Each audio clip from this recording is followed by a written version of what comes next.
You're assigned to homicide detail. A night watchman has been stabbed to death in a downtown appliance store. There's no apparent motive for the killing. No lead to the suspect. Your job? Find him.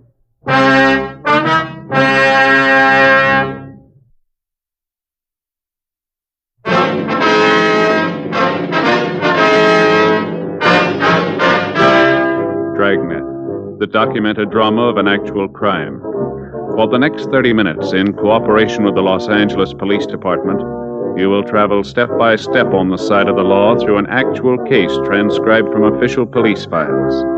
From beginning to end, from crime to punishment, Dragnet is the story of your police force in action.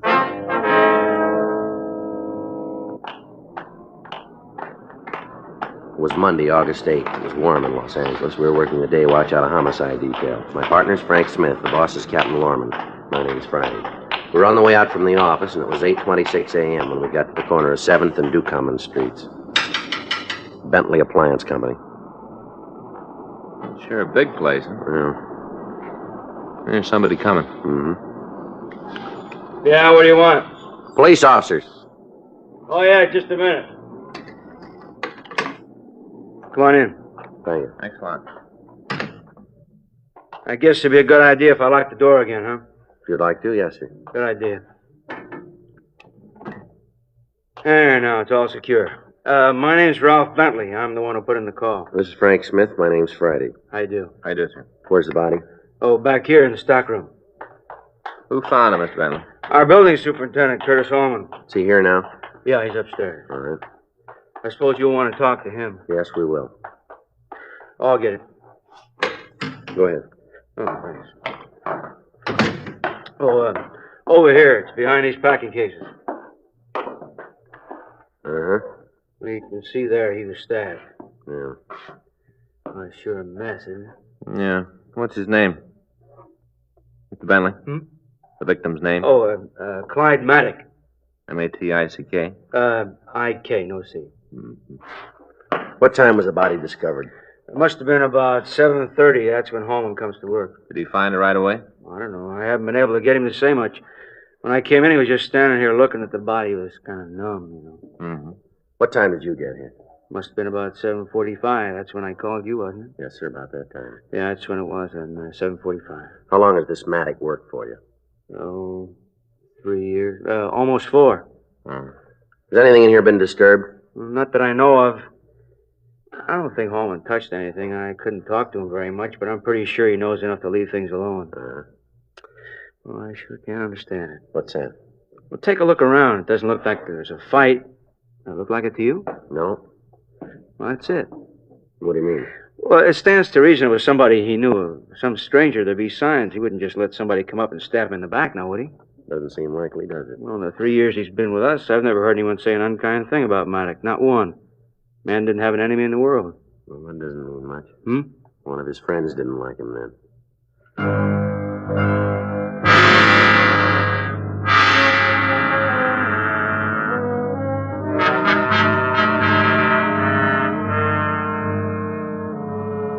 "8:30 a.m. We put in a call to the crime lab and asked them to come out and go over the scene.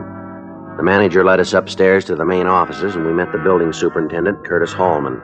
He was a small man in his early 50s. I don't care how it looks, Mr. Friday. I didn't do it.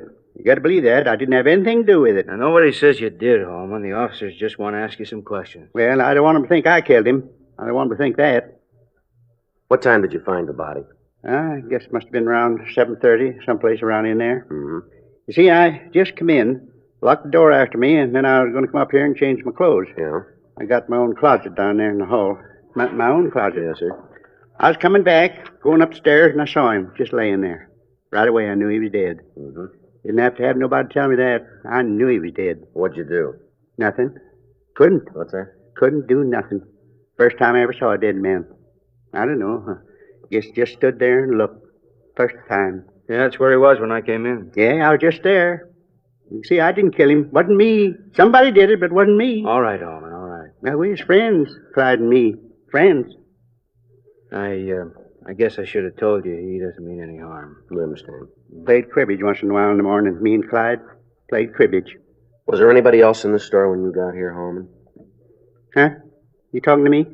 Yes, sir. Did you see anybody else in the place when you got here? No, just me and Clyde. Only he was dead. How'd you get in? Got a key. See, right here. My own key. How many keys are there, Mr. Bentley? Oh, it's 3 out. I got one, Holman has one, Maddox had the other one. Mm-hmm. Have you contacted his family? Hasn't got one. As far as we know, he hasn't got any people. You can give us his address, though, can't you? Well, sure, no trouble at all. He lives upstairs. What? Part of the deal we worked out when he started. A little room on the 3rd floor. He gets that and a salary. Real nice way he fixed it up. All painted bookshelves, a lot of books. All over the place, books. Wonder if we could see it. Certainly. You like it. Real nice room. Nicer than mine. Wish I had it. We can go down this way. Want me to go up with you? Yes, sir, if you'd like to. Sure. I like Clyde's room. Be faster if we take the stairs. All right. Here we are. All right, go ahead. Thank you. I guess Clyde had about every book printed. Great one for reading. That so? Oh, yeah. All time had his face in the book. All time reading. Uh-huh. Smart. Knew all kinds of things. Just asked Clyde a question and he knew the answer. I was all the time telling him he should go on the quiz shows. He'd won them all. Knew the names of all the presidents, when they was elected, all about them. Is that right? It's right down this way. All right. I used to sit there and look through the books. Didn't make much sense to me, but Clyde sure liked them. All right, Holman. I'm sure the officers know what you mean. I'm just trying to tell them, that's all. Tell them about Clyde. Sure. Oh, this is it. Oh, it's locked. You have a key? No, I don't. I got one. Got it on the ring. You want me to open the door? If you would, yeah. Sure thing. Glad to help you. Yeah, find the right one now. Here, you drop this. Why do you have a key to the room? Clyde gave it to me. Said it was all right for me to have it in case I wanted to clean up. He let me do that, clean up. All right. Well, do you have the key? Yeah. Here it is. There you are. Hey. Sure looks like there was a party in here. Yeah. Certainly didn't have any idea things like this went on. Oh, just look at this room. Beer bottles all over the place, glasses. Empty bottle. This place is filthy. I was going to clean it up, Mr. Bentley. Honest, I was. Right after I finished with the rest of the building, I was going to clean it up. 14 beer bottles, all of them empty. Boy, I don't see how a man could drink that much beer. Looks like he had some help. Huh? What do you got? Take a look at these glasses. Yeah. Lipstick Don't smear. touch them. I'm sorry.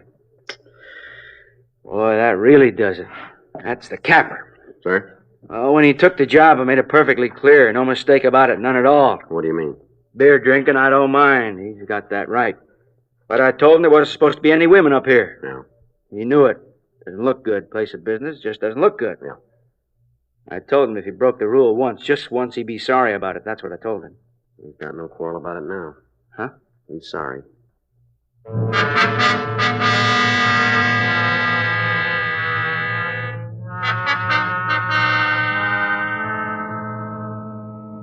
The crime lab arrived and started to go over the room. After photographs had been taken, the body was removed to the county morgue. Apparently, the victim had died of internal hemorrhage caused by 3 deep stab wounds in the back. He'd been dead about 36 hours. From questioning the other employees of the store, we were able to find out little about the victim's background. All of them knew him as a quiet man who kept pretty much to himself. We asked about the women friends. They couldn't help us there either. The questioning continued. As far as I know, there wasn't anybody. You ever mention any friends to you? No, we didn't talk much. I didn't see him a lot.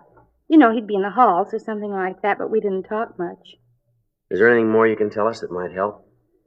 I don't think so. If I think of anything, I'll let you know. All right. Thank you very much. Is that all? Yes, ma'am.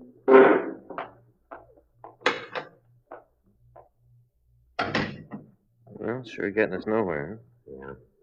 Let's have the next one, huh? All right. You come in now, Miss Last? Yes, It's Cora Last, is that right? that's right. My name's Smith. This is Sergeant Friday. You do. How are you? Like to sit down? Thank you. Guess it's about Mr. Maddox, huh? That's right. Awful thing to have happen. I work in the office, almost right under his room. Kind of gives me the creeps to think about it. Little people. Did you know him very well? Yeah, I guess you could say I did. I went to lunch with him a couple of times, even had a couple of dates. Not flower-type dates, though. How's that? He didn't bring flowers. Oh, I see. We met after work and went to dinner, nothing serious. Mm-hmm. Do you know any of his other friends? Oh, just about everybody in the place. Wasn't anybody that wasn't friends with Mr. Maddock. Everybody liked him. Is there anybody special? You mean like a girlfriend? That's right. I don't know. Maybe it was Bessie. Who's that? Bessie Rowan. Her and Mr. Maddock were pretty friendly. You ask me, I'd say might even have been serious. You work here? Yeah, stockroom clerk, head of the department. I see. Pretty important job. Got charge of all the ordering. Yeah. You ever been in Mr. Maddox's room? I know you're just trying to do what you think is right, Mr. Friday. But I don't like what you're getting at. No offense, Miss Lask. Just a routine question. Oh, the answer's no. I told you. I just went out with him a couple of times, that's all. I see. You remember that? Yes, ma'am. Is Miss Rowan here this morning? No, she isn't. It's a funny thing, too. What do you mean?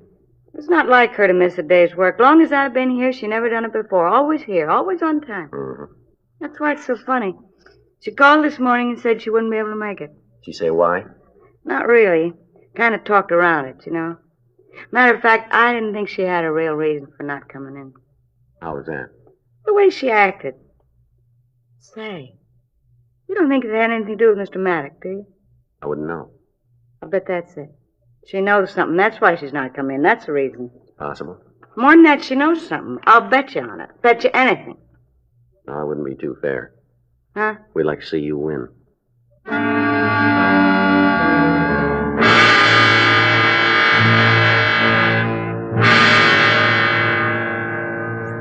We checked all of the employees of the store through R&I. Except for 2 drunk arrests for the janitor, Curtis Hallman, there was no record on any of them. We tried to contact Bessie Rowan at her home, but she wasn't there. The neighbors were unable to tell us anything that might aid us in finding her. We asked them to notify us in the event she returned. At 12:46 p.m., an unidentified woman called the Bentley Appliance Company and asked for the victim. She was told that he was out and was asked to leave a phone number where she could be contacted. Frank and I checked with the phone company and found that the number was assigned to a public phone booth in a downtown department store. We drove over to the place and talked with one of the clerks. Yes, it seems to me there was a woman by the phone booth. Can you give us a description of her? Not a very good one, I'm afraid. Mm-hmm. Well, anything you can tell us might help. See, there is one thing, though. What's that? Might not mean anything. Well, what is it, ma'am? Her hair. Yeah. Real red. About the brightest red I've ever seen. Had to come from a bottle. Never saw any natural hair that color. All right. Does that help you any? Well, we don't know yet. No, I didn't think it would. Just something you remember. Something kind of outstanding. Mm-hmm. I just thought of it. Figured it might be a way for you to remember if it's the one you're looking for. Well, if it is, we've got another way.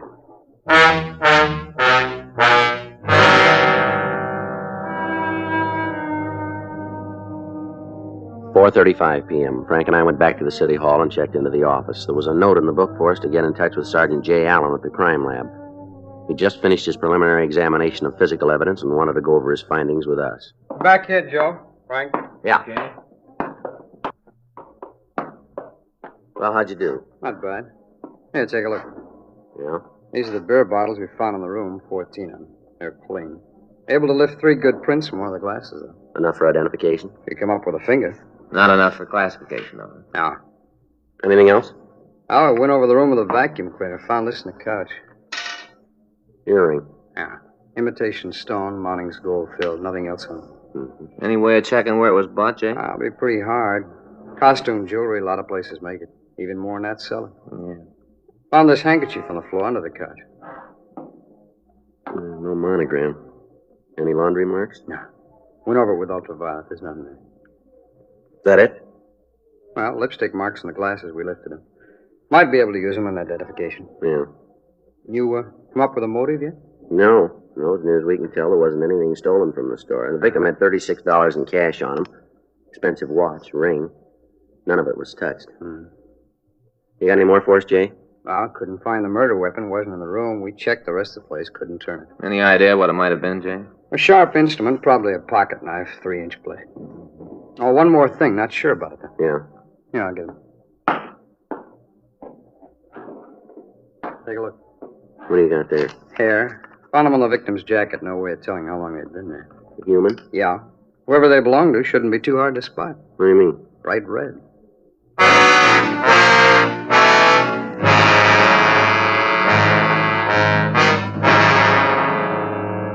We left the crime lab and drove over to the Bentley Appliance Company. We went up to the second floor and talked with the secretary again, Cora Lask.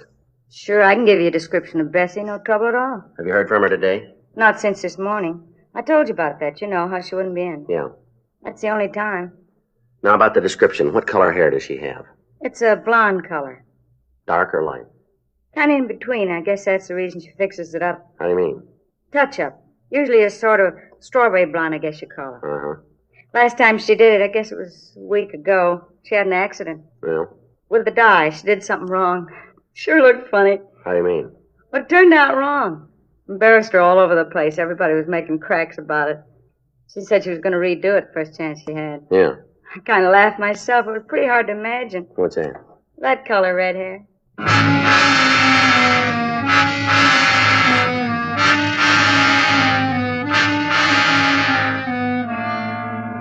We returned to the office and filled out the reports. At 6:18 p.m., we got a call from one of the suspect's neighbors telling us that she'd returned home. We drove out to talk to her.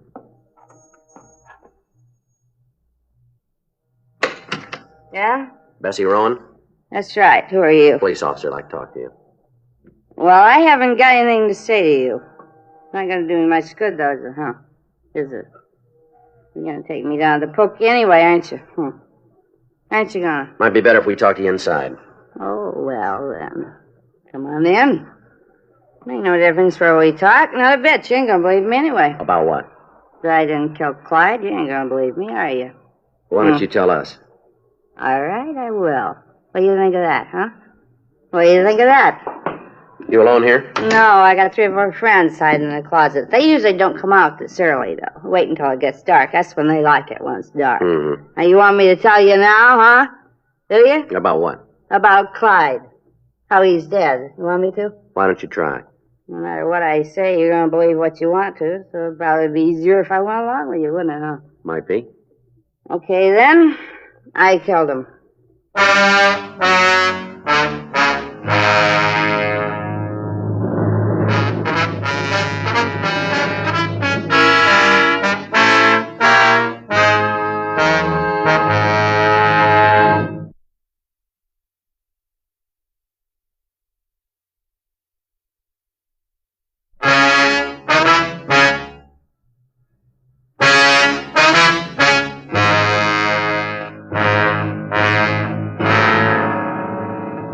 6:23 p.m. We continued to talk to Bessie Rowan. Frank went out to the kitchen and made a pot of coffee. After we'd gotten several cups down, Miss Rowan, she sobered up and was able to answer our questions. I didn't mean it. I wasn't feeling very good. I guess that's why I said it. Did you see him Saturday night? Yeah. Where? After work. Met him. We went to the place on the corner, had a couple of drinks, and then I came home. Ever been in his room? Went to meet at the company? Yeah. Guess it wouldn't do any good to lie about it. Yeah, I've been there. When? I don't know. I guess the last time was a week ago. Somewhere in there, I had a couple of drinks. Mm-hmm. How'd you and Matty get along? All right. We didn't set the world on fire. How'd you know he was dead? Heard it. Where? I'd rather not say. Like somebody in trouble. You got a good-sized piece of that right now. Why don't you tell us? Friend of mine. I called this morning. That's how you found out? Yeah. I guess his friend wasn't supposed to say anything. As soon as she did, she told me not to say anything. What time did you see Maddox last? I guess it was about 7:30. Right after we came out of the bar, he walked me back to the parking lot, and I came home. Anybody vouch for that? No. You can prove it then, though. Maybe they changed the laws, huh? What do you mean by that? I always thought you had to prove I was guilty. They done away with that? No. Then start proving. All right, get a coat and we'll go downtown. You gonna book me? We'll see. Gotta make a charge, don't you? If you want it that way. Never mind. I'll get a jacket. Where is it? Bedroom closet. You want to show me? You don't trust anybody, do you? Let's get the coat, lady. That's the one. Okay. Here you are. The gentleman would hold it. Yeah. All set? Yeah, I guess so. You turn off the coffee? Yeah, I think so. You better be sure. I'm not going to come home and have to clean a burned coffee pot. Oh, don't worry about it. Huh? You might not be coming home.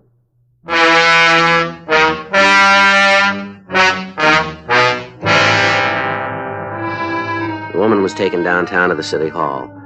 Her fingerprints were taken, and we checked her name and description through R&I once more, but we failed to come up with a record for her. 8:15 p.m. While I talked to her in the squad room, Frank went down the hall. You're gonna let me go home. As soon as you tell us the truth. I've told you everything I know. It's all you're gonna get. Joe. Yeah. Here it is. What's that? The solution to the case? It might be. It's a report from latent prints. Yeah? Your fingerprints match with the ones we found on some glasses in his room. What does that mean? You were in his room. I've already admitted You that. told us you weren't there Saturday. So he's a sloppy housekeeper. Now, we talked to the janitor. He cleaned the room Saturday morning. The glasses weren't there then. How about it, Miss Rowland? Make it easier if you give us a statement. Come on. All right, I was there, but I didn't kill him, and that's the truth. Go ahead. After we left the bar, he asked me to come up and have a nightcap. I did. Yeah? We had some stuff to talk over. What? We wanted to get married. We talked about it before. There was something hanging him up. I don't know what it was. I told him we couldn't go on like that anymore. It had to be either one way or the other. Either we'd get married or else we'd call the whole thing off. Yeah.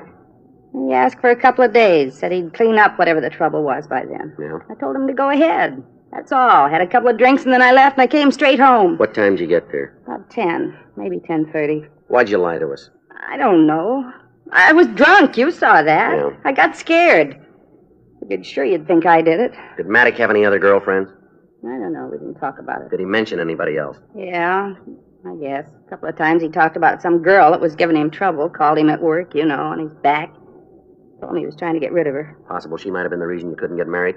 Yeah, might be. You know anything about her? No, we didn't talk much about her. A couple of times he'd be hacked because she'd called the store, made a big scene. Said she was usually gassed. But she was a real lush, way he put it, drunk most of the time. Mm-hmm. Funny, though. Didn't go for hard booze. Huh? Just drank beer.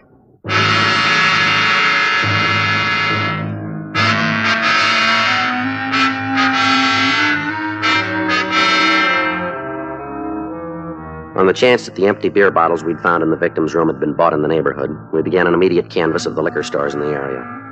We gave the dealers a description of Clyde Maddox, and we also asked if a woman had purchased 14 bottles of beer.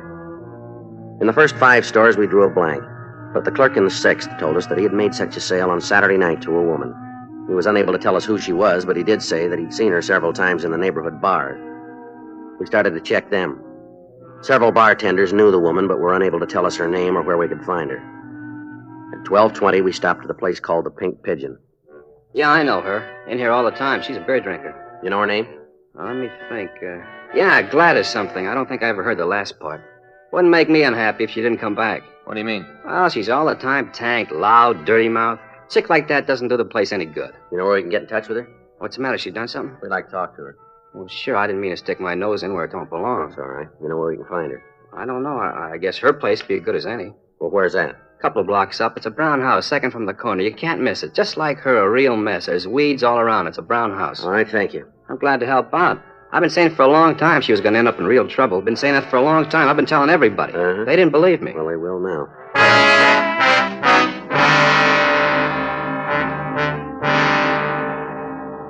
We left the bar and drove over to the house the bartender had described. There was a light on in the front room when we got there. The name on the mailbox read, Mrs. Clyde Maddox. Yes, You Miss Maddox? that's right. Who are you? Police officer. Come on in. I've been expecting you. Wait a minute, I'll get a coat. That's all right, I'll get it. You kind of surprised me. How's that? I kind of figured you'd find me before this. Didn't think it'd take this long. Did you kill him? Yeah. He wanted a divorce. I wouldn't give it to him. Wanted to marry some floozy where he worked. He wouldn't give me a chance to work things out. I tried to convince him he was wrong. I told him if he tried to leave me, he'd be sorry. I tried to convince him. He wouldn't believe me. Or maybe he does now. Let's go.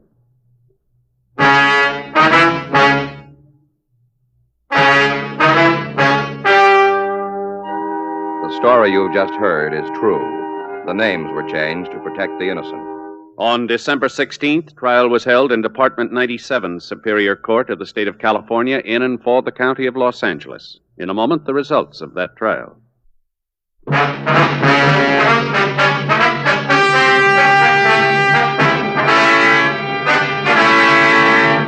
Gladys Markham Maddock was tried and convicted of murder in the second degree and received punishment as prescribed by law. Murder in the second degree is punishable by imprisonment for a period of from 5 years to life in the state penitentiary.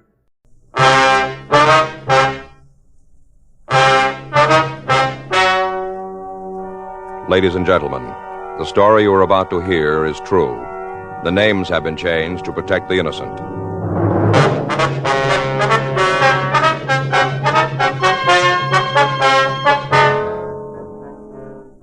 You're a detective sergeant. You're assigned to robbery detail. You get a telephone call from a woman who wants to see you. She says it's about her husband. She's afraid he's going to pull a holdup. Your job? Check it out.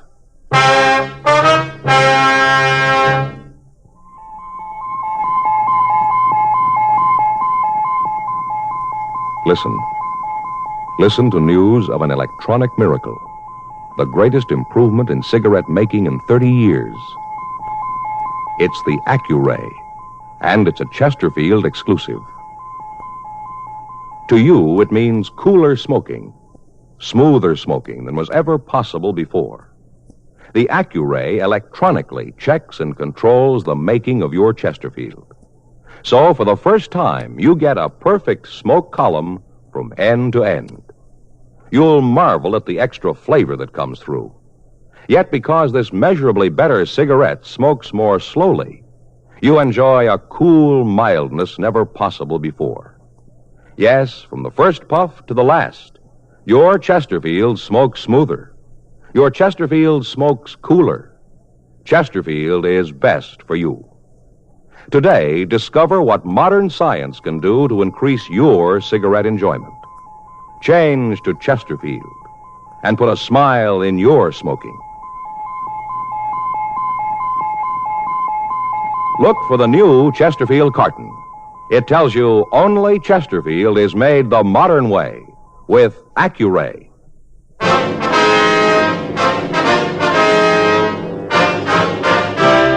Dragnet, the documented drama of an actual crime.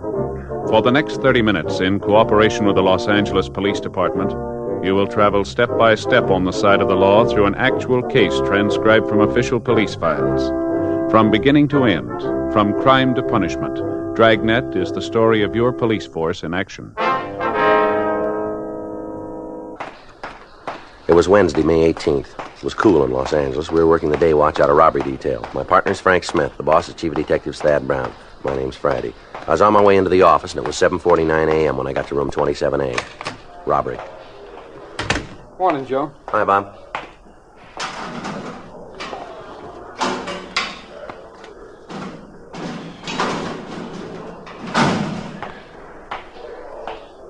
Well? Well, what? Good morning, Frank. Oh, hi. What's eating you? Nothing. Are you mad about something? What would I be mad about? I don't know, but you didn't say good morning. I'm just not going over there anymore, that's all. Over where? The Talbots. Who? The Talbots, you know, live down the street, sells real estate. Oh, yeah. We bought our house from him. I see. We got to be friends. At least his wife and Faye are friends. I never cared for him much myself. Mm-hmm. What happened? Between you and him, did you have a fight? I don't fight with people, Joe. You know that. Oh, that's right. I just found him out, that's all. Just found him out, the kind of a guy he really is. Is that right? Yeah. They use signals. What? Signals, him and his wife. Can you imagine that? They use them. What kind of signals? Different ones for different words. Well, what do you mean? When they play charades. Oh, I see. Yeah. Well, that's too bad. Had us over their place last night. Some other couples, too. About 8 or 10 of us in all. Yeah, 10. 5 on each side. Each side, huh? Yeah, for the charade games. You played it, haven't you? Yeah, when I was about 10 years old, we used to play. Well, now, look, buddy, it's no kid's game. Not the way they play. Is that right? No, they give you stuff to act out. Titles and quotations. You've never even heard of half of them. Mm-hmm. And to top it off, they got signals. Yeah. Noun, verb, little word, big word, person's name, letters of the alphabet. They got signals for all of them. You can spell something out. What's the point of the game? Yeah.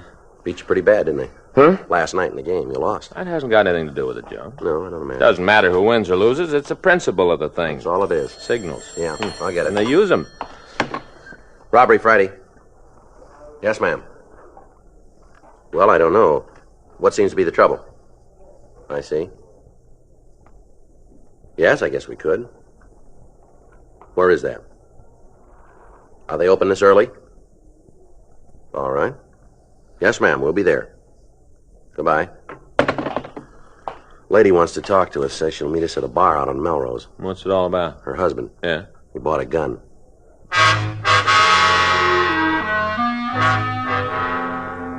Frank and I drove over to a small bar on the corner of Melrose and 8th. It was 8:23 a.m. when we got there. Morning, gents. Morning. Well, What'll it be, a little eye opener? just coffee. How about you? I'll have a cup, too, please. No, the fate isn't ready yet. I just finished putting it on. That's all right. We're in no hurry. There's a cafe right around the corner. They're open now. Well, we'll wait. Suit yourself. I guess you guys aren't like me. How's that? When I want my morning coffee, I want it right now. Mm-hmm. I don't even know I'm awake until after I've had a couple of cups. Mm-hmm. It's all right if we take a booth? Sure. First one's all cleaned up. I haven't had time to get to the others yet. All right. Thank you. Looks like we got here first. Huh? Yeah. Did she give you a name? Did she tell you her name? No. No, said she didn't want to talk over the phone. Oh. Joe. Yeah. Hi, Sally. Hi. Give me a shot, will you? Sure. Scotch? Yeah, water back. Okay.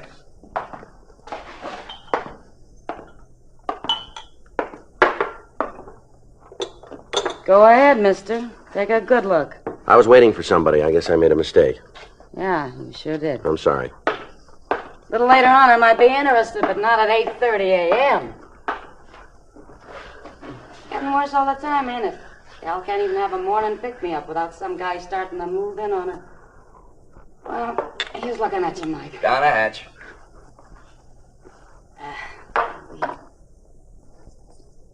Put on the tab. Yeah, sure. See you around. Hey, your coffee's about ready. All right, thank you. Want cream and sugar? No, black. How about you? Same. Coming up. Don't pay no attention to Sally. Yeah? She must have got out on the wrong side of the bed today. Mm-hmm. Usually she's real friendly, you know what I mean? Yeah. So just don't take it personal, huh? That's all right. Forget it. Too bad you guys came in so early. Long toward evening, we get a lot of action here. We're meeting somebody. Okay. Just telling you, that's all. Mm-hmm. Phew, gosh. Whew.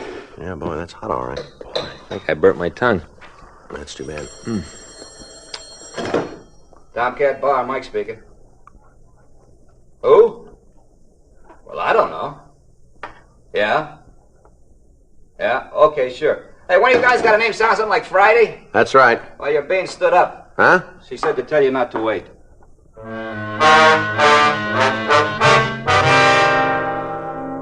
Frank and I left the Tomcat Bar and we went back to the office. 10:17 a.m. An informant called with a tip about a grocery store holdup that had taken place the previous Monday. We interrogated a possible suspect, but his alibi checked out. The next day, Thursday, May 18th, 9:43 a.m. Again. Robbery, Smith. Who? Oh, yeah, Smith. Joe, it's for you. Okay. Friday. Yeah? Yeah, I remember. Well, we were there. Well, why don't you give me your name this time? No, I'm sorry. We'll have to have your name. Flint? F-L-I-N-T? All right, now look, Miss Flint, if this is some kind of a gag... All right, if you're sure this time. Right. All right. Goodbye. The woman again. The woman who called yesterday morning? Oh, yeah. What she want now? Same thing. Meet us at the bar. You think she's on the level? I don't know. It sounds like it this time. Why didn't she show up yesterday, then? Says she tried, but she just couldn't. Why not? Said something about loving her husband. Yeah. When the chips were down, she couldn't bring herself to turn him into us. Yeah, but she will now, huh? Says she has to. She can't wait any longer. Why? Says it might be too late.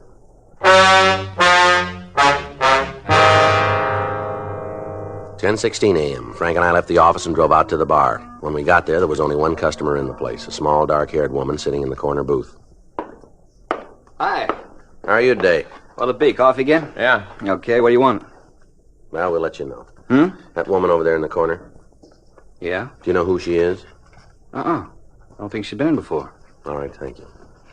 Say, that reminds me. Yeah? Sally was around last night. I asked her about you. Yeah. Guess she had a change of heart. She's a pretty good kid. Yeah. Miss Flint? Are you Miss Flint? Yes. Well, my name's Friday. It's my partner, Frank Smith. Can we sit down, man? I guess so. You guys want your coffee over there? Yeah, it'll be fine. How about the lady? Would you like something, ma'am? I'd like a drink. All right. I'm gonna need it. What'll it be? Oh, I don't care. Bourbon, I guess. Bourbon and ginger ale. Lady wants a bourbon and ginger ale. All right. Does he know? Ma'am? The bartender, does he know you're cops? No, I don't think so. We haven't told him. If anybody finds out, I'd talk to you. If Rod ever finds out, well, I guess that just about washes up. Rod's your husband, is that right? Yeah. Rodney Flint. Well, is that his name? Well, not really. Not his real name. Well, what is it then?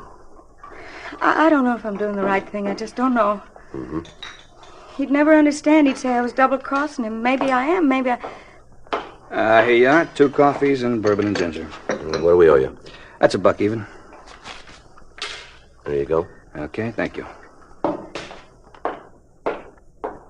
4 years I've been thinking about it, living with it. 4 years I've been trying to make up my mind whether I should go to the police or not. Yes, ma'am. But things seem to be working out. He was doing so well, making good money. He's changed, too, honest he has. Well, now suppose you give us the whole story. You married, Sergeant? No, ma'am. What about you? Yeah, I'm married. Well, tell me something, mister, and you tell me the truth. What's that? Suppose your wife got you in trouble. Suppose she squealed on you. What would you think of her? Well, I guess it would depend on why she did it. Oh, I've got a reason. Best reason in the world. I'm in love with him. Yes, ma'am. If I wasn't, I'd just walk out. If I didn't love him, I'd have walked out years ago. Now, when you called us yesterday, you said your husband had bought a gun. Yeah, that's right. Do you know what he wants with it? No, not for sure. You got a pretty good idea, though, haven't you? Has your husband ever done any time, Miss Flint? Yes. What for? He stole a car. Anything else? Robbery. Supermarket back east. Whereabouts? Michigan. He used to live in Detroit. How much time did he do? 7 years. Did he come out free? I don't know what you mean. I'm sorry. Afterwards, was he on parole? Did he have to report to a parole officer? Oh, yes. For how long? It was supposed to be 10 years. When did he get out of prison? 5 years ago. When did you come to California? About a year later. Did he have permission to leave the state of Michigan? No. What made him leave then? He just came home one day and said he couldn't take it any longer. Said he was going to L.A. and that it was up to me whether I came with him or not. Do you know if he's wanted for anything else beside violation of parole? I don't think so. You know, you still haven't told us his real name. Frazee. Ralph Frazee. All right, then it's Mrs. Frazee, huh? What about the gun? Well, like I said, everything was going along pretty well. He's got a good job, and he's had 3 or 4 raises. Where's he work? Oil refinery. Pacific Crest Oil Company. I see. He likes the work. They like him, but the longer we live out here, the better things are. Well, that just makes him more scared. Well, what's he scared of? Oh, that somebody will find out who he really is, and then he'll have to go back to prison. If he just sees a cop, he goes all to pieces. He's sure they've finally caught up with him. Just a traffic cop, even. He gets worse all the time. Jumpy and nervous and, well, scared. That's the only word for it. He's been drinking a lot more, too, nearly every night. Then just last week, he ran into a guy that used to be a friend of his. Back in Detroit? Yeah. This fellow knows all about him, that he's been in prison. And Rod's afraid... Ralph. I've called him Rod so long I keep forgetting that it isn't his real name. Sure. Anyway, he's afraid this guy will say something to somebody that'll all come out. It's just driving him crazy. So he bought a gun. Did he say why? He was pretty drunk night before last. That's when he brought it home. He mumbled something if he was going to go back to prison anyway, he might as well make it worth their while.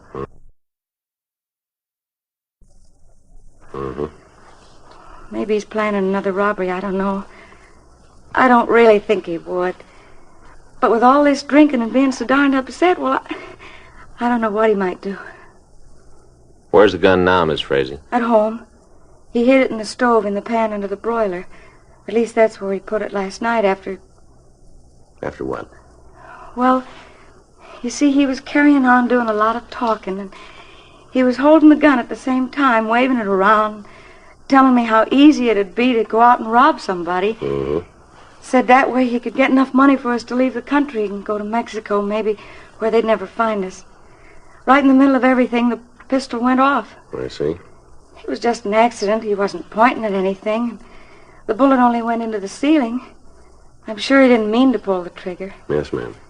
But when he heard the shot, he acted like he was going out of his mind. He was sure the neighbors had heard it, too, and that they'd report it to the police. What'd he do then? Well, he dug the bullet out of the ceiling and got rid of it. Mm-hmm. And after that, he just waited. Now, that proves he's changed, doesn't it? That he really isn't a criminal anymore? Well, how do you mean that? Well, he didn't run away. Yeah. He stayed there all night long, waiting. And he didn't keep the gun. He put it in the oven. He didn't have it on him. So there wouldn't have been any trouble even if the police did come. Mm-hmm. Gee, I kept praying that they would. Over and over, I prayed you'd come and find out who he is. He's got to go back to prison and finish out his sentence. I'm sure of that now. If he doesn't, I just don't know what'll happen to him. What about you, Miss Frazee? Me? While he's in prison, what'll you do? Oh, I can work. I did before. I'll manage. Mm-hmm. Miss Frazee, what time's your husband come home from work? It's later and later since he started drinking. 9 o'clock, maybe even 10. He's never there for supper anymore. Is there someplace else you can go this evening? Over to a neighbor's, maybe? I suppose so. Why? Well, it might be better if you weren't there when we pick him up. But you can't. I mean, well, not so soon, not tonight. Does it have to be tonight? Yes, ma'am, it does. He'll know it was me, that I had something to do with it. He's bound to know. We'll keep you out of it if we can. What are you going to tell him? What kind of an excuse will you use? Let's see what kind he has.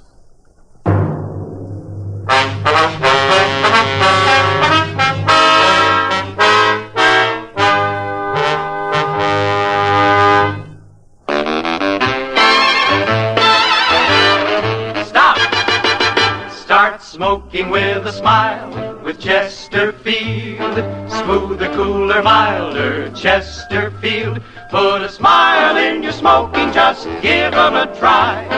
Chesterfield's best for you, they satisfy. When you shop, stop. Remember, vacation time is carton time. The cigarette to take with you is Chesterfield, made the modern way, with Accuray. Take along a couple of cartons and put a smile in your smoking. Chesterfield. Smoother, cooler, best for you. Remember, in the whole wide world, no cigarette satisfies like Chesterfield. Put a smile in your smoking, just give 'em a try. Chesterfield's best for you, they satisfy.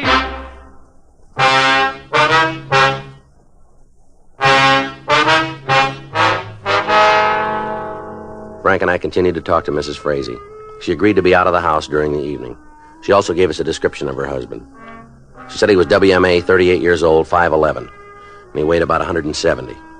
She told us he had black hair, brown eyes, and a dark complexion. 11:27 a.m., we went back to the office. We ran the names Rodney Flint and Ralph Frazee through R&I. They had nothing on Flint. Under Frazee, we found a warrant from the state of Michigan for a violation of parole. The dates given on the warrant checked with what Mrs. Frazee had told us. We contacted the Pacific Crest Oil Refinery, and without stating that we were from the police department, we learned that a man named Rodney Flint had been employed there for the last 3 years. They said he was a steady, dependable worker. 6:32 p.m., we drove out to the address Mrs. Frazee had given us. It was a modest one-story home just off Santa Monica Boulevard. We parked across the street and waited for Frazee to return from work. 7:05 p.m., we saw Mrs. Frazee go into a neighbor's home 3 doors west. Frank and I continued to wait. 8:46 p.m. Joe, across the street. Yeah, he's turned into the driveway. Let's give him a minute, let him get inside. All right. No, the lights are on now. Let's go. All right.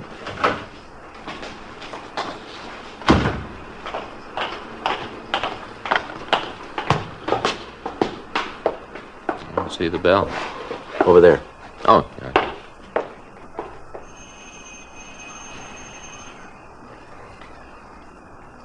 Who's coming? Mm-hmm. Yeah? We'd like to talk to you for a minute. What about? We're police officers. What? Police. This is Frank Smith. My name's Friday. I didn't send for no cops. It's all right if we come in? What do you want? Just want to talk to you, that's all. No, you do your talking out here. Be easier if we were inside. I ain't got all night. Neither have we. This won't take very long. Yeah, okay, come on. All right, stand right Hey, there. what? Stand still. What is all this? He's clean, Joe. What's your name? Come on, give us your name. Flint. First name, too. Rod. Rodney. You alone? Yeah? You live alone? My wife's out. She left me a note. Said she's going over the neighbors babysit for. Mm-hmm. Were you home last night? Yeah, I was home. All night? From about 10 o'clock on. Did you hear a gun go off? What? A gun. Did you hear one go off? Of course not. Well, somebody did, and they reported it. Said it sounded like it came from this house. Last night, you said. That's right, Flint. Oh, boy, what a police force. You cops ought to be real proud of yourself. Yeah? That's all you got to do? Check up on some characters? Been hearing things? There wasn't any shot, huh? Well, I didn't hear it. I see. Kind of late to be asking, ain't it? We just got around to it. Took a whole day, huh? Suppose you need a cop. What are you supposed to do? Make an appointment ahead of time? Are you sure about this, huh, Flint? About what? You didn't hear any gunfire. I didn't hear nothing. There's a lot of traffic down the boulevard. Maybe a car was backfiring. Maybe that's what it was. Mm-hmm. Do you own a gun? Uh-uh. You sure about that? Well, I'd know if I had a gun, wouldn't I? Is it all right if we look around? What for? Want to give your place a once-over? No, it's not okay. Oh? I ain't gonna have you busting in here. Now, come on, go on, beat it, huh? We can get a search warrant and come back. Now, you listen to me, and you listen good, Yeah. huh? This isn't Skid Row, mister. This is my home. I own it. And you're not messing around a Main Street bum, either. I got a good job for a big company. They pay a lot of taxes in this town. They pay a lot of your salary. Yeah. My boss is a pretty important guy. He's got friends. So now you just take your little badges and move on. All right, Flint, if that's the way you want it. That's the way I want it. Just give us one more thing. What are you afraid of? I'm not afraid of anything, you guys especially. You're sure not very anxious for us to look around. There must be a reason for that. Well? Okay. Go ahead and search. It's no skin off of my nose. All right, thanks. Fat chance you'd have a fine on something even if it was here. Dumb cops, it took you a whole day to get here, a whole day to answer one lousy crackpot call. Well, don't forget. Yeah? It got answered.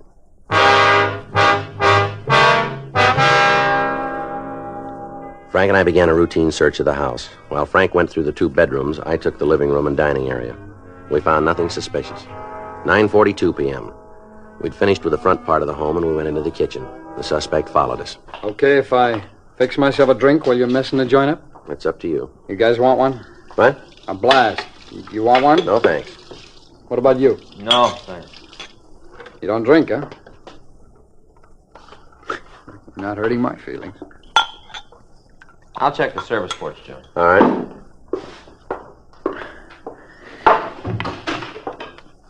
You know, my wife's going to raise Cain when she sees what you guys have done to the house. We're being as careful as we can, Flint. Yeah, sure. Well, now, come on. How about winding it up, huh? Just a couple of minutes. Well, you boys really believe in wasting time, don't you? What do? Pay you by the hour?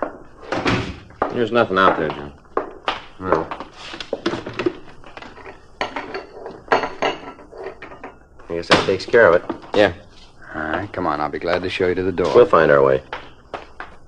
Just a minute. Did you check the stove? Huh? The stove. No, I thought you did. All right. All right, now what? We forgot something. Yeah? Well, it looks empty. What's with you? You think I'm cooking a gun? Yeah, it's okay, Joe. All right. As soon as I get this pan back. Hey, watch it there. Grab him, Joe. Wait a minute, Flint. You're not going anywhere. Look, I don't know what this is all about. I never saw that gun before in my whole life. Yeah. I don't even know how it got there. Well, let's talk about it downtown. Huh? Come on. Look, wait a minute now. You can't haul me in like this. What have I done? You got to have a charge. I know the law. You got to charge me with something. You won't find anything. We found a gun.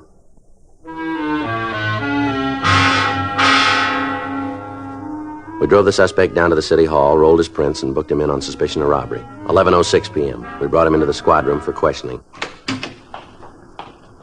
All right. Sit down over there. What kind of a frame is this? Come on, how about letting me in on it, huh? Who'd I rob? You can forget about our robbery charge. I guess we made a mistake. Well, that's what I've been telling you, know? We had to check the gun. We had to be sure. All right, so now you know. Yeah. Okay, no hard feelings. Sit down, Frazee. What? You heard me. Sit down. Maybe we were wrong about the robbery charge, but we came up with something else. A warrant from Michigan, violation of parole. What about it, Frazee? Well, what do you want to know? You've got it, the whole story. why'd you leave Michigan? Why'd you jump parole? Oh, what difference does it make? Suppose you tell us about it. I didn't have no choice. Yeah? I used to play around with some pretty rough boys. I got out of the joint, they're still in Detroit. Looked me up. You guys will think I'm conning you, but... Well, look, I wanted to go straight. They had different ideas. Yeah? So we came out here, Dorothy and me. She's my wife. I see. Well, you can check on me. I've been clean ever since. Ask the company. Talk to anybody about me. They'll tell you I'm clean. Yeah. That gonna help back in Michigan? No, that's not up to us. Sure. I thought that was why they sent you to jail, so you'd learn something. So when you come out, you won't do it again. That's part of it. Well, I learned. What good did it do me? Maybe you didn't learn enough. Huh? There's a law against an ex-convict having a gun. Oh, you're gonna stick me with that one, too, huh? That's not up to us either. Lousy gun. If I hadn't been to that gun, you'd never found me. Well, it might have taken a little longer, that's all. Sure, that's what did it. I don't know why it went off the other night. I thought the safety was on, just my luck. I never had a decent break in my whole life, not one. Mm-hmm. Well, is there anything more you guys want? No, I guess not. Not now, anyway. It's all right if I call my wife. Yeah, we'll fix it for you. Wonder how she's gonna take it. I don't know. I guess she'll stick by me. She always has. Through all the rotten breaks, no matter what. Yeah, she'll stick. Well, you must have had one good break then, huh? Huh? When you married her.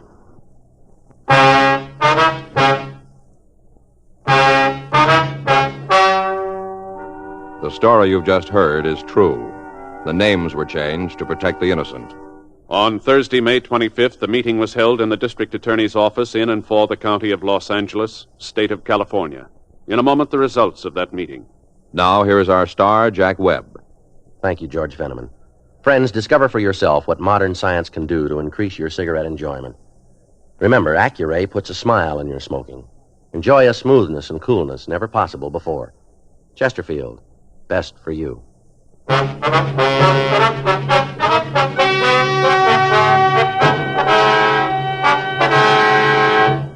In the interest of justice, and because of the suspect's good behavior record in Los Angeles, it was decided not to press charges against him for possessing a gun.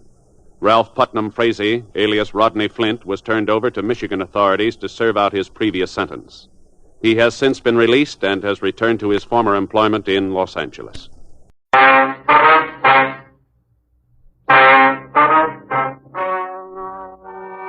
Ladies and gentlemen, the story you are about to hear is true. The names have been changed to protect the innocent.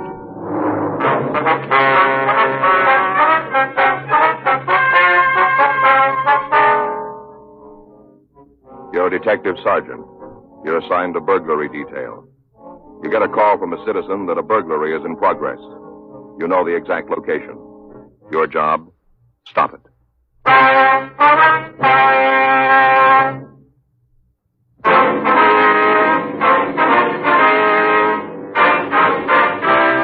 Dragnet, the documented drama of an actual crime. For the next 30 minutes, in cooperation with the Los Angeles Police Department, you will travel step by step on the side of the law through an actual case transcribed from official police files. From beginning to end, from crime to punishment, Dragnet is the story of your police force in action.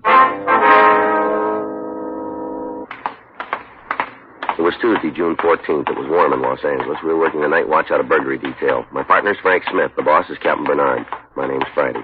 We were on our way back from a show up, and it was 11:47 p.m. when we got to room 45. Burglary squad room. You want to get started on the report?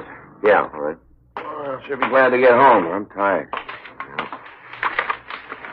Here. Thanks. You seen the new building yet? What? Seen the new building yet? Yeah, part of it. Yeah, sure is great. They thought of just about everything. That lab looks like something out of a movie. It's all steel, tile. Lee Jones is going to flip. Well, it's going to feel to have all that room. It's going to be great to have the lab in the same building, anyway. Burglary Friday. Yeah, that's right. What's that address? No, don't try to stop him. No, right. Goodbye. Get your coat. Huh? It's a burglary. Yeah. The guy's there now. Frank and I left the city hall, code 3. A few blocks from the place, we cut off the red light and siren. The address was a large drugstore located at the corner of Olive and Santee Streets. We parked the car in the middle of the block and walked the rest of the way. The store was dark when we arrived, but the front window had been smashed and the sidewalk was covered with broken glass. Stay away from here. Don't go messing things up. We're police officers. Oh, I've been expecting you. I'm the one that telephoned you. I'm Arthur Muncie. All right, sir. This is Frank Smith. My name's Friday. Hello. How you doing? Hello. Took you long enough to get here. The thief's gone. Where'd he go? He just took off, that's all. Took off. Which way? Down there. There, right down the street. Do you have a car? I don't know. I didn't see one. Mm-hmm. Well, if he did, he didn't drive it. He ran away. Down the street, you see? See? That way. Now, how long ago did he leave? Right after I called you. I come back here to keep an eye on him. He crashed through the window and took off. Running just as fast as he could. Down that way. The street. What did he look like? Can you tell us? Sure. I got a good look at him. Real good when he come out through the window. He kind of laid on the sidewalk for a minute, like he was hurt. Right after that, he ran off. All right, sir. Now, if you give us a description. Oh, you want it just the same as I give it to the other fellows? Who's that? The other cops. I give them a good one. I told them all about the thief. Where are they now, do you know? They took out after him. They got in the car and drove off looking for him. How long ago was that? Right away. They drove away right behind the man. It wouldn't surprise me a bit, but what they caught him, they was right behind him. Mm-hmm. Now then, you want to know what happened? That's right. I thought you would. Well, I was on my way home from the movie down the street. I go there every Tuesday night. They got dishes, you know. What's that? Giving away dishes. I've been going since they started. Tonight was soup bowl night. Mm-hmm. Already got 5 of them. Tonight fills out my set. Yes, sir. How about the burglary? Hmm? The burglary. Would you tell us about it? Oh, yes. Well, oh, good. I get to talk and the back gets loose. You gotta stay on the track. Yes, sir. Well, then. Now, where was I? You were on the way home from the movie. Oh, yeah. Well, I was just walking along. I got here by the drugstore and I heard this noise. First off, it kind of scared me. I didn't expect it, you know. Yes, sir. What was it? The noise? That's right. Glass. A whole lot of glass being broken. Mm-hmm. I turned around and right away I knew it come from the drugstore. So I went over to take a look. Yeah. What do you think I saw? I wouldn't know, sir. Would you like to take a guess? Look, mister, why don't you just tell us? This fella was laying right on the floor, right in the middle of the floor, the glass all over. I guess he'd fell on one of the showcases. He sure broke it all up. Mm-hmm. Just laying there, not moving at all. Then, all of a sudden, quick like, he jumped up, and that's when he saw me, standing there looking right at him. He saw me. Yes, sir. Right off. I knew he didn't have no right in the store. I knew it right away. Mm-hmm. You know how I knew? Yes, sir, I have an idea. You? No, I don't have an idea. Well, then, the light wasn't on. No, sir, there wasn't any light on. So I knew he was a thief. That's when I went to call you. Use the phone booth there, see? Right across the street. Able to keep my eye on the place all the time. Yeah. Come back here to make sure he didn't get out. And first, I thought the guy was gone. You see, I couldn't see him at all. Mm-hmm. Yeah, then he came out from behind the counter back in the back of the place. And I could see he was hurt. Something was wrong with his arm. He held it kind of like this. See? Like there was something wrong? Yes, sir. He was trapped. No way to get out. With his arm hurt, he couldn't climb out. So what do you think he did? Well, I wouldn't know. Your turn. Go ahead, will you, please? Started running. Come right at the window. Running as fast as he could. Crash right through it. Broke clean through it. Landed here on the sidewalk. There, see? Right on the sidewalk. Glass all around him. Mm-hmm. Laid there for a minute, and then he got up and took off down the street. He was hurt, though, bad. I could see where he'd hit his head on the window, all cut up. Would you know the man if you saw him? Oh, you bet I would. I'd know him any place. We'd like to have you come downtown, look at some pictures. Sure. Anything I can do, you just name it. All right. I'd score to settle with that guy myself. I want to see you get it. Yes, sir, we understand. He'll be ashamed of himself. Whole thing's his fault. Never would have happened if he hadn't come crashing out that window. What's that? My personal reason for wanting to see you get him. He made me drop my soup bowl.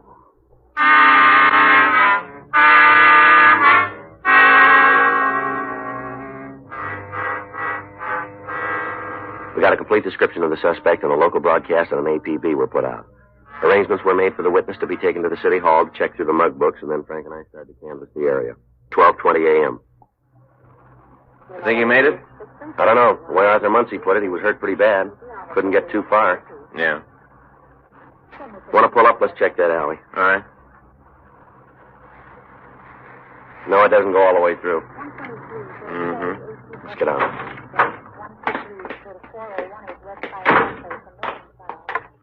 I'll cover the far side. Good.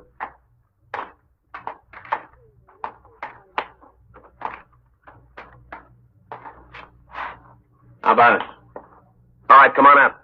Come on, we can see you. All right. I give up. Don't shoot. Just Don't shoot. stand there where we can see you. I got my hands up. I'm not going to cause any trouble. I give up. Now, please don't. All right, shoot, walk please. out here. Keep your hands where we can see him. I'll check him, Joe. All right, turn around. Put your hands against the wall. All right. I'm doing just what you say. Just like you tell me now. All right, he's clean. All right, turn around. Come on, put your hands back. No, look, please, don't put any handcuffs on me. Please don't. My wrist is broken. I can't do it. I can't All right, stand it. stand still. Your hands behind your head and walk out toward the street. All right. Get me a doctor, will you? I don't feel good. I think I hurt my head. No, I'm telling you the truth. You can see yourself. I think I hurt it. Come on, keep walking. I don't feel good. I got awful pain in my head. Yeah, well, it's going to get worse.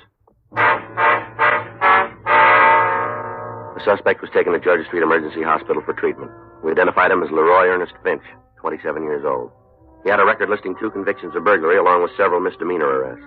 His mugshot was shown to the witness, and we got a positive identification.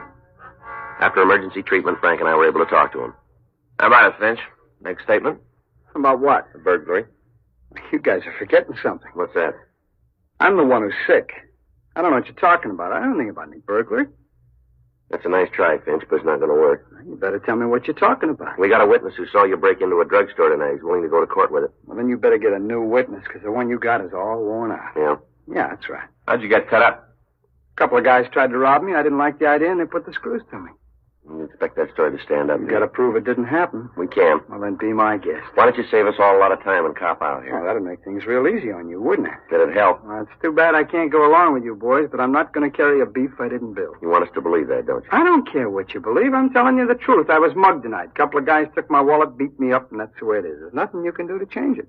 Yeah, we'll see. Now, if I knew about any burglaries, I'd tell you there's no reason not to. I can think of a couple. Spell them. You've fallen twice before. I thought we'd get around to that. Well, you guys better take another look. You can't bring up my record in court. You're going to have to make this on your own, and I'm giving you nothing. It's a little late, isn't it? Huh? You already have. That morning, the suspect was removed to the prison ward at General Hospital. He was reported in good condition and was expected to recover in time to stand trial. Frank and I worked with the district attorney's office in preparation of the case. A check of the drugstore by Harlan Stahl of latent print detail had turned a complete set of usable prints. Bloodstains found on the floor of the place were of the same type as Finch's. Particles of cloth on the transom where entry had been made matched the suit the suspect was wearing. According to the district attorney's office, the case was complete and the conviction was assured. Thursday, June 16th, we attempted to re-question the suspect, but he was sullen and uncooperative. 6:47 p.m., Frank and I got back to the office. How about something to eat? All right, where do you want to go? How about that taco place on Broadway? We were there yesterday. Good food. Prices are in line. I don't know. I think you could live on beans and tacos, couldn't you? Sometime I'd like to try. Yeah. I get it. Burglary Friday. How long ago? Right. No, we'll be right over. Your dinner's going to have to wait tonight. Huh? Leroy Finch. Yeah? He just broke jail.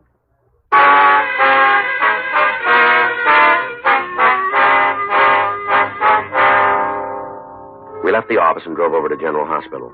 An immediate warning had gone out to all officers in the city carrying Finch's description. As far as we knew, he was still wearing hospital clothes and wouldn't be too difficult to spot. We went up to the 13th floor and met with a guard who'd been on duty.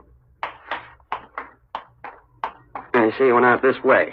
13 floors to the street, huh? Not easy to believe. How do you make it? Well, near as we can figure, he tore the bed sheets into strips, braided them together, worked at one of the bars until he could slip through. Must have looped the sheets around the other bars and lowered himself. How far could he go that way? 2 stories. After that, he must have rested on the ledge while he pulled the sheets down after him. Kept going until he got to the street.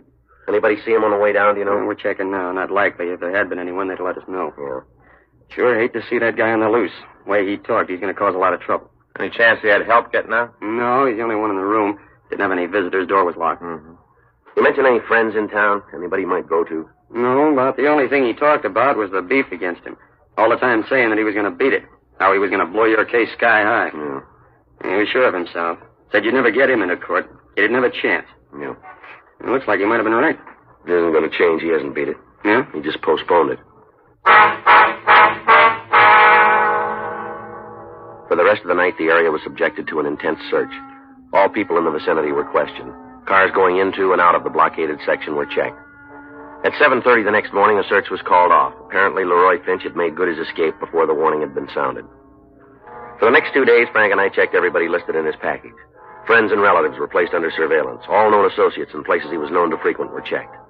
Word went out to informants for possible leads. Every step was being taken to bring Leroy Finch back into custody.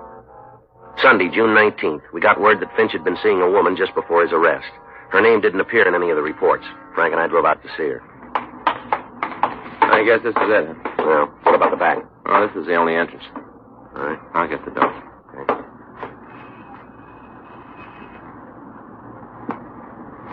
I'll try it again. Yeah, who is it? Like to see Miss Wall, please. Who is it? Like to talk to you. It's important. All right, man. You think he's here? I don't know. Better be ready for him. Yeah. Come on up. What do you want to see me about? You alone here? No, why? You mind if we check? No, go ahead. Come on in the living room. What you looking for? For police officers. You know a man named Leroy Finch? Yeah, Okay, Joe. I could have told you that going in. All right. Sit down, I'll just have some coffee. Looking at the Sunday funnies. Yeah. You gotta excuse the way the place looks. I wasn't expecting company. It's all right. Pour you a cup of coffee? No, thanks. How about you? All right. What do you want to know about Roy? When'd you see him last? Oh, let me think. This is a week, 10 days ago. Not since, huh? Uh-uh. You heard from him at all? No. What's this all about? What's Roy done? It's all been in the papers. Outside of the funnies, I could print it blank. What's he done? We want to talk to him. Oh, like that, huh? That's right. What do you know about him? Nice guy. Good spender. We've been out a couple of times. Dinner, dancing, nothing special. Mm-hmm. Dresses good. Looks nice. Wears too much padding in his coat. Outside of that, he looks like something in a magazine. Yeah. Where'd you meet him? Cafeteria downtown. Mm-hmm. I was in there eating one night. Place was pretty crowded. And he came over and asked if it'd be okay if he sat at my table. I told him, yeah. Mm-hmm. Finished eating, and we went out and had a couple of drinks. How long ago was that? Oh, let me see here. Just a couple of months. You ever talk about any of his friends? You know where he lived? I don't think he had one place. Kept moving around. You know, one hotel this week, some other place the next. Kept moving. Where was he staying the last time you saw him? I don't know. Some place down on Pico, I think. You can't give us an address, huh? No. All right, Miss Wool. We'll leave you one of our cards. We'd appreciate it if you could call us in the event Finch gets in touch with you. Well, sure. I hear anything, I'll call you right away. Oh, excuse me a minute, huh? Go ahead. We can find the door. Thanks. Hello? Uh-huh. Oh, yeah, just a minute. Mr. Friday? Yeah. The office. They want to talk to you. Thank you. Friday. When? I'll be right over. Thank you very much, Miss Wool. Don't mention it. Let's go.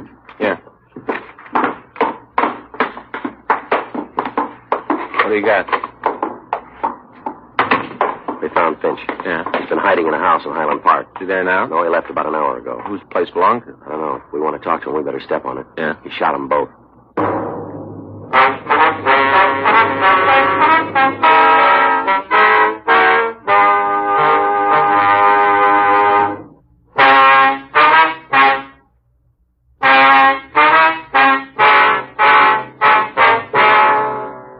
Frank and I left immediately for Georgia Street Receiving Hospital, where the latest victims had been taken. We talked to the doctor in attendance. He identified the couple as Mr. and Mrs. Fred Gilner. He went on to say that both of them had suffered serious gunshot wounds. Mrs. Gilner had been hit in the left shoulder and in the neck, while her husband had been shot in the arm and chest. The man was on the operating table at the time, but the doctor said we could talk to the woman briefly. Frank and I went into the treatment room. Miss Gilner. Miss Gilner? Yes, We're police officers, ma'am. I'd like to talk to you if you feel up to it. I guess so. I guess it's all right.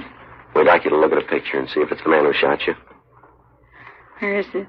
Right here. I'll hold it for you. This the man? Hard to see it.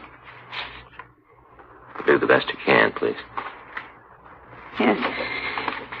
That's him. He's the one. Can you tell us what happened? How's Fred? Have you heard how my husband is? We don't know yet, ma'am. Shot Fred, too, you know. Shot us both. Now, can you tell us what happened? Came into the house last Thursday night. Came in. Yes, ma'am. Tried to rob us. Fred surprised him in the closet. Guess he was trying to steal some clothes. It was Thursday? Yes, night. All right. You can go on, please. Had Fred's gun. Must have found it in the bureau. Had it pointed right at us. Kept waving it around. Yes, ma'am. Made us stay in the house. 3 days. Kept us prisoner. 3 days with the gun. Mm-hmm. Then tonight, Fred tried to get the gun away from him. There was a fight. Terrible fight. Him and Fred. Fight. Do you want to stop, Miss Gilner? No, not much more. He shot Fred. Cold blood. Shot him. Then me. Kept us prisoner, then shot him. Awful thing. Shot. All right, Miss Gilner. We'll do what we can. Yeah. It's the best thing, rest. The best thing.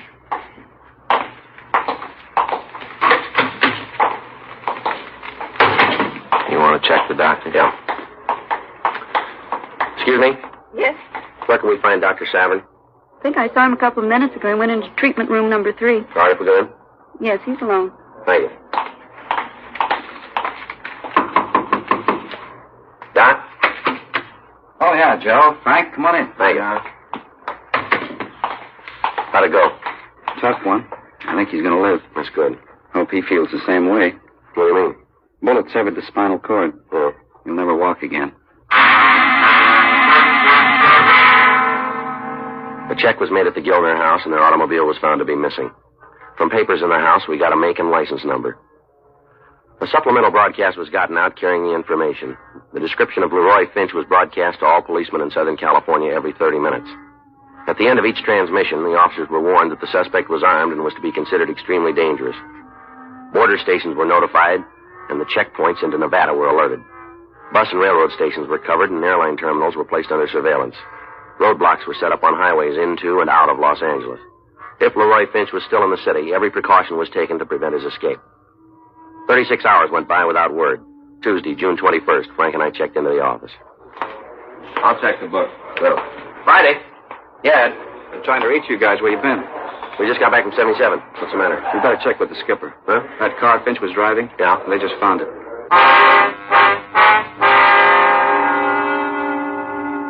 The vehicle had been found by a motorcycle officer on a side street in the Hollywood area. As soon as he'd made sure of the identification, he'd notified Captain Bernard, and then he'd staked out on the car. 4 teams of officers had been dispatched to the scene, and a search of the area was started. Frank and I went down the hall to Chief Thad Brown's office, and we checked with Captain Bernard. He told us to leave for the scene immediately and take charge of the investigation. We went back to the squad room before leaving. You want to sign us out?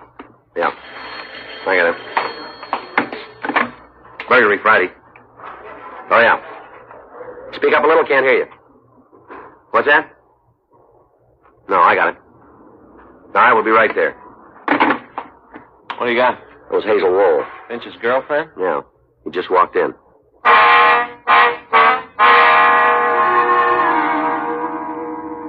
We notified Captain Bernard what happened, and along with him and 2 teams of men from robbery detail, we left for the woman's address. The building was covered completely, and Frank and I went up to the front door.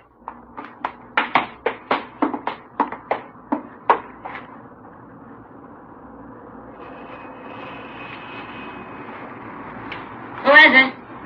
It's Joe, honey. Oh, yeah. What do you want? Like to see you. I'm kind of busy right now, Joe. Can you come back later? Finch must be with her. Yeah. I'm leaving town. It won't take very long. Just a minute. Follow me up and take it easy. All right. Hi, Joe. I didn't expect to see you. Got a call from New York. Gotta get back there right away. Thought I'd come over and tell you. Sorry about that date for tomorrow night. Oh, it's okay. I understand. All alone, huh? Yeah, but I was just getting ready to go out. Anybody I know? I don't think so. Friends out in the valley asked me over for dinner. Well, I sure wish I could keep that date tomorrow. So do I. Hey, I wonder if I could have a drink of water. Yeah. Guess so. I'll get it. Here, I'll come with you. Here's a glass. Thanks. Where is he? Bedroom. You alone? Yeah. Got a gun. Why don't you stay here? All right, be careful.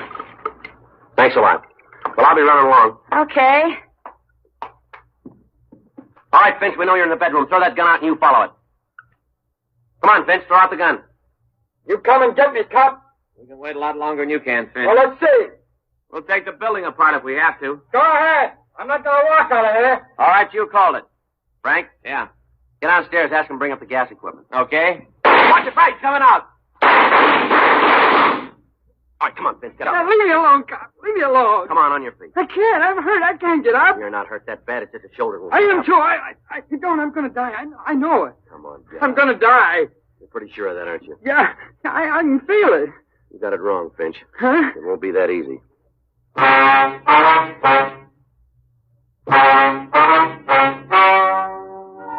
The story you have just heard is true. The names were changed to protect the innocent. On October 4th, trial was held in Department 97, Superior Court of the State of California, in and for the County of Los Angeles. In a moment, the results of that trial.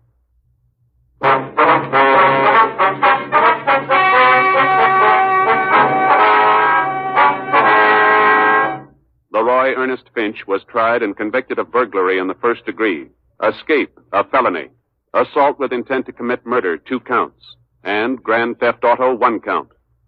In view of his past record, and because of the viciousness of his crimes, he was sentenced to life imprisonment in the state penitentiary without possibility of parole.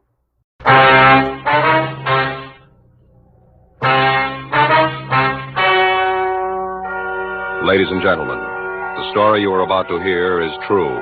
The names have been changed to protect the innocent.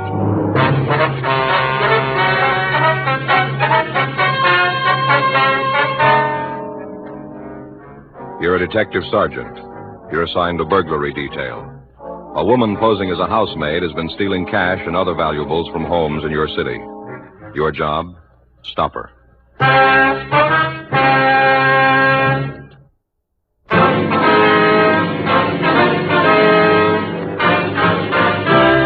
Dragnet, the documented drama of an actual crime. For the next 30 minutes, in cooperation with the Los Angeles Police Department, you will travel step by step on the side of the law through an actual case transcribed from official police files. From beginning to end, from crime to punishment, Dragnet is the story of your police force in action. It was Tuesday, October 11th. It was cloudy in Los Angeles. We were working the day watch out of burglary detail. My partner's Frank Smith. The boss is Captain Bernard. My name's Frank. We were on our way back from lunch, and it was 1:17 p.m. when we got to room 45. Burglary. Hey, Smith. Huh? Your wife called while you're out. Wants you to call her back. Oh, thanks. That's funny. Sounded like Faye to call in the middle of the day. Well, Kids are all right when I left this morning. Wonder what she wants. why don't you call her and find out? You're not married, Joe. You don't understand. Sometimes a guy wants a minute to think things over. Sort of prepare himself if he's done something he shouldn't. Mm-hmm. Well, have you? About what? Done something you shouldn't. Of course not. Then be my guest. Okay, thanks. And I'll dial 9 for you, too. That's mighty nice.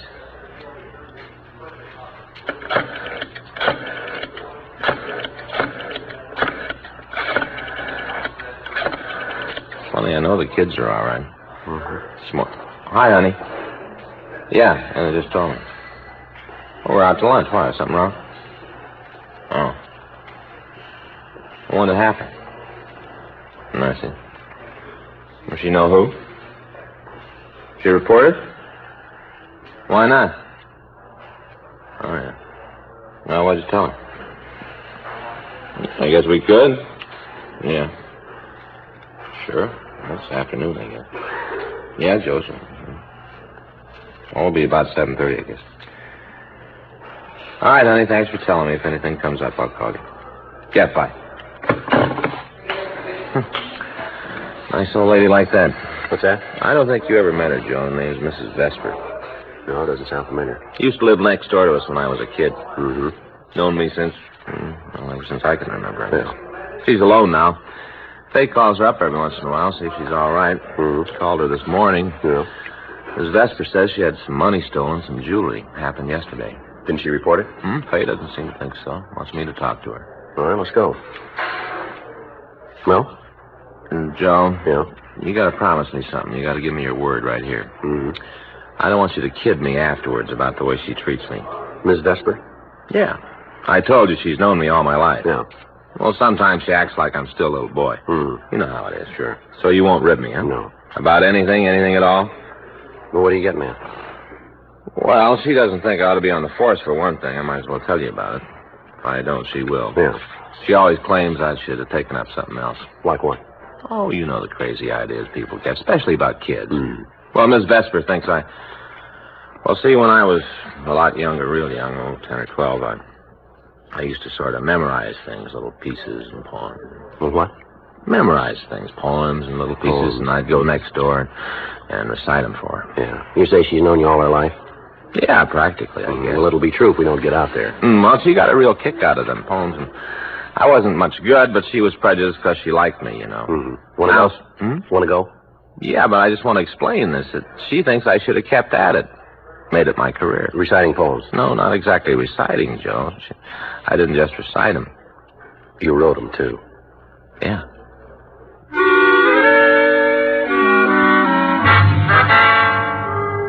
Frank and I left the office and drove out to the home of Mrs. Sarah Vesper. She lived in a small bungalow on Las Palmas Street in the Miracle Mile district. It was 2:07 p.m. when we got there. Why, for goodness sake, Frank Smith, where on earth did you come from? Afternoon, Miss Vesper. Mrs. Vesper? What's gotten into you, Frank? You've never called me that before in your whole life. Well, I meant Aunt Sarah. Well, now that's more like it. Who's this you got here with you? Aunt Sarah, this is my partner, Sergeant Friday. Oh, pleased to meet you. I do, ma'am. You work for Frank, do you, young man? Aunt Sarah, we work together. Oh, you don't say. Well, I expect that keeps you from getting lonesome, don't it? Yes, ma'am. My goodness, now don't just stand there. Come on inside, both of you. Thank you very much. Well, sir, this isn't the darndest coincidence. Ma'am? You're coming to visit me today. Oh, sit right down. Sit right down. After you, boss. Thanks. Believe it or not, I was talking to your wife only this morning. Then the next thing I know, here you are. Yes, ma'am. Faye told me. Oh, my stars. What's the matter, Aunt Sarah? Oh, I just remembered. That's why you're here, ain't it? On account of what I said to Faye. Yeah, sir. I should never have mentioned it to her. I don't know what's the matter with me. I must be losing my mind or something. I just keep forgetting that you're a policeman. Oh. Well, you oughtn't to have been one in the first place. Now, if you'd just taken my advice. Aunt Sarah. Oh, now, don't misunderstand me, please. I'm not criticizing the police. Well, we certainly couldn't get along without them, and I'd be the first to say so, but some people have a talent for one thing, and some people are talented in a different direction. Isn't that right, Mr. Friday? Yes, ma'am. You take Frank here. He had a real talent for making up verses, even when he was just a little tyke. I bet you didn't know that, did you? Well, I heard a little something about it. A real talent, that's what it was. Why, I remember some of his poems to my dying day. They rhymed and everything. Is that right? Say, Aunt Sarah, would you tell us about... That one about the rainbow. That was one of his very best. Did he ever do it for you, Mr. Friday? No, I don't think he did. Oh, it gave you such a beautiful picture. Just like an artist had painted it, only with words. You know what I mean? Well, I'm not sure I do. Go ahead, Frank. Say it for Mr. Friday. Oh, please, Aunt Sarah. Now I know he'd like to hear it, wouldn't you, Mr. Friday? I sure would. All right, Frank. The one about the rainbow. I don't remember it, Aunt Sarah. Oh, now you're just being modest. Yes, you are, Frank. Joe. No, really, I don't, Aunt Sarah. I don't remember, not a word, honest. Seems funny you'd forget a thing like that. I mean, when you made it up yourself. Well, it's been a long time. Hasn't been any longer for you than it has for me, and I can still remember it, just as clear as the first time I heard it. What?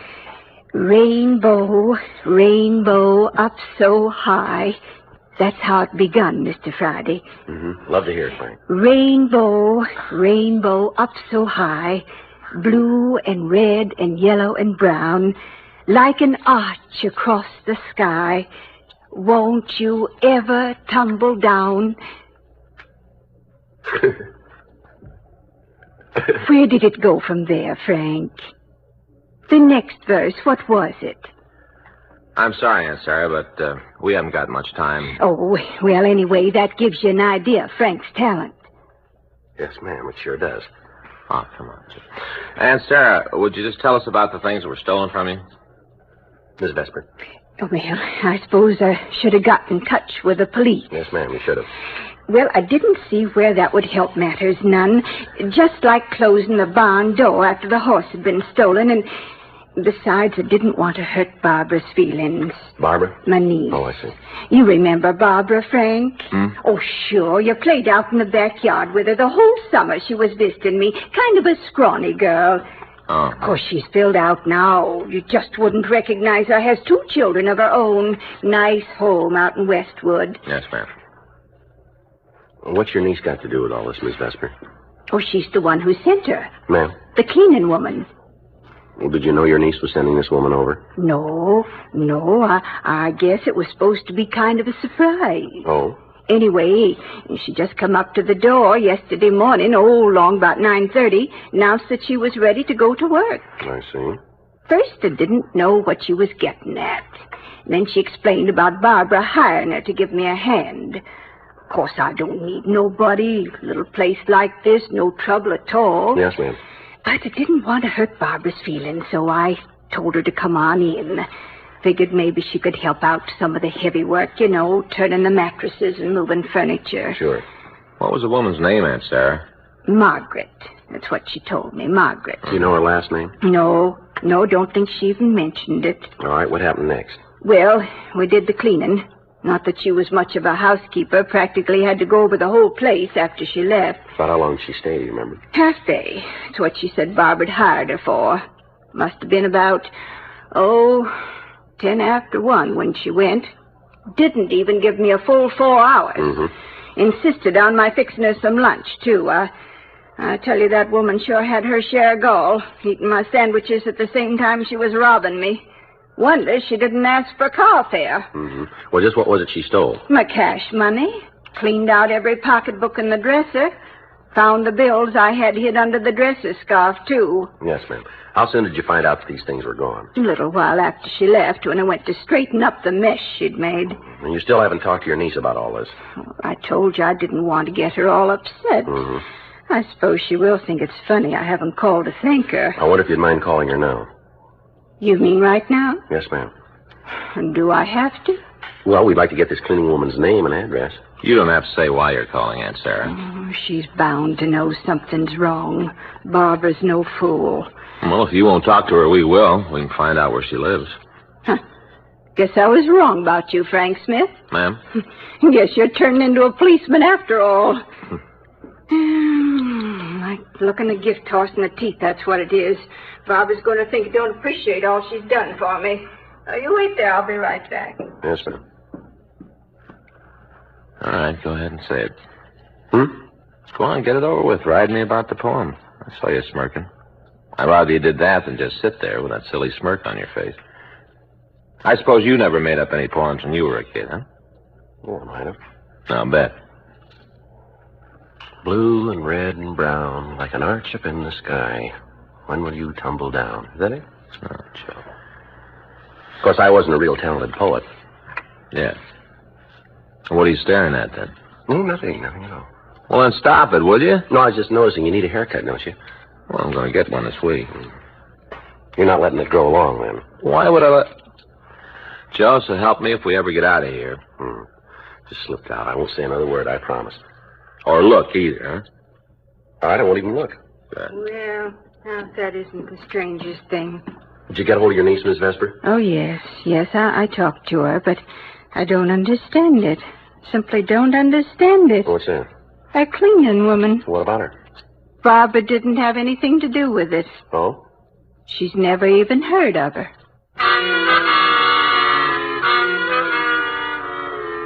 Frank and I continued to talk to the victim. Mrs. Vesper told us that the suspect was WFA, about 40 years old, 5 feet 3 or 4, weighing approximately 140 pounds. Said she was wearing a house dress and a light gray coat. She also gave us a detailed description of the jewelry that had been stolen. Frank telephoned Mrs. Vesper's niece, and she said she was not acquainted with anyone who answered the suspect's description. 5:17 p.m. The crime lab reported they had found no physical evidence at the Vesper residence. 3 days later, October 14th, we received a theft report from a woman living near Wilshire and Western. The suspect had gained entrance by saying that a neighbor had sent her to clean. The description tallied with what we already had. During the next 2 weeks, 9 more thefts were reported. In each case, the suspect had used the same M.O., and the description indicated that the crimes had all been the work of the same woman. Each of the thefts took place within a few blocks of Wilshire Boulevard, in the area between Vermont and Fairfax. In one instance, the suspect had been seen departing on the Wilshire bus. Police officers staked out buses and bus stops. Lists of the stolen property were sent to all pawn shops in the city. 2 women were brought in for questioning, but the victims were unable to give positive identification. Employment agencies for domestic workers were contacted. Newspaper want ads were checked. No leads developed. Saturday, October 29th, 2:17 p.m. I get it. Burglary Friday. Who? Oh, yeah. Yeah, Corky. What's that? Yeah, thanks. If you can? Okay. Corky Levitt. Yeah? Woman's in his pawn shop trying to unload a diamond clip. Oh? Corky says it's on our list.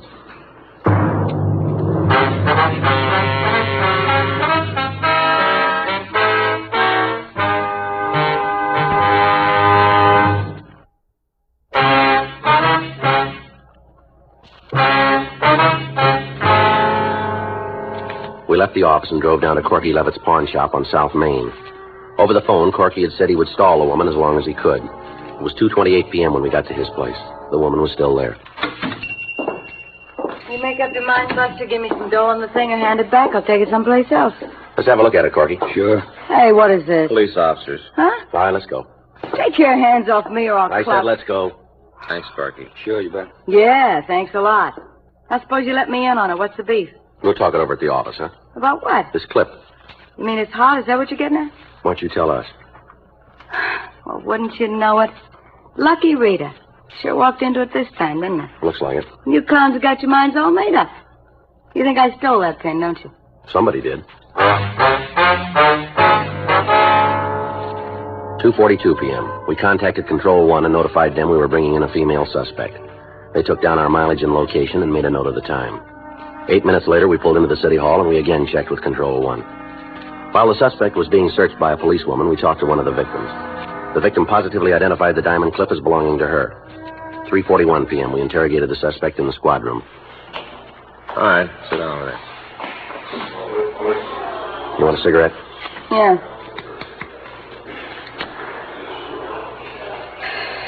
All right, now suppose you tell us about it. Come on, Rita, let's get it over with. What's there to tell? You guys know all the answers. We know some of them. Your name's Rita Baines. You've fallen 3 times, forgery, grand theft, burglary. You made 2 trips to Tehachapi and 1 to Corona. So you looked up my record. Big deal. Now, let's talk about this diamond clip, huh? Okay. Pretty, ain't it? Where'd you get it, Rita? Didn't I steal it? Isn't that why you brought me up here? It's a difference. You wouldn't believe me no matter what I told you. Why don't you try the truth? Okay. It was a gift. Yeah? Yeah. Lady gave it to me. Who was she? I don't know. Never saw her before in my life. Sure. I was riding the bus yesterday afternoon. She was sitting next to me. Mm-hmm. Had that pin on. Asked me if I liked it. You bet. I said, sure. She took it off, said I could have it. Just handed it right over, just like that. Yeah. What'd she look like, Rita? I don't know. 40, maybe 45. A little on the hefty side. And you never seen her before? First time. Mm-hmm. You know, when I was a little girl, my folks always told me not to take things from strangers. Sure they did. Yeah. Guess they were right. All right, Rita, what do you do for a living? Wait table. Where? Bar over on Pico. You work days or nights? Nights mostly. Don't open till 4 o'clock. You have your mornings free then, huh? Law against it? Ever do any housework? Straighten up my room once in a while. Ever do housework for somebody else? What do you mean? Like a cleaning woman. I ain't that hard up for a job, even with a record. All right, let's talk about this pin some more. You didn't believe me, did you? Pretty hard to swallow, isn't it? Yeah. The lady it belongs to says worth over $100. Pawnbroker didn't think so. People don't go around giving away $100 clips now, do they? Where'd you get it?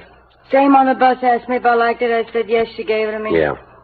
You guys don't mind if I stick to that story, do you? Seeing as how it's the truth? Which bus were you riding? Wilshire. Where'd your friend get off? She wasn't my friend. Where'd she get off? I don't know. I got off first. Mm-hmm. You know, if it was somebody else telling you this, you might go along with it. Yeah, sure we would. But not me. Not Rita Baines. You cops give a gal a record, from then on she might as well be dead. Sure. Anytime there's trouble, pick her up. She probably did it. If she tells you different, she's probably lying. You know, you got one thing wrong, Rita. I ought to know. It's happened to me often enough. I'm the gal with the record. Yeah, but we didn't give it to you.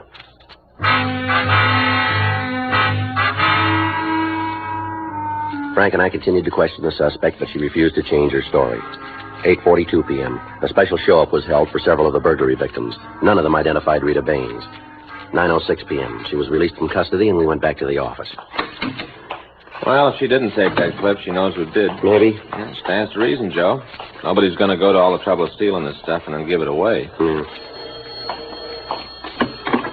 Burglary Friday. Yes, ma'am. What's that? I see. Mm-hmm. Yes, we would. What's your address? All right, thank you very much. Just a few minutes. Goodbye.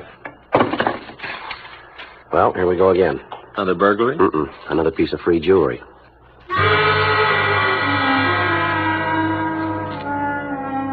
Frank and I drove out to an address on South Ridgely Drive. 9:32 p.m. We talked to Mrs. Lucy Heflin.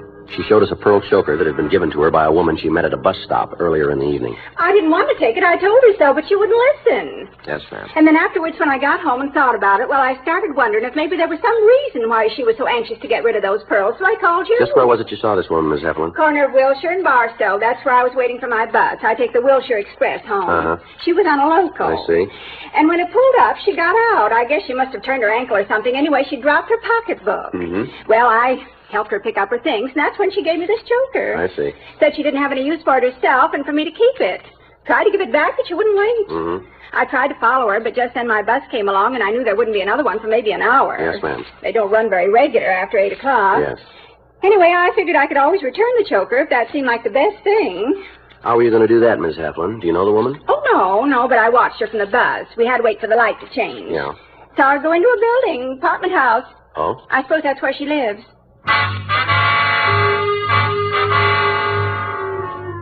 Miss Heflin told us that the woman had entered an apartment house on Barstow Street, 2 doors from the Wilshire corner.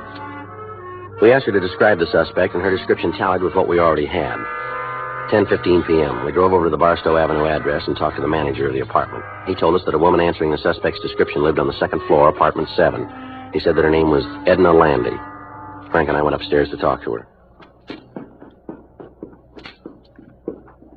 Well, this must be it.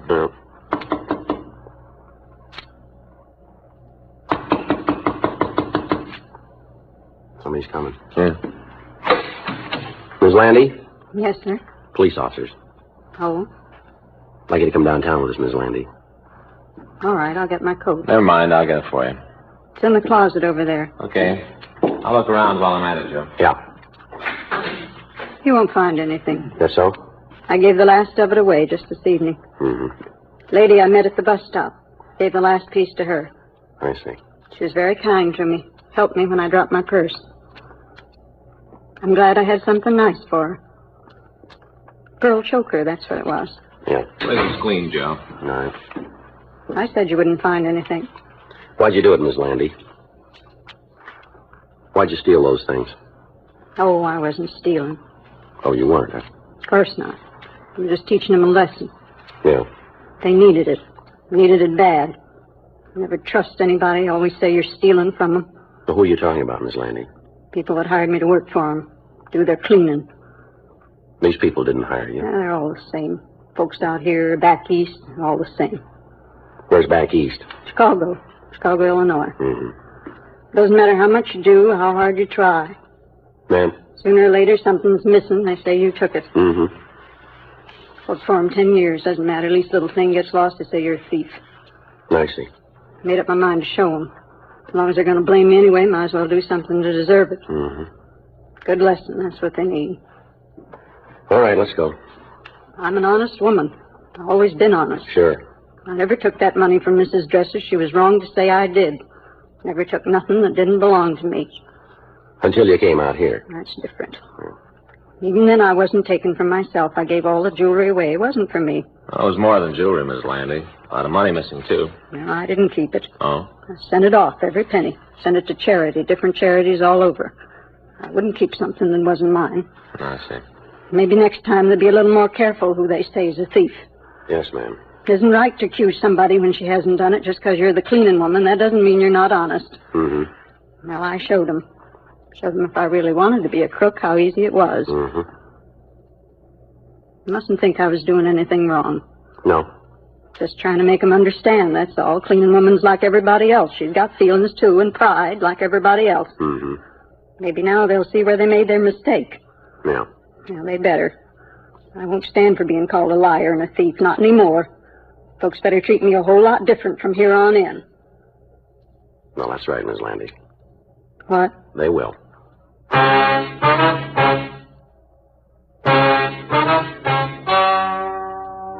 The story you've just heard is true.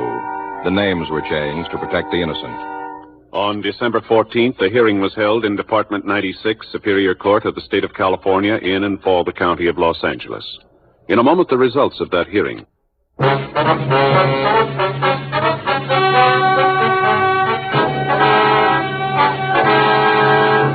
Edna Foster Landy was examined by 3 psychiatrists appointed by the court and was found to be mentally incompetent.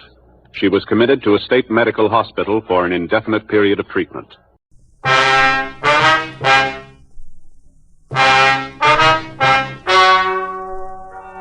Ladies and gentlemen, the story you are about to hear is true. The names have been changed to protect the innocent.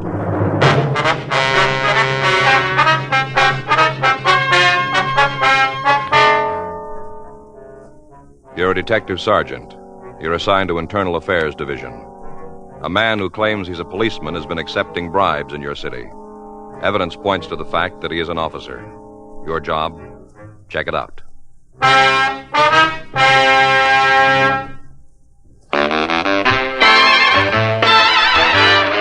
Stop! Start smoking with a smile with Chesterfield. Smoother, cooler, milder Chesterfield. Put a smile in your smoking, just give 'em a try. Chesterfield's best for you. They satisfy. When you shop, stop. Remember, vacation time is carton time. The cigarette to take with you is Chesterfield, made the modern way with Accuray. Take along a couple of cartons and put a smile in your smoking. Chesterfield, smoother, cooler, best for you. Remember, in the whole wide world, no cigarette satisfies like Chesterfield. Put a smile in your smoking, just give 'em a try.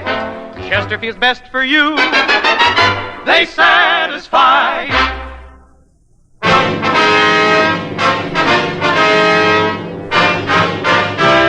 Dragnet, the documented drama of an actual crime. For the next 30 minutes, in cooperation with the Los Angeles Police Department, you will travel step by step on the side of the law through an actual case transcribed from official police files. From beginning to end, from crime to punishment, Dragnet is the story of your police force in action.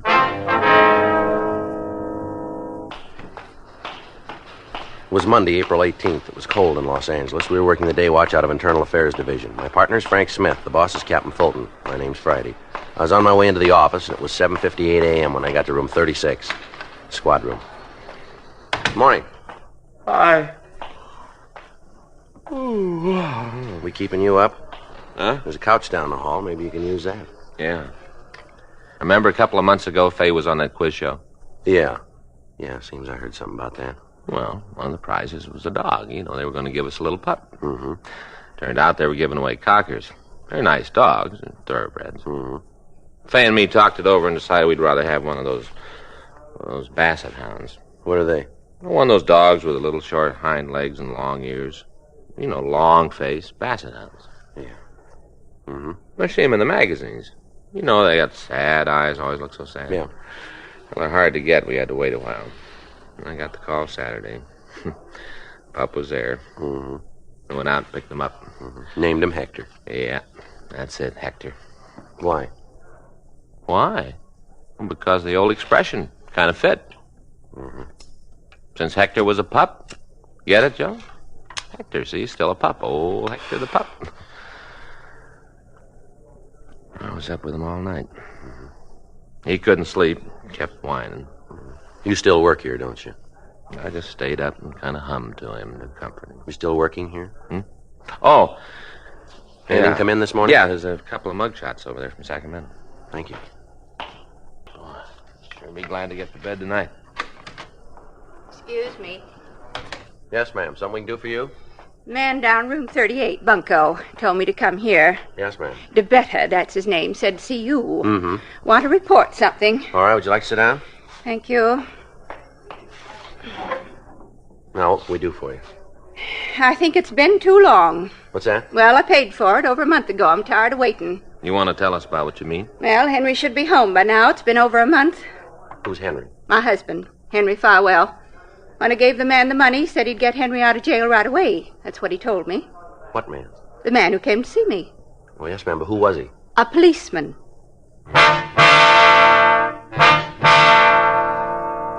8:12 a.m. We continued to talk to the woman. She identified herself as Mrs. Henry Farwell, and she gave us the full story. When did this man approach you, ma'am? Just a minute, Mr. Smith. I got it all written down. Ma'am? Got it right here in my bag. Yep, here it is. March 6th. That's when I met him. Where was that? What? Where'd you meet him? He come to the house, my house. Told me he wanted to talk to me about something. Said it was important. Mm-hmm. I didn't know him. There wasn't any reason he'd have anything important to talk to me about. But he said he knew the mister. You mean your husband? That's right, Henry Farwell. Is he in prison? Yes. Been there for 3.5 years. We don't like to ask this, Miss Farwell, but it's necessary. Burglary. That's what he was convicted for. Judge told him he'd go to jail for 5 years to life. Mm-hmm. Was this the first time he's been in jail? I thought so. First, I thought it was all a mistake. They was wrong about the mister. Yes, ma'am. They weren't. Came out in the trial. Seems he'd done the same thing before, twice before. I see. I didn't know about it when we got married. Didn't have any idea. Mm-hmm.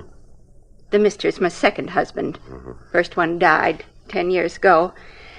Woman my age gets lonely. So when Mr. Farwell asked me to marry him, I said yes. Then I found out about the stealing. Mm-hmm. And this man said he knew your husband, is that right? That's right. Told me they met several years ago. Uh-huh. Then he went on to tell me how the mister could get out. What do you mean? The way he told it, if you had friends who knew the right people, you could get out of jail. What's that? If the right people were paid, a man could get out of prison. Uh-huh. And he wanted you to give him some money? Not at first. When he came to the house at the beginning, he didn't even mention it, not at all. When did he bring it up? Oh, about a week later. Came over in the afternoon. I was out in the yard, and he said he'd met the people who were important, the ones who could get the mister out of prison. Did he say who these people were? No, just told me he'd met 'em. Mm-hmm. Now, what happened then? Well, on March 14th, he told me that it could be arranged for the mister to get out of jail. Tell me, did he tell you how this could be done? Well, from what he told me, he'd talk to the right people. That's the way he said it, the right people. I see. If he gave him $5,000, the mister could be turned out. 5,000, huh? Yes. I told him I couldn't give him that much, that I just didn't have it. What'd the man say when you told him that? Asked me how much I could give him. Mm-hmm. I said if I sold a few things, did what I could to get more money, I might be able to pay $3,500. And what'd he say about that? Say it'd be all right? Oh, no. He told me he'd have to go back and talk to the people. Ask them if it'd be enough. When'd you see him again? 2 days. He came back. What'd he say then? Told me it'd be okay. The money'd be enough. Mm-hmm. I got it together and gave it to him. That same day? No, it was 2 days later, on March 16th. That's when I gave him the money. I see. It's been over a month now, and the mister still hasn't been turned out. I wrote to him, but he doesn't say anything about coming home. I don't think he knows anything about it. Yes, ma'am. Now, I don't want to cause any trouble. Just want the mister out of prison, or else I want my money back. You told us this man was a policeman? That's right. In what city? I don't understand. Well, what city did he work in, or what city did he say he worked in? Here, in Los Angeles, right here.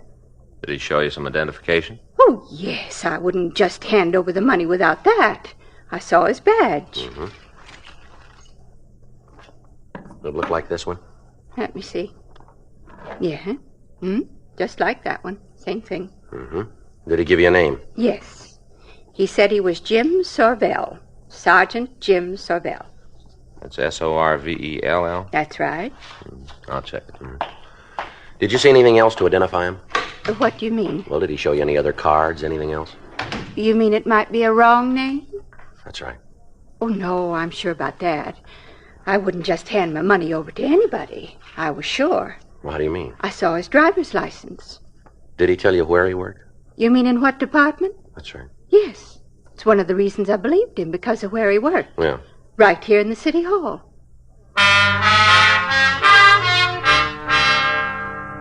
While I continued to talk to Mrs. Farwell, Frank put in a call to personnel. 3 minutes later, he called me out into the hall. Let me close the door. What do you got? Well, I checked the personnel records. Yeah, what'd you find out? Looks like she was telling the truth. What? There is a Jim Sorvell. City Hall? Well, closer than that. Huh? Auto theft detail.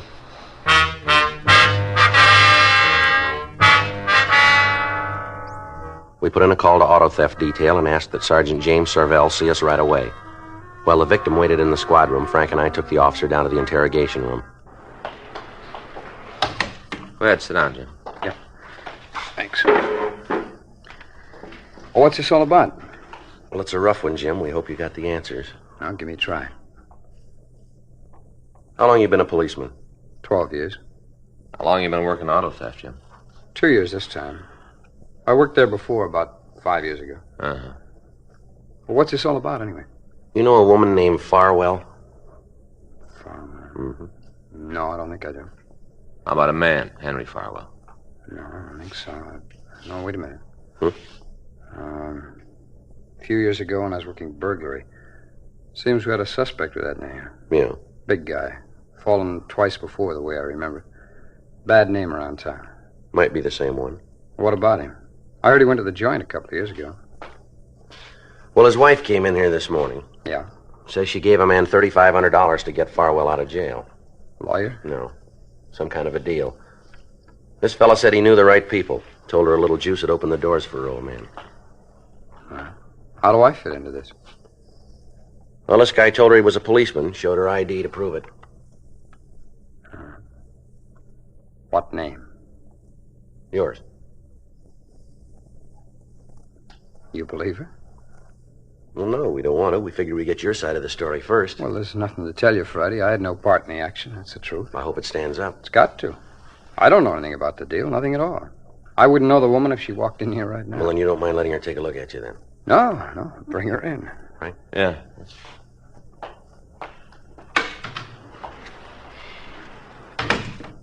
How'd she happen to pick me? Told us the fellow that took her gave your name. Must be a goof up someplace. Mm-hmm. You got your driver's license? Yeah. Want to show it to me? Sure. Next line is, take it out of your wallet, isn't it? I don't like this any better than you do, Jim. Yeah. Here. You got your badge on you? Yeah. You want that, too? Well, I want to see it. All right. Ms. Farwell says the suspect showed her a badge. Says it looked good. I don't think it was mine. Huh? Here. One step inside, Miss Farwell. Yes, thank you.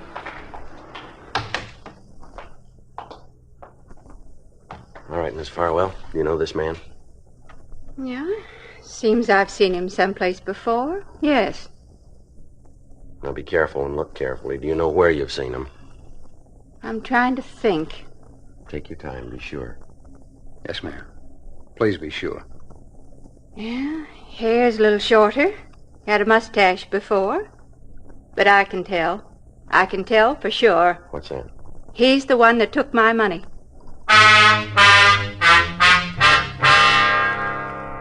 Mrs. Farwell was taken down the hall where she made a complete report. We continued to interrogate Sergeant James Sorvell, but he maintained his innocence. He was suspended from the police department pending an investigation by our detail and the district attorney's office. A week went by. During that time, we talked to Sorvel's friends and the men he worked with. His financial condition was investigated. He owed some money, but he was not behind in his payments. His bank account didn't show any large deposits, and from what we could find out, he was not living beyond his means. If he was guilty, he hadn't spent any of the money that he'd taken. We asked the stats office to make a run on con men who had used a similar approach. They came back with a list of 18 possible suspects. We pulled the mugshots from the packages on the men, and we drove out to see Mrs. Farwell. She showed us into the living room of a very small house. Now then, what is it this time? You come to bring my money back? No, ma'am. Well, when am I going to get it? Seems like a long time. The mister's still in prison, and I haven't got my money. Yes, ma'am. We'd like you to look at some pictures, if you would. What for? We'd like to see if you recognize any of the men. Sure, I got nothing else to do. Let's see 'em. There you are, ma'am. Mm-hmm. Yeah. Mm-hmm. Yes, sir. All right. Now, looked at the pictures. Now I get the money. No, ma'am. When do I get it? Well, we haven't been able to recover it yet. What? We haven't found it yet. What about that man you got, Sorvel? What about him? Ma'am? Make him tell you where the money is. He took it. Make him tell. From what we've been able to find out, he hasn't got it. Now we get down to cases, huh? What's that? Let's lay the cards on the table. I'm getting pretty mad about it. When I first came to see you, I wanted the money back. Either that or to have the mister out of prison. Either one. It didn't much matter which, but I did want one of them. Yes, ma'am, we understand. Now, you've got the man who took the $3,500. Got him in jail. And you tell me you can't find the money. Is that right? Yes, ma'am, that's right. You want to know what I think? You want to know? What's that? I think you're all in it together. That's what I think. The whole bunch of you, all in the thing together. That's not true. You say so, but I think different. Now, I'm going to tell you something, Mr. Friday. I'm not going to wait any more. I want the money back, or I'm going to the newspapers again. I'll tell them what's happened. They'll get me some action. Now, just a minute, Miss Farwell. No, I won't. I've done all my waiting already. You think that just because I'm an old woman, you can push me around. Well, you just got another thing coming. I want that money, and I want it right now, and if I don't get it, you're going to be in a lot of trouble. We're doing everything we can to get your money Well, then back. you better start doing more, because I'm not happy at all. All you cops, you stick together. Well, this time, it's not going to do you any good. You don't understand, Miss Farwell. I think I do, maybe too much. I'll tell you what I'm going to do. I'll give you just 3 days to get that money back, or I'll scream my head off to the newspapers. You've got the man in jail. Next thing, you'll be telling me he didn't do it. We're not sure he did. Uh-huh. Well, he did. I guess I know. I'm the one he stole from. He's the man, and I want to see him in prison, too. Well, if he's guilty, that's where he'll go. I'm telling you he is. What more do you need? Just one more thing. What's that? Proof.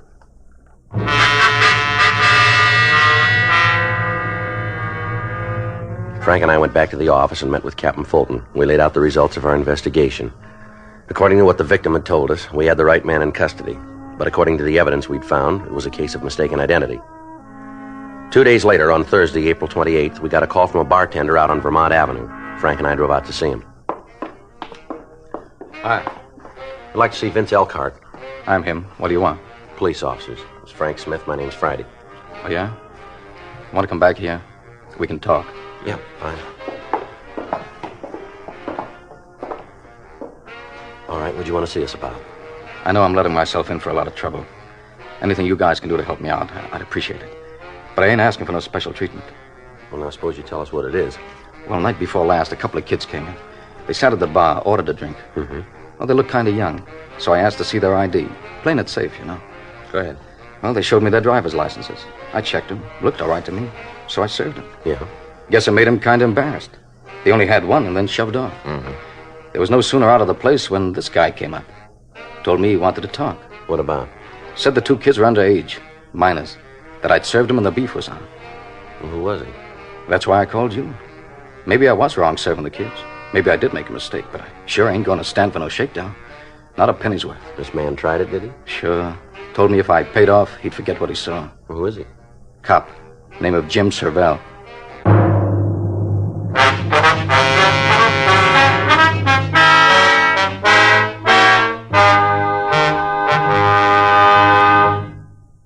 Put a smile in your smoking.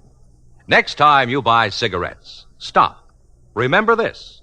It's today's biggest cigarette news. Chesterfield is made the modern way with Accuray, The Accuray controller is the greatest improvement in cigarette making in years, and it's a Chesterfield exclusive. This amazing quality detective electronically checks and controls the making of your Chesterfield, giving a uniformity in smoking quality never possible before. So buy Chesterfield today. For the first time, you get a perfect smoke column from end to end. A perfect smoke column from end to end. From the first puff to the last puff, your Chesterfield smokes smoother. From the first puff to the last puff, your Chesterfield smokes cooler. From the first puff to the last puff, Chesterfield is best for you. Next time you buy cigarettes, stop. Remember, Chesterfield is made the modern way with Accuray. Put a smile in your smoking, just give 'em a try. Light up a Chesterfield, they satisfy.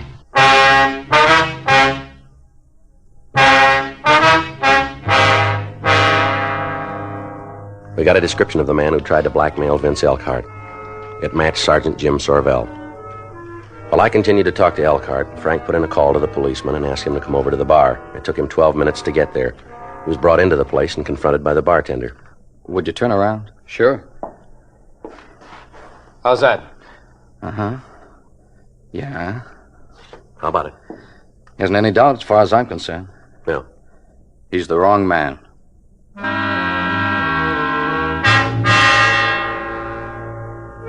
We made arrangements for Vince Elkhart, the bartender, to come down to the city hall and go through the mug books. He was unable to find a picture of the suspect. We contacted CII up in Sacramento and asked them to check their files. Thursday, 5:30 p.m., we returned to the bar. No. Come right down to it, I guess I should have known he wasn't a cop. Should have known it all along. Have you seen this fellow before? I'm not sure about that. Seems like I might have, but I can't be sure. Mm-hmm. We do a pretty good business in here. A lot of people. He might have been around, but I can't name a date or time. Was he with anybody the night he was in here, do you remember? I don't remember. Matter of fact, I don't even remember him coming in. Just all of a sudden, after the kids left, he was at the bar, tossing me the pitch. Mm-hmm. Really saddened me to think a cop would pull a stunt like that. What'd you tell him when he asked you for the payoff? Said for him to get out of the place. That if he was going to make a pinch, to go ahead and do it, or else clear out. Did he leave? Yeah. Said I didn't give him any choice. Walked out. Hello. Yeah, that's right. Just a minute. Hey, Vince. Yeah? Catch the phone, will you? Yeah. Excuse me. Yeah, go right ahead. Sure, go ahead. Hello? Yeah, that's right. Who? Oh, yeah. Mm-hmm. I don't know. Yeah. No, I understand. Uh-huh. Well, it's nice of him. Sure, I thought about it. Okay. Yeah. Goodbye. You guys must live right. That was him. The phony cop? Yeah. He'll be right over.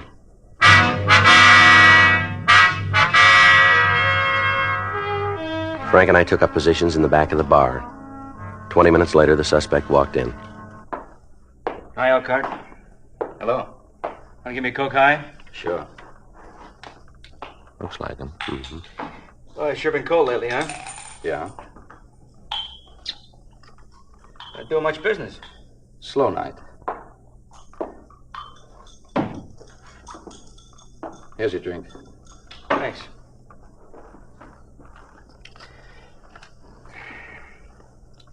Where can we talk? It's all right here. And what about the two guys in the back? They won't bother anybody. Both gassed. All right, Elkhart, what about it? You mean the payoff? That's right. I talked to the boys downtown. They say they'll let you off the hook for $750. That's a lot of money. Your license is worth more, isn't it? I suppose so. But I gotta know what I'm buying. Who are these guys downtown? Well, that doesn't come into it. All you gotta do is dig up the money. How high does the juice go? What do you mean? Just that. How far up does the payoff go? All the way to the top? We got enough. All right. Yes, sir. You play along with us and you'll do all right. This is him. All right, mister, let's go. What are you talking about? What is this? Police officers, you're under arrest. For what? Suspicion grand theft, impersonating an officer, and we ought to be able to figure up a couple more on the way downtown. Oh, hey, you guys are wrong. You made a mistake. Sure we have. Stand still. Nice clean. You're going to be awful sorry about this. Is that right? Sure, I got a lot of friends in town. Some of them pretty high. Mm-hmm. You mind giving me your names and numbers? I want to be sure I got the right dope on you guys. Time I get through, you'll both be working so far out, you'll need a passport to get home. Mm-hmm. Got it all figured, haven't you? Front, back, and in the middle. Yeah. Like reading a story. Well, I don't know about the first part. Yeah. But I can tell you how it's going to end.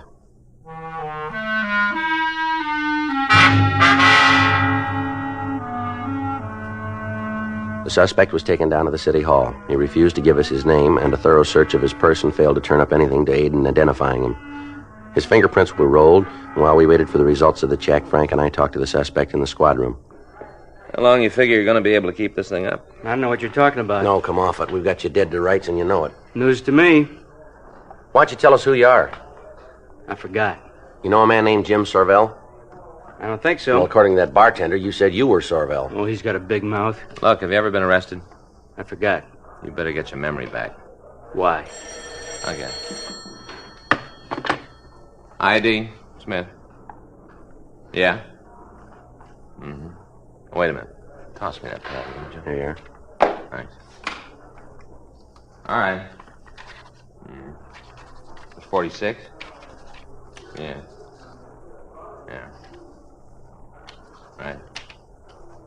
52, huh? Okay. All right, thanks a lot. You better get in touch with those big friends of yours. I will when it's necessary. Well, time just came up. We got your record. Hmm? Full name, Charles Bobo Kiernan Offner. We've fallen twice in California, once for GTA, once for attempted robbery. There's an outstanding warrant from Eureka and 2 from out of state, all 3 on charges of extortion. Shall I read the rest of it? How about it? You don't have to. I'm in the box. Where's the badge and the driver's license? My place. Where's that? Hotel over on Grand. Where'd you get the badge? Bought it. Guy I know. It's one of the old ones. Mark doesn't know the difference. Yeah. How about the license? Made that up myself. Why'd you pick Sorvell? Looked like a good dodge. A cop who's going to cause trouble. Why him?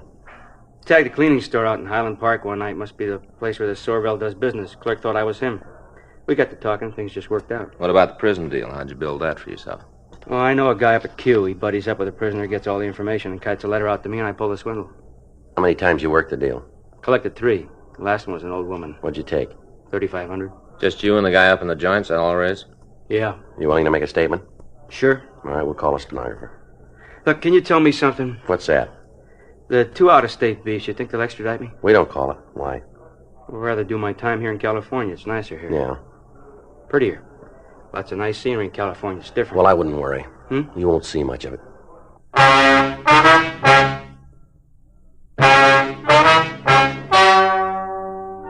The story you've just heard is true. The names were changed to protect the innocent. On July 28th, trial was held in Department 96, Superior Court of the State of California, in and for the County of Los Angeles. In a moment, the results of that trial. Now, here is our star, Jack Webb. Thank you, George Fenneman. Chesterfield, made the modern way with Accuray. I wonder if you realize what that means to you. For the first time, you get a perfect smoke column in your cigarette. A smoother smoke. A cooler smoke than you've ever had before. To put a smile on your smoking, try 'em. Chesterfield.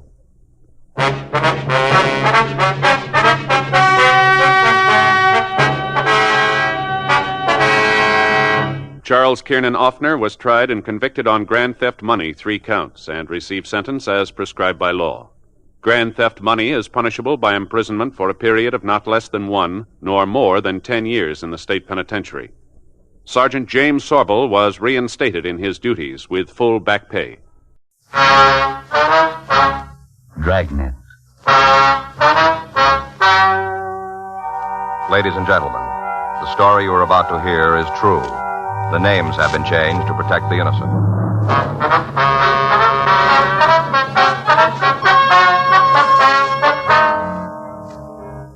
You're a detective sergeant. You're assigned a juvenile detail. A woman reports that a teenage boy has been stealing food from her home. She says she's seen him several times. Your job? Check it out.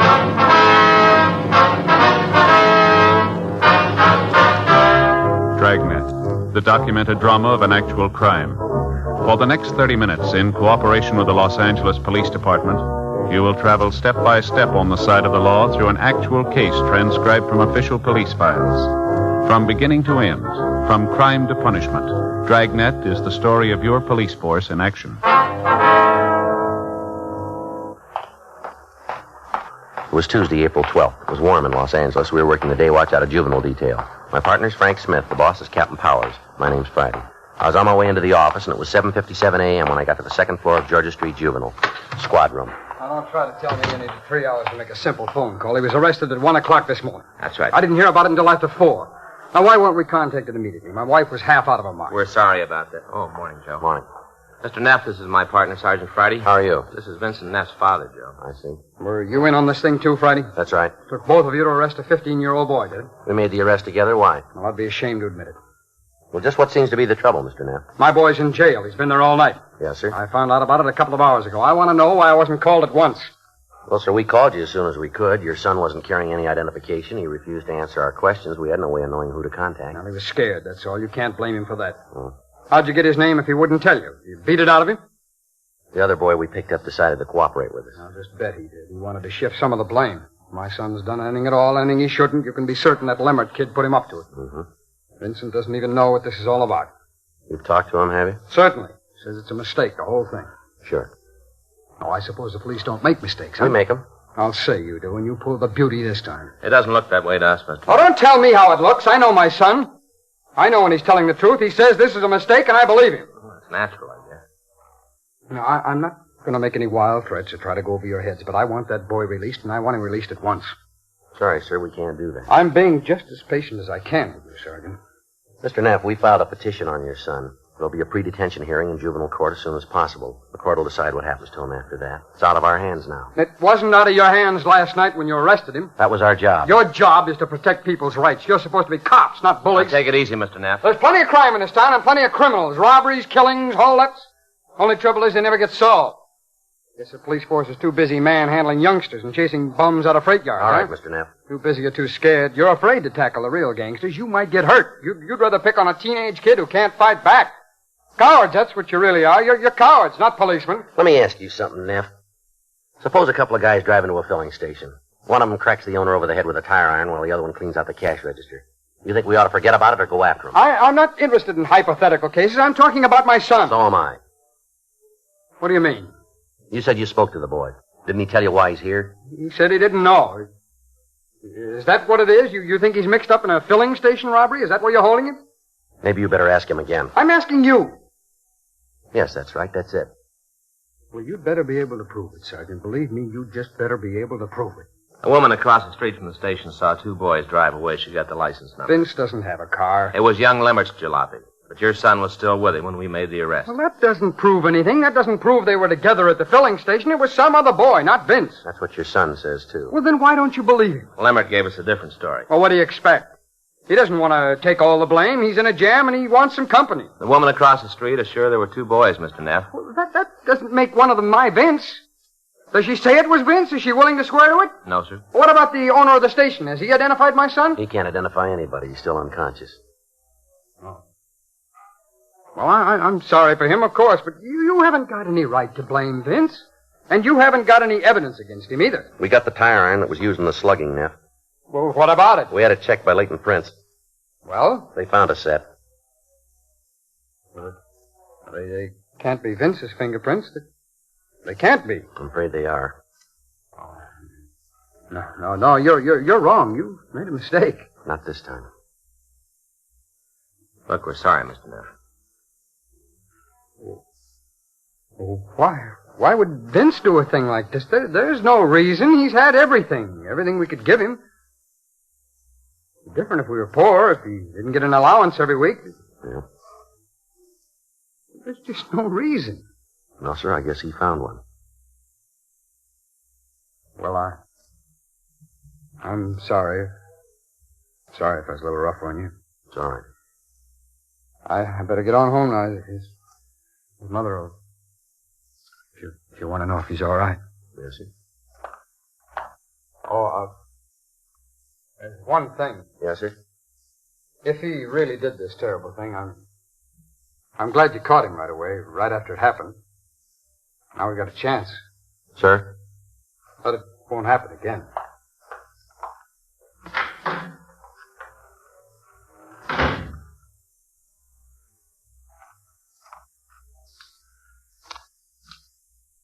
What do you got there? Oh. I didn't realize I still had it with me. What is that? Well, it's one of those puzzles with numbers you move around, try to line them up. Oh. The kids brought it home last night. I was showing him how to work it. Guess I stuck it in my pocket. It's real easy, Joe. There, see? I got them all in order. One. It's funny. Why, what's the matter? Nothing. I just had a couple out of sequence, that's all. No? Well, give me a minute, can't you, Joe? You got 3 numbers in the wrong place now. Look, Joe, I can't work the puzzle when you're watching me like that. Oh, I see. I get it. Juvenile Friday. Yes, ma'am. I see. Well, do you know the boy? Can you give me your address, please? All right. I have it. What? Yes, ma'am, we would. Will you be home? All right. Thank you very much.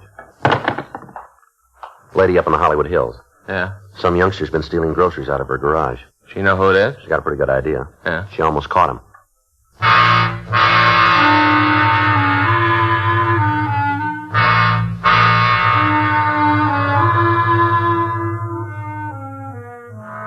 Frank and I left the office and drove out to a hillside address on Edgewood Drive, 2 miles north of Hollywood Boulevard. It was 9:17 a.m. when we got there.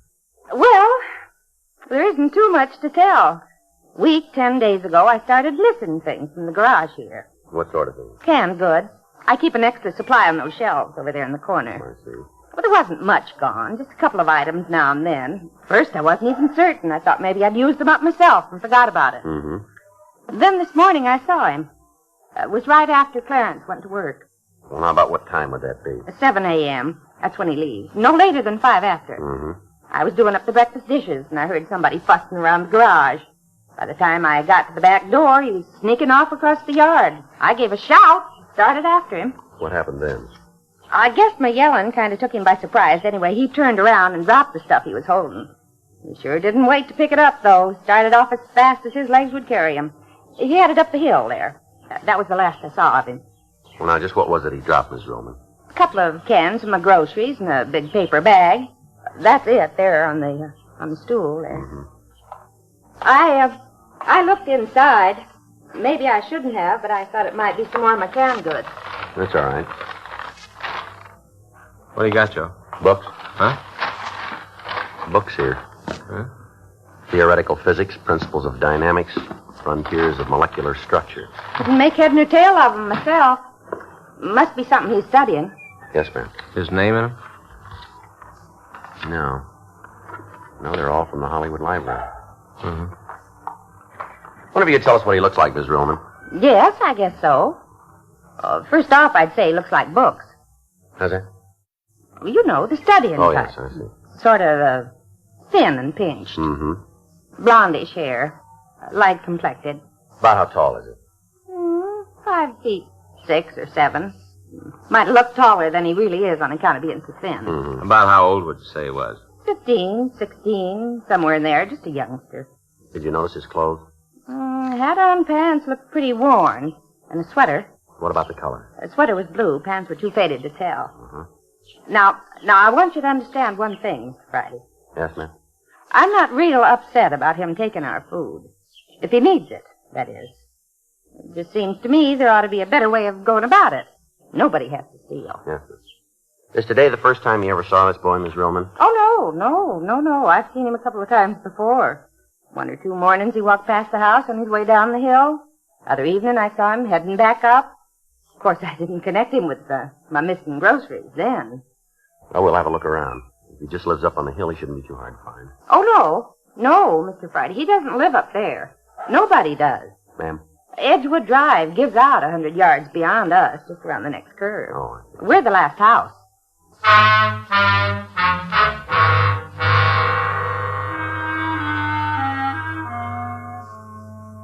9:32 a.m. Frank and I left Mrs. Roman. We drove up to the end of Edgewood Drive, and we got out of the car. Well, she's right, Joe. What's that? No place for anybody to live around here. I think you're way out in the country. Yeah. Frank? Huh? Over there, halfway up on the slope. Where? See? Right behind that tree. Oh, yeah. What's it look like to you? I don't know. Oh, I guess. Why? Maybe that's where he set up housekeeping.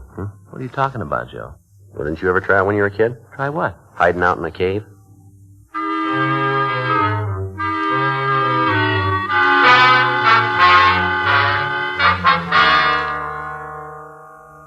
We climbed up the side of the hill. About 200 yards east of the road, we came to a small hole. Behind this opening was a shallow natural cave. Frank and I crawled inside. The cave was about 8 feet long and 4 feet wide. The boy we were looking for was not there, but there was plenty of evidence that this was where he'd been living. The sleeping bag was rolled up in one corner. Beside it was a small supply of canned food. We found 10 or 12 notebooks filled with handwritten mathematical equations and some 50 textbooks on advanced physics or higher mathematics. He sure believes in making use of the public library. Yeah, he does, doesn't he? Just about every branch in town. Well, I suppose there are worse things he could be reading. Yeah. Looks like they aren't all library books. What do you got, Joe? There's a couple here with book plates. Huh? Owners' names in them.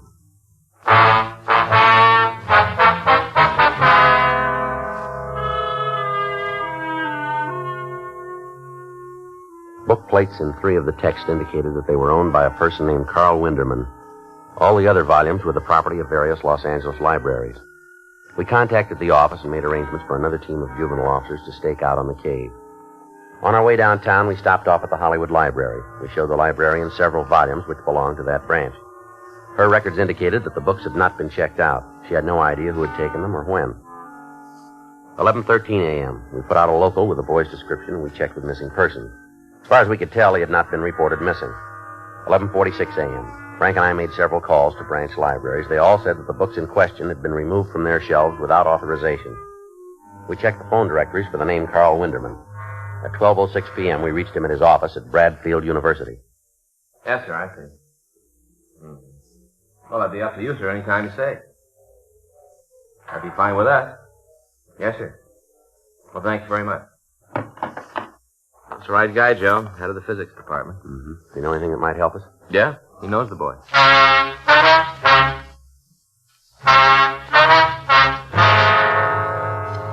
4:16 p.m. Frank and I drove out to the Bradfield campus. We met with Dr. Carl Winderman in his office on the second floor of the science building. Yes, I've talked to the boy several times. Mm-hmm. Did you know he had these books of yours? Of course, I loaned them to him. Oh, I see. How'd you happen to meet him, Doctor? It was here at the university. Yes, sir. He came to see me. He had read some articles of mine. He wished to discuss them. What's that? It was not presumptuous. He has a brilliant mind. Extraordinary. I see. And he also wished to inquire about enrolling. He asked about a scholarship. Mm-hmm. I tried to discourage him for a year or so at least. He's very young. Did he say how old he was? 18, that is what he told me. I'm afraid it is not the truth. About how old would you say he is? Perhaps 16. Do you know his name, sir? Peter. And his last name? I suppose he told me, but I'm afraid I do not remember. The typical absent-minded professor. What about his family? Did he mention them? No. I imagine they are not well-to-do, the way he was dressed, the inquiry about a scholarship. Yes, sir. Did he say where he lives? In Los Angeles, that's all. Mm-hmm. Wait, I think he did mention something about recently coming to California. Mm-hmm. From one of the eastern states, Pennsylvania, perhaps. You wouldn't know which town, would you? No, I'm sorry. Is there anything else you can tell us about him, Dr. Winderman? Well, I would say he is an unhappy boy. You say he's unhappy? Yes, sir. What do you mean? Lonely, aloof. It must be very difficult for him. Other people. Children his age, he would be unable to talk to them. They would have nothing in common, even adults. I see. A brilliant mind does not necessarily make for a well-adjusted person, especially in one so young. Mm-hmm. Well, thank you very much, Dr. Winderman. I'll leave you one of our cards. If you should hear from him again, would you get in touch with us, please? Yes, of course. If there is anything I can do for Peter... It's very kind of you. Is he, in some kind of trouble? Well, we don't know yet, sir. I did not mean to pry. Forgive me. Well, the fact is he's been borrowing some books that don't belong to him. Books? Yes, sir, from libraries around town. To want to read, to want to learn, is that such a serious crime? It does not seem like one to me. Yes, sir. And is that all he's done? Well, he's taken some other things, too. Food, canned goods. Yes, of course, I should have known. When he was here, I should have known. Beg your pardon? But it has been so long since I've seen one. What's that, sir? A boy who is hungry.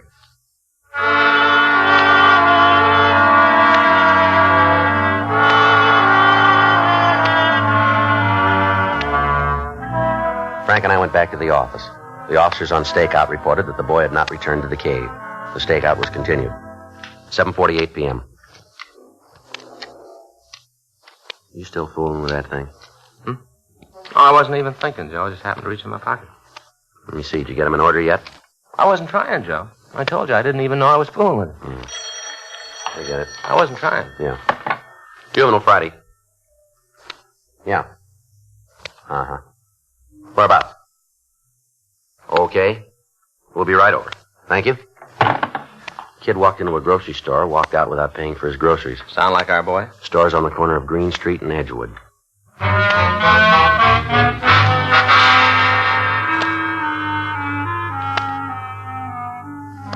Frank and I drove out to the Huggin grocery store on the corner of Green and Edgewood. 8:17 p.m. We pulled up and went inside. I was waiting on another customer. I didn't pay much attention to him. Next thing I knew, he was sneaking out the door. Yes, sir. What can I do for you? We're police officers. This is Frank Smith. My name's Friday. You from Central? That's right. I'm Davis, Hollywood. Did you get a description here? Yeah, my partner's out looking around. I'll give him a hand. Okay, thank you. Say, will you take care of the report? Yeah, we will. Thanks. Now, this ain't no big robbery or anything like that. He was just a kid, you understand? Yes, sir. Could you tell us what he looked like, Mr. Huggin, Andy Huggin. The same as the sign on the window there. Yes, right. Well, like I said, he was a kid. Mm-hmm. Teenage, about halfway. How's that? Halfway in his teens, about 15 or 16. I see. Light hair, thin on a rail. How was he dressed, sir? Pants, sweater. I see. Just what did he take from your store, Mr. Huggin? Well, I couldn't say for certain. I wouldn't have known he took anything if it hadn't dropped out from under his sweater when he was sneaking out the door. Yeah. Can of corned beef. That's what it was that fell. Mm-hmm. Did you see which way he went? Out the door, up the street. Told the other policemen. I guess they were after him. Yes, sir. I don't know whether I done right or not. How's that? In reporting it, I expect it seemed like a lot of fuss about a few groceries. No, sir. Trouble it is, you let one of them get away with something like this, the news gets around. Next thing you know, the store's full of them, you know. The kids try to steal you blind. Yes, sir, we understand. Worse than a plague of locusts. Sergeant? Yeah, David. Out in the car? What? We got it.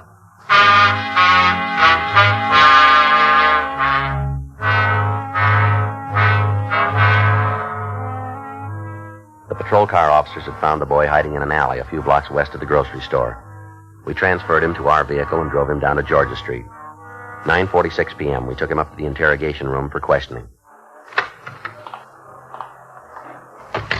Sit down, son. All right, now you want to tell us about it? About what? Well, let's start with your name. Well, Paul Paul what? Jones. You sure about that, are you? I don't know my own name. Yeah, you should. Where do you live, Paul? San Diego. What are you doing in L.A.? Just looking around, that's all. Mm-hmm. What's your address, son? Huh? In San Diego, what's your address? I don't know. You know your name, but you don't know where you live. Only moved to California a few weeks ago. You live with your folks? Sure. They have a telephone? Uh-uh. What's father's name? Bill. Bill Jones. How long you been in Los Angeles, son? Just today. Just today. Hitchhiked in this morning. Did you ever hear of a man named Carl Winderman? Who's he? Now look, Pete, you're not doing yourself any good here. Did you hear what I said? My name's Paul. Why'd you steal that stuff from the grocery store, son? I don't know. What kind of an answer is that? You're in trouble, Pete. Serious trouble. Am I? All right, you won't tell us, we'll tell you. You didn't come to Los Angeles today. You've been here for a couple of weeks. You've been living in a cave up in the Hollywood Hills. Yeah? And this grocery store tonight isn't the first time you've gotten out of line. Why'd you take all those books, son? What books? Well, it just shows you how much these college professors really know. Huh? Like that Dr. Winderman. He says you're a smart kid. You got a real good head on your shoulders. Well, pretty poor judge of brains, isn't it? What you know about it? Well, He's so far ahead of you guys. thought you never heard of him. All right, now, Pete, let's quit fooling around. Let's have it straight. All of it. What do you want? Your name isn't Paul Jones. Now, what is it? Siler. Pete Siler? Yeah. Where's your home? You found it. I didn't mean that cave. Your real home. I don't know. I used to live with my sis back in Philly. Well, what happened? She got married, threw me out. What about your folks? They're dead. What the heck you doing? That thing. It's just a puzzle. Oh. You're supposed to line up the numbers, 1 through 15. Yeah? Here, you want to try it? Is that all? Just line them up? Sure.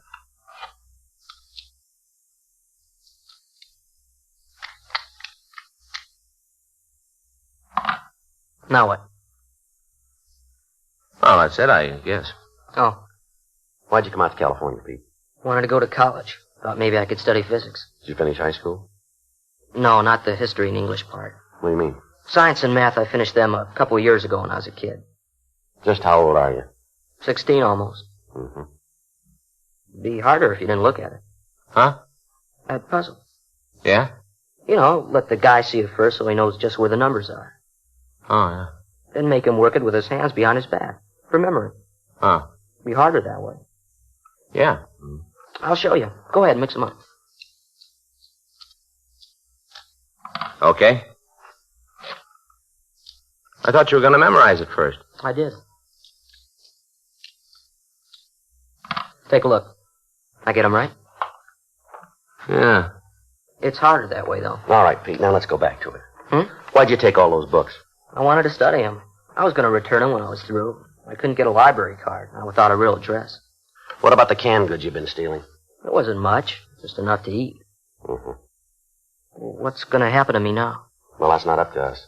Huh? What do you think ought to happen? Well, I don't know. I don't see where I did anything so wrong. You don't, huh? Well, did I? You stole books, you stole food. You caused us a lot of trouble. Yeah. Well, you're the whiz at math, aren't you? Huh? You add it up.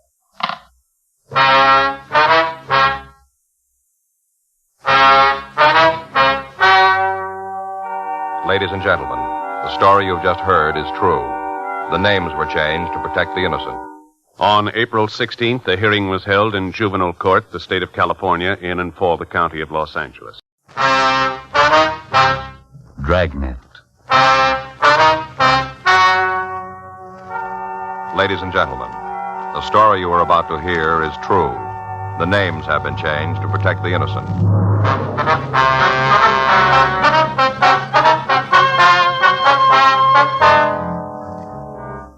You're a detective sergeant.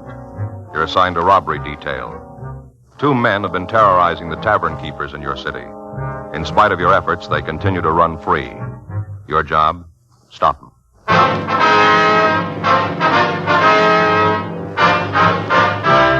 Dragnet, the documented drama of an actual crime. For the next 30 minutes, in cooperation with the Los Angeles Police Department, you will travel step by step on the side of the law through an actual case transcribed from official police files. From beginning to end, from crime to punishment, Dragnet is the story of your police force in action.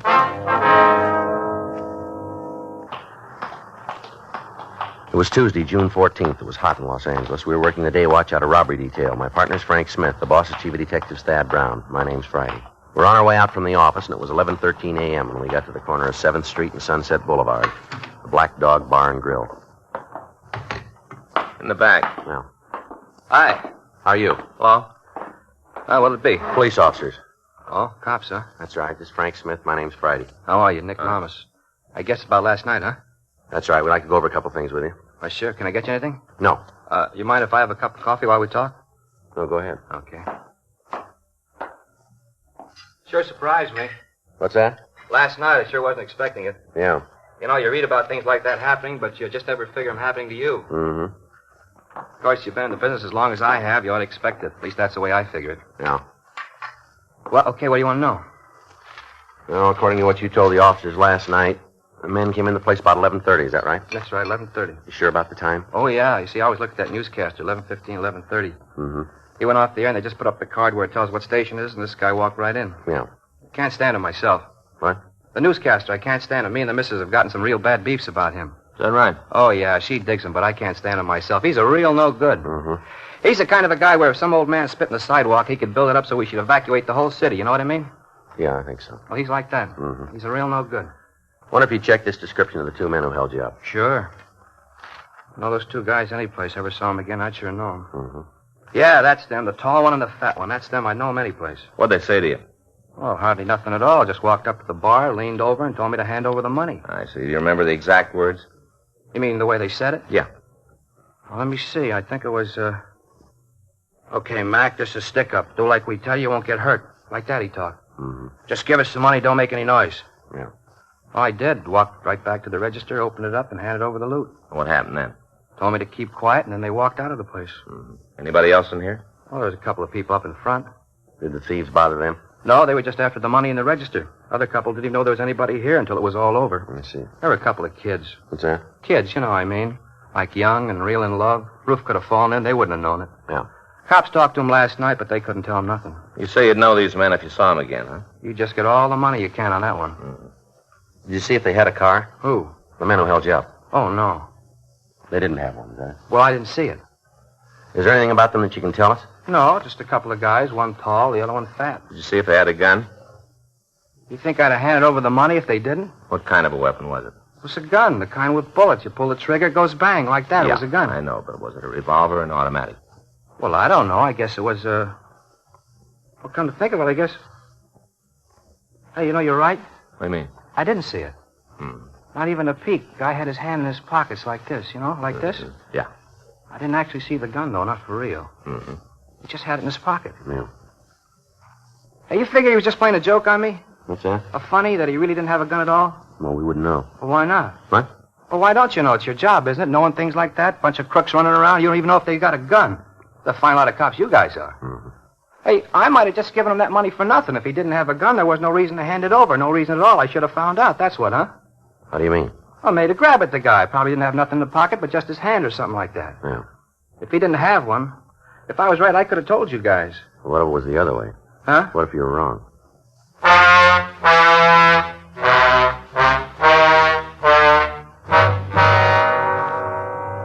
From the method of operation and the description of the suspects, we knew that they were the same two men who had staged 6 robberies in the past week. We showed the latest victim the mug shots from the packages that the stats office had turned for us. He pointed out 3 of the pictures and said they looked something like the hold-up men, but he was unwilling to make even a tentative identification. 11:56 a.m. We returned to the office and put in a call to Leighton Prince. They hadn't been able to turn anything of value.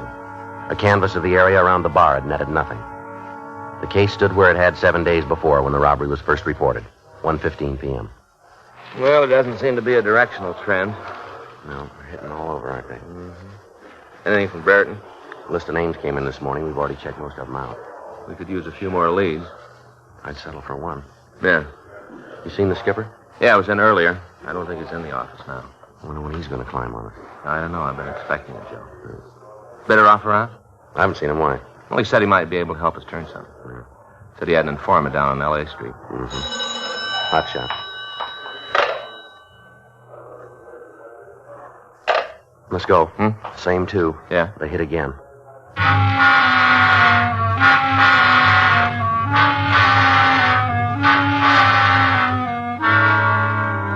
Frank and I left the office and drove out to the scene of the latest robbery. It was a small restaurant located on South Spring. By the time we got there, a radio car had arrived, and the officer was checking the area. You the cops? Are you? Are you more cops? That's right. That's what I thought. Other fella, he left. He said he was going to look for the crooks. He just went up the street. You want to tell us what happened? Held up, that's what. Held up. Yes, we understand. Did the officer get a description of the thieves? Sure, got it first thing. Said something about doing a broadcast or something. I'm not sure what he meant, but that's what he said. All right. You want to give us your name? Hector Pip. What's that? Pip. P-I-P. Like seed. Uh-huh. Conan Doyle wrote a story about him. Pips. Seed, you know. Yep. Hector Pip. This is my partner, Frank Smith. My name's Friday. Sure thing. Now, what do you all know? Well, would you tell us what happened, please? Better get on the ball. Can't stand around and waste time. Better get the fellas what did it. Mm-hmm. Came in, right through that door. Came in and told me it was a stick-up. That's it, just as plain as anything. Stick up. Mm-hmm. Said me to hand over the money in the cash register. Over. How much was it? Well, I'm not sure. Must have been about $60, $70. I'm not sure. Did you see him when they left? Well, certainly. Couldn't very well miss him. Small place. Just stood here and watched him go. Watched my money go right out the door. Yes, sir. What I meant was, did you see him get in the car? No, I didn't. No, I sure didn't. Just stood here and watched him go. But I didn't see no car. Was there anybody else in the place? Oh, there was one fellow. Well, where's he? He left. All excitement got into gear, and he left. Chintzy, too.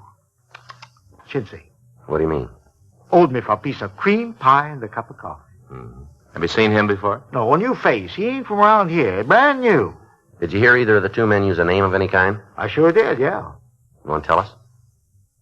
Do I have to? We'd like you to, if you will. Lard. That's what he said. Lard. Which one? The tall one, like a fence picket. He's the one. He called the other one Lard. No. But you said he used the name. Sure. But he was talking to me. Yeah. Well, look, is there anything else you can tell us about the men that might make it easier to identify them? No, just two fellas. One tall, thin, other one fat. Mm-hmm. Didn't have no reason to call me lard. I've been on a diet for a couple of weeks. Eating those pills that swell up in your stomach. Mm-hmm. Well, I guess they work for some people. Just make me feel as though I had a sponge. Mm-hmm. Was there anything outstanding about the men? No. Not that comes to mind, no. They have a gun? Not right off. What do you mean? Didn't have one when they come in. Of course, I didn't know that. No, sir, I didn't have any idea, no. Mm-hmm. Got 'em now, though. Stole 'em with the money. What? 38 revolver and a 25 automatic. Took 'em.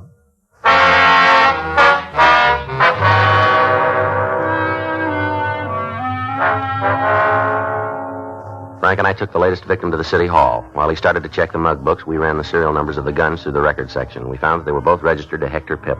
At 3:46 p.m., Frank came back to the office from the mug room. Joe? Back here. How's it going? Long. He still hasn't found anything. What's he checking now? Coming out books. Got 4 or 5 more to go through. Did you show him the pictures the stats office turned? Yeah, nothing. Hi, where you guys been? Hi, Walt. Mug room. Been looking for you. Yeah? Talked to a fellow down on Main this morning. Mm-hmm. Says he knows the guys you're looking for.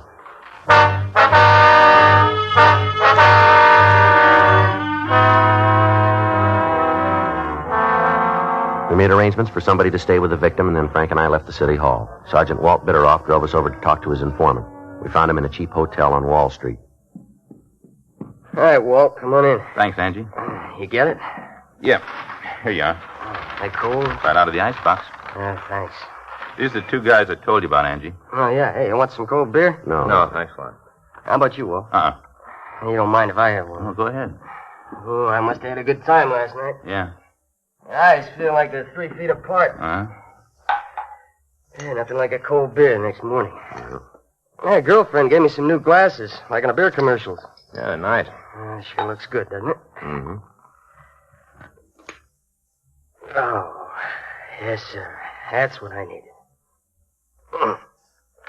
Funny. What? Funny about beer. Always tastes good, but a glass like this makes it taste better. Ambrosia. Pure ambrosia. Yeah. I wonder if we can get down to business, Angie. Oh, sure. Now I got my head back. What can I do for you? Said you had some information on the 2 guys who are pulling these bar holdups. Yeah, that's right. I'd like you to tell Friday and Smith here about it. They cops? That's right. You're after fellas, huh? Mm-hmm. Walt tell you anything about setup? What do you mean? Well, anything you get, it didn't come from me. Yeah, they know that, Angie. Well, I gotta make sure.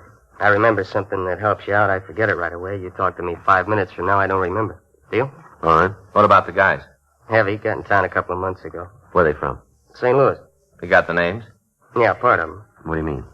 Well, just what they're called. That's all I got. Well, that'll do. Don't pay to ask too many questions, you know. Yeah. Step on somebody's toes and you find their foot in your face. What about the names? Well, the tall one's called Ronnie. Fat guy's tagged Whale. Is that what everybody calls them? All I heard. You know where they live? Nope. Where'd you meet them? I move around. I run into them, a couple of bars. Seen them once or twice. How do you know they're the ones we're after? Just figures, that's all. Got a big roll, talk loud, way they look, just figure. You know where we can pick them up? Haven't got any idea. They driving a car? Not that I've seen. Anything else you can tell us about them? You've had it. Have either one of them fallen? No, we never spent an evening talking about it, but it figures they did. Back east, maybe? Yeah, I guess so. I heard the Whale say this was the first time they'd been on the coast. All right, Angie, if there's nothing else. There isn't. If you hear anything, Angie, we'd appreciate a call. Works out, I'll let you know. I'm not going to put anything in writing. Those jokers hear about it, and I'd have to dig a hole. Okay. Thanks for coming by, Walt. Yeah. Glad to have met you guys. See you again, huh? Yeah, sure. Thanks for the beer, Walt. It's okay. Sure made the difference. First got up, I felt like a gang of midgets had been playing soccer in my mouth. Mm-hmm. Rough last night. Gotta make a few calls around, find out. Huh? What kind of time I had.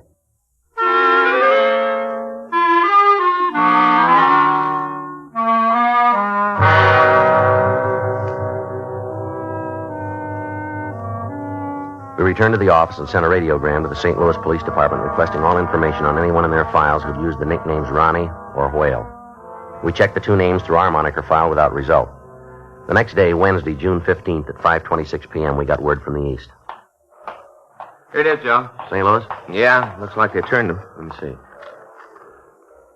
Ronald Saba and Gerard Llewellyn. How about Muggs? Well, they're sending stand-ups right away. Should be here in the morning then, shouldn't they? Yeah. The hot one, I'll get it.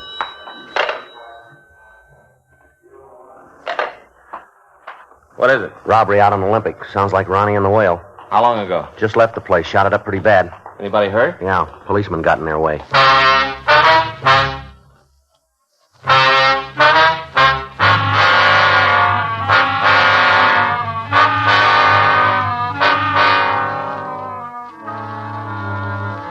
The Green Tree Cafe was located at the corner of Olympic Boulevard and Estrada Street. By the time we got there, an ambulance had arrived, and the wounded officer had been removed to Georgia Street Receiving Hospital.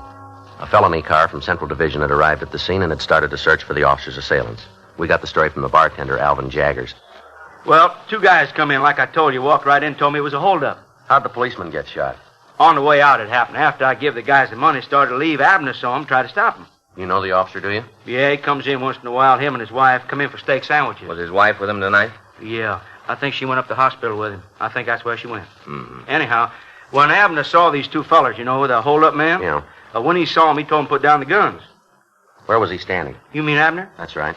Oh, he was up there by the door. Him and the missus was in the front booth, and the guys went right by him when they come in. Yeah. He was standing right up by the door, told him to put down the guns and give up. Well, now, did he have his gun out of the holster? Yeah. He had to kind of aim like this here. Mm-hmm. I reckon he was afraid of the people in the place, if he had to shoot or something. Mm-hmm. And these two fellers stopped by when they saw him dead in their steps, told Abner to get out of the way. Yeah. He didn't budge none, held his ground for sure. Him right there, and them here, see? Mm-hmm. Now, the tall one, he yelled that they was going to leave and Abner shouldn't try to stop him. Uh-huh. And they started to walk outside, and Abner brought the gun up so as he could shoot at him. Yeah. Didn't make it, though. Shot him dead center right here, in the chest. After that, they run out the place, took off down the street. Did the officer shoot at him at all? Didn't have no chance. Guess he was finished before he started. Well, did the men get into a car? Well, if they did, I didn't see him. Too much going on. Did either one of these men use a name while they were in here? How you mean? Well, did they call each other by name? Now, let me think about that for a minute.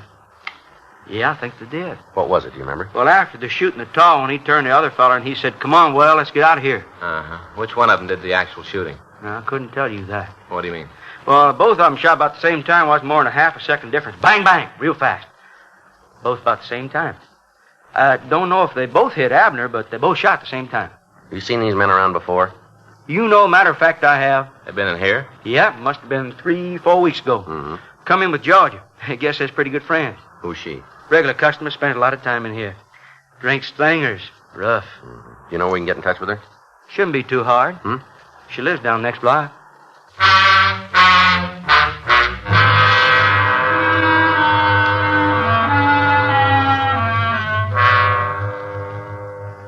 We left the bar and walked to the entrance of the apartment hotel down the street. According to the building register, Georgia Wells occupied apartment 314. We rang the buzzer, and after a few moments, we were admitted to the building. The elevator wasn't working, so we walked up 3 flights. Oh, man, I guess I'm getting old. Yeah. Makes you wonder how far you'd get without all the modern conveniences, huh? Yeah. This is it here. Yeah. Better try it again. Yeah.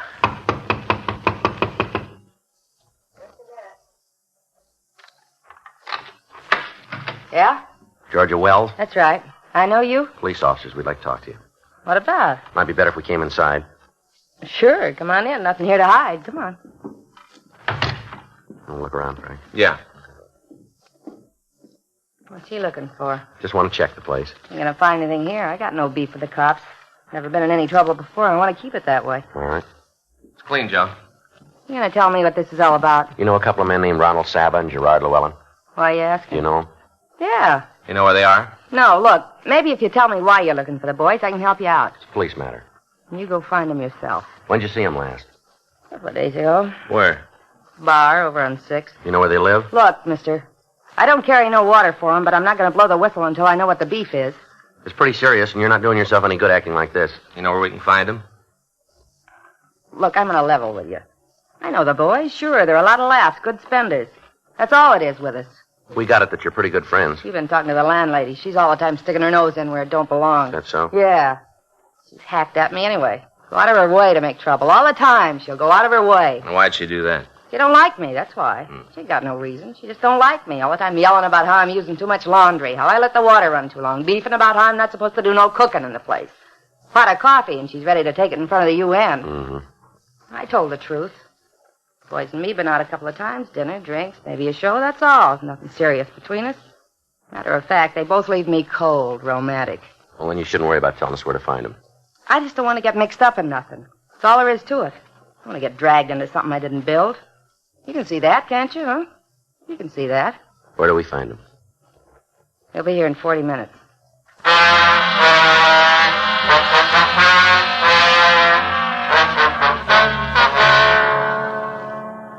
We put in a call to the office and told them where we were. We got out a local broadcast and an all-points bulletin asking that the 2 suspects be picked up. 5:52 p.m. We settled down to wait for the men. What am I supposed to do when they get here? Just keep out of the way. Ain't gonna be no shooting, is there? Not unless they started. I just don't know anymore. What's that?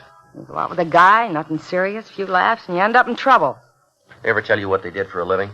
Ronnie mentioned something about starting a car agency. Yeah. He had some deal back east where he could get the cars cheap, then he figured on having them driven out here and selling them. Told me how him and the whale was going to clean up. Mm-hmm. Said it was the sweetest deal they ever come across. Real sweet, they said. Yeah. Joe. Yeah. You better get in the other room, Miss Wells. Yeah, sure. Please, no shooting. All right, go on. Go ahead.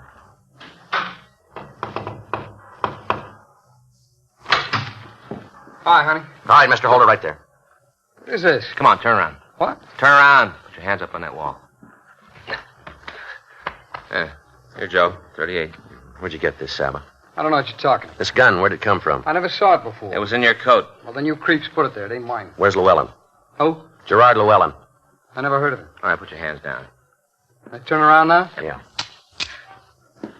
You guys gonna tell me what this is all about? You know more than we do.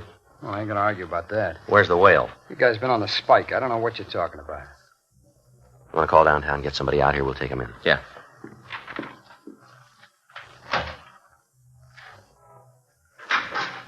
They got you, huh? You lousy bum. You finked on us. I had nothing to do All right, with take it easy. She told you, didn't she? Didn't she tell you where to get us? Doesn't make any difference. It does to me.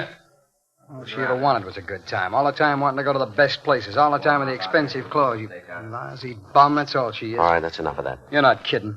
You're with me if I never saw her again. Be the best thing. Well, then you're going to be happy. Huh? That's the way it'll be.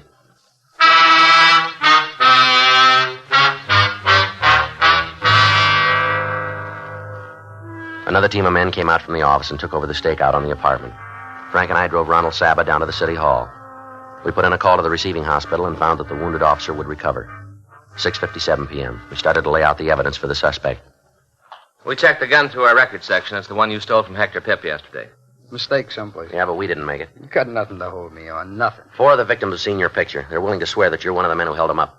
Bunch of creeps, that's all they are. The whole slew of them. Sure. Come on, where do we pick up your partner? I keep telling you guys, I haven't got any partner. I don't know what you're talking about. You want to explain the gun? I don't have to. I never saw that gun before. You guys turned it on me. That's what you say. Well, I say it ain't mine. You planted it. What about the victims?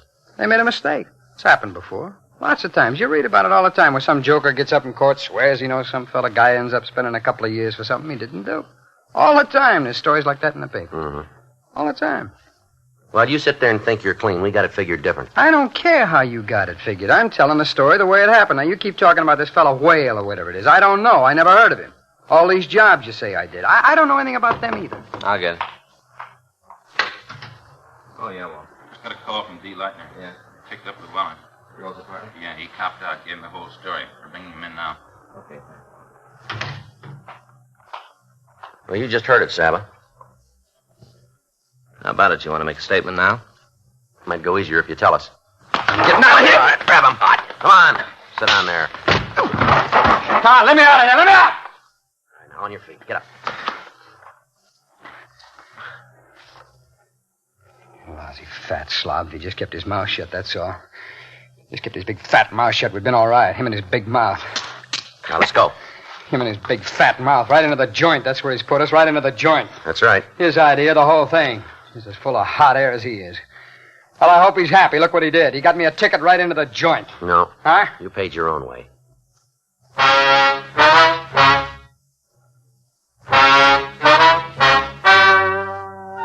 The story you've just heard is true.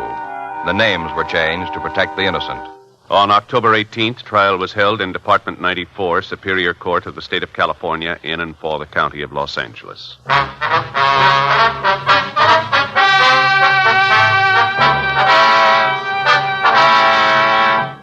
Ronald Evan Saba and Gerard Stephen Llewellyn were tried and convicted of robbery in the first degree, 6 counts, and received sentence as prescribed by law. Robbery in the first degree is punishable by imprisonment in the state penitentiary for a period of not less than 5 years on each count. The story you are about to hear is true. The names have been changed to protect the innocent.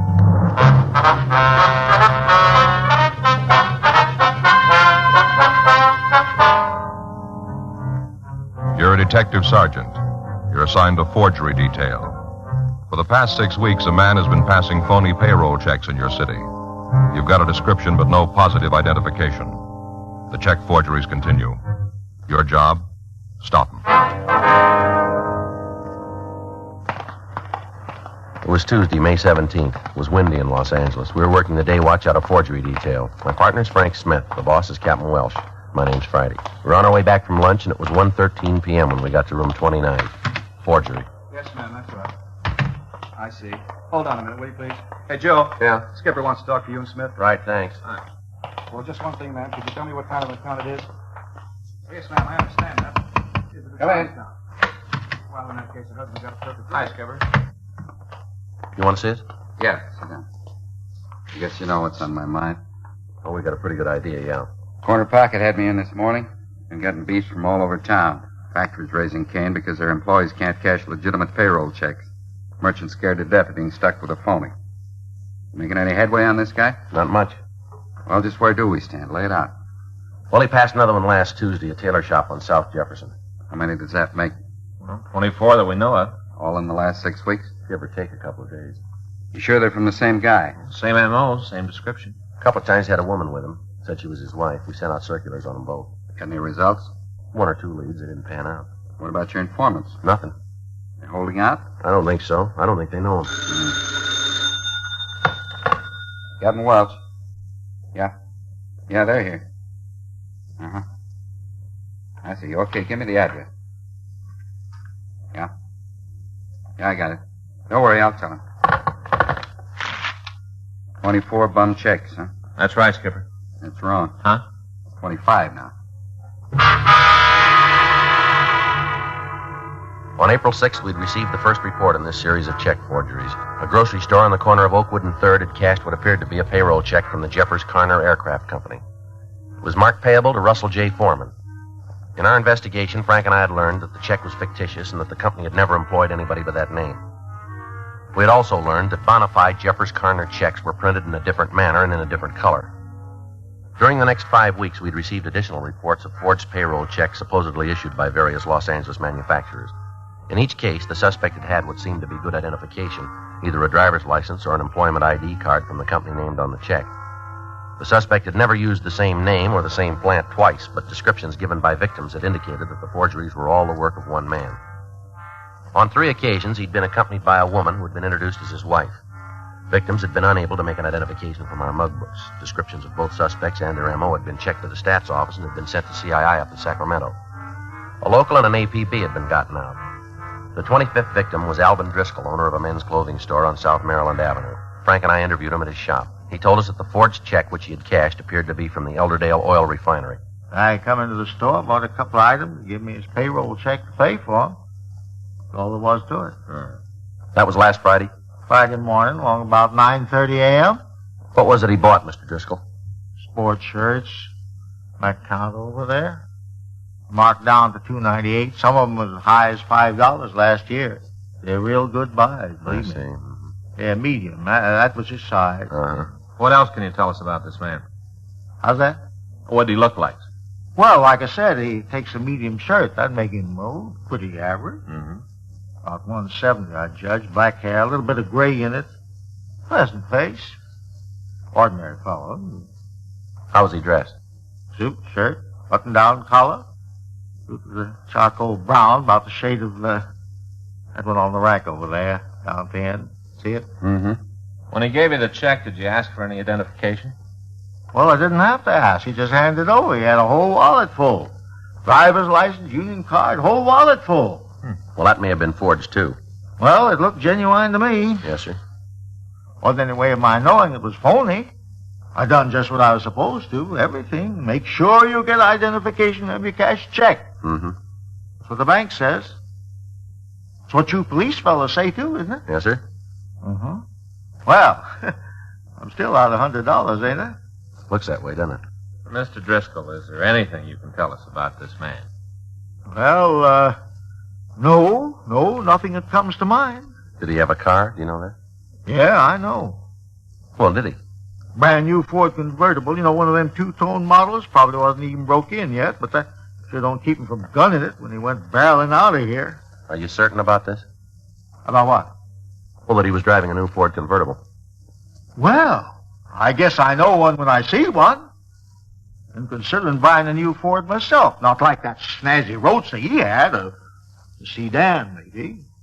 Had me a demonstration drive a couple of weeks ago. I see. Oh, my. Now I'll probably have to make out with my old clunker another year, thanks to his bum check. Oh, sir, did you happen to notice the license number?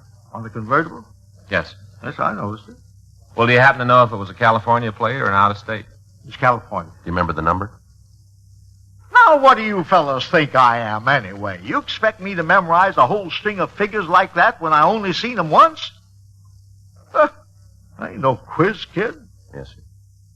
When you're my age, you can't keep every little thing in your head, Yes, sir. Would it really make any difference if you was to have that license number? Well, yes, sir, it might. Then I guess it's a good thing I jotted it down.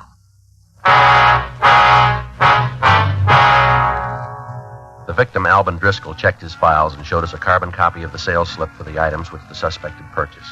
On it, he had noted the license number R1V15347.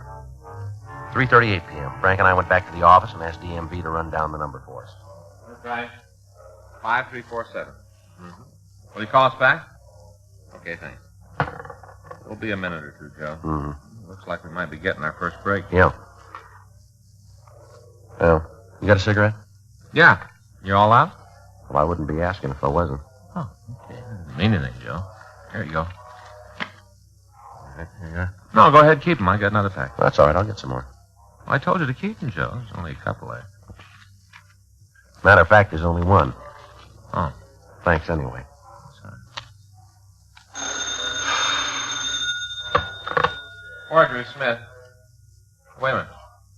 Okay, go ahead. Myson? M-Y-S-O-N?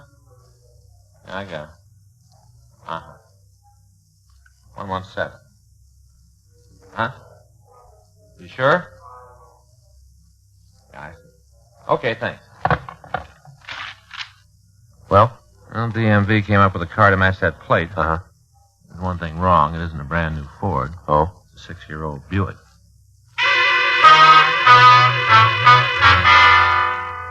The Department of Motor Vehicles had reported that the car bearing license number R1V15347 was registered in the name of Philip B. Myson at 117 South Helen Avenue. Records showed that the car in question was a Buick sedan, which had been manufactured 6 years earlier. We ran Myson's name through R&I. They had nothing on him. We also ran the license number through our auto records to check to see if it was a stolen plate or a hot car. The report was negative. 4:09 p.m., Frank and I drove out to the Helen Avenue address. It was a small one-story bungalow with rain-streaked stucco walls.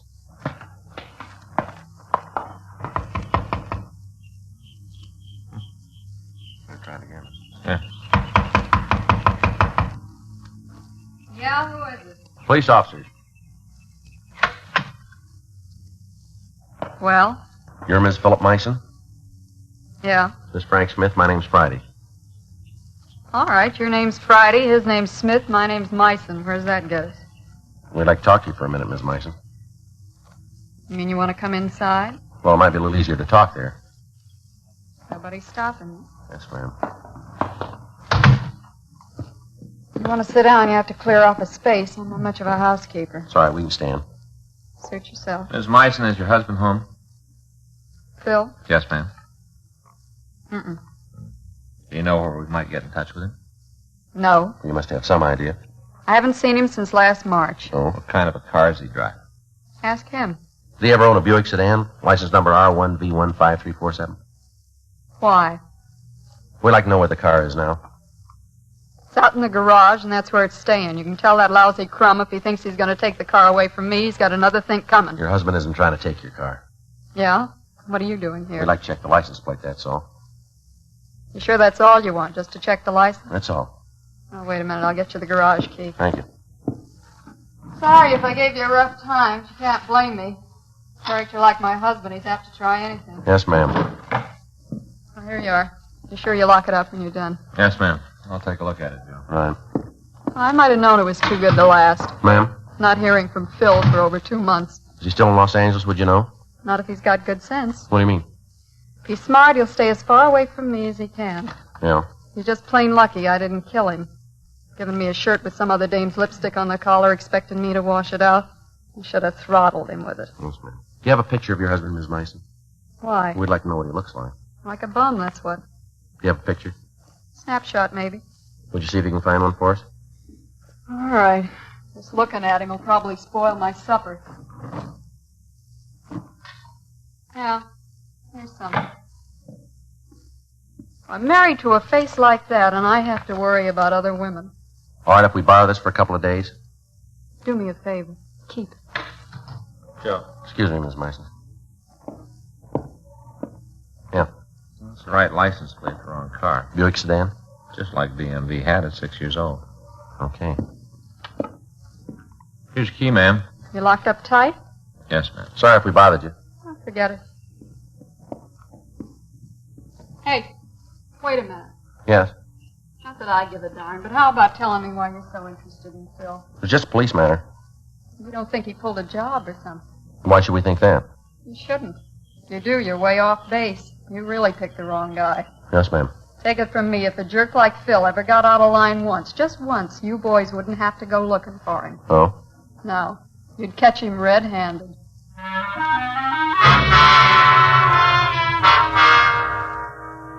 Frank and I left the Meissen home and contacted Alvin Driscoll. He confirmed his description of the suspect's car, but he admitted he might have been mistaken about the license number. We showed him Meissen's photograph, and he was certain that Meissen was not the man who had passed the forged check. The next day, May 18th, we showed the Meissen photo to several of the other victims. They all agreed that he was not the forger. 11:17 a.m., we went over to DMV and began to try variations of the license number Mr. Driscoll had given us to see if we could come up with a late model Ford convertible. 12:32 p.m. How you doing? Well, I turned up a couple of Fords, no convertible. I've switched the last 2 numbers every way I can think of. What are you working on now? V15. Okay, I'll try the 5-3 part of it. Wait a minute. Huh? New Ford, only 1 digit off. Convertible? Yeah. Sounds like it might be it. It's pretty hard to tell, yeah. What do you mean? Belongs to a car rental agency. DMV records showed that a vehicle similar to the one we were looking for was registered to the C.P. Adams Auto Rental Agency on South 6th Street. 2:17 p.m. Frank and I went over there and talked to the owner, Clifford P. Adams. Would you give me that number again, please? It's R1V35347. All right, I got it. Now, if you'll just give me a moment to check our records. Yes, sir. Now, we have a stock of over 50 cars. It's a little difficult to remember all the license numbers. Yes, sir, it would be. Mm-hmm. Here we are. It seems you're quite correct. That's one of our automobiles, a new Ford. Can you tell us what model it is? It's a convertible, yellow and black. Uh-huh. Most of our cars are convertibles. When people come to Southern California, that's what they all want. Yes, sir. Anything else I can do for you? Yeah, is that car rented right now? Well, I couldn't say offhand. Would you like me to find out? If you will, please. Be glad to. Be glad to. It's a different file, that's all. I see. Let's see. Oh, yes, this is it. No, that car's in the shop today. Grease job, oil change, regular checkup. Do you have the names of the people who've rented it lately? They're right here on the card. Any particular date? How about last week? Thursday. Thursday. That would be Mr. Waters, Mr. Gerald Waters. He used the car all last week, just turned it back yesterday. Your regular customer? He's rented from us several times, as I recall, on and off during the last month or so. Can you tell us what he looks like? Actually, I've only seen him once or twice. He's a youngish man, about 40, tall, black hair, a little gray at the temples. How about his wife? Did you ever meet her? Yes, she picked up a car for him once. Would you describe her, please? Well, I think she was blonde. Nice looking, probably in her 30s. That's about all I can remember. Do you have their address, Mr. Adams? Oh, yes. We try to get all the information we can about our clients, but afraid it's in the different files. All right, take your time. Someday we'll have to work out a more efficient system for all these records. Thompson, Sutter, Burger, Water. Water, yes, this is it. Home address, Springfield, Illinois. What about here in town? Oh, we have that, too. The Haven House Motel on Sunset Boulevard. I see. But I'm afraid you won't be able to reach them there. Oh? When Mr. Waters turned in the car yesterday, he asked us to drive him and his wife to Union Station. Yeah? Yeah, he said they were leaving town.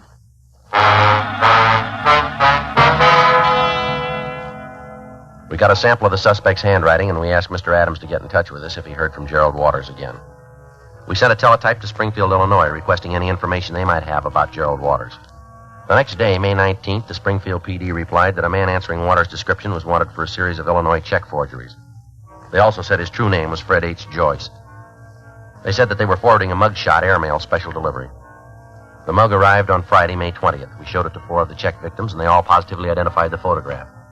3:36 p.m., Frank and I drove over to the Adams Car Rental Agency to confirm the identification. Hi, Mr. Adams. Well, this is quite a coincidence. Sir? You're coming here today. I just called you a little while ago. We didn't get any message. Well, I didn't leave any message. I wasn't sure it was important. Well, what was it you wanted? About Mr. Waters. You told me to let you know if I heard from him again. That's right. Well, I did. What's that? He wants to rent another car.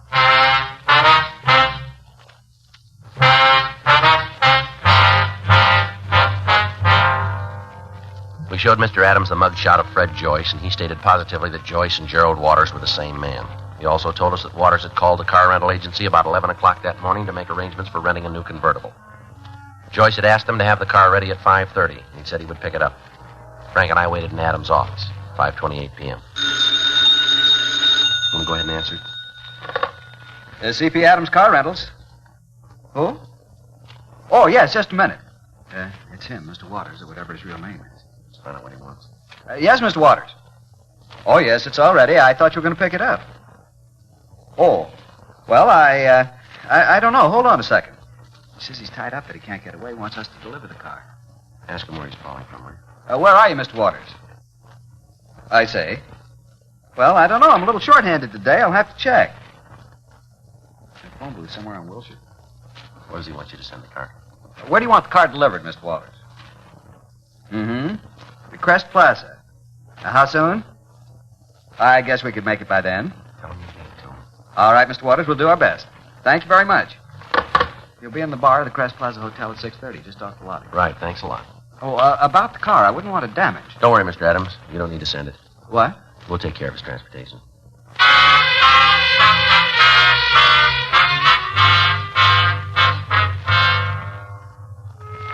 We went over to the Crest Plaza Hotel. It was 6:28 p.m. when we arrived. There were 2 entrances to the bar. Frank went in through the lobby, and I used the street door. Yes, sir. What can I do for you? Got any hot coffee? Yeah. Black, please. That all you want? Yeah, that's all. Not very busy tonight, are you? Place livens up later on. All right. Evening. Hi, you 2 guys together? That's right. He wants coffee too, huh? Yeah, black. Figures. Okay, sports, I'll get it. You see him? No, he's probably not here yet. Here you are. Thank you. Hey. Don't mention it. That'll be 20 cents. All right. There you are. You sure you don't want anything to drink? No. Well, would you mind finishing the coffee over in the booth? What do you mean? Well, it's not good for business. Why? We sell booze, not coffee. Other customers come see you sitting here swilling coffee. It's liable to give them ideas. A thing like that catches on, the place will go broke. We're police officers. What? Police officers. Well, what are you doing here? Something wrong? A couple of questions we want to ask. Yeah, about what? Take a look at this picture. I'd like you to tell us if you know him. Wait a minute, let me get some light. Yeah. Yeah, I've seen this guy around. Does he live here in the hotel?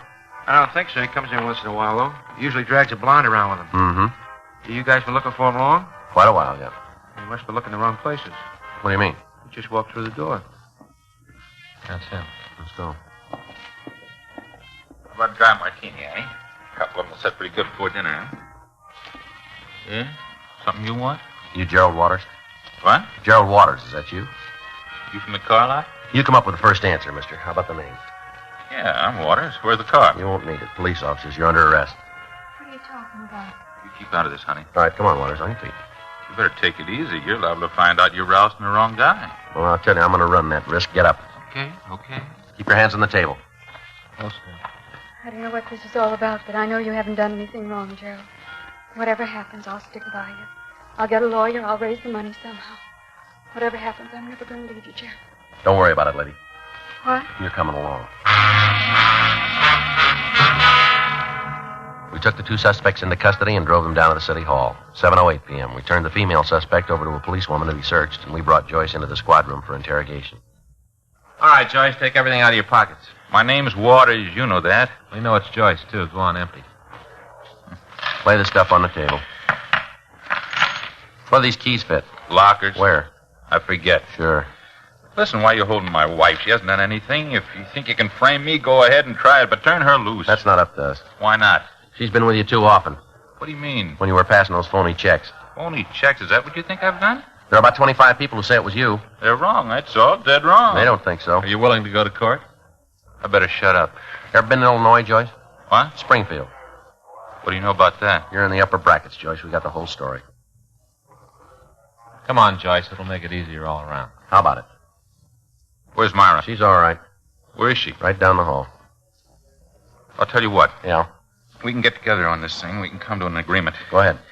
What if I admit the whole deal? Tell you all about it. Yeah. What about Myra? Will you let her go? That depends. On what? How clean she is. Well, she'll stand any kind of a look. She's never been in any trouble. Mm-hmm. And she hasn't got anything to worry about. Go ahead with the story. Okay, I'll get on your side. I'm the guy you're looking for. We knew that going in. Whole thing started right after Myra and I were married. Yeah. Was making pretty good money, enough to give her the things she wanted. You know, she's a pretty girl. A woman like that's got to have nice things. Mm-hmm. I don't know how it happened. Just all of a sudden, the bottom seemed to drop out of the whole company. You mean your business? Yeah. The whole thing just seemed to explode. No matter what I did, it was wrong. Nothing worked. Mm-hmm. Couldn't let Myra know about it. They just couldn't. Yeah. I tried to borrow the money, talked to all my friends, tried to get them to stake me again. Mm-hmm. All I could see of them was their backs. I had to do something. So you started hanging paper. It was the only way. The only one. Do you have any more checks? Yeah.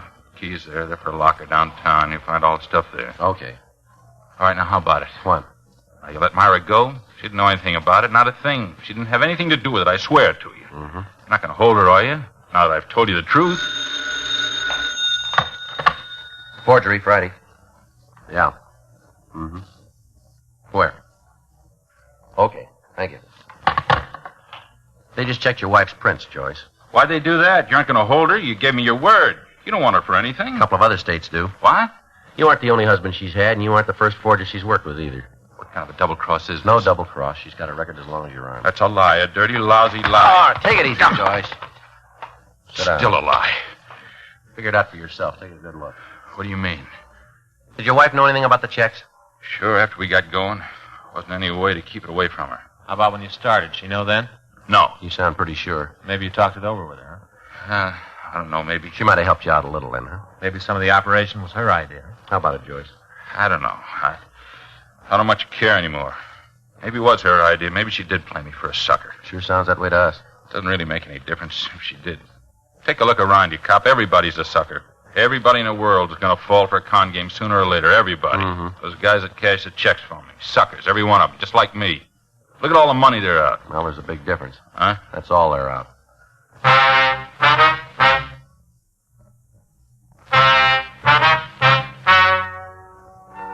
The story you've just heard is true. The names were changed to protect the innocent. On August 17th, trial was held in Department 98, Superior Court of the State of California, in and for the County of Los Angeles.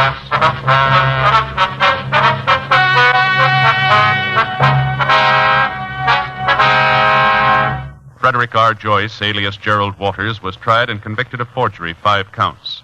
Forgery is punishable by imprisonment for a period of not less than 1, nor more than 14 years on each count. Dragnet. Ladies and gentlemen, the story you are about to hear is true. The names have been changed to protect the innocent.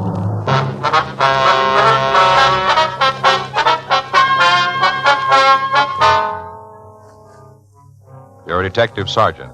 You're assigned to homicide detail. A 6-year-old girl has been taken from the streets of your city. There's no lead to her whereabouts or to the identity of the kidnapper. Your job? find them.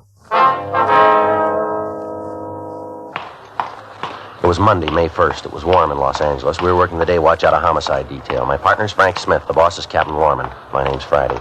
I was on my way back from the business office, and it was 7:28 p.m. when I got to room 42, homicide squad room. No, the hair was a little thicker. You know, more of it. More like this? Yeah. Yeah, that's about it. Short, real short. Now, what about the eyes? Well, they were kind of close together. Hi, Joe. Hi, where'd Frank go? Chief Brown called. He went down there. How you doing? Good. Hey, you can take a look yourself. Yeah, that's it. Right on the old button, yeah. A couple more eyebrows. What? More eyebrows, couple more. Yeah, that's it. Yeah. Say, this fella's pretty good. A lot better than those guys at the beach. What's that? Guys at the beach, you know, they draw your picture while you wait 2 bits, something like that, and they draw your picture. This looks just like the guy that took the girl. All right. Sure feel bad about that, I really do. Sir? I was just sitting there, you know, folding up the papers from my route, just sitting folding, all of a sudden I see this thing happen right in front of me. Yeah. Car just pulled up to the curb and they grabbed the girl. There was more than one? Huh? You said they grabbed the girl. Well, no, I just said that. You know, an expression. It didn't mean there was more than one, just said that. You know how you do. Yeah. Just one. Kid, that's what he was, young kid. No forehead, just like a part. Joe? Yeah. I just talked to Chief Brown. He wants to know how the picture's coming. About finished. Why? Looks like we might need it right away. Huh? The family just got a ransom note.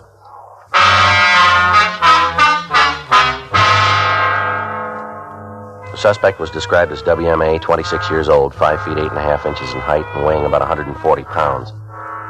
At approximately 3:10 that afternoon, he'd approached a private school in the Hollywood area and forced Grace Marchand, age 6, into his car.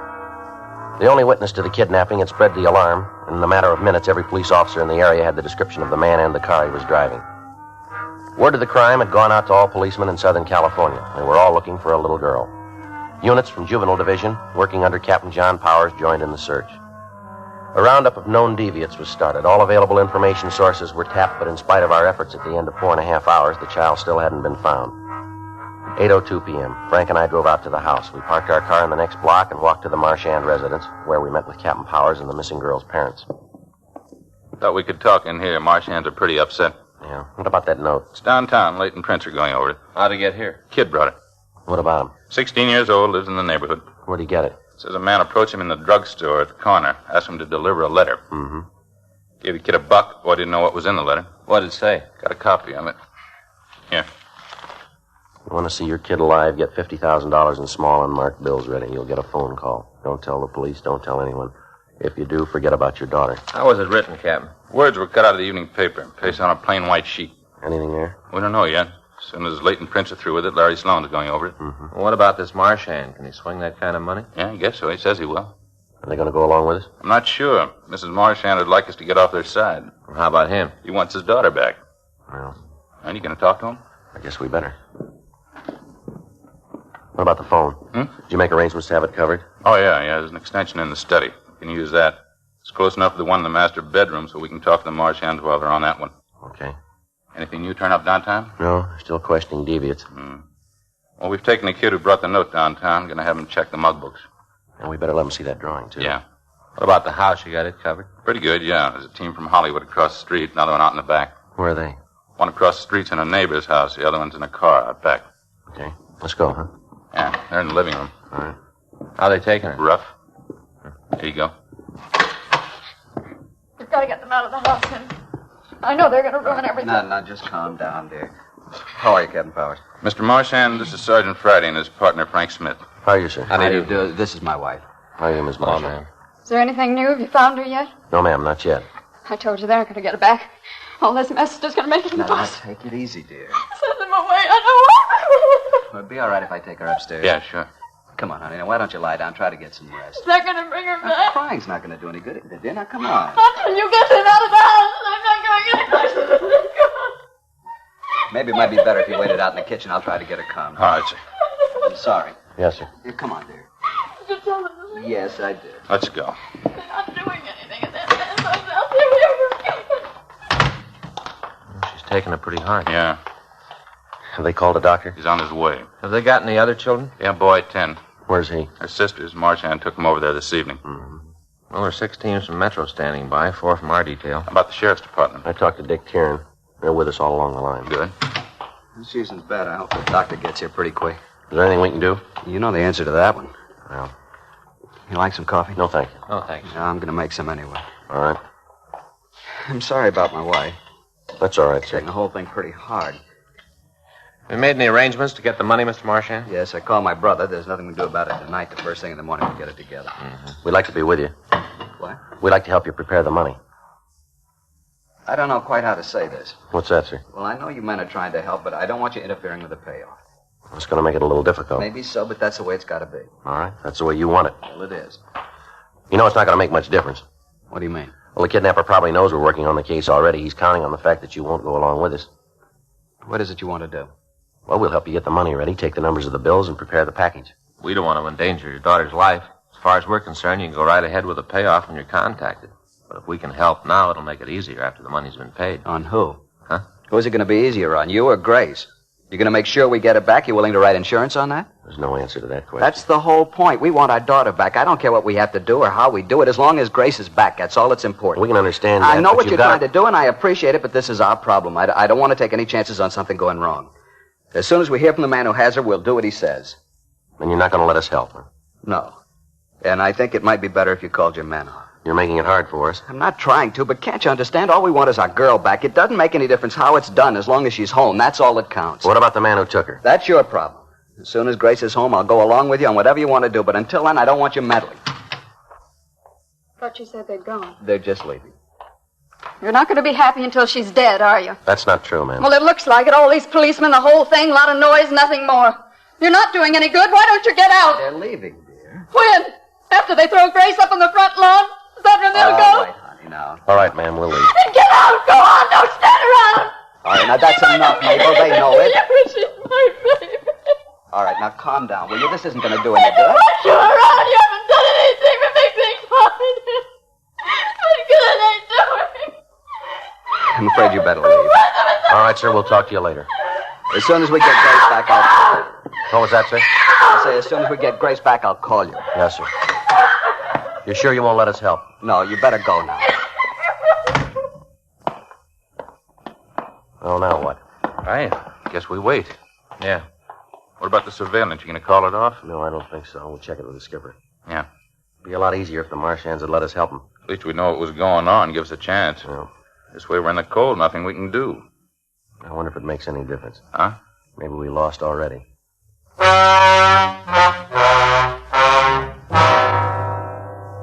We contacted the office and talked with Captain Lorman. We told him what had happened at the Marchand home. He instructed us to keep the place under surveillance, but not to interfere with the movements of the family. Officers in the area were asked to stay away from the house. If the kidnapper wanted to make contact, we would do nothing to stop him. 8:46 p.m. Captain Power stayed on at the scene, and Frank and I went back to the office. We met with Captain Lorman and Chief Detective Thad Brown. You can't count on any cooperation from the family, then? No, I don't think so. Father might go along with us, but Ms. Marchand is dead against it. Mm-hmm. How are you going to handle it, Lorman? Keep their place under surveillance. Wait for them to make a move. Mm-hmm. Important thing is not to burn them. Yeah. When do they figure to pick up the money, Joe? Marchand said tomorrow morning. What business is he in? Contractor. Got a company with his brother. They do a lot of work in developments. Just finished a big section out in the valley. You won't have any trouble raising the money, then? No, it didn't seem to bother him. Ah. What are you going to do about that? The money? Yeah. Well, first thing in the morning, we'll try to get in touch with his bank. Make arrangements to have the serial numbers on the bills noted. Crime Lab able to do anything for you? Well, we check with them. Should be some way we can make it easier. And the important thing is to get the girl back. Once we know where she is, we can move a lot faster. Yeah. Homicide, Lorman. Yeah. Uh-huh. Want to give me that address? Yes, sir. Right away. Goodbye. Maybe it's coming over to our side. What do you mean? There was Mr. Marchand. Yeah? He wants to see you right away.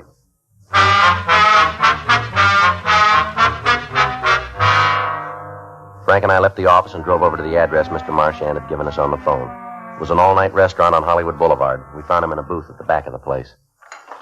Hi, Mr. Marchand. How are you? Sit down, will you?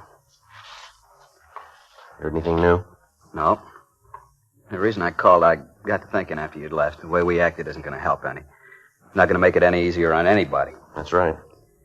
Mabel and I talked it over. She still isn't too hot on the idea, and I'd appreciate it if you could do what has to be done without her knowing too much about it. We'll do what we can. I don't like to have to put this kind of restriction on you, but right now there doesn't seem to be any other way. We understand. Have you heard anything else from the kidnapper? Not a word. Mm-hmm. Don't imagine he'll try and contact me before I've had a chance to get the money. No, sir. When do you figure on getting it? I'll call my bank at 9, try and make arrangements then. We'd like to be there when you talk to him. All right. What do you plan on doing? Well, first we want to get the serial numbers on all those bills. I'm sure they'll cooperate. We'll check with our crime lab. Maybe something we can use to prepare the money so we'll be able to recognize it a little better. They'll probably want you to make up a special package, too. Well, I'm not going to try and tell you your business. I guess you know what you're doing. Well, we hope so. I'd like to ask a question, though. What's that? You think she's still alive? Well, there's no way of knowing that. Well, you've handled this kind of thing before. You know what the odds are. What do you think? I don't know. It's so much easier if we knew. Yes, sir. It just seems like she has to be alive. I can't imagine anyone who'd hurt a little girl. I just can't imagine it. Yes, sir. First time she's ever been away from home. She doesn't get along with strangers too well. Poor little kid. I'm sorry. I'm acting like an idiot. No, sir. More like a father.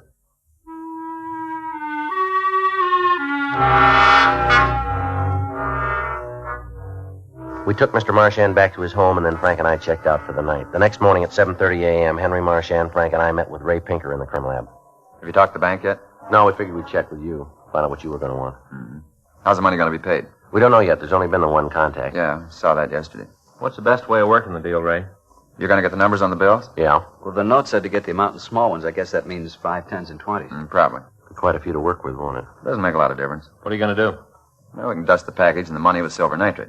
What'll that do? In a matter of time, the moisture from the suspect's hands will combine with the silver nitrate and turn him white. How long will it take? Depends on his body chemistry. Well, about how long? Could be 3 to 4 hours. I wouldn't count on it happening that fast, though. How easy is it going to be to spot? Not too hard. Stuff looks almost like a white talcum powder. It'll wash off easy? No. Should last around 3 to 4 days. Mm-hmm. Depends again on how easily he sweats, how often he washes his hands, and how hard he tries to get it off. Yeah. Is there any chance he'll spot it? Can't miss it once it starts to show. Well, then he'll know there's something wrong. He might try to do something to Grace. Well, we might as well face it, Mr. Marchand. If she hasn't been returned in 3 or 4 hours, it's probably because he doesn't mean to give her back. I suppose so. As soon as you get the instructions on wrapping the money, let me know right away. We'll get it ready. What are you going to do? We'll mark the paper the money's supposed to be wrapped in. Why? So we can identify it. If he wants the package out of newspaper, we got some on hand. Got some new brown wrapping paper, too. I think we're pretty well set on that score. I don't understand why you're doing all this. Well, if the suspect gets away from the meeting place, we've got to have a way to pick him up. Well, how's the special package going to help? We'll be able to prove it's what the money was wrapped in. Make it easier to be sure we got the right man. Wish I was as confident as you seem to be. How do you mean? That we're going to catch the man. Well, once he picks up the money, we've got everything on our side. You're going to have the pickup area staked out? As much as we can. Depends a lot on where the contact is made. Mm. Right after the payoff, we'll secure the area. Nobody will get out. Ray, is there any way we can mark the car? Hard to say. We could use paint. A lot of things we don't know about the setup. It'd be easier to figure them after we've got all the information. Mm-hmm. If somebody can get close enough to the car, we can drop a capsule of paint on top of it. Put a copter in the area, and you shouldn't have any trouble picking it up. Sergeant Friday? Yeah. Phone for you, Sir Officer. Thank you. Take it over there, Joe. Okay. Which line? 3. Thank you. Friday speaking. Oh, yeah. Uh-huh. What? We'll be right over. Now it's beginning to go. What do you mean? Kidnapper just called. Yeah? He's ready for a meet.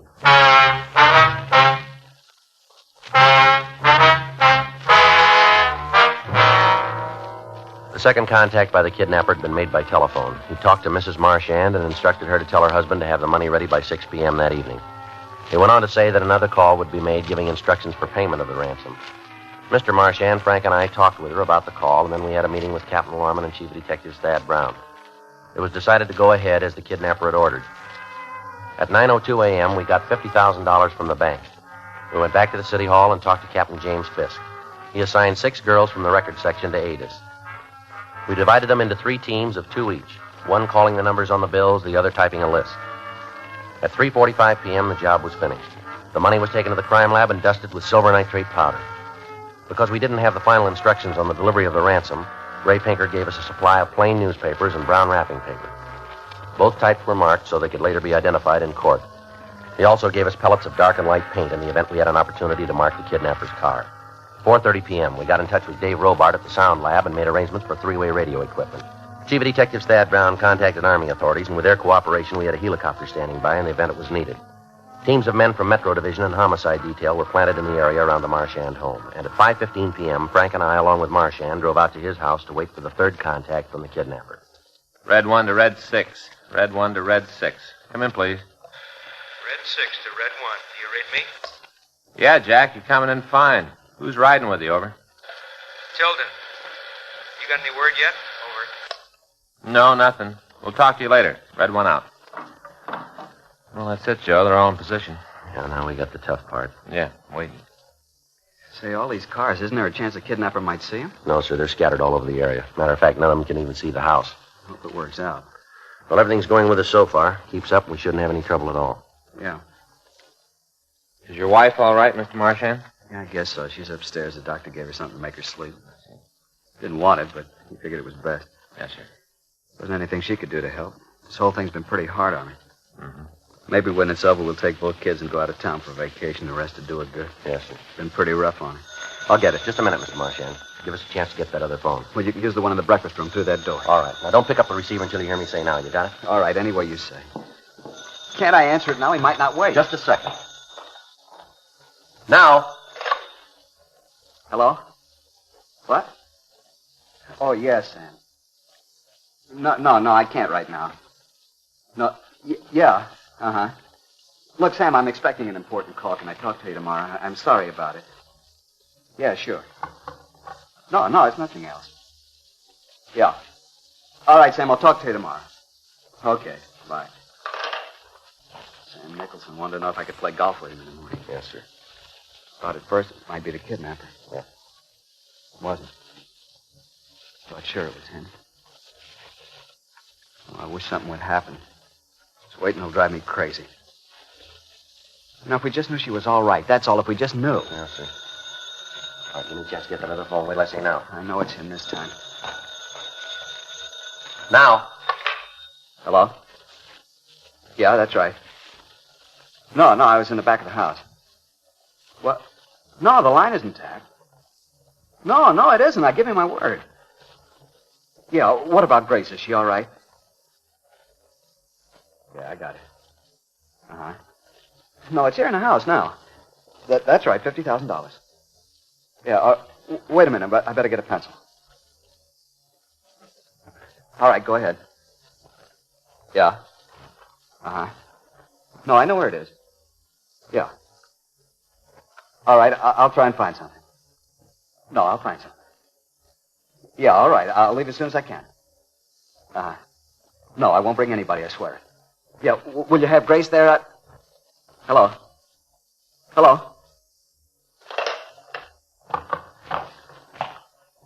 You heard it. Yeah. We better get started. You got the map? I'll get it.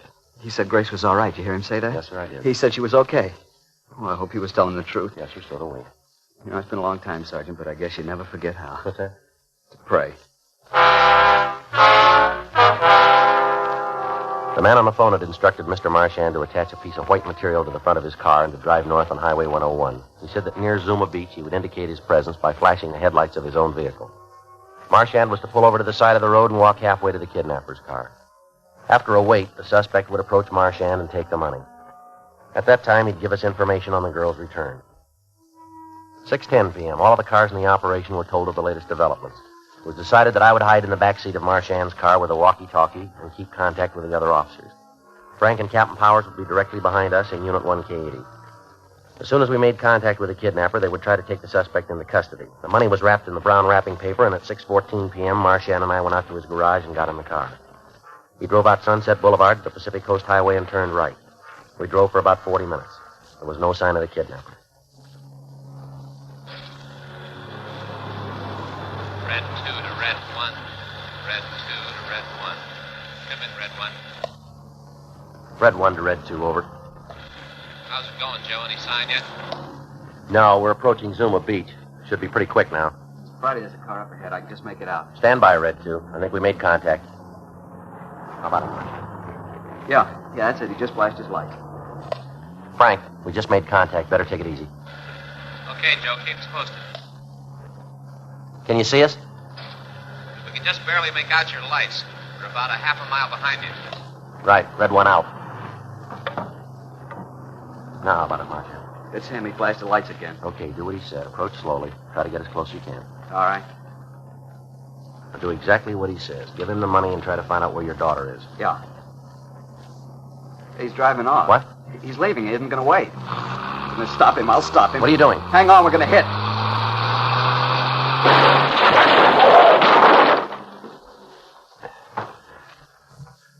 You all right, Marchand? Yeah, I guess so. I guess I'm all right. The door's stuck. Can you get the front one open? I think so. I'll try. I think I can get it open. Right here. Let me through.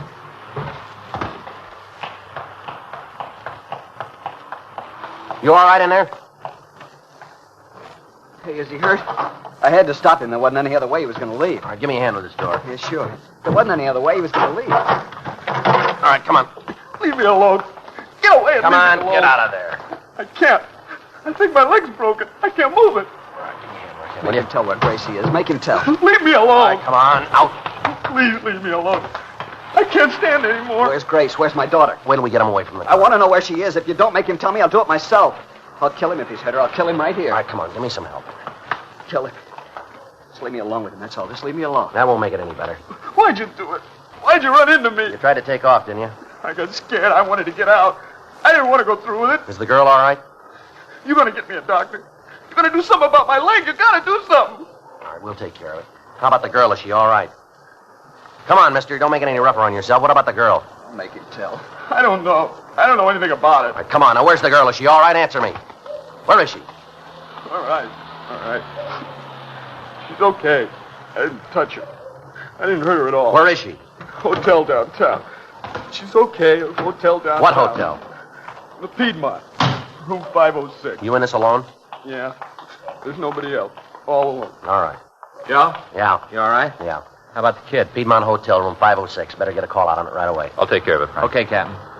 Hey, Joe, you got a bad cut in your Yeah, I forehead. must have hit something when we crashed. Yeah, we saw it from back there. We didn't know what was happening.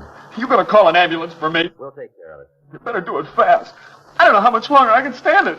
It's broken. They'll never be able to fix it. Never. All right, let's go. You've got to carry me. I can't walk. Probably won't be able to walk again. You won't have to. Huh? You're not going anyplace.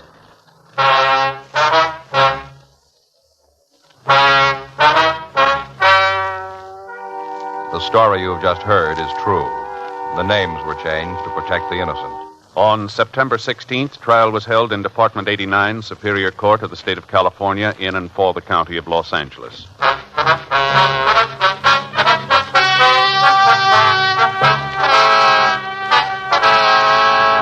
Martin Francis Langer was tried and convicted of kidnapping for the purpose of obtaining ransom and received sentence as prescribed by law.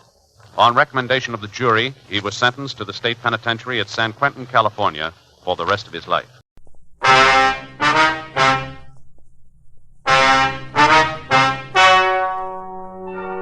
Ladies and gentlemen, the story you are about to hear is true. The names have been changed to protect the innocent.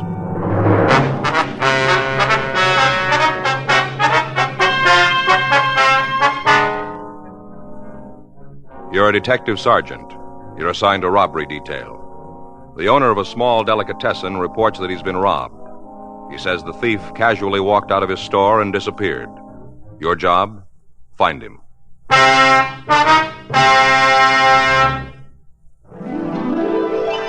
Put a smile in your smoking. Next time you buy cigarettes, stop. Remember this. In the whole wide world, no cigarette satisfies like Chesterfield. Put a smile in your smoking. Instantly, you'll smile your approval of Chesterfield's smoothness. So smooth, so satisfying. You want them mild. We make them mild. Mild and mellow, with the smooth and refreshing taste of the right combination of the world's best tobaccos. So next time you buy cigarettes, Stop! Start smoking with a smile with Chesterfield. Smiling all the while with Chesterfield.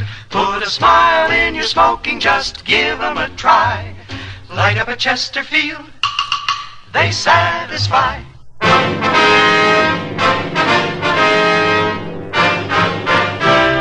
Dragnet, the documented drama of an actual crime. For the next 30 minutes, in cooperation with the Los Angeles Police Department, You will travel step by step on the side of the law through an actual case transcribed from official police files. From beginning to end, from crime to punishment, Dragnet is the story of your police force in action. It was Sunday, October 9th. It was overcast in Los Angeles. We were working the day watch out of robbery detail. My partner's Frank Smith. The boss is Chief of Detectives Thad Brown. My name's Friday. I was on my way back from communications. It was 3:48 p.m. when I got to room 27A. Robbery. I got it. Robbery, Friday. Yeah, just a second. Give me that pad, man. Yeah. All right, go ahead, please. All right, I have it. What happened? How long ago? All right. Right away. Thank you. Guy came into a delicatessen over on Sunset. Took out a pretty big order.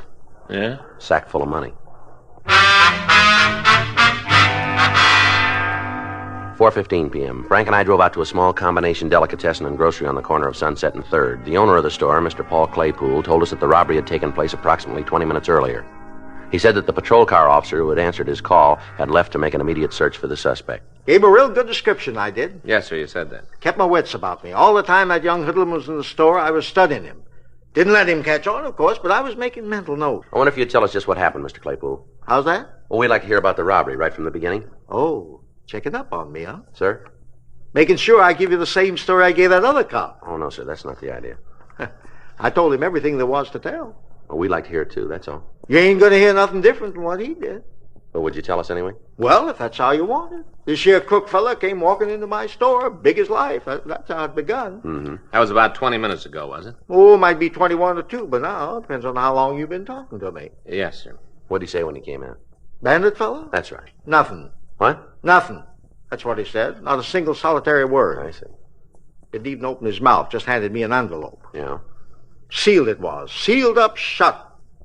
Mm-hmm. Go ahead. Struck me as being kind of peculiar. What do you mean? Well, lots of my customers bring in lists of things they're supposed to buy. They don't seal them in no envelope, though. I see. My instinct sure was right. It wasn't no grocery list. It was far from it. Is that so? Note inside. Hand-printed it was. I see. Want to know what it said? Well, that would be nice, yes, sir. Take all of the money out of the cash register, put it in a paper bag, and hand it over. Uh-huh. That wasn't all. You want to hear the rest? If you would, please. Don't do any talking. Don't try to stop me. If you do, I'll kill you. That was the end of it. Do you still have this note, Mr. Claypool? Right over there. It's laying on the register. Wonder if we could see it, please. Well, that's up to you, I guess. Other cops said I wasn't to handle it on account of fingerprints. Well, we'll try to be careful with it. Help yourself. Ain't my place to take no chances on destroying valuable evidence. Yes, sir. Well, had it right, didn't it? Word for word? Yes, sir, you sure did. After you read this note, what'd you do, Mr. Claypool? I done just what it said. You gave him the money from the register? That's right. Put in a paper bag, a number 8. What's that, sir? 8. That was the size of the bag. Oh. How much money did you give him? All there was, a neighborhood of $50. Most of it in bills? Most, I'd say. A couple of 10s, 3 or 4 5s, some 1s. Rest was change. All right. What happened next? Fella took the bag, kind of grinned, and walked out. Looked real pleased with himself. Did you see where he went? Left the store. Yes, sir. I mean, after that. Turned down the street. Did you get into a car? I didn't see none. You didn't try to follow him? Nope. I didn't aim to stick out my neck none. Figured that was up to you fellas. That's right. Now, Mr. Claypool, do you know if the robber had a gun? Must have. Did you see it? Nope. But that there note said he'd kill me if I gave him any trouble. Yes, sir. Must have had a gun if he aimed to kill me. Well, stands to reason. Yes, sir. Was there anybody else in here when he came in? Just me. I don't do much business this time of the afternoon, and not on Sunday. I don't. Had you ever seen this man before? Nope, not that I recollect. I wonder if you could describe him for us. Oh, sure. I told you I gave him a real good once-over. Yes, sir. First off, he's a young fella, right around 20, I'd say. Mm-hmm. Husky, about 5'10", maybe weighs 170. Not fat, you understand. He's just husky. Mm-hmm. What about his coloring? Well, I'm coming to that. Yes, sir. Brown hair, medium brown. Kind of gray eyes, medium complexion. Any marks or scars? No. How was he dressed? Pants, dark-colored, serge, more than likely. Blue serge. They looked like they was part of a suit. Mm-hmm. Couldn't see his shirt. He had on a sweater, yellowish, with one of them collars that chokes you. What's that? Fits all around your neck, you see, like so. See? Turtleneck sweater? Oh, is that what you call it? Yes, sir. Turtleneck, huh? Well, that's a right good name. That's just what it looks like. Turtle poking out his neck. Yes, sir. Is there anything else you can tell us about this man? What have you got in mind? Well, Mr. Claypool, anything that would help us identify him. Well, sir, he acted real funny, almost like he didn't know what he was doing. Oh? Kind of looked at me funny, too. Don't know how to put it into words exactly. Yes, sir. Wonder if you'd come down to City Hall for a few minutes, Mr. Claypool. City Hall? Yes, sir. We'd like to show you some mugshots, see if you can make an identification for us. Well, that'd mean closing up the store. Well, it won't take very long. Well, I guess it'll help catch this fellow. We'd appreciate it. Oh, excuse me. Yes, sir. Claypool's Delicatessen. How's that? Who? Friday? That's for us, sir. Oh. Huh. Here you are.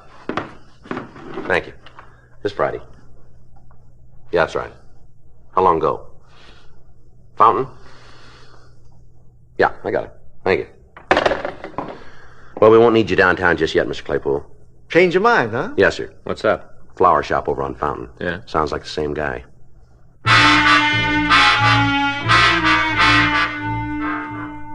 Frank and I told Mr. Claypool we'd check with him later. We left the delicatessen and drove out to the Pringer Flora shop on Fountain and Selma. 4:42 p.m., we talked to the victim, Miss Norma Devereaux. She seemed to be extremely agitated. She told us that a man had walked into the store about 4:30 and gave her a sealed envelope. She showed us the note the envelope had contained, and it appeared to be a duplicate of the note Mr. Claypool had been given. Did this man say anything to you, Miss Devereaux? I don't remember. I don't think so. Well, did you say anything to him? Oh, I was too scared. Yes, ma'am. How much money did he take? Well, I gave him all there was, everything in the register. I see, but about how much would you say? I'm not sure. You see, I don't work here. I was just helping out. Mm-hmm. The store belongs to my sister and brother-in-law. I see. They wanted to take their children for a ride this afternoon, so I said I'd look after the shop. Yes, ma'am. Oh, I never should have offered. I might have known something like this would happen. I've had a funny feeling all day long. Is that right? It's a bad week for me anyway, this whole week. Huh? According to my horoscope. Oh. And you don't have any idea how much money was stolen, Miss Devereaux? Well, I don't think it was very much. A few bills and some coins. Mm-hmm. Do you happen to know what day this is? The date, I mean? Yes, ma'am. This is the 9th. The 9th. Oh, I might have known. She said to be especially careful on the 9th and the 11th. Why didn't I pay more attention to that last reading? It certainly cost me enough. Mm-hmm. Now, Miss Devereaux, you noticed where this man went when he left the shop? What? Did you notice where he went? Oh, no. I didn't pay any attention. I was just so relieved that he was gone. I wonder if you describe him for us, please. Well, Miss Devereaux? I'm trying to think. Yes, ma'am. It just comes up a blank. His face, everything about him. Well, how's he dressed? I'm terribly sorry. I just can't remember. Well, maybe we can help you. Was he wearing a coat or a sweater? That's right. A sweater. I remember the sweater. Mm-hmm. What color was it? Lightish, I think. I'm not sure. What kind of a sweater? Would you recall that? Just a sweater, I guess. How about his hair? Eyes? Anything at all, Miss Devereaux? Well, there's one thing. I don't know whether it would do any good or not. Yes, ma'am. I feel like such a fool not being able to remember where it was or when, but I'm almost certain about it. What's that? That I've seen him before. Frank and I continued to question the victim. She insisted that she had met or seen the suspect sometime before the crime, but she was unable to recall the circumstances. 5:38 p.m., we drove both victims down to the city hall and asked them to go through the mug books for the purpose of identifying the suspect. We finished another book, Sergeant. Yes, ma'am. Seems like you sure have enough of them. Yes, sir. If I could only think where it was. Ma'am? That I saw him before. Yes. Did I get you folks some coffee? That sounds like a right good idea. How about you, miss? What? Would you like some coffee, too? Miss Devereaux. That's it. That's it. I remember now. His face, everything about him. It's the same man. I'm positive it is. Oh? It was when you mentioned coffee. That's what brought it back to me. Yes, ma'am. Now, just when was it you saw this man? Oh, let's see. It was last week when I went shopping for a new coat. Tuesday. Yes, that's when it was. Tuesday. Mm-hmm. I was having lunch. The Fairway Cafeteria in Hollywood. Yes, ma'am. Well, it was crowded, and I was sitting alone. He came by and asked if he could use the same table. All right, go ahead. I nodded, and he sat down. I didn't pay any attention to him. Not really. I just went on and finished my lunch. He was still eating when I left. Mm-hmm. Anything else you can tell us about him? I think he had on the same clothes he was wearing today, the sweater anyway. I remember the sweater, real plain now. I see. Now, you're sure this was the same man who robbed you? Oh, yes, I know it was. That'll help, won't it? My remembering where I saw him? Well, it might. I'll bet he eats there all the time, at that same cafeteria. Yes, ma'am. We'll check on that. Oh, he does. I just feel certain of it. You'll see, Sergeant. It was fate that made me go into that restaurant, and it was fate that made him sit at my table. Yes, ma'am. It was all part of a big plan. Our meeting like that, and then him robbing me today. It was all part of a big plan so that you could catch him. Yes, that's right. And you will catch him. Don't you worry about that. You'll catch him. Fate's against him. Well, that makes us even then, doesn't it? What? So are we. Now that she remembered seeing the suspect before, Miss Devereaux confirmed Paul Claypool's description. We asked the victims to continue going through the mug books. They were unable to come up with an identification. 6:31 p.m., Frank and I drove them home and we went off duty. The next day, October 10th, 10:05 a.m., we interviewed the day cashiers at the Fairway Cafeteria. They couldn't recall any specific customer who answered the suspect's description. 11:46 a.m., we went back to the office. Robbery Friday. Yeah, Larry. Mm-hmm. Well, thanks anyway.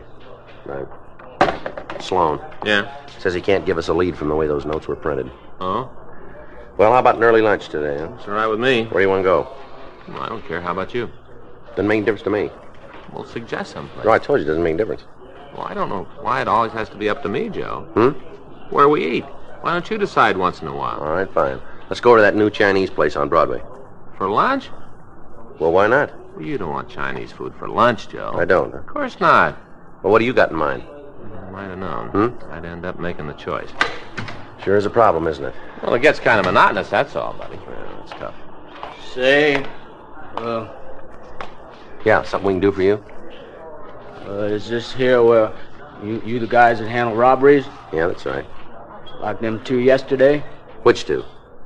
Grocery store and flower shop. You know something about them, do you? Yeah, I know something. Well, just what is it? Who robbed them? I know who it was. Yeah. I guess it was me.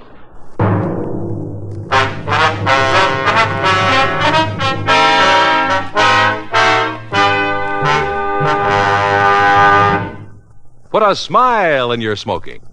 Next time you buy cigarettes, stop. Remember this. It's today's biggest cigarette news. Chesterfield is made the modern way with Accuray. The Accuray controller is the greatest improvement in cigarette making in years, and it's a Chesterfield exclusive. This amazing quality detective electronically checks and controls the making of your Chesterfield, giving a uniformity in smoking quality never possible before. So buy Chesterfield today. For the first time, you get a perfect smoke column from end to end. A perfect smoke column from end to end. From the first puff to the last puff, your Chesterfield smokes smoother. From the first puff to the last puff, your Chesterfield smokes cooler. From the first puff to the last puff, Chesterfield is best for you. Next time you buy cigarettes, stop. Remember, Chesterfield is made the modern way with Accuray. Put a smile in your smoking, just give 'em a try. Light up a Chesterfield, they satisfy.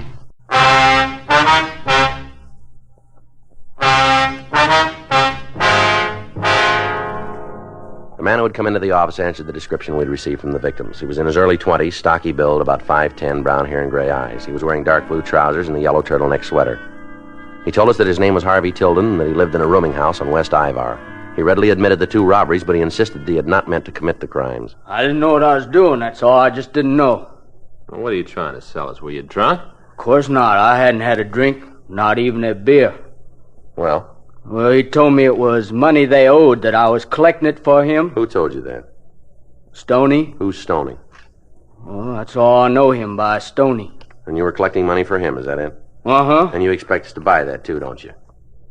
No, I guess not. Well, then why don't you try giving us the truth? Well, look, now, may I'm not the brightest guy in the world. If I was, I wouldn't be in this mess. Yeah. I come to you of my own accord, didn't I? Well, maybe you got scared. Maybe you figured it'd go easier with you if you gave yourself up. Isn't that it? Yeah, I guess I can't blame you for thinking that.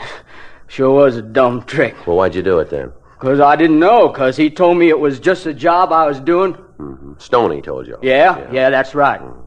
All right, now let's hear it your way. Yeah, well, he said he worked for a kind of collection agency, you know, where they go after them deadbeats, you know? Yeah. Well, he said he had to have somebody to help him, only part-time, but the pay would be good. Yeah. Offered me the work. Mm-hmm. I ain't had a steady job lately. Sound kind of good to me. Yeah, go ahead. Yeah, well, I was supposed to meet him yesterday afternoon, 3 o'clock. He picked me up in front of the place where I live. Yeah? Drove me past that grocery store, and parked around the corner, gave me an envelope, and he told me to take it inside, hand it to the fellow who worked there. He said I was to make sure nobody else was in the store on account of he didn't want to make the old guy feel bad by collecting the debt in front of somebody else, you know? Yeah. So I done what he told me. I give the old guy the note, he give me the money, and I took it back to Stoney. Well, where was he while you were in the store? Well, around the corner, like I said. Why didn't he go in with you? He wanted to see if I could handle it myself. On my own, you know. That's what he told me. Mm-hmm. Well, then we drove over to that there flower place. Same routine. Yeah, only this time I got kind of suspicious, you know. Yeah. She acted so scared, the lady there. It didn't seem to me that having to pay up a debt would make somebody so scared. I told Stoney afterwards. He said it was just an act that they all put on like that. Mm-hmm. Yeah, well, I didn't exactly believe him, so next place we stopped, I opened up the envelope before I went inside, and I read that there note. Yeah, well, I didn't know what to do. Finally, I went back to the car, and I really told him off, Stoney. I told him I wasn't no thief. I told him he had to return all that money. What did he say? He just laughed at me. He said I was the biggest pigeon he ever met. I said if he didn't take back the dough, I'd go to the cops. He told me you'd throw me in jail, that you'd never believe a word I told you. Mm-hmm. What happened then? I got out of the car. I said I wasn't no crook and nobody was going to make me be one. Mm-hmm. I was heading right for the police station, then I got to thinking. I seemed like maybe he was right, that nobody would believe a story like this. Yeah. So I went home. All right, why'd you come in today? Well, I didn't sleep none too good last night. Kind of worrying me what I'd done. I figured maybe he'd find some other sucker like me and pull that same stunt over again. I didn't want him to get away with it, so I decided to take my chances on you guys. I ain't going to get a short count now, am I? You know where the Stoney lives?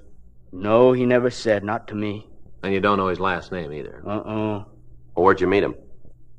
Hentley's gym. Or on Olympic. I hang out there sometimes. You a fighter? Oh, I had some bouts, yeah. Mm-hmm. Well, how'd you and Stoney get acquainted? Oh, I don't know. We just started talking one day last week. He come in for a steam bath, and afterwards we were both watching some of the guys work out. I see. He was there again on Saturday. That's when he offered me this job. Mm-hmm. What kind of a car does he drive? Chevy. Sedan?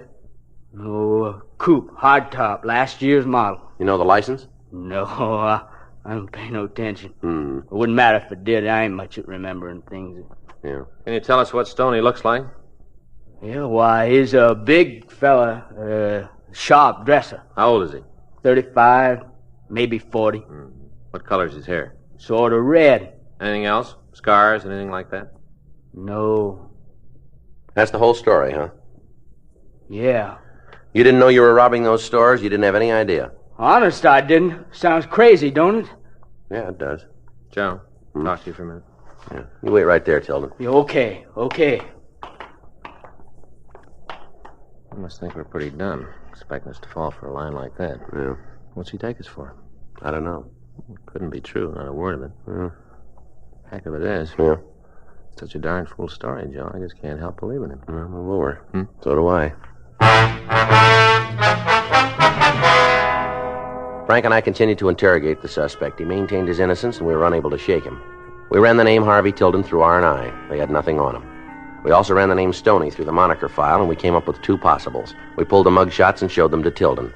He tentatively identified one of the photos, James Brightstone, but he wasn't positive. We telephoned Brightstone's last known address, a small downtown hotel. They told us he'd moved during the summer, and they had no idea of his present whereabouts. We checked DMV and our own vehicle records. They reported that a late-model Chevrolet was registered in Brightstone's name. Harvey Tilden was held in custody for further questioning. 4:08 p.m., Frank and I drove over to Hentley's gym on South Olympic and talked to the owner, George Hentley. What's right?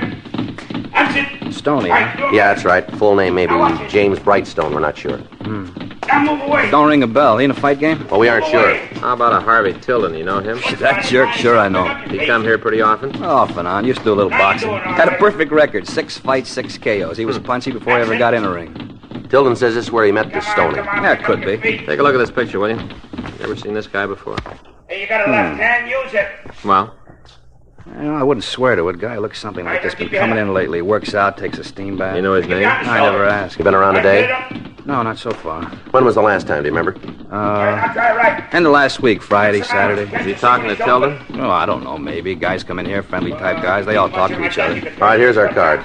So? If this fella comes back, give us a call, will you? Hey, you want him for something? We want to talk to him.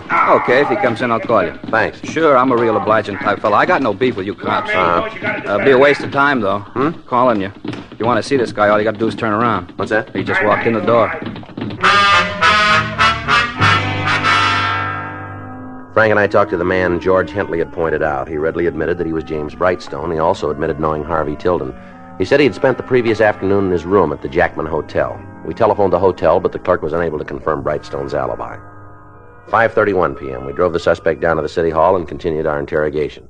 Look, why don't you guys just tell me what it is you want to know, spell it out in real big letters, and I'll give you the answer, same size. Where were you yesterday afternoon? Thought we already covered that. Let's go over it again. Okay, boys, I was in my hotel room. Well, the clerk doesn't back you up. Well, does he say I wasn't there? When was the last time you saw Harvey Tilden? Saturday over at the gym. Not yesterday, huh? Gym isn't open on Sundays. You know where Tilden lives? Nope. You picked him up at his rooming house yesterday, didn't you? Why would I be picking a crumb up like that? Did you offer Tilden a job? Oh, that's pretty funny. What's the joke? I ain't got a job myself. Did you ever take Tilden for a drive? Boys, I'm telling you, the only place I ever seen the guy is Hentley's gym. Yeah. He knows what kind of a car you got. Oh? Make and model. Well, maybe he's seen me in it. I didn't see him. Mm-hmm. Now, look, this Tilden fella, he's a screwball. He don't even know what time it is. Whatever he told you, you can forget it. Well, there are a couple of things we can't forget. Yeah? Tilden says you put him up to robbing 2 stores yesterday. Are you kidding? He says you hired him to work for you, to collect some past due bills. Boy, this kid is really off his rocker, isn't he? Maybe. Where was I supposed to be while he was doing me these favors? Outside in your car, waiting for him. Go on, boys. You interest me. Well, that's about it. And you'd pick up a guy in a phony story like that? Hey, look, I'm getting out of here. Tilden ain't the only guy who's nuts. Sit down, Brightstone. All right, you jokers, prove any part of it. We're going to try to.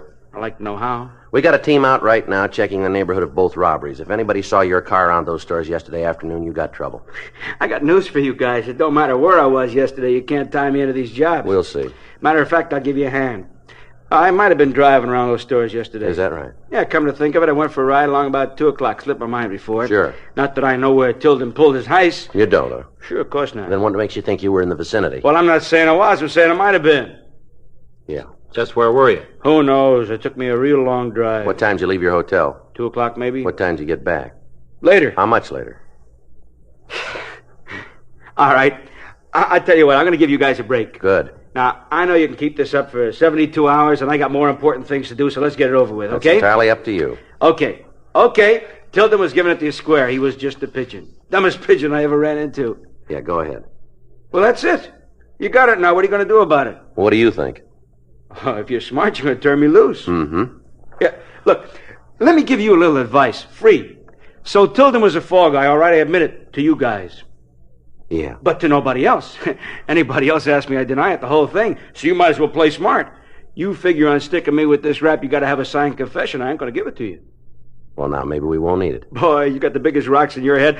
Tilden was in those stores, I wasn't. He took the money, I didn't. You go into court, you come out looking dumber than he does. Mm-hmm. It's my word against his. You think anybody in their right mind is going to believe this boy? You think he'd stand a chance of convincing the jury? Well, he might. Fat chance. He convinced us.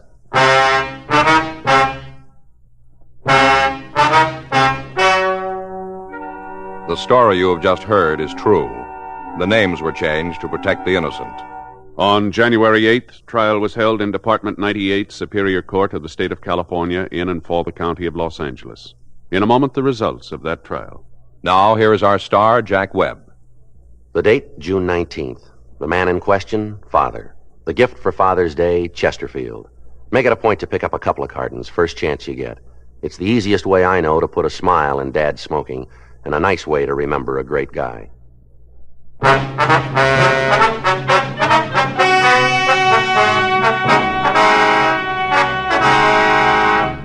the district attorney failed to issue a complaint against Harvey Tilden. James Hill Brightstone was tried and convicted of robbery in the second degree, 2 counts. Robbery in the second degree is punishable by imprisonment in the state prison for not less than 1 year.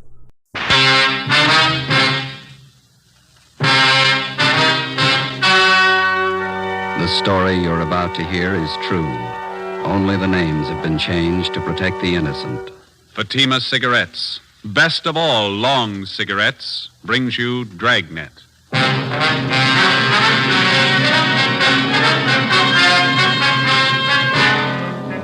You're a detective sergeant. You're assigned to robbery detail. In 4 months, 15 food markets in your city have been held up and robbed. The bandit is well-dressed, well-armed. Your job, stop him. You'll be amazed when you compare Fatima with other long cigarettes. You'll find they now cost the same. But in Fatima, the difference is quality. You see, Fatima is the quality king-size cigarette because it contains the finest Turkish and domestic tobaccos superbly blended. And Fatima is extra mild with a much different, much better flavor and aroma than any other long cigarette. Because of its quality, its extra mildness, its better flavor and aroma, Fatima has more than doubled its smokers coast to coast. So try comparing Fatima yourself. Fatimas now cost the same as other long cigarettes, but your first puff will tell you. Ah, that's different. Yes, in Fatima, the difference is quality. Ask your dealer for Fatima, the quality king-size cigarette. Best of all long cigarettes. Start enjoying Fatima tomorrow.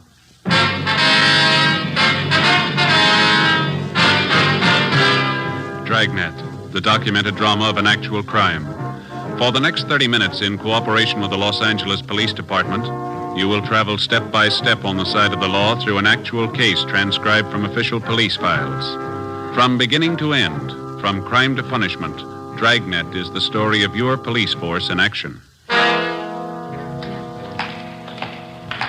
It was Monday, February 12th. It was cold in Los Angeles. We were working the night watch out of robbery detail. My partner's Ben Romero. The boss is Thad Brown, chief of detectives. My name's Friday. It was 9:48 p.m. when we got to room 25A, interrogation room. Have a chair, Mr. Pollard. Yeah, thanks. Now, what is it that you want to tell us, sir? Well, you have a cigarette, please? Yeah. Here you are.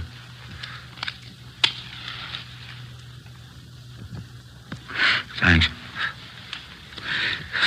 I'm a little nervous. It's never happened to me before. What's that? Well, after I thought it over, I knew it wouldn't be any use to keep it up. I knew you'd find me. I don't think I quite follow you. I want to confess. That's why I came here. Yeah? I knew I was doing wrong. I just couldn't help myself. What have you done? I'm not trying to defend myself. I needed money, that's all. Wasn't anything else I could do. Well, we still don't know what you're talking about, Pollard. Been after me 4 months. Thought maybe you'd recognize me from the description. Some of the people must have seen me. Those food market holdups? You pulled those robberies by yourself? Yeah, 15 of them. Needed the money. Pollard, is that your true name?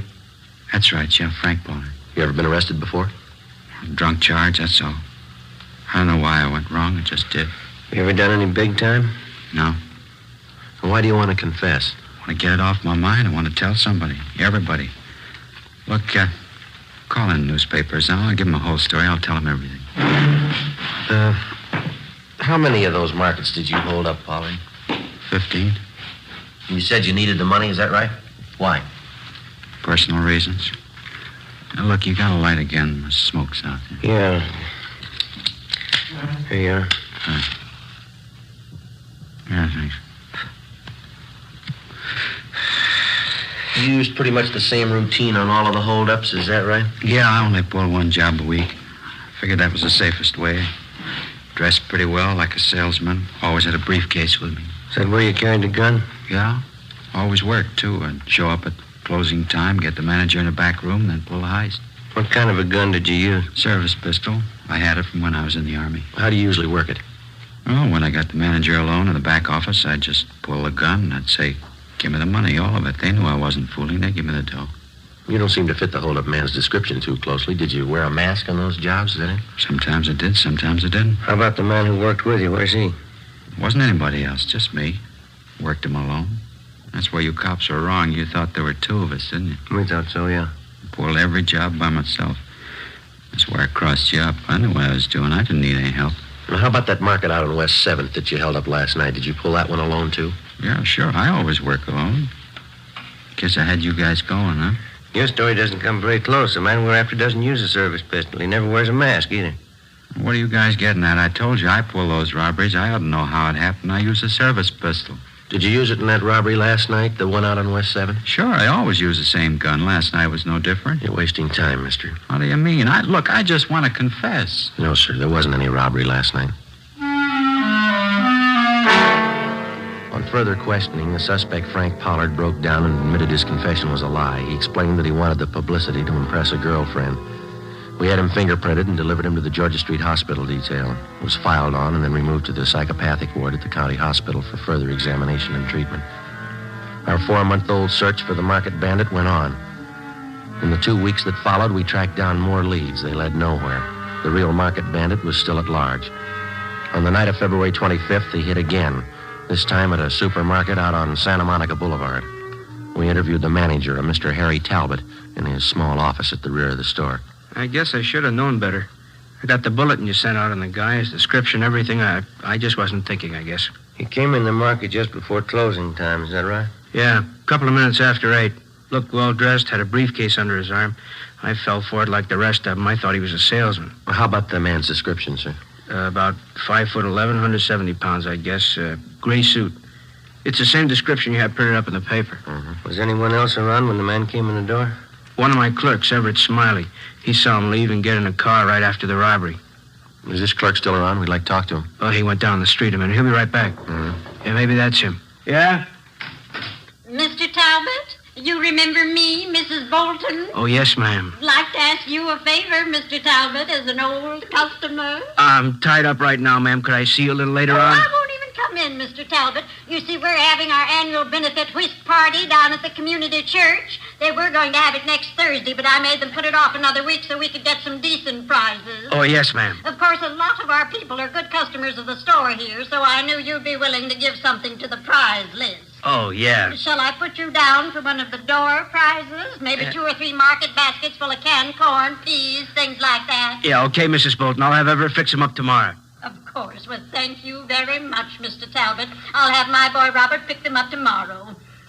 You'll have the baskets fixed up real nice, won't you? Yes, ma'am. I'll take care of it. Well, thank you again. Goodbye. Goodbye, ma'am. Goodbye, gentlemen. Goodbye. Mr. Talbot, I wonder if you could tell us what happened after you got back here in your office with the hold-up man. Well, it happened pretty fast. He reached into the briefcase he was carrying like he was going to get his order book, and he came up with this gun. He told me to open that safe there. But I stalled. I said I didn't know how. I see.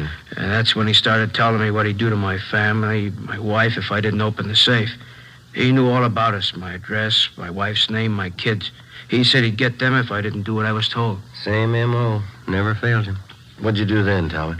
Well, money's not worth that much to me. I opened the safe and gave him everything, a little over $400. I still don't know how he got that information about my family. Do you have any suspicions at all? No, nobody I can think of. How about the gun he had? Can you describe it? Well, just like you have it listed in that bulletin on him. .38 revolver, blue steel, long barrel. Mr. Talbot. Come on in, Ev. Officers, this is my clerk, Everett Smiley.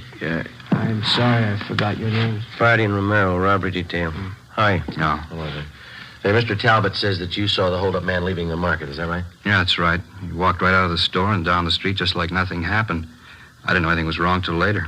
Did you notice if the men got in a car? Yeah, I did. Car was parked about halfway down the block. Another guy was driving. Motor was running. Did you catch the license number? No, but it was a brand new sedan. A Pontiac, I think. You shouldn't have much trouble finding it. Without a license number? Well, it's a brand new car. I remember the color. I couldn't forget that. Yeah? Bright red, just like a fire engine. 90% of the time, color identification of a car means nothing. For one thing, a getaway car can be painted in a matter of a few hours, and for another, the color of a vehicle is not listed on the registration slip. It's impossible to check a car through DMV on color alone. But in this case, we figured that we had half an exception to the rule. The car used in the robbery was new. It was painted a very distinctive color. We began an immediate canvass of automobile dealers throughout the city. After a day and a half of calling and checking, we found 2 dealers who had sold 2 new cars within recent weeks with fire engine red paint jobs. We got the names and addresses of the purchasers and checked them out. One of them was a Miss Mona Taylor, an ad taker for one of the daily morning papers. I'm sorry to bother you at your work, Miss Taylor. Oh, not at all. Worst of it's over for today. What is it you want to know? Well, we understand that you bought a new Pontiac sedan about 3 weeks ago. Is that correct? Yes, I did. If this is about that parking ticket, why, I've already taken care of it. No, ma'am, that's not it. We'd just like to know if you still own that car. Well, I don't own it yet. I'm still paying on it. Color's a bright red, is that right? Yes, it is. Fire engine red. I like bright colors. Well, does anyone else besides yourself drive the car, Miss Taylor?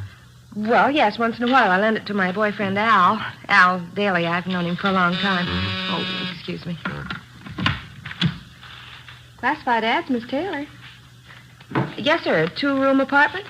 Unfurnished. All right. You got a smoke, Joe? Steam, heat, Yeah, just a minute. I got one. view, Beverly Hills. That's it, thanks. $80. What's that? Yes, sir. Tomorrow morning's edition. Yes, $2.12 for 2 days. Could I have your name, address, and telephone number? Thank you, sir. About this friend of yours, Miss Taylor, this Al Daly. How long have you been lending him your car? Since he got his new salesman's job. He has to make night calls on customers out in the valley, so I let him have the car, usually about once a week. When's the last time that he borrowed the car, miss? 2 nights ago. From Mona Taylor, we got the address of her boyfriend, Al Daly. We located him in a rooming house on South Boulevard Avenue. He admitted he borrowed the Taylor girl's car the night before, but he denied that he drove it anywhere in the vicinity of the robbery. How about your friend, Jimmy Bray? I don't know. I loaned him the car, that's all. He gave me $30. Well, that's an awful lot of rental money. Why did he need a car so bad? I don't know. Why don't you ask him? Where's he stay? Bartlett Hotel. 8th and Flower. Mm-hmm. You going over to see him now? That's right. Why? Well, I thought if you were going over there, you wouldn't mind taking this with you. He left it in the car when he brought it back. His briefcase. Let's have a look. What's the matter? What's all the fuss about a briefcase? Joe?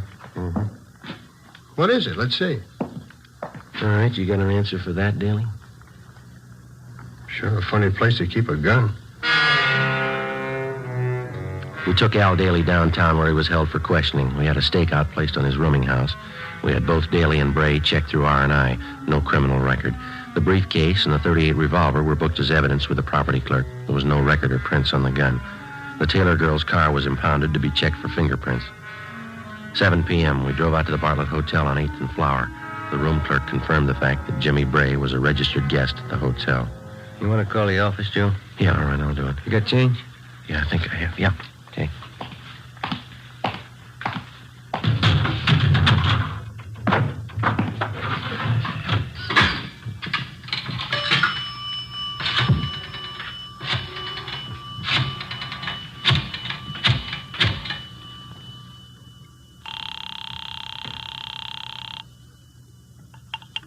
City Hall. 2511. 2511. Robbery Powers. Joe Friday, John. We're out at Bray's Hotel. We're going to stake it out. He's not in yet. Yeah, that's what I figured. What do you mean? The market out on 12th Street was held up a minute ago. Yeah? Bandit carried a briefcase.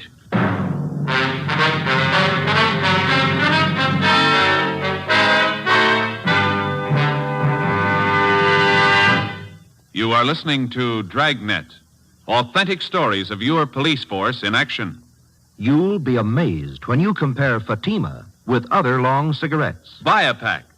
You'll find Fatimas now cost the same. Light a Fatima.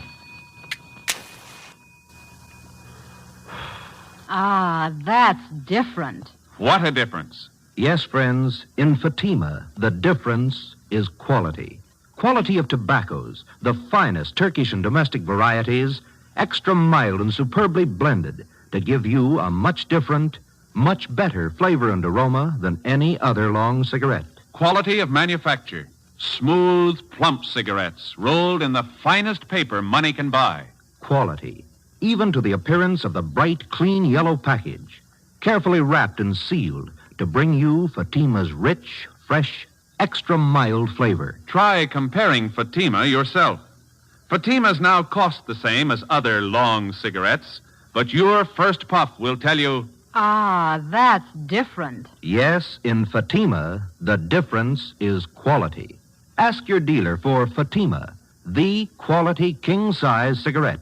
Best of all long cigarettes. Start enjoying Fatima tomorrow.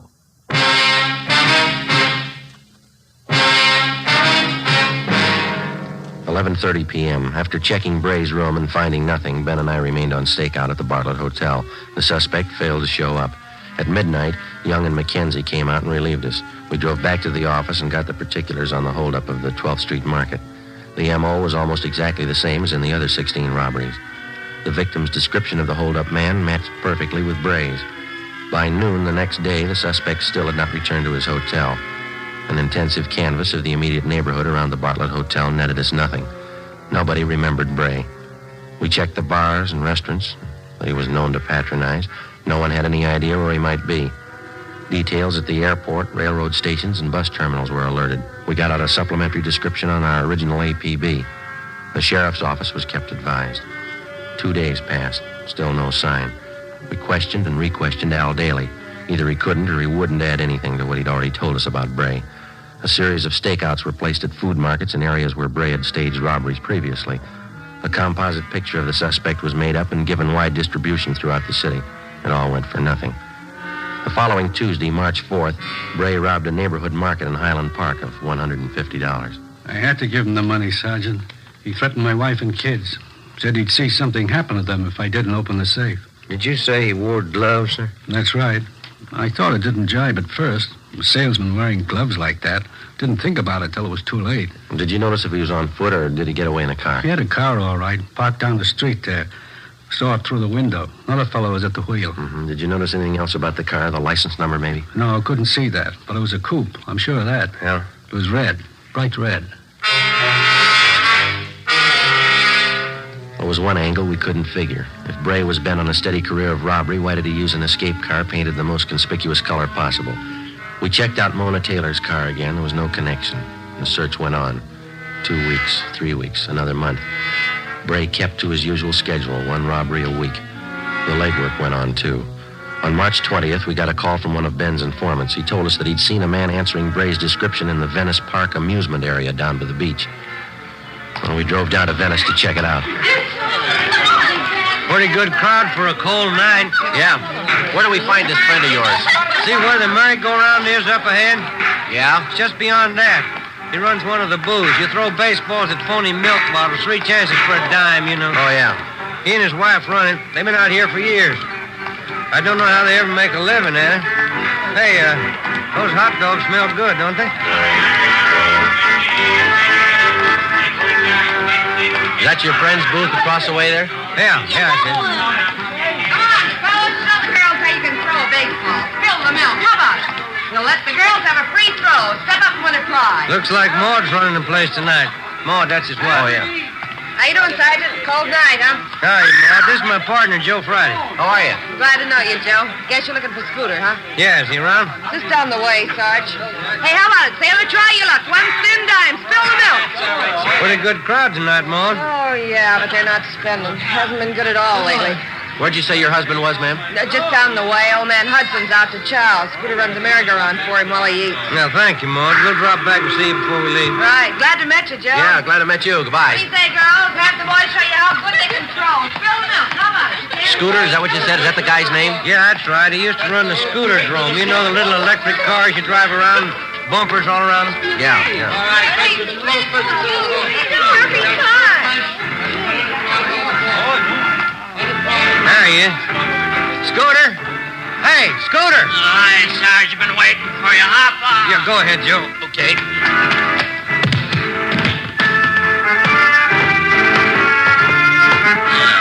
How you doing, Sarge? Good to see you. Scooter, my partner, Joe Friday. How are you? Yeah, glad to know you, Joe. I guess we can talk here as well as any place, huh? Sure. What's the story, Scooter? It's like I told you on the phone. Murphy down the Penny Arcade, he noticed the guy first. He pointed him out to me. He sure hits close to Bray's description. Well, when did you first see him? Oh, 2 nights ago, I wasn't so sure it was Bray the first time, and then I saw him last night. That cinched it. I didn't hear that. I said I saw him last night, and that cinched it. Oh, well, when did this Murphy, was that his name? When did he first see him? About a week ago. He's got an eagle eye for strangers who hang around. Murphy thinks the guy's staying out here someplace. Is there any idea where? Just a minute. No jumping around like that, son. Now you'll fall off and bang your head. Kids. Where'd you spot this man, Scooter? Same place Murphy did it. He's hanging around the shooting gallery down the way. The guy who runs the place is new. We don't know him well enough to ask him about it. You mean this man who looks like Bray just hangs around the counter there? Well, no, not exactly. You see, there's a little office to one side of the shooting gallery, and the times I seen the guy, he was either coming in or going out of there. Mm-hmm. When's the last time you saw him, Scooter? Huh? I say, when's the last time you saw him? Earlier tonight, about 6:30.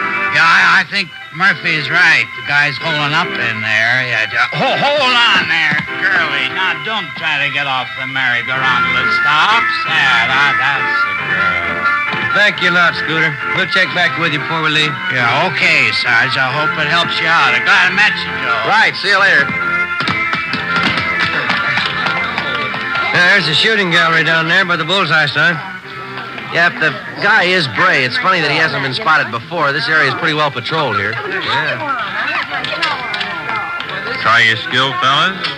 10 shots, only quarter. We're police officers. Like to ask you a few questions. Oh, what about? What's your name? Gridley. Max Gridley. You know anybody by the name of James Bray? Bray? Uh-huh. No, I don't. Why? How about this, Mr. Gridley? Know anybody who fits that description? No, it doesn't mean anything to me. What's the matter, anyway? Well, a man answering that description has been seen entering and leaving this office right next door over here. It's part of your concession, isn't it? Yeah, that's right. But I'm the only one who uses it. Somebody must have got the wrong slant. Then you wouldn't mind if we looked it over. Routine investigation. Well, I don't know. Yeah, all right. I'll come around and open the door for you. All right, come on.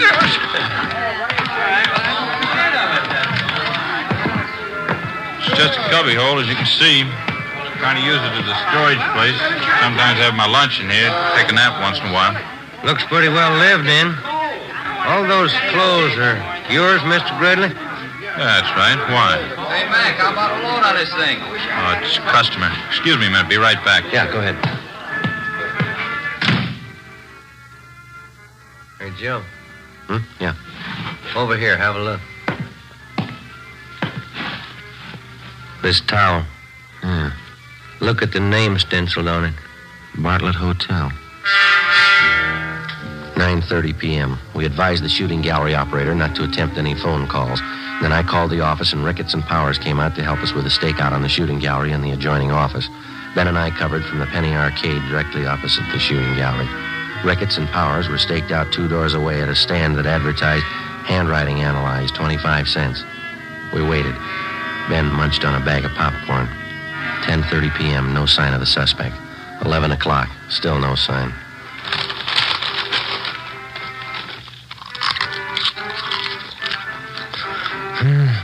Getting pretty cold. Everybody going home? Yeah.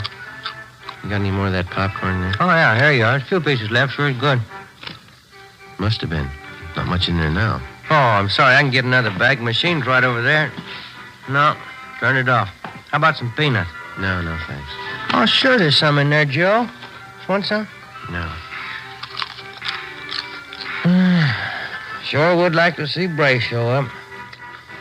Hate to spend the night staked out here. Hey, wait a minute. Look. Huh? The shooting gallery. The guy in the blue suit. He's talking to the manager. He's going around the side door. Yeah, come on. He's going inside. All right, hold it right there, mister. Joe, watch it. Rickett, Johnny, cover the back. All right, Joe. I'll get the door. All right. Come on, let's hit it. Yeah. One out the back. Come on. Yep. Hold it! Johnny's got him. Yeah.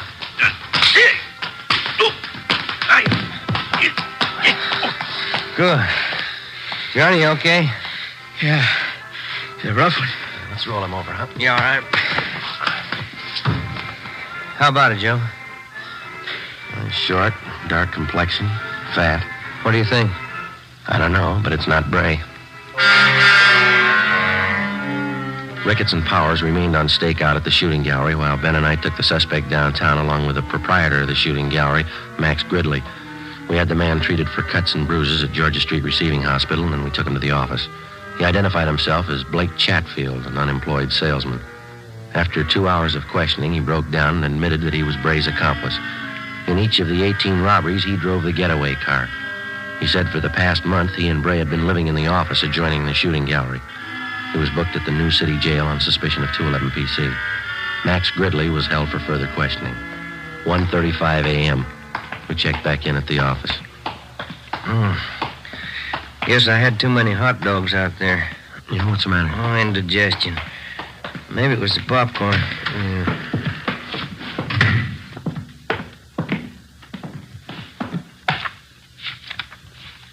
A couple of messages in the book. My wife wants you to call her before you go home.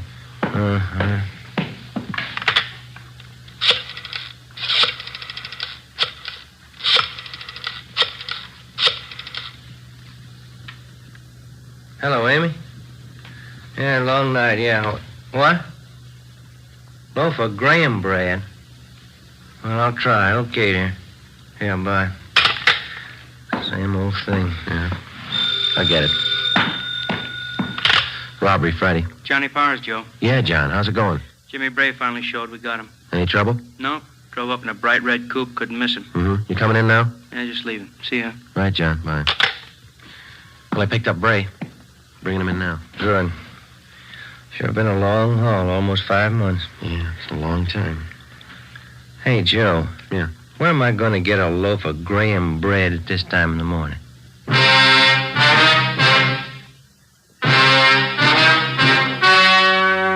The story you have just heard was true. Only the names were changed to protect the innocent. Now, here is our star, Jack Webb. Thank you. For the past few weeks, I've asked you to send me the names of dealers who are out of Fatimas. You see, the demand for Fatimas is so great, I want to make sure that all of you can buy them. So keep on writing. If you find a dealer fresh out of Fatimas, let me know, and we'll have something done about it. Write your dealer's name and address on a card and mail it to me, Jack Webb, Post Office Box 951, Hollywood 28. That's Jack Webb, Post Office Box 951, Hollywood 28. Now, a word for you, Mr. Dealer. The coming holiday season will find new thousands insisting on Fatima quality. So step up your orders for Fatima tomorrow. Get in on the increasing demand for the quality long cigarette.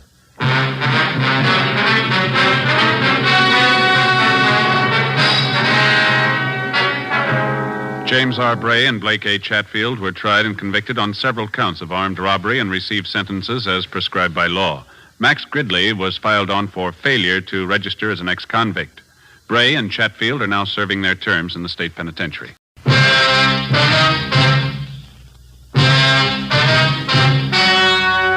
story you are about to hear is true. Only the names have been changed to protect the innocent. Fatima Cigarettes, best of all long cigarettes, brings you Dragnet.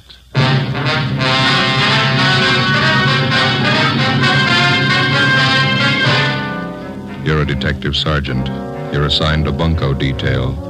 A gang of petty swindlers has set up operations in your city. They're experienced, cunning. They work fast. Your job, get them. You'll be amazed when you compare Fatima with other long cigarettes. You'll find they now cost the same.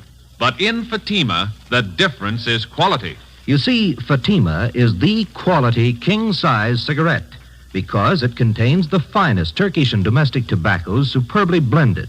And Fatima is extra mild with a much different, much better flavor and aroma than any other long cigarette. Because of its quality, its extra mildness, its better flavor and aroma, Fatima has more than doubled its smokers coast to coast. So try comparing Fatima yourself. Fatimas now cost the same as other long cigarettes, but your first puff will tell you. Ah, that's different. Yes, in Fatima, the difference is quality. Ask your dealer for Fatima, the quality king-size cigarette. Best of all long cigarettes. Start enjoying Fatima tomorrow.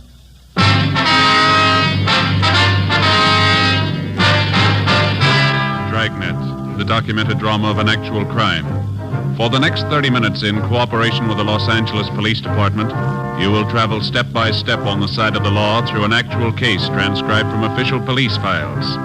From beginning to end, from crime to punishment, Dragnet is the story of your police force in action. It was Tuesday, December 14th. It was cold in Los Angeles. We were working the day watch out of bunco detail. My partner's Ben Romero. The boss is Captain McCauley. My name's Friday. It was 10:35 a.m. when I got to room 38. Bunko detail. Joe? Yeah, Ben. Joe, this is Miss Bergstrom. You talked to her on the phone last night? Oh, yeah, sure. This is my partner, Sergeant Friday. How do you do? Glad to know you. Would you care to sit down? Thank you. I was downtown, so I thought it'd be just as easy for me to come in and see you. Did you bring those things with you, Miss Bergstrom? Here they are. Wristwatch, pen and pencil set. Mm-hmm. Sure make them look nice, don't they? On the outside, yeah.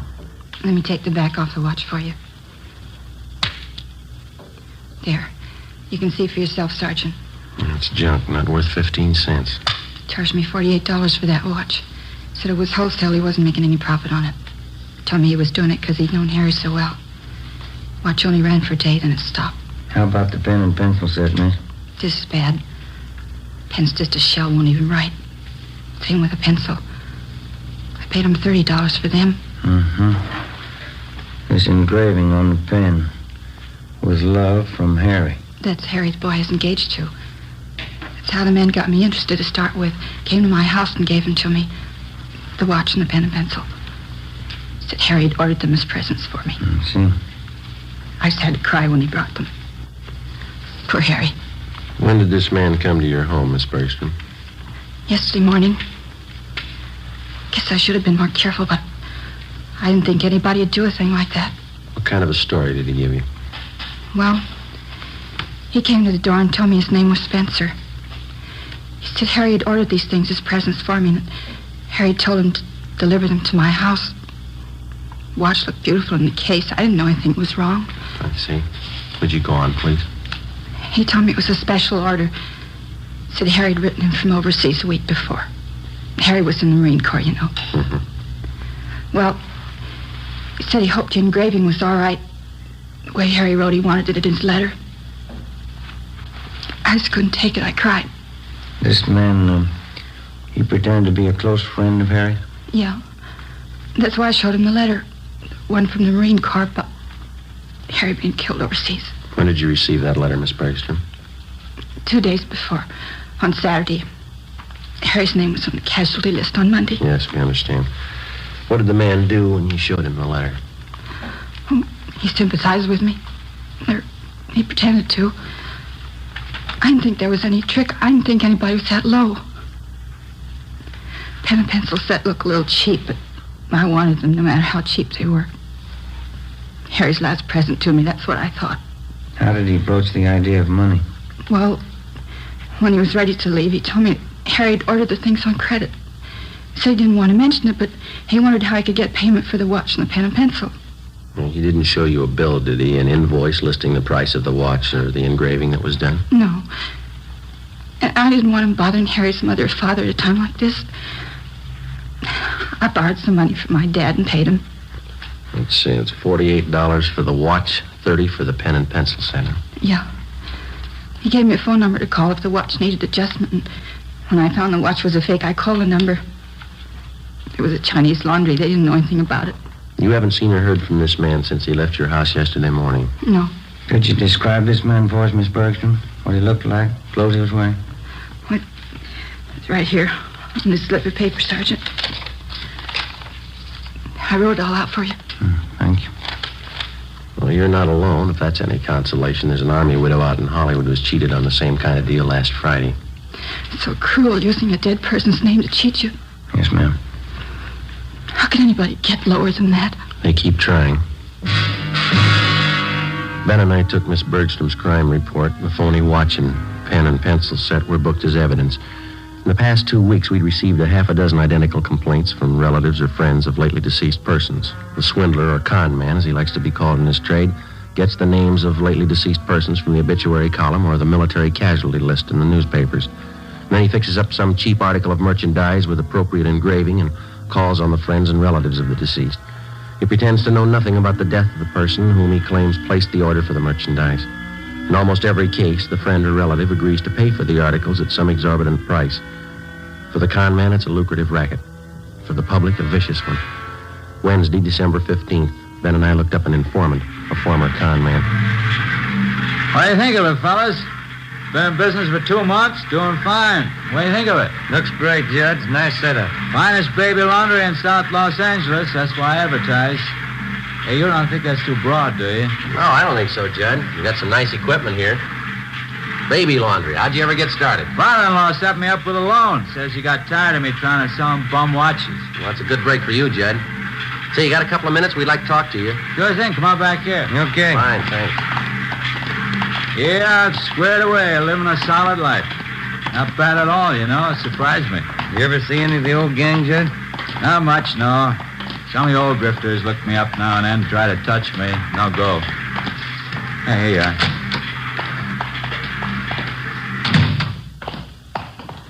Pull one up. Yeah. Thank you. Okay, fellas, what can I do for you? Well, we'd like to know how close you got your ear to the ground, Judd. There's a gang of bunks in town. They're working hard. What pitch they using? They're working the obits, the casualty lists. Thought maybe you might be able to help us. I don't know. How long you been gone? Last couple of weeks. Had half a dozen reports on them. That's one thing they never could tap me for. Obituary racket. Lousiest racket there is. Can you do anything for us? I heard one little rumble about it. 4 or 5 guys in the con mob. That right? We know that, Judd. Where can we look for them? You know my position. When I quit the game, I quit. The only contacts I make are when some of the old boys come around for a touch. Well, how much have you heard about the gang? What I said, there's 4 or 5 of them out of Middle West, I think. You got any idea at all where we could start looking? Well, I can start checking for you. You nailed any of them yet? We've got to find them before we can arrest them, Judd. Yeah, well, as I say, when I quit the game, I quit. But maybe I can take a few soundings for you. Can't promise you anything. I'm strictly on the up and up. Okay, Judd. You know where to get in touch with us. We'll appreciate anything you can do. Yeah, well, you've helped me plenty of times, fellas. Wouldn't hurt a bit to tab that bunch. I'll walk out with you. Fine. Yeah, I see you got all the machines going. Baby laundry business must be pretty good, huh? It's a staple commodity, fellas. Kids always need a fresh change. Just a minute. Yeah, look at this. Just look at the size of it. Yeah. You ever see anything so small in your life? It's cute, huh? Yeah, what is it? New kind of soakers, I think. Let's see the label here. Yeah, Mother Greg Super Soakers. Kids things, they sure give me a wallop, you know. Hey, we might as well check the office while we're here, Ben. Can I use your phone, Judd? Yeah, right over there on the wall. You got change? Yeah, thank you. I have.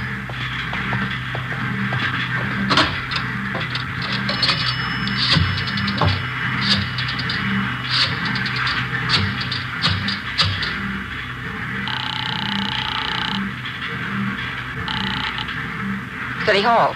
2572. 2572. Bunko fugitive, Brian. Joe Friday, Tom. Anything doing? Yeah, Joe. Think we might have a lead on those bunks working the obituary racket. What do you got? They reached a woman in Highland Park. Where are you? Baby laundry. Oh. Well, it's a Mrs. Westerly. Her daughter was killed in an auto accident. Last night they came around and sold the woman a watch her daughter was supposed to have ordered. Also a necklace and pen and pencil set. $250. Usual junk. Did you talk to this Mrs. Westerly? Yeah, we took the report. The man's description, his M.O., the rest all match up. What's the lead? She watched the man when he left her house. Yeah? He got in a taxi cab. 10:30 a.m. While Sergeants Bryant and Ullery got out a broadcast on the suspect, Ben and I drove to the offices of the cab company where we contacted the special agent. He helped us check the way bills for the preceding night. On the way bill for cab 213, we found the trip listed. Starting point, the intersection nearest the Westerly home. Destination, a hotel on South Flower Street. We went to the hotel and interviewed the desk clerk. From the description we gave him, he identified the man as Fred Gene Norris from Minneapolis. At least that's the way he'd signed the hotel register. The clerk told us Norris wasn't in. We had him show us Norris's room. In his suitcases, we found quantities of dime store costume jewelry, monogrammed, and 24 cheap wristwatches and wallets and handbags done in poor quality imitation leather. Also a portable engraving set. The clerk told us that Norris was expected back shortly. We told him to say nothing to the suspect when he arrived. We called the office and arranged for a stakeout at the hotel. Then we drove back to the office. 1 p.m. They told us Norris had been recognized from his description and picked up by Unit 17R on the way back to his hotel shortly before noon. Ben and I joined Sergeants Ullery and Bryant in the interrogation room where they were questioning the suspect. He looked about 40 years old, white, male American, about 6 feet tall, 170 pounds. He would admit nothing. Bryant kept questioning him. You're wasting our time on your own, Norris. Face it. You were playing a rough game and you lost. Now, how about it? You're going to feel pretty silly when you find out you got the wrong guy. Who do you work for, Fred? You can do what you want about investigating me. You haven't a thing to hold me on. There's no use wasting any more time. You got that list of victims? Yeah. These are the ones that tabbed Norris. Thank you. Couple more here, Joe. Thanks, Ben.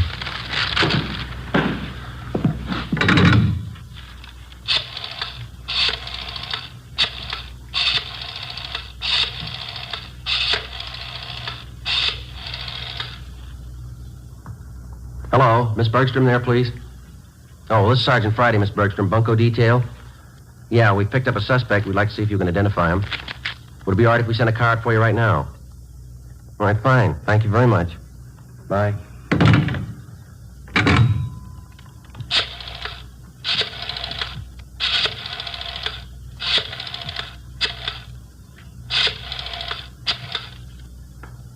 Look, I can't sit here all day. I have business to attend to. Quiet, Norris. He's on the phone. Hello, Miss Cronin there, please. This is Sergeant Friday calling, Miss Cronin. Bunco detail? Yes, ma'am, that's right. I'm sorry to disturb you, but we have a suspect in custody down here. Yes, ma'am? Hey, Sergeant. Could you come down to City Hall right away? Sergeant. Would you hold on just a minute, please? Thank you. Yeah, Norris? You got me. 2:58 p.m. We informed the victims that the special show-up had been canceled. And we called in a stenographer and had her take Fred Norris' statement. In addition to listing the crimes he committed, he also told us that there were 6 men in the bunco gang besides himself. He gave us the names and descriptions of each one of them. He stated that they'd been operating in Los Angeles for the past 4 months. Norris said that none of them had ever met the leader of their bunco gang. The only contact they had with the leader was through one of the older gang members, a man by the name of Wesley Fisher. Before Norris was taken to Central Jail for booking, he gave us the address of the house where he had been living with the other gang members. Norris's information on the suspects was checked through R&I. We got one mate, Wesley Fisher. He had one prior arrest 2 years before on a grand theft charge, but he'd been released for lack of evidence. 3:15 p.m., together with Sergeants Ullery and Bryant and 2 men from Metro Squad, we drove out to the address given us by Fred Norris. Turned out to be a neat-looking bungalow in the West Hollywood area. Well, let's go.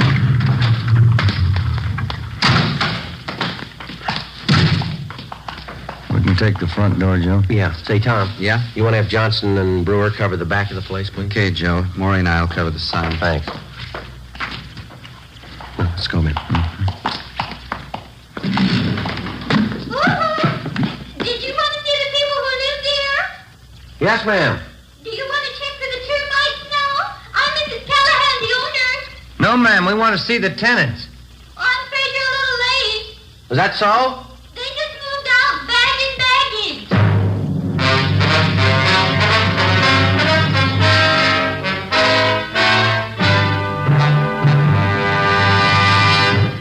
You are listening to Dragnet, authentic stories of your police force in action. You'll be amazed when you compare Fatima with other long cigarettes. Buy a pack. You'll find Fatimas now cost the same. Light a Fatima. Ah, that's different. What a difference. Yes, friends, in Fatima, the difference is quality. Quality of tobaccos, the finest Turkish and domestic varieties, extra mild and superbly blended to give you a much different, much better flavor and aroma than any other long cigarette. Quality of manufacture. Smooth, plump cigarettes, rolled in the finest paper money can buy. Quality, even to the appearance of the bright, clean yellow package. carefully wrapped and sealed to bring you Fatima's rich, fresh, extra mild flavor. Try comparing Fatima yourself.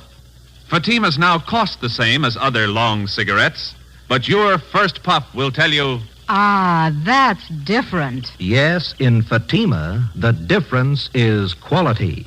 Ask your dealer for Fatima, the quality king-size cigarette. Best of all long cigarettes. Start enjoying Fatima tomorrow.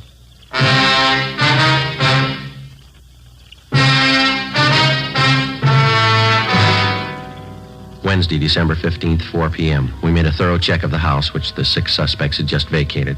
We found nothing that would help us. We talked to the owner of the house where the suspects had been living.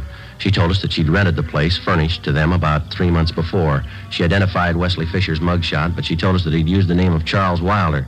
She also recognized each of the other gang members from the descriptions that Fred Norris had given us. She told us that while they were living there, the men seemed to keep odd hours and that they had a car. She told us that she'd taken the license number of the car the day the men moved in. The number was checked with DMV. It was registered in the name of Wesley Fisher, 1008 California Street. It's a transient hotel. The manager told us Fisher had moved about 9 months ago. There was no forwarding address. We got out an all-points bulletin on Wesley Fisher requesting that all occupants in his car be held for investigation of grand theft. Thursday, December 16th, 8 a.m. Ullery, Bryant, Ben, and I met with Captain McCauley. Where are they getting all this junk they're palming off? Where's their source of supply? The guy we picked up, Norris, told us they brought a good supply of it out with them from the Middle West. That hotel room Norris had downtown, they were using that for a warehouse. They didn't want to keep the stuff at the house they were living in. How are they hitting? Any possibility of stakeouts? No, not unless we cover every name in the columns. You might have to try it. Something's got to be done. Look at these. 2 more this morning, straight out of the obituary column. Took one family for $90. Another one for $60. How about that last run through the stats office? Help you any? They pulled some more mugs for us. I'm going to show them to the victims this morning. How about this Norris? You think he's come up with everything? We were up talking to him again at county jail yesterday. Didn't have anything new, Skipper. We dropped in at the sheriff's bunco detail. They've got one new case, same M.O. Description comes close to one of the guys. The victim was the father of a Navy flyer lost overseas.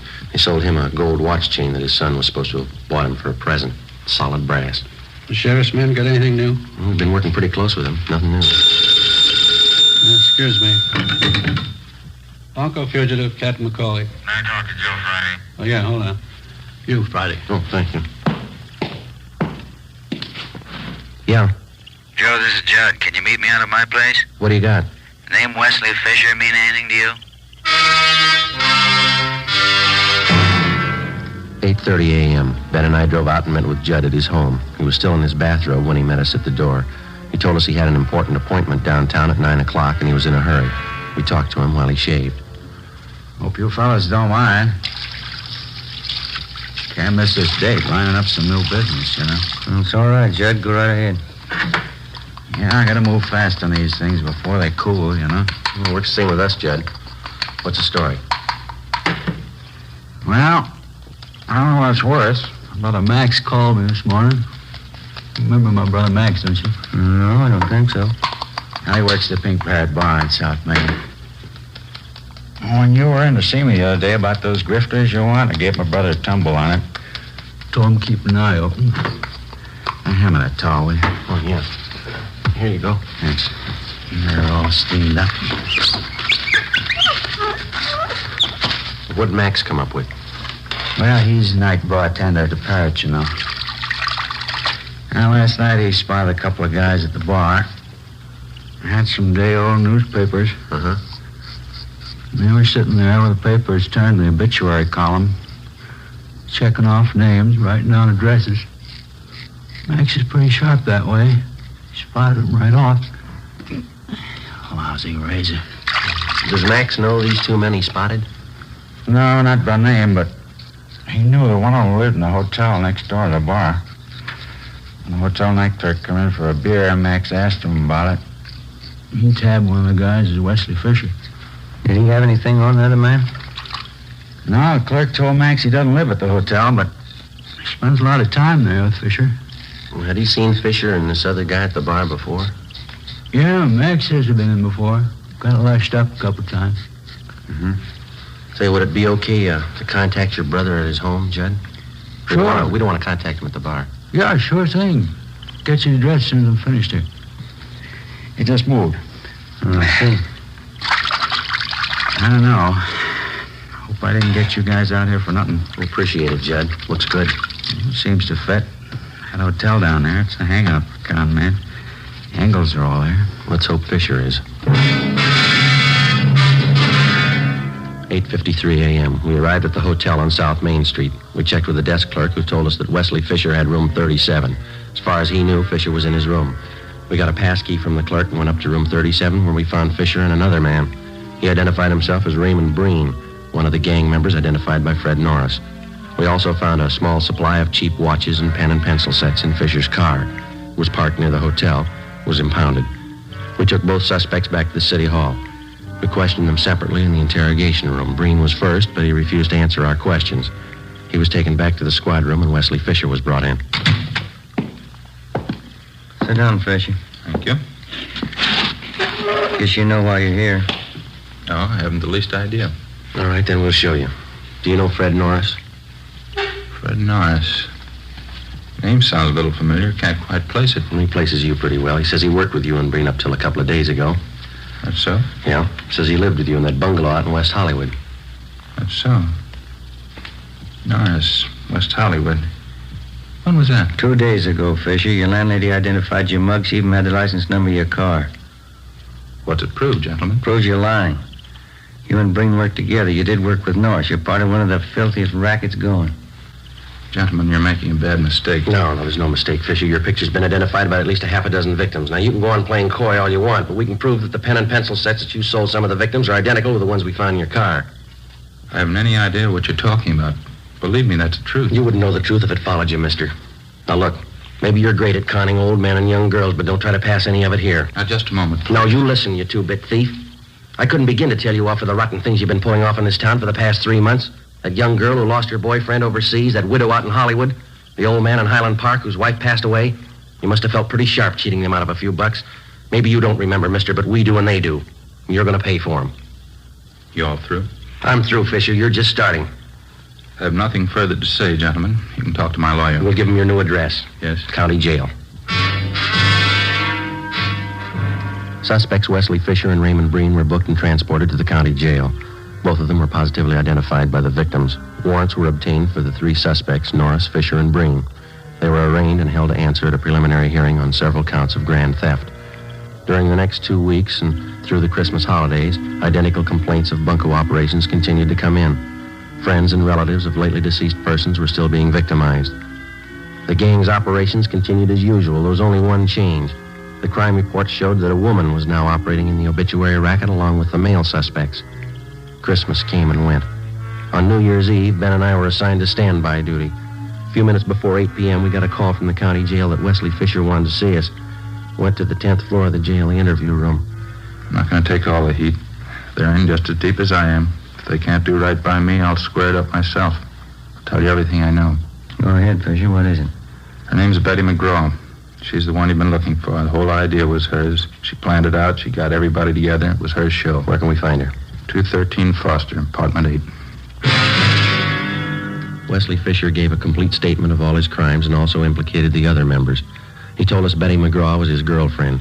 She'd come up with the idea for the obituary racket. She gathered the men together for the job, and it had been planned that she was to stay in the background.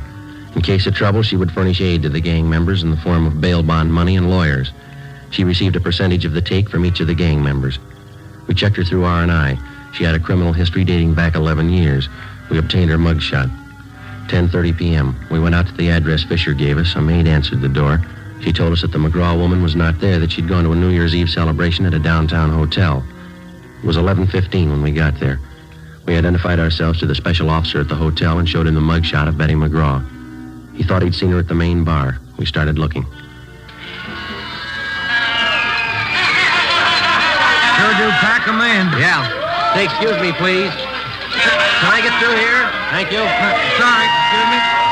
Hey, Joe, over this way. I think we can get through. Okay, do you see her yet? No, they're jammed in there. I can't see a thing, but... Hey, wait a minute. Yeah. Can you see down at the end of the bar there? Where? In the black dress? Oh, yeah, that's her. Would you let her through here, please? Excuse me. Sorry. Joe? Right behind you. Is your name Betty McGraw? Is your name Betty McGraw? Sure, I'm Betty McGraw. I don't know you. Who are you anyway? Police officer. We'd like to see you outside. Outside? I'm staying here. This is where the party is, right here. Let's go, lady, outside. Is there a bar outside? I didn't know there was a bar outside. Okay, Ben. Come on, Lenny. I don't know you at all. I'm not going. I'm not going with you. There it is. Happy New Year! Happy New Year! No use trying to get through this. We'll have to wait. Yeah. Well, Happy New Year, Joe. Yeah, same to you. Maybe next year we'll have it all. I don't know why. I always cry when I hear that song. No reason, I just cry. Yeah? Every year, they play it and I cry. No reason at all. You got one this year, lady. Come on.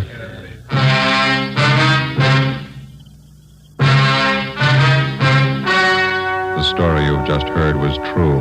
Only the names were changed to protect the innocent. On March 28th, trial was held in Superior Court, Department 93, City and County of Los Angeles, State of California. In a moment, the results of that trial.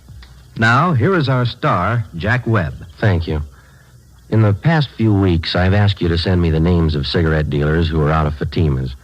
You see, the demand for Fatimas is so great that I want to make sure that all of you can buy them. So keep your letters coming. If you find a dealer fresh out of Fatimas, let me know and we'll have something done about it. Write your dealer's name and address on a card and mail it to me, Jack Webb, Post Office Box 951, Hollywood 28. That's Jack Webb, Post Office Box 951, Hollywood 28. Now for you, Mr. Dealer. The coming holiday season will find new thousands insisting on Fatima quality. So step up your order for Fatimas tomorrow. Get in on the increasing demand for the quality long cigarettes.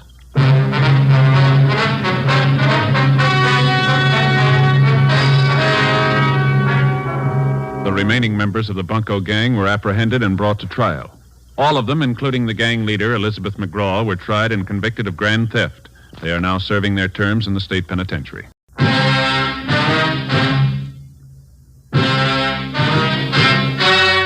The story you were about to hear is true. Only the names have been changed to protect the innocent.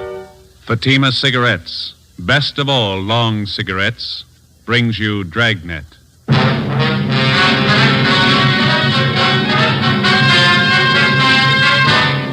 You're a detective sergeant. You're assigned a homicide detail. A man and his wife are found dead in a rooming house. A dead parrot lies on the floor beside them. The killer set fire to the room to cover his tracks. Your job, get him. You'll be amazed when you compare Fatima with other long cigarettes. You'll find they now cost the same. But in Fatima, the difference is quality. You see, Fatima is the quality king-size cigarette because it contains the finest Turkish and domestic tobaccos superbly blended.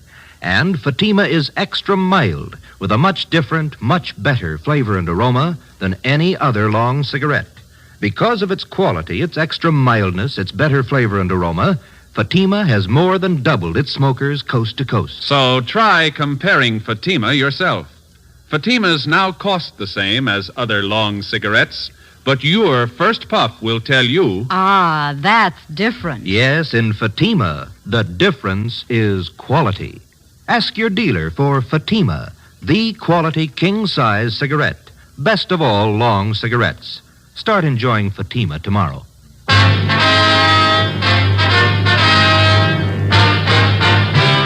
Dragnet, the documented drama of an actual crime.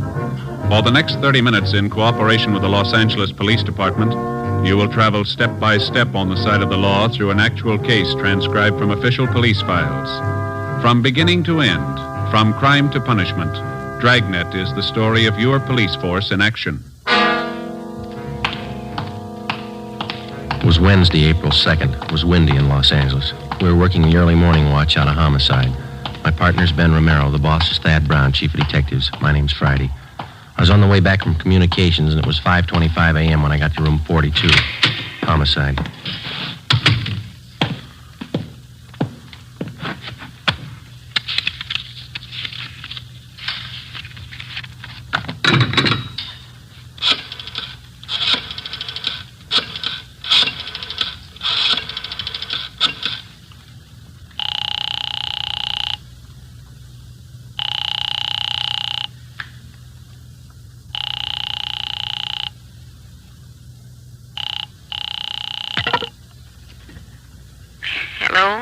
Is this Miss Jones?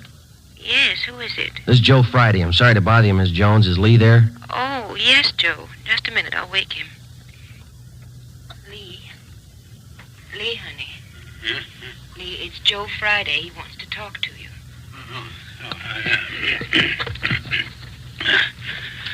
Yeah, Joe. What is it? I'm sorry to wake you. Can you come down right away? What's the trouble? Got a call from fire headquarters a couple of minutes ago. Yeah? They had a fire in a rooming house over on 7th Street. They found 2 dead bodies in one of the rooms. Yeah? They suffocated? Well, the battalion chief doesn't think so. They found both bodies on the bed. There was evidence of arson in the room. What kind of proof they got? The victims. That's why we called you. What you got? Fire department thinks they were dead before the fire started. 5:30 a.m. Romero and I drove out to the rooming house on 7th Street. It was a 2-story building in the middle of the block between South Grand and Toledo Avenue. On one side of it was a small transient hotel, and the other, a building which housed a bookbinding firm and studios for an acrobatic dancing school. When we got there, the salvage crew was still working. We were directed to the 2nd floor, where we met with a man in charge from the fire department, Battalion Chief Sullivan. It's right down the hall here. Watch your step there. Oh, yeah. You have the names of the victims, Chief? We think it's Guthrie, Mr. and Mrs. Charles Guthrie. Old couple, lived here for some time, I understand. Here we are. We figure that's where it started, right under the bed over there. Heat must have been terrific. Look at the walls, Joe. Yeah. This is where most of the damage was done, Chief? No, rooms on both sides got it, too. Not as bad as this, though. Guthrie's had 2 rooms. This and the one adjoining. Through the door there. Mm-hmm. When the fire starts, got any idea? About 4:45, I'd say. Landlady smelled the smoke about 10 to 5, put in the alarm. Fire was out 3 minutes after 5. Any other casualties besides the Guthries, I mean? No, just the 2. Okay. Over on the bed here.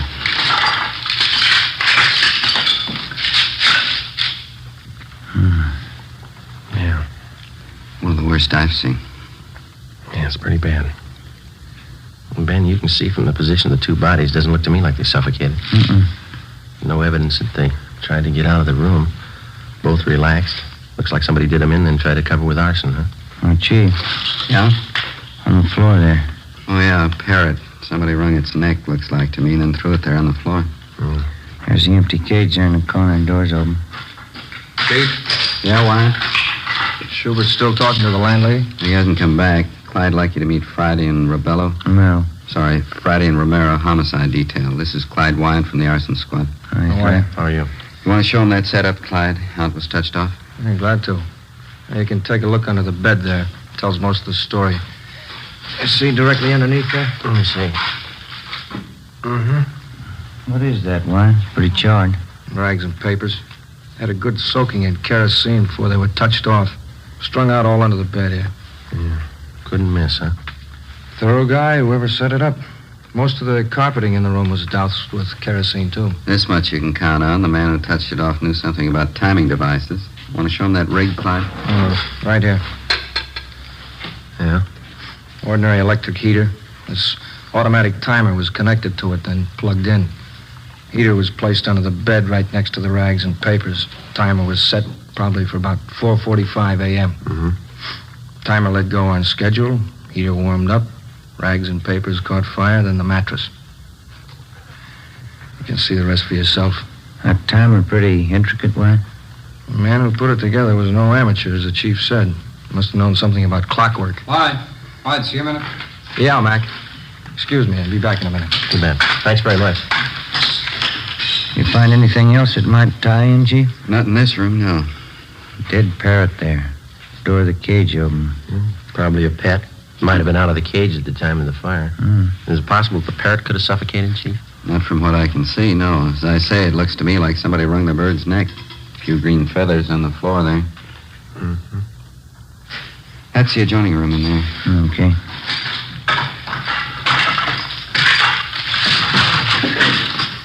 I figure the Guthries used it as a sitting room. Yeah. You can see the fire didn't wipe out everything in here. Mm-hmm. Hey, Joe, come here a minute. Right. This carpet here with a door. Dark stains. Let me see. What do you think? Could be blood. Heavy stains, sure enough of them. Looks like more of them by that desk there, and some on the wall, too. Desk drawer's open here. Yeah, I see that. That's about it. You know as much as we do so far. Yeah. We know how the fire was touched off. We're satisfied it didn't kill those 2 people in there. The boys from Larson Squad talking to the other roomers in the building? Right now, you can check with them. Okay. Well, thank you very much, Chief. I certainly appreciate it. Not at all. The usual breaks, isn't it? How's that? This is Fire Prevention Week. 5:53 a.m. Lieutenant Lee Jones and the crew from the crime lab arrived. Davis, the photographer, Dean Bergman from Leighton Prince. Pictures were taken of both rooms, which made up Mr. and Mrs. Guthrie's living quarters. Photographs of the bodies were taken. Bergman processed for fingerprints. While Lee Jones continued his investigation, Ben and I went down the hall to the landlady's apartment, where we met with Ray Schubert, one of the men from the arson squad. These men are from Homicide Division. Sergeant Friday, Sergeant Romero, Mrs. Stedman, that right? Yes, Clara Stedman. How do you do? Yeah. I manage the house here. Would either of you care for a cup of tea? No, thank you. I wouldn't care for it. When did you last see Mr. and Mrs. Guthrie, ma'am? Well, now, let me see. Miss Guthrie, I saw her just before dinner last night, a little before 6. I went in to borrow an egg and a cup of flour. She was all right then. Was there anyone with her? No, she was alone. What about Mr. Guthrie? When did you last see him? About 7:30. I looked out my window and I saw him closing up the parking lot. Did the Guthries have any visitors at all yesterday? Do you remember that? Oh, just one I know of. Jack Marshman. He's working for Mr. Guthrie about a year now. When did Marshman visit the Guthries, do you know? Around 4 yesterday afternoon. Yes, I was there, too. Mrs. Guthrie and Jack and I had a cup of tea together. Then Jack left to go back to work, and then I left. You didn't notice anyone else in or near the Guthries' rooms after that? No. I had my dinner and listened to a radio play, and then I went off to bed. Well, I know you're upset, Mrs. Stedman, but can you think of anybody who might have wanted to do away with the Guthries? Anybody who had a reason to do them harm? Oh, as far as I know, Sergeant, they didn't have an enemy in the world. I guess I was wrong. It's a terrible, terrible thing. Yes, ma'am. We'll leave our card here with you. All right. If you want to contact us, don't hesitate to call anytime. All right, thank you. Thank you, Miss Stedman. Goodbye, ma'am. Goodbye.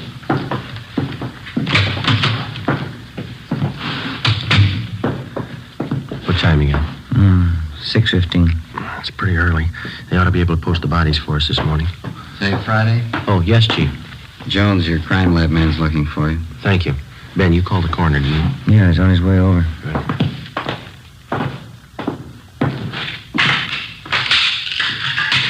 Lee? Hi. I'm looking for you. Got a few things. Yeah, what's that? This hammer. Found it over in the corner under some of the rubble. Yeah. These stains on the metal handle here, on the head. Gave it the benzodine test. It's blood. You figure it's a murder weapon? I'll know more when I get the coroner's report. Bergman lifted a lot of nice prints. A lot of them all over everything. Yeah. On the handle of this hammer, on that timing contraption over there, the one that touched off the fire, even left some in the next room on that metal box in the drawer of the desk. How do they look? Got good prints from each room. They match. Go in the next room. Something else. All right.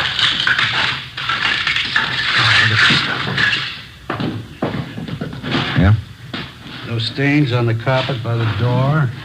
The stains on the carpet by the desk. Those on the wall. Blood stains, all of them. And you can see here, trail of stains, all leading through the door into the murder room. You figure they were murdered in here, and then the killer took the bodies in the next room and put them on that bed, huh? Then he set fire to cover up. That's my guess. How about the prints on the box in that desk, Lee? Might have been money in the box. Possible burglary? That's an angle. I'll take scrapings from these stains, run a biological precipitant when I get back to the lab. I'll let you know how it comes out. Better start finishing up here. Right, Lee. Thanks very much. Well, looks like we're in fair shape. A hammer, a couple of fingerprints. Righty. Romero? Yeah, Schubert? That fellow that worked for Mr. Guthrie in the parking lot, Jack Marshman, just got here. Did you talk to him? Wyatt and I have him in one of the empty rooms down the hall. Thanks. Which way? Down here.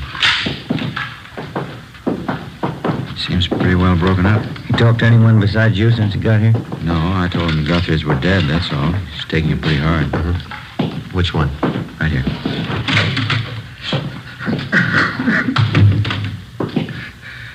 As friends I had, Charlie and Potter. I knew I should have stayed with him. I knew I should have. These men are from homicide, Mr. Marshman. Huh? Sergeant Friday, Sergeant Romero. Hello, Mr. Marshman. How are you? I don't know what I can tell you. I can't understand. Poor Charlie, boy. What can I do to help? We'd like to have you answer a few questions, if you don't mind, sir. Certainly. Certainly anything to help out. Please, you got to find out whoever did it. You got to find out who killed him. We're going to try, Mr. Marshman. Now, would you tell us the last time you saw the Guthrie's alive? Sure.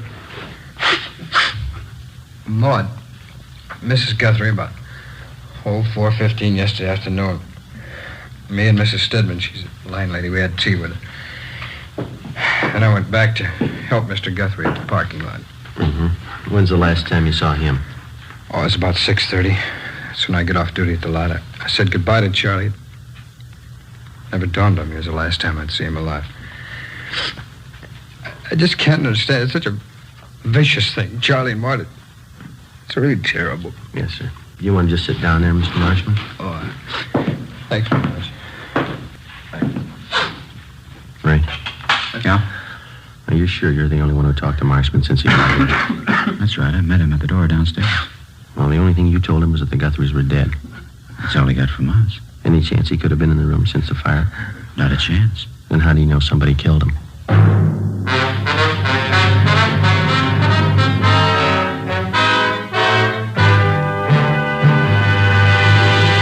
You are listening to Dragnet, authentic stories of your police force in action. You'll be amazed when you compare Fatima with other long cigarettes. Buy a pack. You'll find Fatimas now cost the same. Light a Fatima. Ah, that's different. What a difference. Yes, friends, in Fatima, the difference is quality. Quality of tobaccos, the finest Turkish and domestic varieties, extra mild and superbly blended, to give you a much different, much better flavor and aroma than any other long cigarette.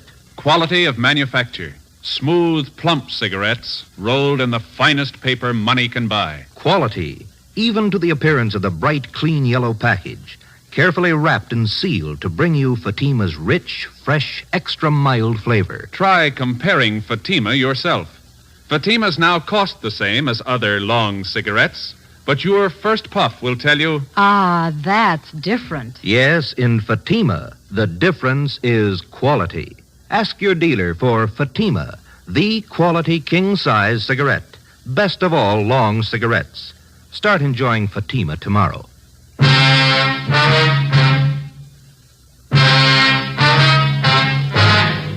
Wednesday, April 2nd, 6:45 a.m. Lee Jones and his men completed their investigation and took their findings back to the crime lab for further examination. The deputy coroner arrived and removed the bodies of Mr. and Mrs. Guthrie to the county morgue. Together with Clyde Wyant and Ray Schubert of the arson squad, Ben and I continued questioning the Guthrie's friend and employee, Jack Marshman. His answers got more confused, and he kept contradicting himself. In some ways, he seemed childlike. In others, a good deal more complex. We strung along. In order to keep up the pretense that he was not a suspect, we asked him to come along with us while we checked his living quarters, a 2-room basement apartment near Olympic and South Flower. We explained it as a routine check. Marshman was calm and self-assured. Well, here it is, officers. You can see for yourself. Yeah, Nice, comfortable place. Oh, I like it. I've been here for about 3 years. Well, this room's where I do my living. Pull-down bed. It's a little gas plate over there. It's handy. Compact. I see. What do you use this next room for here, Jack? Oh, that's my shop. I like to put around. You care to see it? Yeah, okay.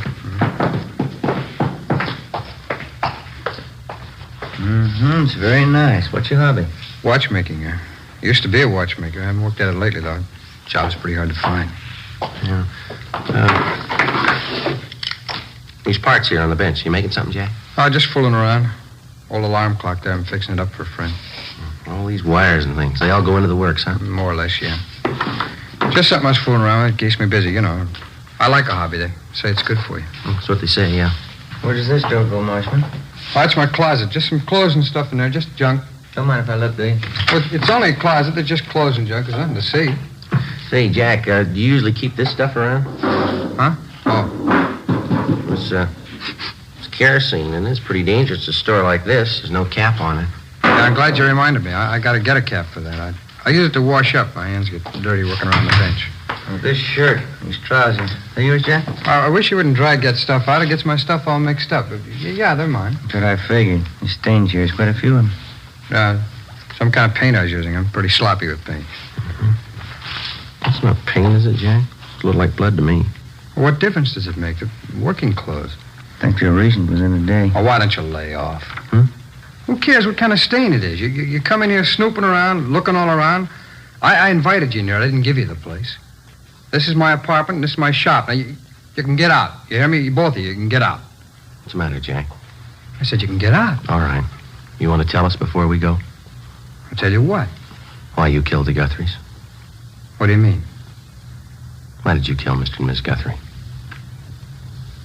No reason. I just did it. 9 a.m. We put the stained clothing and the materials from the workbench in the car. Together with the suspect, we headed back for the office. On the way, Marshman was quiet. He asked for some breakfast. We stopped and bought him some ham and eggs. We tried to get him to talk. He refused. After breakfast, we dropped the stained clothing and the other things at the crime lab, and then we drove to the city hall. We parked the car in front of the Spring Street entrance and started up the stairs. Hey, wait a minute. What's wrong? I've been thinking. Yeah? It's all a mistake. What is? I didn't know what I was talking about. I didn't kill him. 9:47 a.m. Ben and I took the suspect into the interrogation room. We checked him through R&I. He had a record of 2 petty thefts the year before. We went back to the interrogation room and got on the phone. We called latent fingerprints. We made them, Joe. The prints on the hammer, the timing device, and the metal box in the desk. They all belong to Marshman. 10:03 a.m. I called the county morgue. Bodies identified as Mr. and Mrs. Charles Guthrie. Cause of death, Mrs. Guthrie. Multiple depressed fractures of the skull. Subarachnoid hemorrhage. Blunt instrument. Cause of death, Mr. Guthrie, about the same. Compressions of the brain in the occipital area around the brainstem. 10:25 a.m. I put in a call to Lee Jones at the crime lab. The materials from the workbench are the same that went into that automatic timer, Joe. Piece together the cut ends of some of the wires. They match. How about the stains on his clothes? Human blood. 10:45 a.m. We laid it out for the suspect, step by step. Let me rest a while. I'll feel better. Let me think. We stayed with him. We waited. 11:20 a.m. The suspect opened his eyes. Sergeant? Yeah? I want to talk about it. 11:25 a.m. Schubert and Wyatt from the arson squad joined us. We called in one of the stenographers to take Marshman's statement, Eleanor Eastlack. She automatically took down the time, the place, and those present. Jack, this is Miss Eastlack. She's going to record your statement so there'll be no misunderstanding as to what you say at this time. How do you do, man? No. Joe, you want to handle the question? All right. Jack, we've got a few preliminaries here for you. Okay. John Everett Marshman, is that your true name? Yeah. Where do you live? 122 and a half Morgan Place, apartment B. What's your age? 37. Occupation? Watchmaker, when I'm working. Well, now, Jack, you've indicated to us in a previous conversation that you're willing to make a statement setting forth the true facts surrounding the deaths of Mr. and Miss Charles Guthrie. That's right, I'll tell you. Were you in their home Tuesday, April 1st? That's yesterday. Yeah, that's right, I was. What time did you get there? First time? About 5 minutes to 4 in the afternoon. Mrs. Guthrie was there, and so was the landlady, Mrs. Stedman. We had some tea. Was anybody else present while you were there? No, it's just the three of us. How long did you stay there? I left about 4:15, I guess. Guess I was there about 20 minutes. Where'd you go when you left? Oh, back to the parking lot as usual. Charlie Guthrie left and went home to dinner. He got back about 6:15. I left at 6:30, quitting time. And where'd you go after you left the parking lot? Went around the block and then back to the Guthrie's place. Why'd you go back there?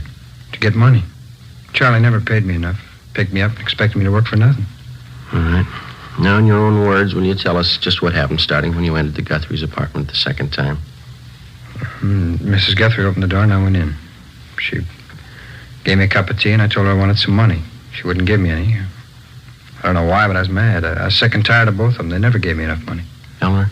I'm getting it, Sergeant. All right, go ahead, please. Mrs. Guthrie went in the next room and I went over to the desk and got the money from the box that they keep it in. I don't know how much. I grabbed all of it and that parrot started squawking. Mrs. Guthrie came running in. She saw me with the money and she says, "Jack." I picked up something and hit her. It was the hammer. And I kept hitting her. Can you remember how many times you hit her, Marshman? Oh, I don't know. She fell down. Parrot was still squawking and jumping around the cage. I went over and opened the door of the cage and pulled the parrot out. It stopped moving finally. I went in the bedroom and threw it on the floor, and then I dragged Mrs. Guthrie in the bedroom and put her on the bed, and I left. Where'd you go? No, I don't know. I walked around. Tried to think of something. It was cold. I got a bottle of wine, I drank it, and then I got to thinking about what Charlie'd do when he got home. I knew he'd be sure I did it. He always blamed me for everything. So I finally went back to the Guthrie's place and found the hammer that I used on her. What'd you intend doing with the hammer? Killed Charlie. If she had it coming, so did he. You can't blame me if they forced me into it. Anybody would have done the same. What'd you do after you found the hammer again? I picked it up and waited for Charlie to come home.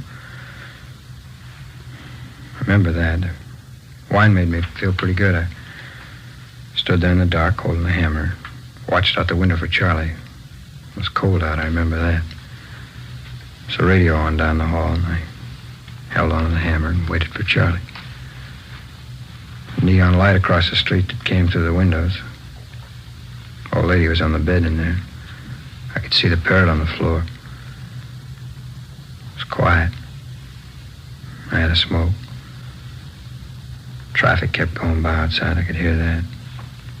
I held on to the hammer. It's windy out. I kept thinking Mrs. Guthrie was looking at me from the bed, but she wasn't.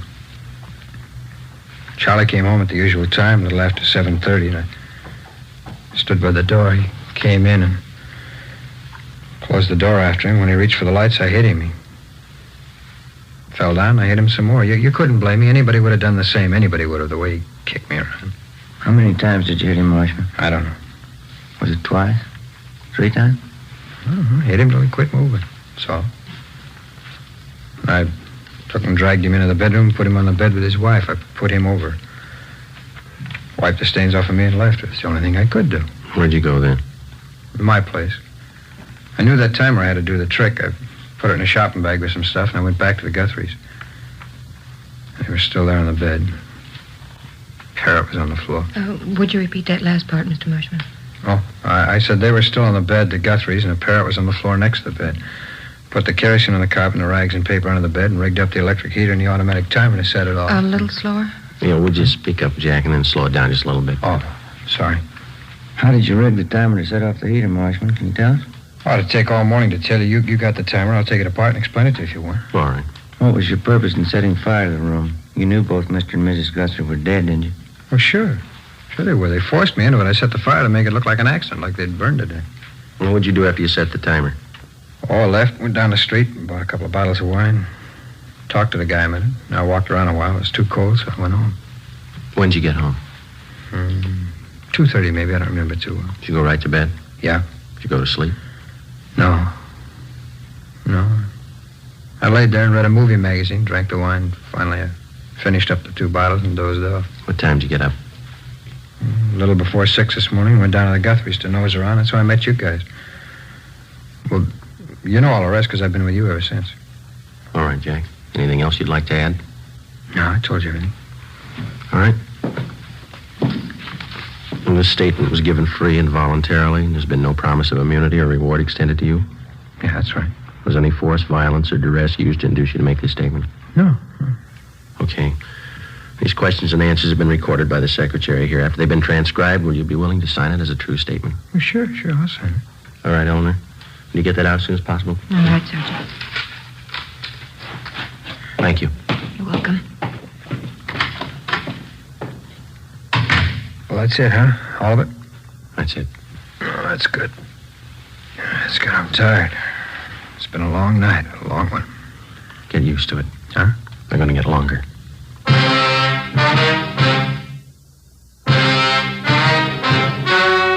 The story you have just heard was true. Only the names were changed to protect the innocent.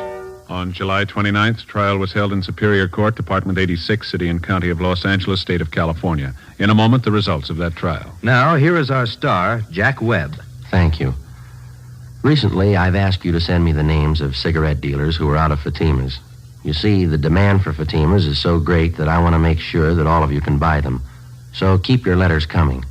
If you find a dealer fresh out of Fatimas, let me know and we'll have something done about it. Write your dealer's name and address on a card and mail it to me, Jack Webb, Post Office Box 951, Hollywood 28. And now for you, Mr. Dealer. The coming holiday season will find new thousands insisting on Fatima quality. Step up your order for Fatimas tomorrow. Get in on the increasing demand for the quality long cigarette.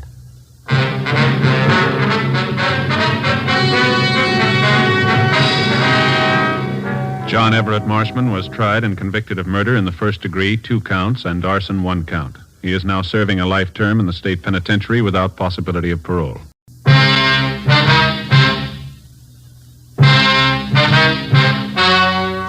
story you are about to hear is true.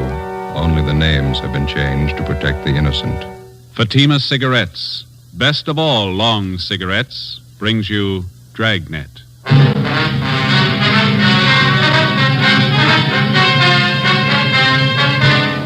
You're a detective sergeant. You're assigned a homicide detail. A newborn baby is taken from a hospital nursery. There's no trace of the infant. There's no trace of the abductor. Your job, find him. You'll be amazed when you compare Fatima with other long cigarettes. Buy a pack of Fatimas. You'll find they now cost the same. Light a Fatima. Your first puff will tell you... Ah, that's different. Yes, what a difference. In Fatima, the difference is quality. You see, Fatima is the quality king-size cigarette because it contains the finest Turkish and domestic tobaccos superbly blended. And Fatima is extra mild with a much different, much better flavor and aroma than any other long cigarette. Because of its quality, its extra mildness, its better flavor and aroma, Fatima has more than doubled its smokers coast to coast. Try comparing Fatima yourself. Fatimas now cost the same as other long cigarettes, but your first puff will tell you... Ah, that's different. Yes, in Fatima, the difference is quality. Ask your dealer for Fatima, the quality king-size cigarette. Best of all, long cigarettes. Start enjoying Fatima tomorrow.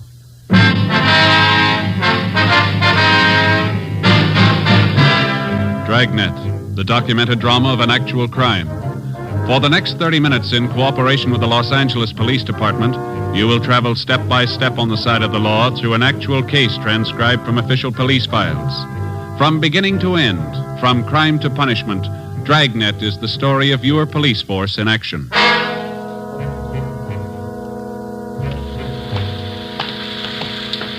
It was Thursday, January 28th. It was raining in Los Angeles. We were working the night watch out of homicide. My partner's Ben Romero. The boss is Captain Steed. My name's Friday. It was 11:35 p.m. when we got to Mercy Hospital on Norwich Avenue, the main entrance.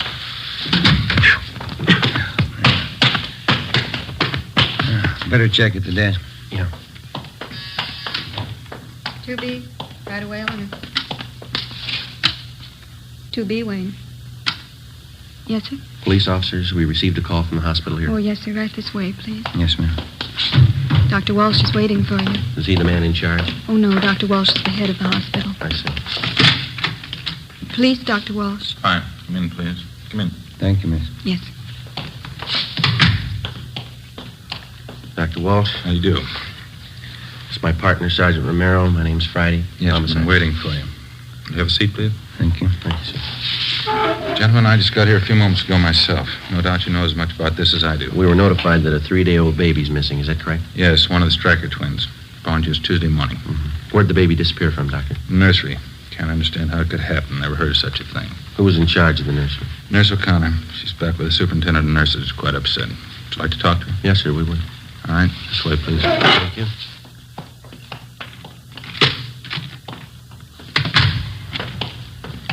Can't understand it. How could a baby disappear like that? Have the parents been notified? Father's on his way in now. We haven't told the mother yet. Mm-hmm. When did they first notice the baby was gone? I understand it was around 11 p.m. Call came into our office about 11:20. Go ahead, Sergeant. Nurse O'Connor? Yes, Dr. Walsh. These gentlemen are from the police department.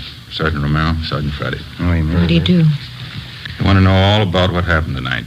You know, of course, it's a serious matter. Try to tell exactly how it happened. I'll try, Doctor. All right, officers. Thank you. Well, we know that you're probably pretty upset, nurse, now. You just relax and take your time. Yes, sir. When did you first notice that the Stryker baby was missing? Must have happened somewhere between 11 o'clock and 10 minutes past 11. I'm sure of that. How were you sure of that? I came on duty a few minutes before 11. I took the night reports as usual, and then I started checking the orders and the formulas. I remember very well that both the Stryker twins were in their cribs at that time. Mm-hmm. Go on, please. I think it must have been about 5 minutes past 11 when I got this phone call from home. My mother's been sick lately. It was about her. How far did you have to go to answer the phone? About 10 feet down the hall from the nursery, just around the corner. Could you see the entrance to the nursery from where you were talking on the phone? No, sir, I couldn't. But I was only on the phone for a minute or two. As soon as I hung up, I came right back to the nursery. Was the telephone call actually from your mother? Yes, sir. My mother has a heart condition. She wanted me to be sure and have a prescription filled. What time was it when you got back to the nursery, owner? Can you remember that? It wasn't quite 10 minutes past 11. As I came back through the door into the nursery, I noticed right away one of the cribs was empty. One of the Stryker twins was gone. Is there more than one entrance to the nursery, Miss O'Connor? Yes, sir. There are 2 entrances, but at night one of them's kept locked. Mm-hmm. Is it possible that somebody in the hospital, maybe a doctor, took the baby for examination or some kind of treatment? No, sir. Just as soon as I noticed the baby was gone, I went to the head nurse, and the 2 of us contacted everybody in the hospital. No one knew anything about it.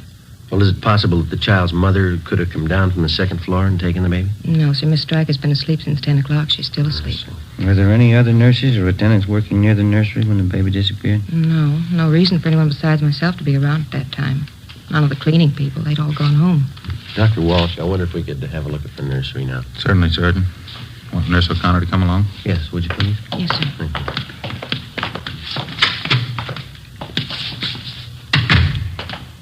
This way, gentlemen. Straight down the hall. What are the hospital visiting hours, Doctor? Usual.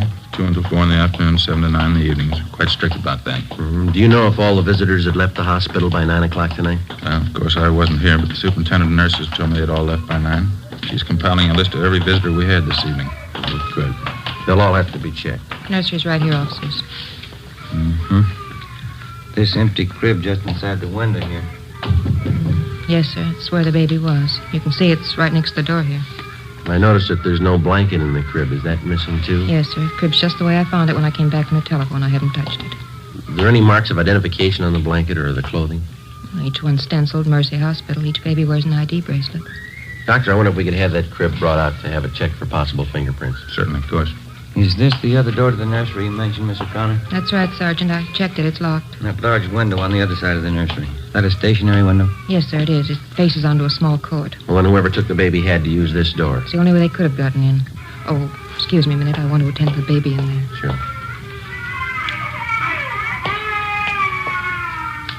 Listen to that, Jim. Yeah. Doctor, are there any other entrances open at night besides the main one? Not after 10 p.m., no. Just the main entrance on Norwich Avenue. There's a nurse on duty there at all times. How about the parents? Is there anything unusual there? No. Father's a working man. Mother's a housewife. Both the babies are perfectly normal. Nothing unusual at all. 3-day-old baby. They usually take a lot of careful handling, don't they? Yes, definitely. First week's always critical. And this thing, taking a 3-day-old infant out in this weather, cold, rain. Afraid the odds are all against the child. You're sure the main entrance was the only one open after 10 o'clock? Yes. I can't understand it. How could anyone get that baby out of that hospital? How could they? We're not sure they did.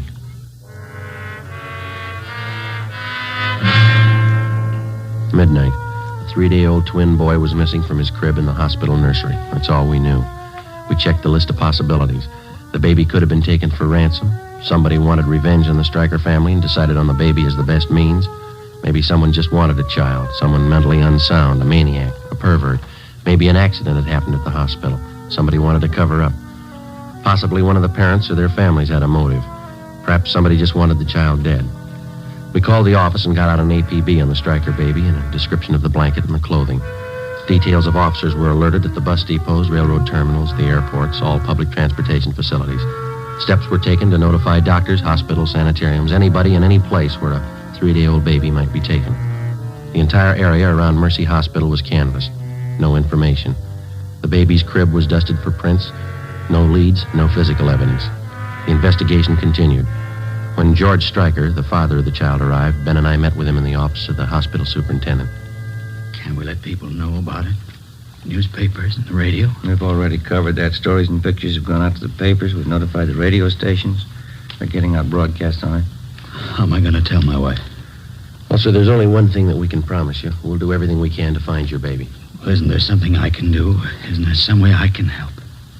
This is just a remote possibility, Mr. Stryker, but you ought to know about it. What's that? In case anybody contacts you regarding your baby, in case they make any demands on you for money or anything else, we want you to notify us immediately.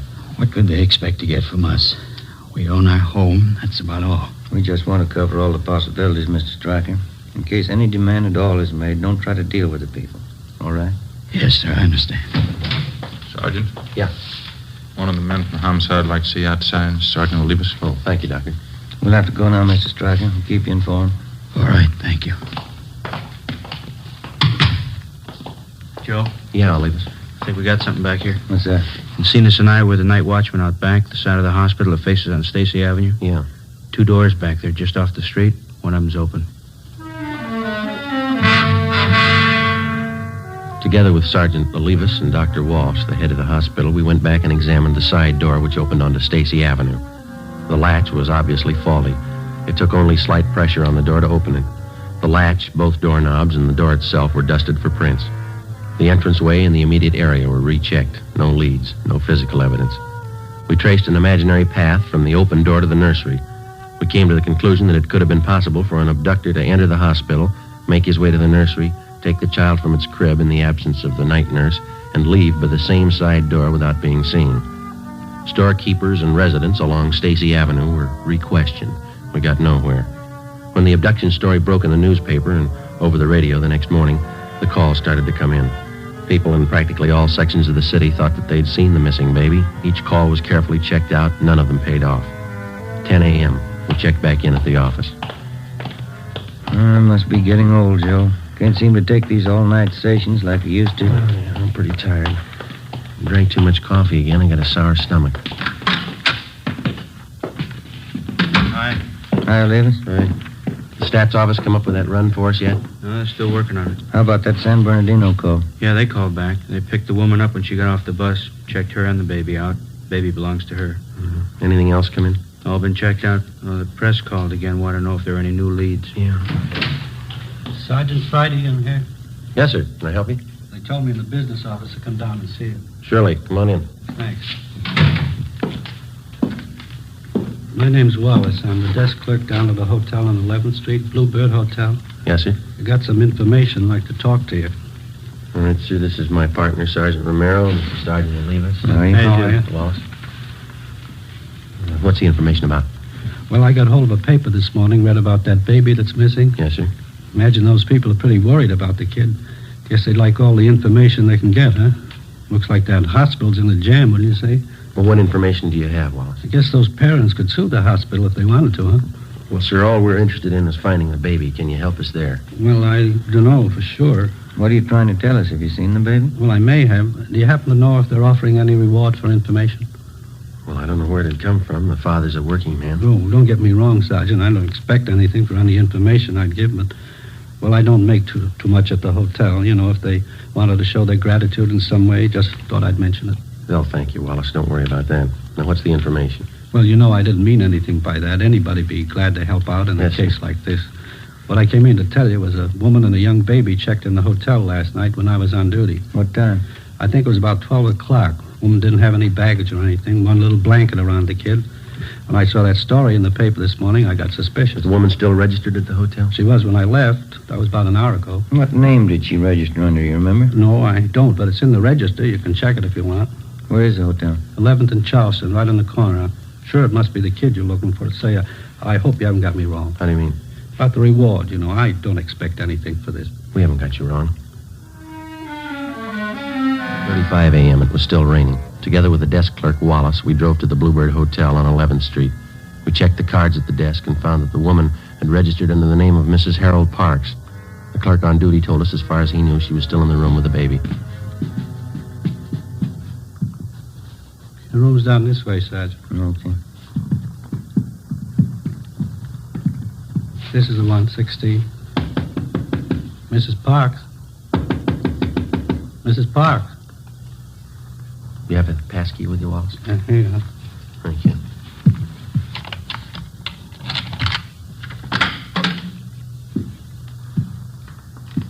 There's nobody here. Wait a minute. What have you got? Small blanket. Check the lettering. Mercy Hospital.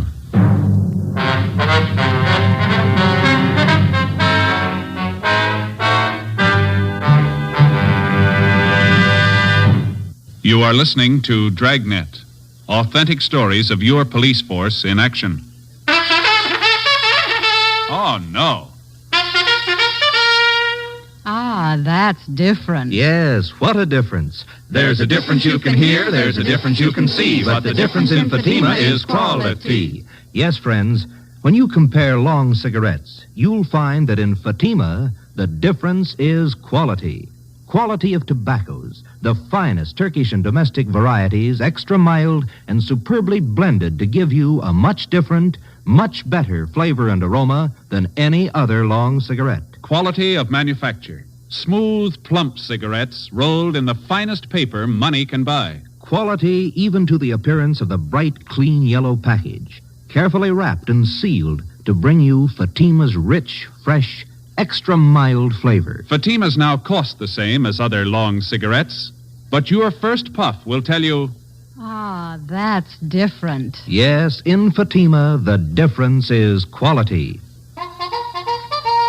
Ask your dealer for Fatima, the quality king-size cigarette.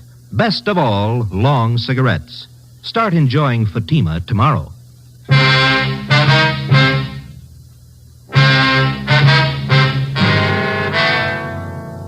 Friday, January 29th, 11 a.m. We were unable to locate the woman who had registered at the hotel under the name of Mrs. Parks. There was no sign of the baby. The blanket we found in the room was identified by hospital personnel as the same type used in the nursery.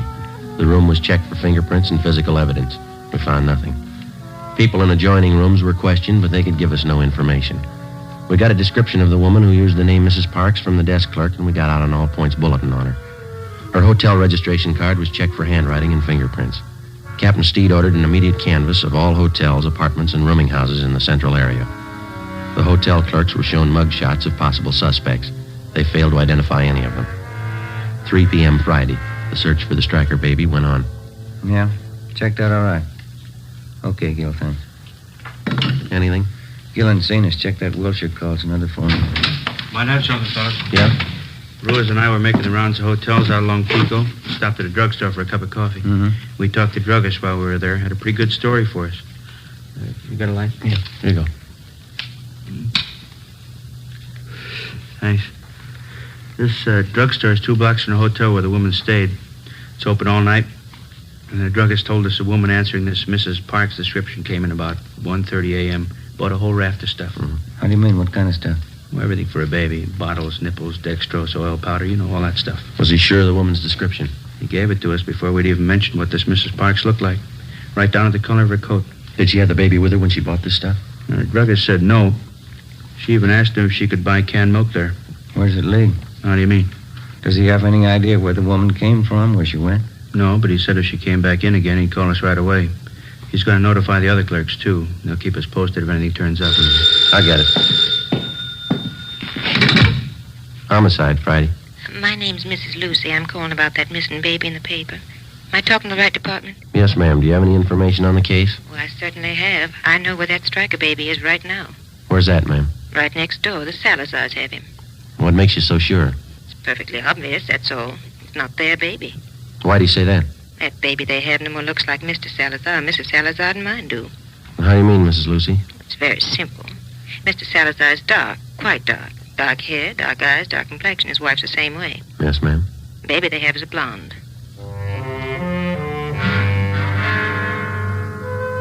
Before I hung up, I got the woman's name and address and told her that we'd check out her neighbors, Mr. and Mrs. Salazar. We weren't sure what it meant. It could be the real thing. It could be like 100 other calls that we'd had in the last 12 hours. Ben and I got in the car and drove out to the Salazar home on Wonderland Avenue. We noticed several cars parked in the driveway and in front of the house. We went up the front stairs and rang the doorbell.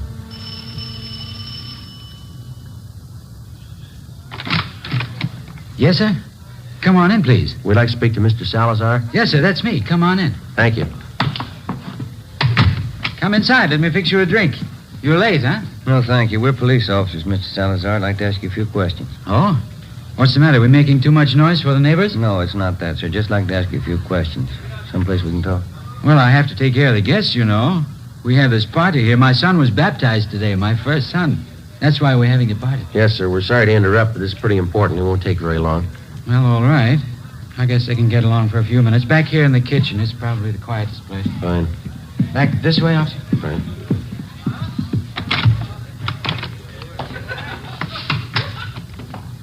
Over there. Pull up a couple of chairs. Oh, thank you. Miss Salazar, this is my partner, Sergeant Romero. My name's Friday. Homicide. Yes, sir.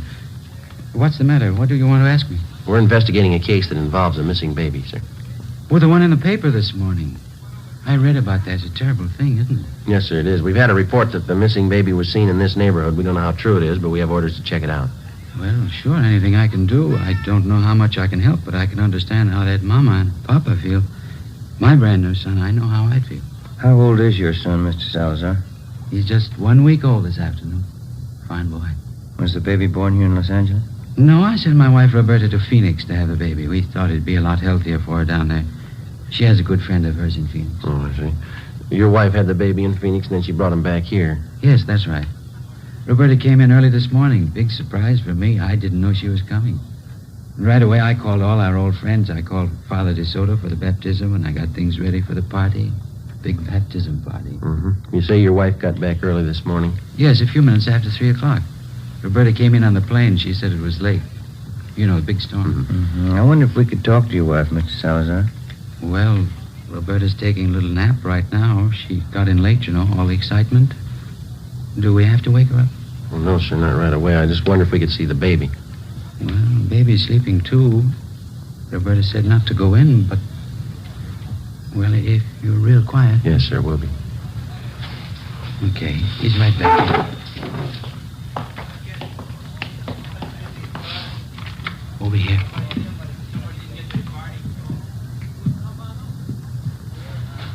Let me pull the blanket down. Yeah.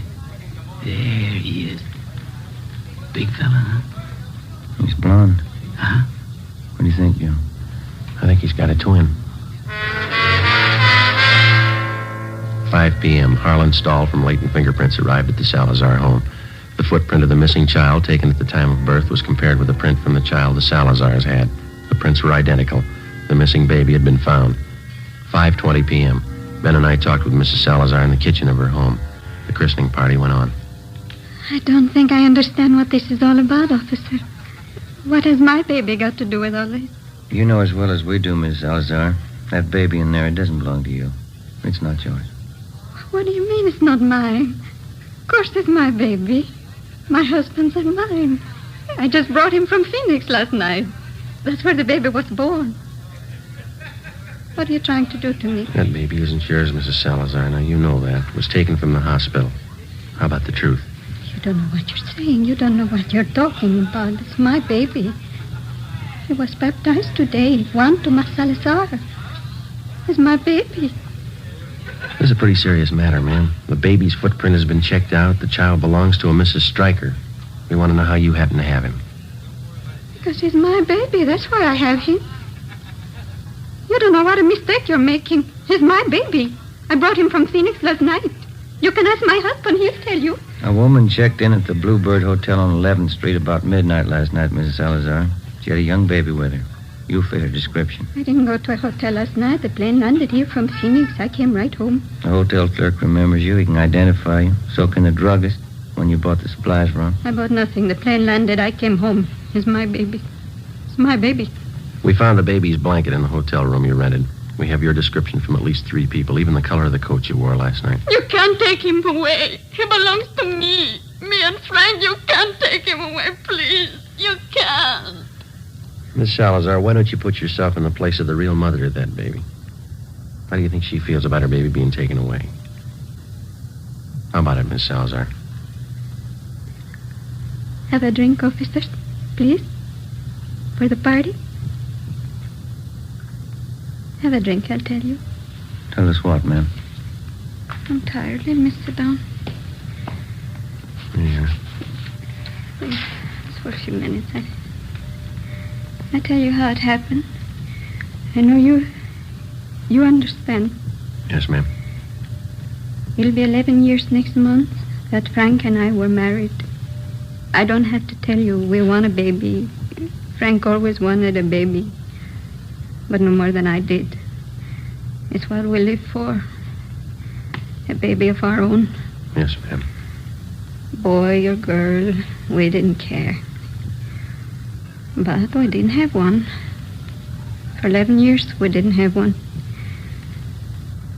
Then last April, that's when the doctor told me. He said I was going to have a baby. Yes, ma'am, I understand.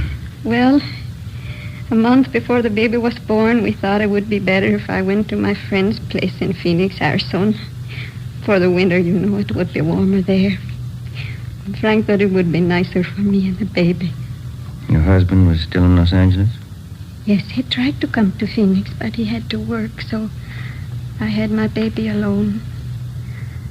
It was a boy. My friend was with me. She'll tell you it was a boy. Yes, ma'am. I kept calling for him to bring my baby. It was a long time I kept calling. Then they finally came, and the doctor, too. And he's the one that told me. Yes, ma'am. He looked just like his father. I know that. But they told me he was dead. I don't remember much after that, Sergeant. I got out of the hospital, and I took the plane, and I came back here. Mm-hmm. It was dark, and it was raining. But I walked around. I walked up and down the streets, thinking, what could I tell Frank? Baby was dead, that's all I could tell him. Then I walked past the hospital. That was Mercy Hospital, huh? Yes. And it was raining. And I could see all those babies inside, warm and in their cribs. And I wanted just one of them. Just one for Frank and me. So I went in the side door and I found the nursery. And when the nurse was gone, I took him and left. My baby. I went to the hotel to keep him out of the rain, and when it cleared a little, I took him home. I took him home to Frank. I took my baby home. That's why you want my baby, isn't it? Because I took him? Because my baby died and I took him? Everything will be all right, Miss Salazar. I think we can straighten it out. Roberta, you talked to the officers? Frank, what do you want me to say? It'll be all right, officers. Won't everything be all right? Yes, sir. I think we can work it out. What could I tell you, Frank? What was there to say to you? It's all right, honey. It's all right. I'll go out and tell the people now. And what can you say? What can you tell them? Party's over. It's just a mistake.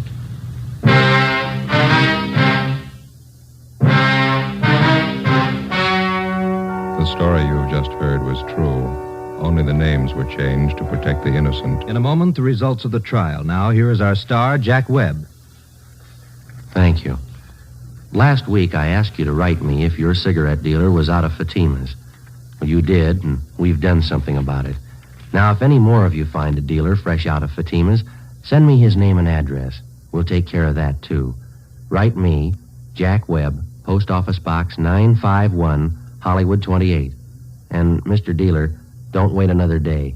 Step up your Fatima order for Thanksgiving and the coming holidays. Get in on the increasing demand for Fatima, the quality long cigarette.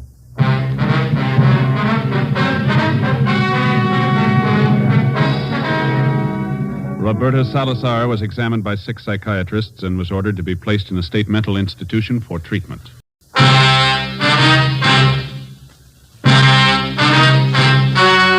The story you are about to hear is true. Only the names have been changed to protect the innocent. Fatima Cigarettes, best of all long cigarettes, brings you Dragnet.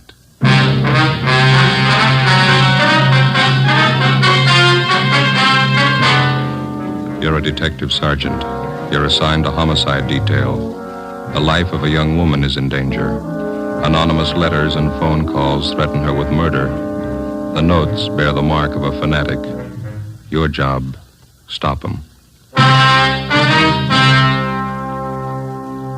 You'll be amazed when you compare Fatima with other long cigarettes. Buy a pack of Fatimas. You'll find they now cost the same. Light a Fatima. Your first puff will tell you... Ah, that's different. Yes, what a difference. In Fatima, the difference is quality. You see, Fatima is the quality king-size cigarette because it contains the finest Turkish and domestic tobaccos superbly blended. And Fatima is extra mild with a much different, much better flavor and aroma than any other long cigarette. Because of its quality, its extra mildness, its better flavor and aroma, Fatima has more than doubled its smokers coast to coast. Try comparing Fatima yourself.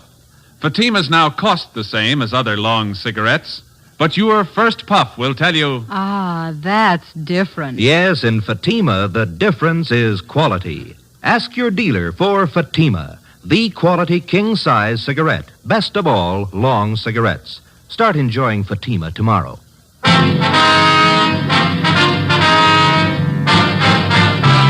Dragnet, the documented drama of an actual crime. For the next 30 minutes, in cooperation with the Los Angeles Police Department, you will travel step by step on the side of the law through an actual case transcribed from official police files. From beginning to end, from crime to punishment, Dragnet is the story of your police force in action. It was Tuesday, March 8th. It was cold in Los Angeles. We were working the night watch out of homicide. My partner's Ben Romero. The boss is Captain Steed. My name's Friday. We were on the way out from the office, and it was 6:45 p.m. when we got to Greenwich Street. Number 318.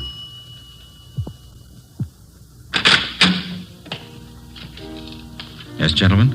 Police officers. Like to see Dr. Small, please. I'm Reverend Small. Won't you come in? Thank you.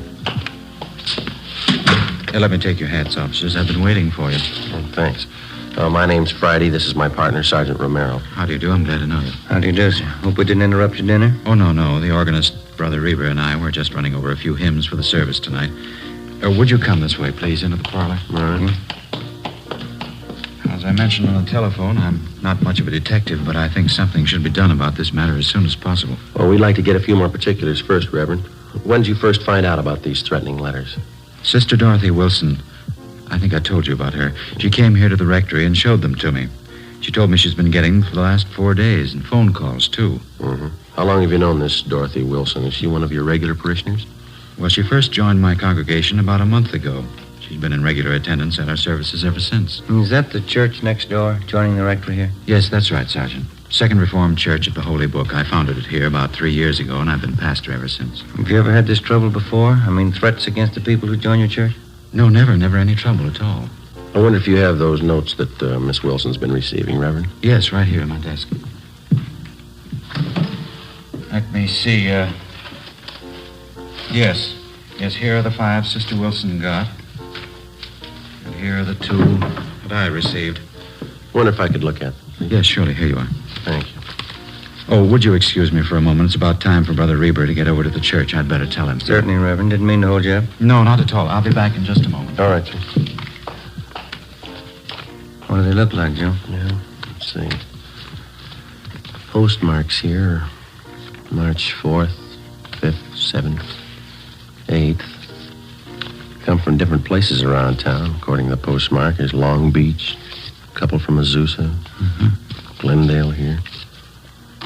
No return address on any of them. This notebook paper looks like to me this one. Isn't it to you? Yeah. And there's this other one here. Looks like some kind of wrapping paper. The writing's not too bad. Let's see. According to the postmark, this is the first one they got, I guess. Let me see.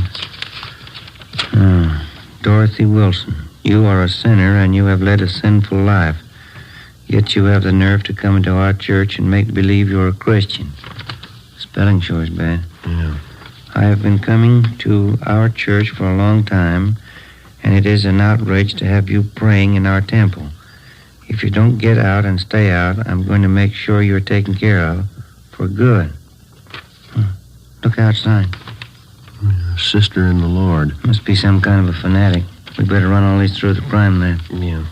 This one, maybe. It's typewritten. Well, here, you read it. It's dated March 6th. Yeah, take this as a warning. Bring your sinful body to our church again, and your blood will run in the aisles. A life can be taken when God demands it. It could be yours. Sorry for the interruption, officers. A few things I had to remind Brother Reber of. Have you seen all the letters? Well, we're just checking them over, Reverend.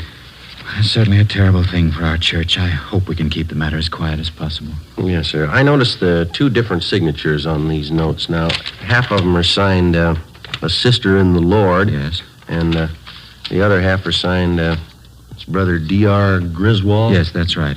The first letter I got was from this Brother Griswold. His are the typewritten ones. You know anyone in your congregation with that name, Reverend? D.R. Griswold? No, I checked over my list of regular parishioners twice. If there is such a man, I don't know of him. Well, we can run that name through R&I anyway, huh, Ben? Mm-hmm. Do you have any suspicions at all, Reverend? What do you mean, Sergeant? Well, I mean, can you think of anybody in your congregation who might possibly resent this Miss Wilson's joining your church, maybe? Well, no, I haven't had an opportunity to think it over in that light, but I can't imagine anybody in our group writing letters like this. What's her background, Reverend? Do you know much about her? No, she's a quiet girl. She's very religious. Works as a stenographer at an office downtown. Helps support her mother. Will she be at church tonight? Yes, she's here already, helping to set up the chairs for the service. Why, would you like to talk to her? Yes, sir, if we could. All right, let's go over to the church. There's still half an hour before services begin. We're fine. I'll have to take these letters along with us, Reverend. We want our handwriting man to check them over? Yes, by all means. That manila envelope on the desk, you can put them in there if you like. Thank you. This one here? Yes. Okay. This way, officers.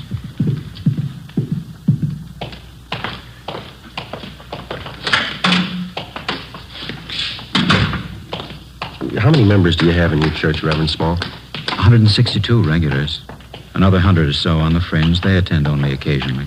You mentioned that this Miss Wilson's had threatening phone calls, too. Yes, that's what she told me this afternoon. Man's voice or a woman?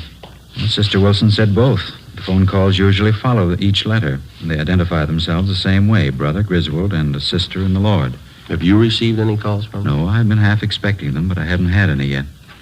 Here, shall we go in? Please. Here we are. Our seating arrangement's still temporary. We hope to have pews installed next year. Uh-huh. Nice church. Yes. Thank you. Oh, there's Sister Wilson. She's helping set up the chairs. If you'd like to wait in the choir's dressing room, I'll bring her in there to you. All right, thank you, Reverend. Let's go, Ben. This one, Joe? Yeah, this is it.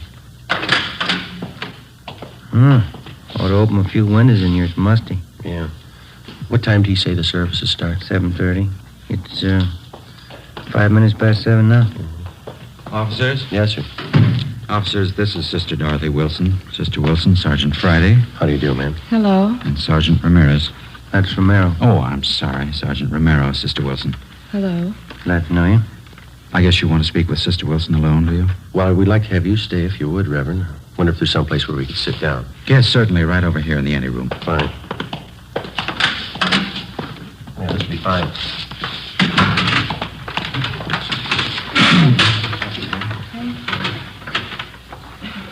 Now, Sister Wilson, there's no need to be afraid. These officers are here to help you and to protect you. See that nothing happens. Yes, Brother Small. Hold fast in the faith of the Lord, and you shall not fear. Yes, I will. You want me to tell you all about it, Sergeant, how it started? Well, if you please. Say, is it all right to smoke in here? Yes, of course. Go ahead. Anyone care for a cigarette? No, thank you. No, thanks. Ben? Not right now. Okay, I'll leave it back there if you want it. We've already looked over the letters that you received. The Reverend here told us that you got the first one last Friday. Is Yes, that's right. I've gotten one each day since then. Phone calls, too. Did you recognize the voices making the calls? No, I didn't know them at all. The woman's voice was very rough. Sounded like she might be old. Mm-hmm. She said some terrible things about me and Brother Small. She called both of us terrible names. Awful. The same with the man who calls? Oh, yes, sometimes he's even worse. None of the things they say are true, Sergeant. Not one word. Well, I'd like you to think carefully before you answer this, Miss Wilson. Is there anyone at all that you know in your neighborhood, or here at church, or at your work who might be doing this? Maybe somebody that you knew a few years ago, some acquaintance? Ever since it's happened, I've been trying to think of someone. I don't think I've ever met anybody who'd do this kind of thing. Well, how about a former boyfriend or a girlfriend who might be jealous of you for some reason? No. I did have quite a few boyfriends, just casual dates, nothing serious. They were always taking me out, dancing and out to parties. We went everywhere, but I was never interested in any of them. Well, were any of them upset when you stopped going out with them? A few of them were angry when I wouldn't marry them, but I don't think any of them would write those kind of letters. Do you think the whole thing might be some kind of a joke someone's playing? It's a pretty grim joke to go this far. Do you live by yourself, Miss Wilson? No, with my mother, but I don't want her to know anything about this. Well, I think it'd be wiser if you told her. No, she mustn't know. Mother's been ill lately, and if she found out, it might upset her an awful lot. She's not well at all. Help yourself to some of the water there, Jim. Okay. Miss Wilson, like a drink? Yes, please, I would. All right. Thank you. There you are. Anybody else? Reverend? Yes, please. Ben? No, thank you. Okay. Thank you. Yourself. How about some of the church members, Miss Wilson? Have any of them been at all unfriendly to you since you started coming here? No, I don't think so. A few are pretty hard to get to know. They're shy, I guess. But none of them have been uncharitable. Then you don't think the threats are coming from anyone in the church? Well, if they are, I don't know who the person is. The way they say all those rotten things about me. They call me a sinner and a bad woman. Well, I guess I'm a sinner, like all of us are, but I'm not a bad woman. I'm going to church because I want to be born again of the light, but I've never killed anyone, and I've never been a bad woman. You believe me, don't you, Reverend? Yes, of course I do. Now, don't get yourself all upset, Sister Wilson. You think that's why they want to murder me, because I'm a sinner? You think that's why? Please, Sister Wilson, try and get your mind off of If they want to kill me because I'm a sinner, then why don't they want to kill all the sinners? Well, we're going to have a lot of homicides if they try.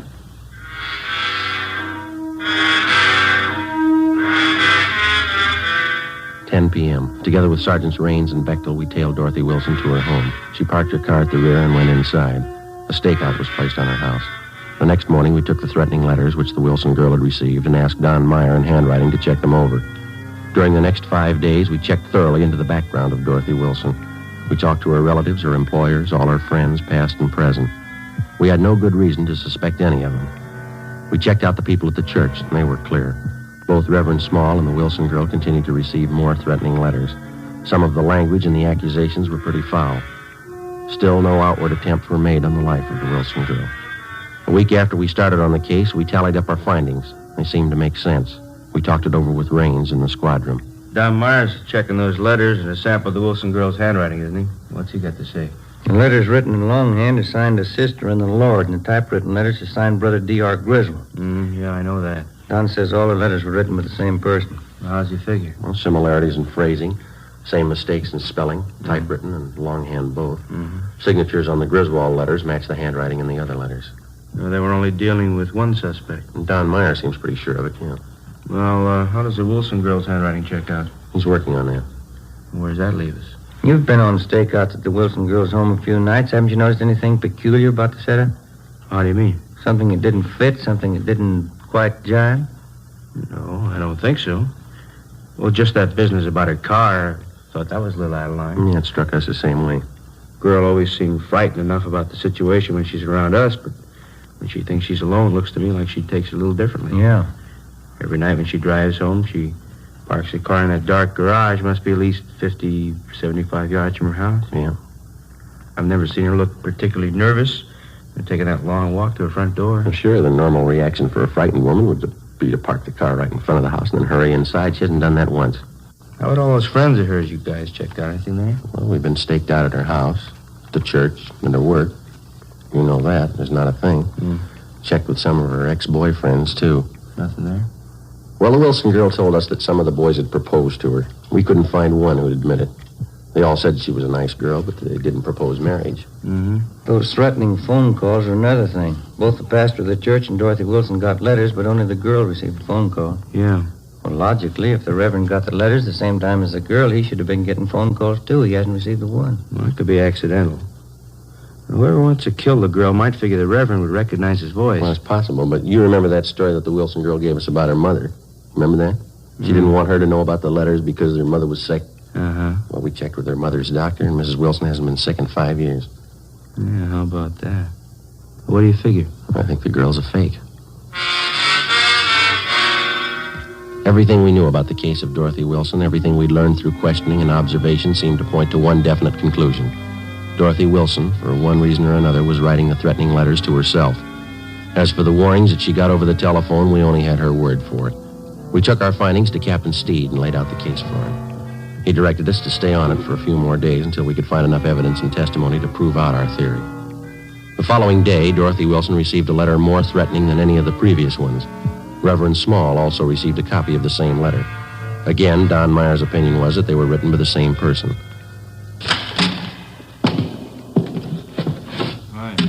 Rains? What's doing? I don't know. Boys got any new theories? What do you mean? On the Dorothy Wilson case. Do we need one? Well, I don't think your old one's going to hold up. Why? What's the matter? She's at Georgia Street. Yeah. Somebody tried to kill her.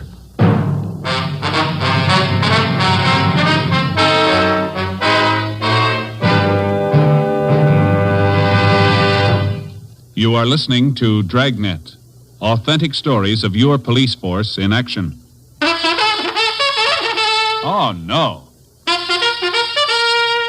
Ah, that's different. Yes, what a difference. There's a difference you can hear, there's a difference you can see, but the difference in Fatima is quality. Yes, friends, when you compare long cigarettes, you'll find that in Fatima, the difference is quality.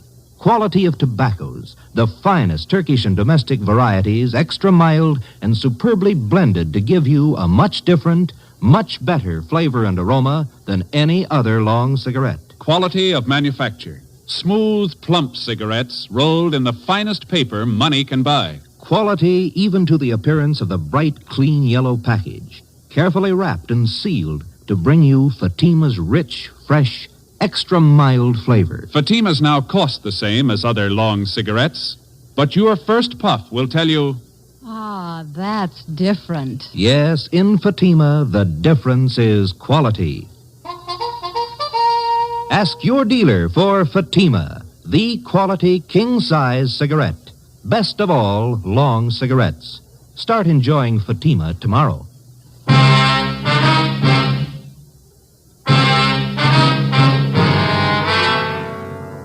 As soon as we got the report that Dorothy Wilson had been attacked by an unknown assailant, we drove to Georgia Street Receiving Hospital where she was being treated. Anderson and Bechtel from Homicide were standing by. We talked to the doctor, who told us that the victim had no serious injuries. She had 2 slight bruises on her upper arms and a slight bruise on her forehead. She complained of a headache.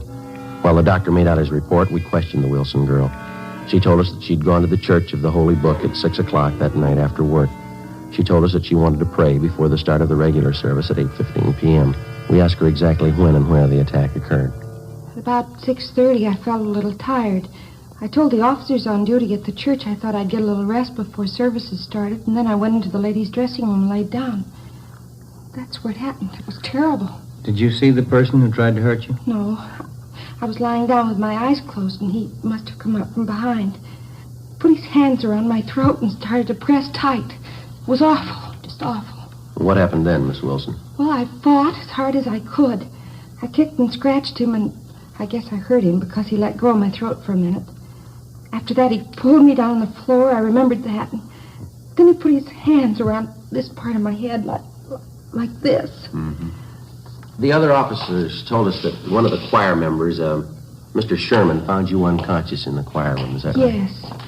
Whoever it was who wanted to kill me, they put a gag in my mouth and blindfolded me, then tied my wrists together with tape. That's how Mr. Sherman found me. How long do you figure you were unconscious then? I don't know. It was about 6:35 when I laid down in the dressing room. Mr. Sherman said he found me there at 20 minutes past 7. And then you were out about 45 minutes, is that it? Well, I suppose so. I don't remember anything. Well, what makes you think the person who attacked you wanted to kill you, Miss Wilson? That's what they said in the letters, isn't it? They want to kill me for coming to church? Now, your purse and everything that was in it was scattered all over the dressing room floor. Is that correct? Yes, it was. My money and everything scattered all over. I guess they wanted to rob me, too. $52 in cash. Is that what you had with you? That's right, a $50 bill and some change. I don't know why they didn't take it. Maybe something frightened them off. It's possible. The officers found some other articles scattered around the dressing room. A roll of tape, the metal box that the tape came in, and a half a dozen razor blades. Did you notice any of these in the dressing room before you were attacked? No, none of them. I never saw them before. Those razor blades, officer, what do you think they wanted to do with them? There's no use thinking about that now. It's all over. I knew I'd be protected. I felt the spirit. I knew the holy light would protect me. Yes, ma'am. Will you find whoever did it, officer? Well, this is just a hunch, Miss Wilson. Yes. I think we already have.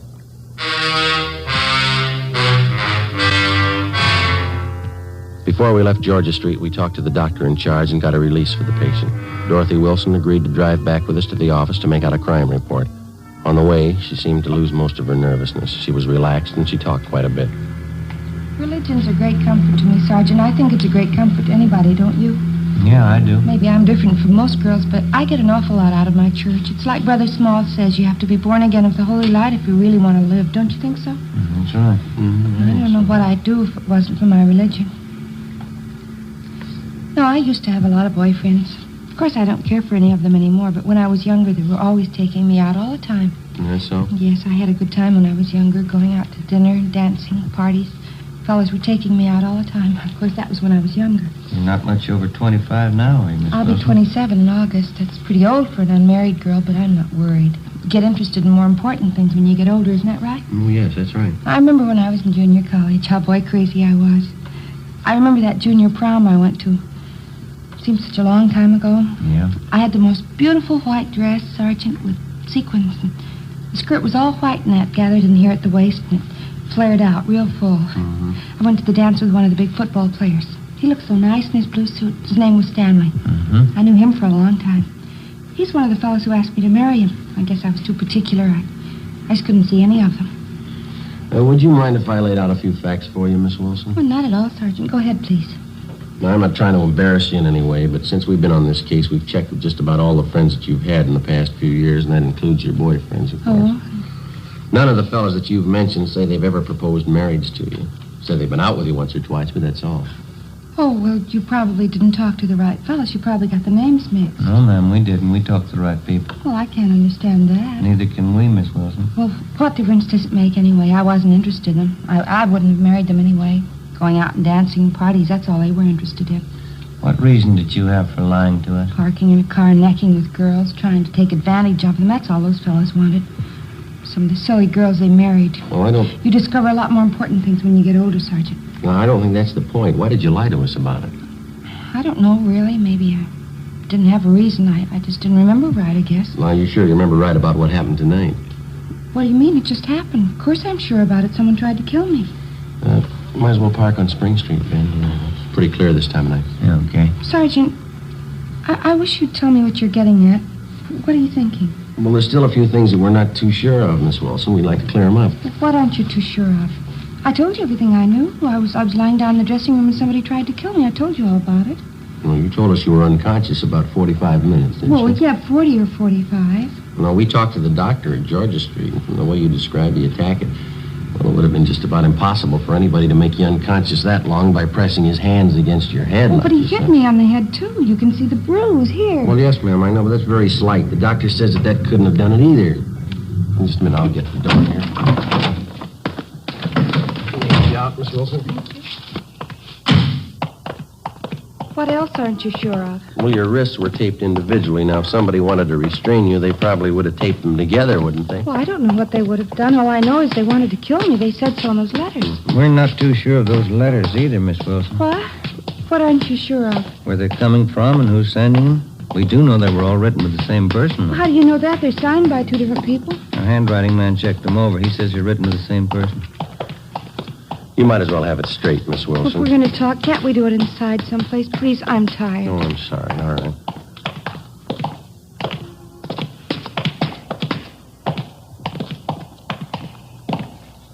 Hey, Joe. Yeah. I'll see if Leighton Fingerprints is finished with that stuff. Yeah, I'll bring it along. If they are, we'll be in the interrogation room. Yeah, all right. This way, Miss Wilson.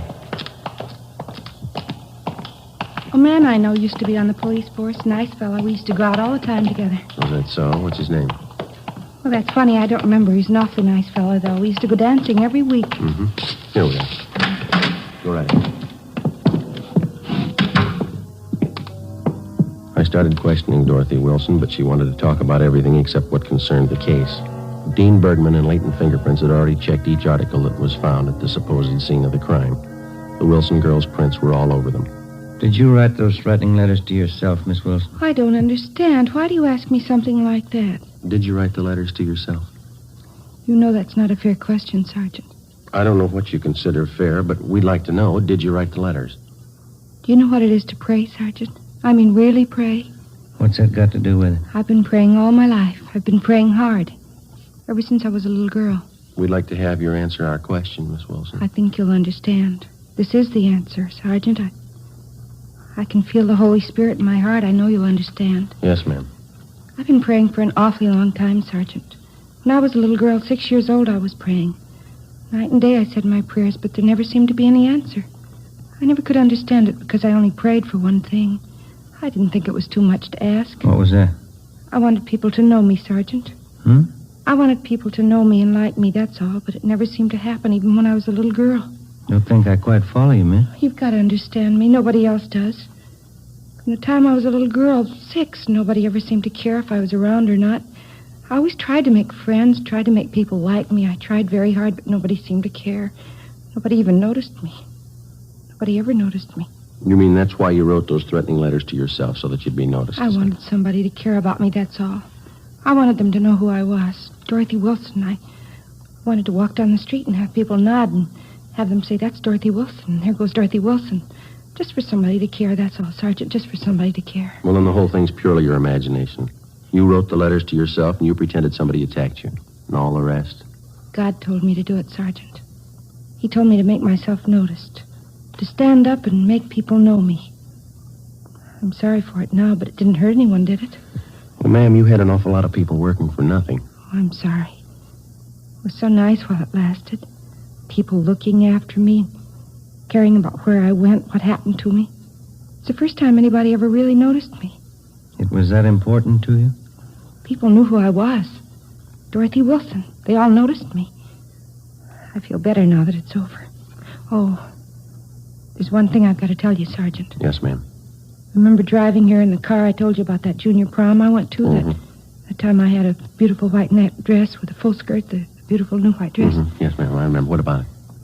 Well, it was really pink organdy, an old dress. I knew you'd find out. That's why I had to tell you. Yeah. I didn't want you to think I was a liar.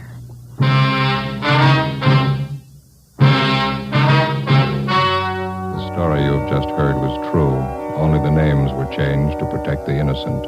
In a moment, the results of the trial. Now, here is our star, Jack Webb. Thank you. Dragnet's mail this week has included cards from some of you listeners saying that your dealer is out of Fatima's.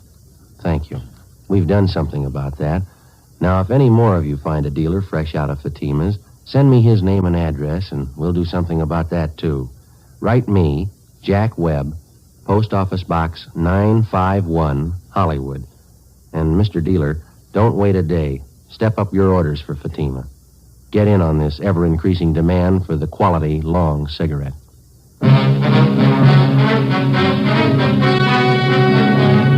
By her own admission, Dorothy Wilson was guilty of filing a false crime report, a misdemeanor. She was released into the custody of her mother.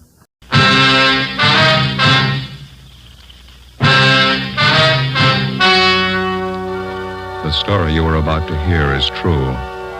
Only the names have been changed to protect the innocent. Fatima Cigarettes, best of all long cigarettes, brings you Dragnet.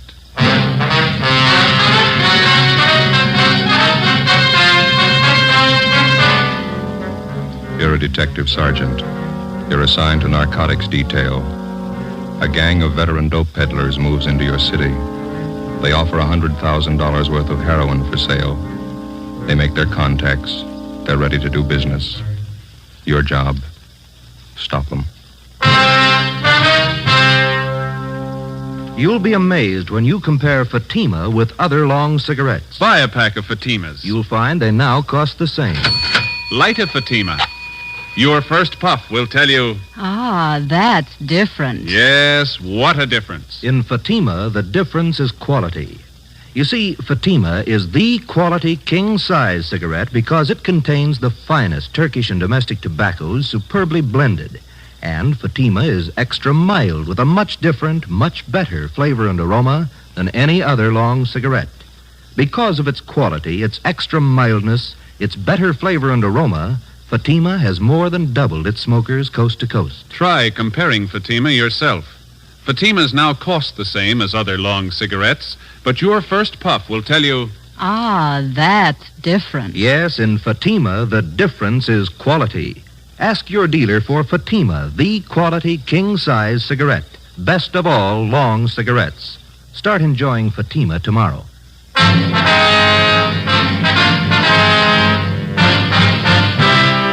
Dragnet, the documented drama of an actual crime. For the next 30 minutes, in cooperation with the Los Angeles Police Department, you will travel step by step on the side of the law through an actual case transcribed from official police files. From beginning to end, from crime to punishment, Dragnet is the story of your police force in action. It was Wednesday, June 24th. It was sultry in Los Angeles. We were working the day watch out on narcotics. My partner's Ben Romero. The boss is Thad Brown, chief of detectives. My name's Friday. It was 9:27 a.m. when I got to the Charing Cross Apartments on 12th Street. A side entrance.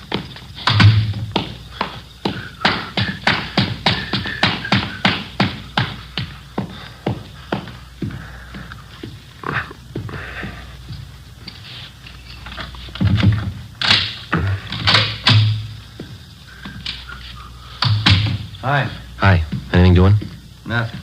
How's the bug working? Better. One of the fellows in the crime lab came out and fixed it last night, went next door and replaced the microphone.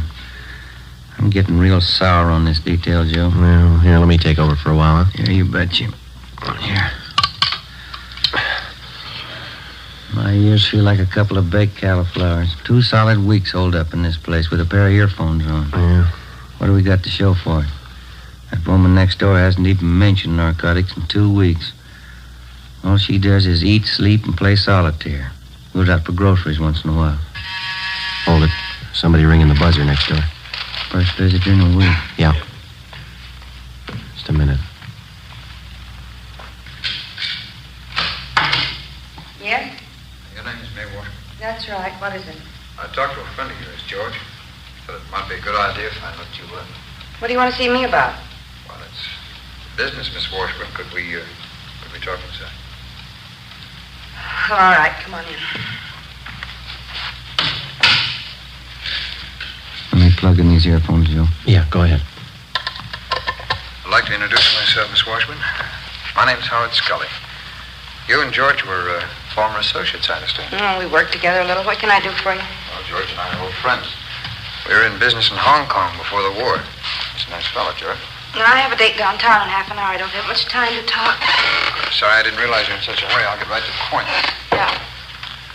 My business partners and I just came up from Mexicali a few days ago, and we have some merchandise that's ready for the market. It's good quality. That's what I hear. I contacted George, thinking he might introduce me to some prospective buyers. He said he didn't want to handle any merchandise at this time. Why not? Oh, it's something about the police. He seemed to be watching him. He just didn't want to take any part in any business venture. Just get it. And George gave you a bum steer sending you to me. I can't help Well, it. you haven't heard my proposition. I don't have to hear it. Count me out. I don't fool around with junk, any of it. It's a tough rap out here. Well, if you'll just listen to my proposition, Miss No. Washburn. Please, I'm not asking you to be involved. I'm a perfectly safe and legitimate transaction in mind. You'll be well paid for your time and effort with no risk whatsoever. Yeah, I know. All you big connections make it sound good. George tells me you're acquainted with the right kind of people. People with money, that's the kind of people that my partners and I want to meet. Now, all I'm asking you to do is introduce me to a few such persons for our mutual benefit, and then you just leave the rest to me. Yeah, it's still too much. If I gave you an office to a buyer and you were caught, they'd get me for conspiracy. No, there's not I've gonna seen too much of it, Scully. It's no sale. Well, you'll just have to believe me, Miss Washburn. No one's going to be caught. Now, we work in an entirely different manner. The police haven't any idea of our method of operation. We've tested it in 6 big cities in the Orient. And not once did it fail us, and I tell you, it's not going to fail us here. It's your story. Well, it's... I'm not chancing a rap to prove you're wrong. Well... Here, do you want a cigarette? Yes, thank you. No, that's right. Okay.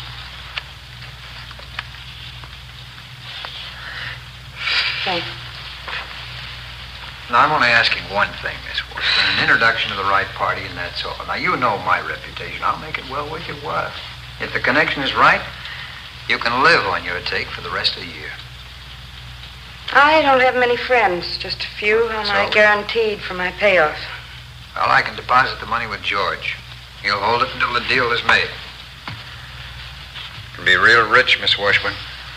Come on, what do you say? An introduction, that's all. That's all we'll need. Our product speaks for itself.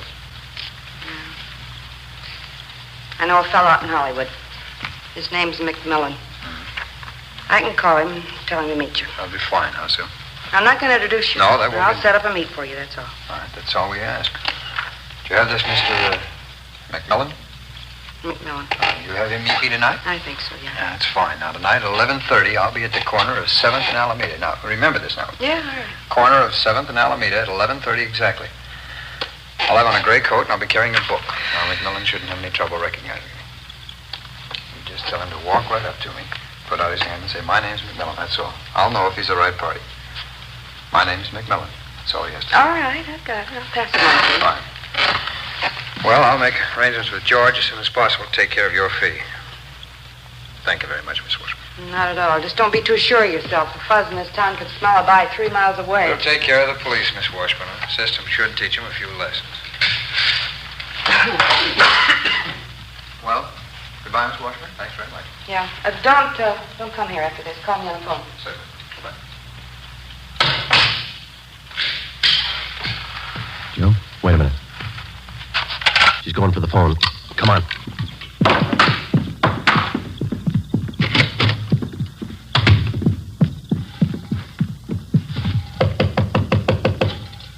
Just a minute. Try the door. It's locked.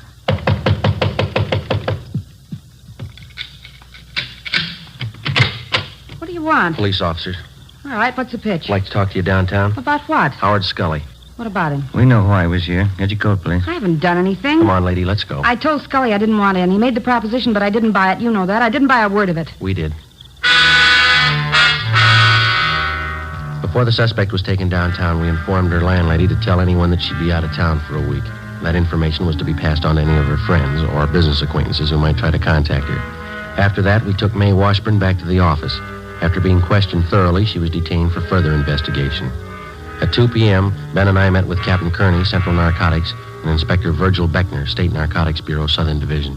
$100,000 buy, is that what they have in mind? That's the word around town, Skipper. Washburn girl told us the same thing. The Washburn woman was approached for an office, huh? Yes, that's right, Beck. She was ready to go when we picked her up. Pusher's Howard Scully, you remember him? About 9 years ago, wasn't it, the Tijuana deal? 8 or 9 years, yeah. That big heroin buy, they tagged every one of the gang but Scully. Yeah, he's no amateur. He's got every narcotic law in the book memorized. He sets the deals, takes the gravy, but he never gets tagged. How about the federal narcotics men, Romero? They've been briefed on this deal? I called Harry Stone over there this morning. They've been following it, too. Said he'd be over this afternoon. The setup of this McMillan guy. What do you think, Captain? Clear sailing there, Beck, as far as I can see. Scully set up to meet with May Washburn. Ben and Joe grabbed her before she could contact McMillan. Unless Scully's got a Ouija board, he still must figure everything's Jake. Then we could have a man meet with Scully tonight and pass himself off as McMillan. Well, shouldn't be too much trouble. From the way he talks, Scully's never seen McMillan. Has no idea what he looks like. It's just a guess. Neither one of you are known to Scully, are you? I never met him or his friends. I worked that case last February when we grabbed Ray Murdoch. He used to be a mule for Scully. That's as close as I've been. Well, I'm afraid that's too close. You know how many hype friends Murdoch has in this town. If any of them spot you and pass the word to Scully, the whole deal's choked off. Joe? You think you could pass yourself off as McMillan for a couple of days? I'd like to give it a try. Beck, what do you think? Good with me. We can help with the tailing. Only one possible hitch I can see. Yeah? We're not positive this guy McMillan's a total stranger to Scully. It sure sounded like it, didn't it, Joe? The way Scully and the Washburn girl were talking. It's possible Scully might have seen a picture of McMillan. Maybe he knows something about his background, his habits, how he does business. It's possible, yeah. Suppose Scully starts asking you questions, Joe. How are you going to cover it? Well, we could talk to the Washburn girl again. She might brief us. Now, if we need the guy's life history, let's pick it up firsthand. How do you mean? Get McMillan. Late that afternoon, Stanley McMillan was located at a small restaurant out in the valley and quietly placed under arrest. He was booked at one of the outlying stations on suspicion of violating the State Narcotics Act. We questioned him and got all the necessary information on his background that we needed. He told us that he had never seen or had any dealings before with Howard Scully. 7:30 p.m. I went home, changed my clothes, put away my gun, ID card, and the rest of my identification. An hour later, I checked in at a small hotel near 5th and Main Streets. 11:15 p.m., I left the hotel and started for 7th and Alameda Streets, where the scheduled meet with Howard Scully was to take place. As in most cases, there was one all-important rule that I had to work by. If the suspects were to be arrested and successfully prosecuted, we had to get them with narcotics in their possession or under their control. And one of the first things that the working detective learns is that dealers such as Scully rarely do the actual handling of narcotics except at the actual moment of sale. If the officer fails to make an arrest at that moment, the odds are stacked heavily against the conviction of the narcotics criminal. 11:30 p.m. I got to the corner of 7th and Alameda Streets. I walked up to a man standing by a lamppost. He was short, heavily built, dark hair, dark eyes, and a small scar on his chin. He had on a gray coat, and he carried a book under one arm. I put out my hand. Yes? My name's McMillan. Oh, glad to know you, Mr. McMillan. My name's Scully. Who are you? Understand we have mutual friends, is that correct? That's what I'm told, yeah. You're from Louisiana originally, New Orleans. No. Oh, that's so? Thought you were from Louisiana. Missouri, St. Louis. Oh, I see. I suppose we go for a drive, huh? My hotel's down on 5th. We could talk there. Oh, I think my car would be better. I can't afford to waste time. I got customers waiting. Oh, you can believe me, this won't be a waste of time. I'm prepared to do business. All right, let's go. Fine.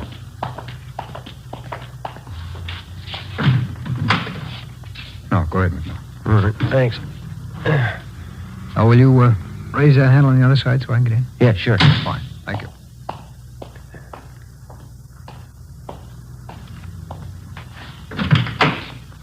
You can't be too careful in L.A., I hear. Yeah, that's right. There's a lot of heat. Oh? I hope none of it's on you. Don't worry, I'm clean. No tumbles. Would I be here if there were? I got customers to protect. Good customers. Fine. You know, maybe we can do business. How much can you handle?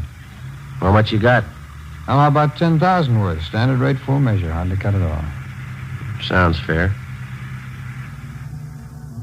We drove 3 more blocks, and then Scully pulled the car to a stop underneath a row of spreading palm trees on a deserted street. He pulled the emergency brake on, then he turned to me, clamped my arms to my sides, and shook me down. What's the pitch here? What's the idea? No offense, McMillan.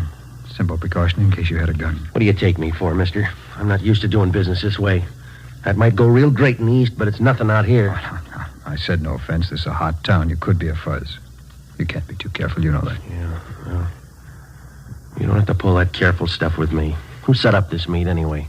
Mae Washburn. All right. If you can't trust her, you can't trust me. Now, maybe I'm not in the mood for business. No, come on. Take it easy, Mac.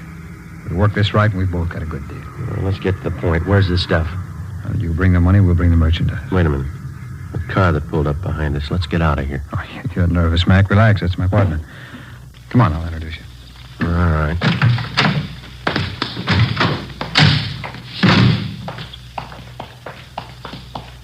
Hi, Jim. Jim, this is McMillan. Mac, this is my partner, Jim Rhodes. Who are you? Yeah. Do we do business, Howard? Yeah, he's all right, Jim. He's ready to score. How much do they want? Whole bundle. You can start with 10 G's worth. Can you handle that, McMillan? I'd say so if I couldn't. I don't give it away. You get the money, you get the stuff. When? 10 G's worth tonight, rest next week. Well, midnight now. What do you expect me to do? Bring the money with me? Howard will pick you up at 3 a.m., same corner. Sure. Well, that doesn't give me much time, does it? It's enough time if you're really looking. If you're just shopping, we'll forget about it right now. A lot of my customers live out of town. That's interesting. 10 grand is no geezer. Suppose I can't get all the money together. Then don't show up. All or nothing.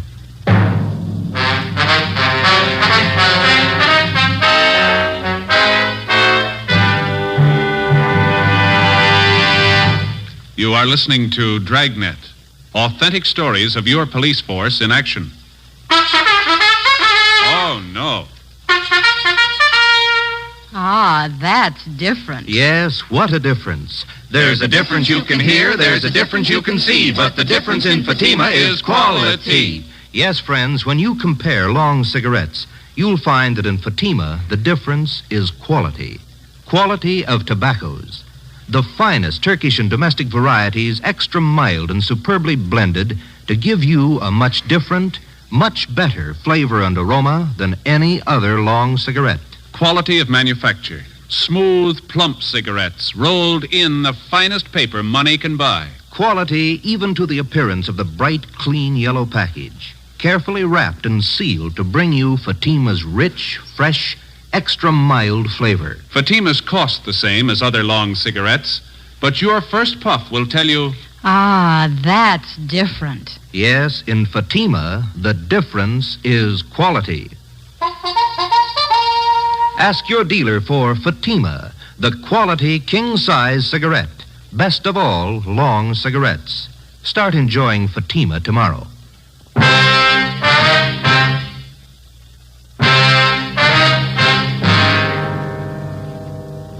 June 25th, Thursday, 12:30 a.m.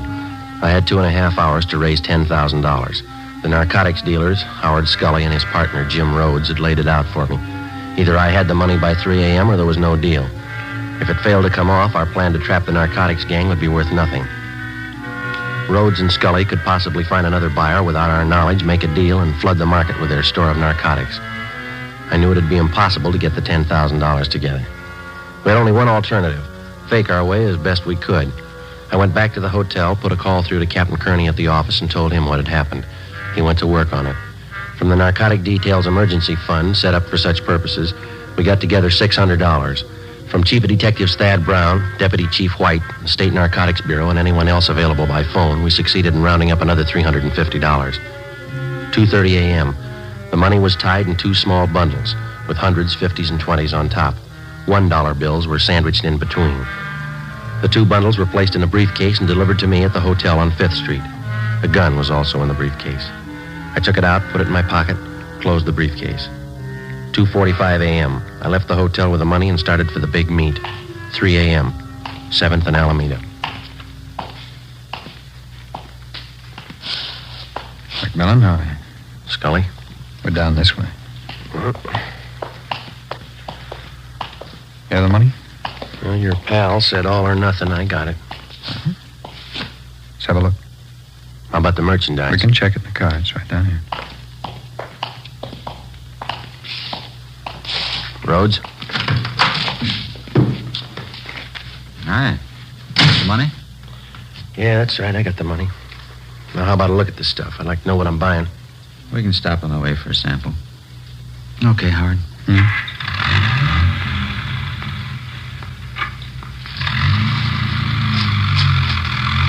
Care for some, McMullen? What do you got? Cashew nuts. Have some. Thank you. There's lots of heat in this town. Cops as thick as flies. Yeah, that's right. Rough time. I gotta be careful. What's the reason, anyway? When to start? Well, about 6 weeks ago, Bulls tagged some high school kids. Half dozen of them. Huh? What for?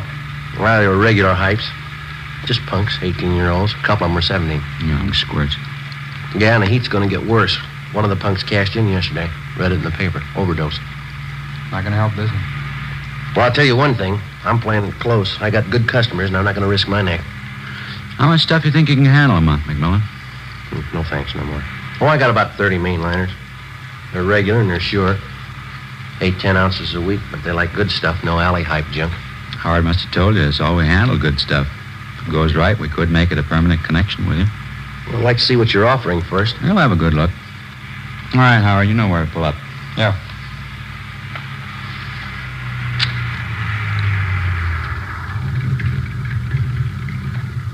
You stay in the car, McMullen. All right.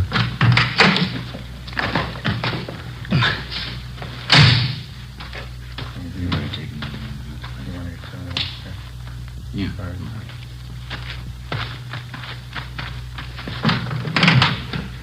All right, Mac, you can get out. Yeah. There you go. Some of the best white stuff you've seen in a long time. Satisfy yourself. Okay. All right. Okay, it's standard. It's all good. Not just that sample. Okay, I'll go. Okay, now how about the money? All right, have a look. There you are. 1 stack. 2 stacks, 100s, 20s, 10s. A few 5s in there. It's 10 grand. Satisfied? Okay. Jim? Right. Excuse me, Mac, just a minute. I'm just checking. What do you think you're doing? Get your lousy hands off of me. Now, no offense, McMillan. These are simple precautions. Precautions, nothing. We're doing business, aren't we? You shook me down once tonight. Now, how many times are going to take you? No offense, Mac. He was just checking, that's all. All right, then. Suppose I fan you two down. I got the dough. How do I know this isn't a hijack deal? Now, come on. This business works both ways. Either we have a deal or we don't. We play ball on both sides or not at all. I'm getting sick and tired of taking second place. Okay, Mac. Okay, take it easy. Forget it, Howard. Let's all go back to the car. Sure. I'm sorry, Mac. No offense. Yeah.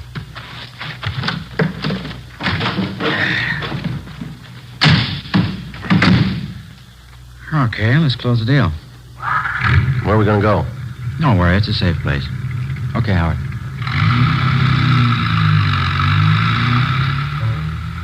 3:35 a.m. In another hour, it'd start getting light. I knew they'd planned to have the buy take place before then. According to our plan, Ben and Sergeant Hunt, along with the other team of men from the State Narcotics Bureau, they were to tail us to the place of the meet and move in on a signal from me when the buy was actually in progress. 3:45 a.m. Scully drove out North Figueroa onto Pasadena Avenue and turned right onto Avenue 43. We headed up Montecito Drive. The area became more deserted. There were no homes around, no buildings of any kind to provide cover for anybody that might be following. Somewhere below, we could hear the rattle of a freight train on its way to the Southern Pacific yards. Off in the distance, I could see the lights of the city. They looked pretty far away. Scully finally pulled the car to a stop on the crest of the highest hill in the area. We got out.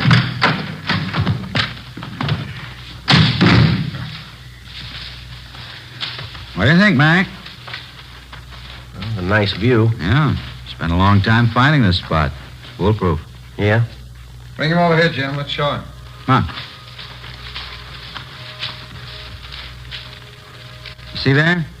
Clear view of everything down below. At least half a mile in every direction. No chance of getting trapped up here. Pretty smart. That's the way I like to deal. If there's any cops following us, we can see the lights before they get here. Plenty of time to cover up any evidence. Cops ask questions, why, we tell them we're just looking at real estate up here. It's pretty good, huh? Well, I gotta hand it to you. You can't be too careful. What do you do for lookouts? Let me show you. Swede? Oh, Swede. Who's that? Friend. Yeah, Jim? Well, what's the pitch? Who is this guy? Business pal of Howard and me. Swede, this is Mr. McMillan. What do you say? How do you do?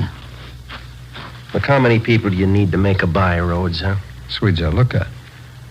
It's a big fella, isn't he? We got enough people here for a Sunday picnic. We need a lookout. You just got finished saying it. We can't be too careful.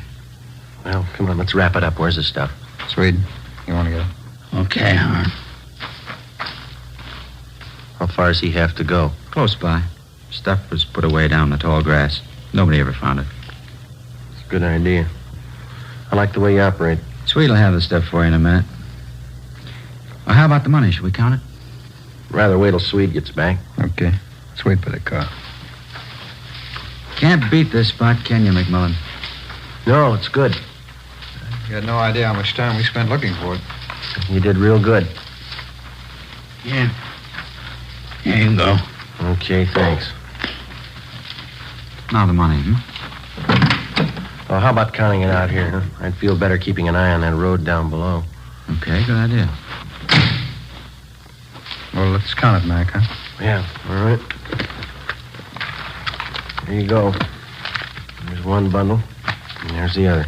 I'll count it, Jim. Yeah, snap it up. We've been here long enough already. 1, 2, 4. Hey, there's quite a few $1 bills here. Huh? Well, there's a few of them, but it's all there, 10 Well, grand. that's how it could be with all these ones. Here, let me see. Don't bother, Rhodes. Here, what are you trying to pull? All right, get away from the car, Scully. You too, Swede. Put the gun down, Mac. You won't get away Get with your it. hands behind your head. That means you too, Rhodes. Nobody's hijacked us, McMillan. You're not going to be the first one. It's no hijack, mister. This is a pinch. He's a fuzz. He's a lousy fuzzy. I knew I should have found him again. Shut up, Howard. You know we can square this with you, Mac. 5 grand cold cash, no questions. You're talking to yourself, Rhodes. I'll make it 10. 10 grand cash. Now you can't afford to pass that up.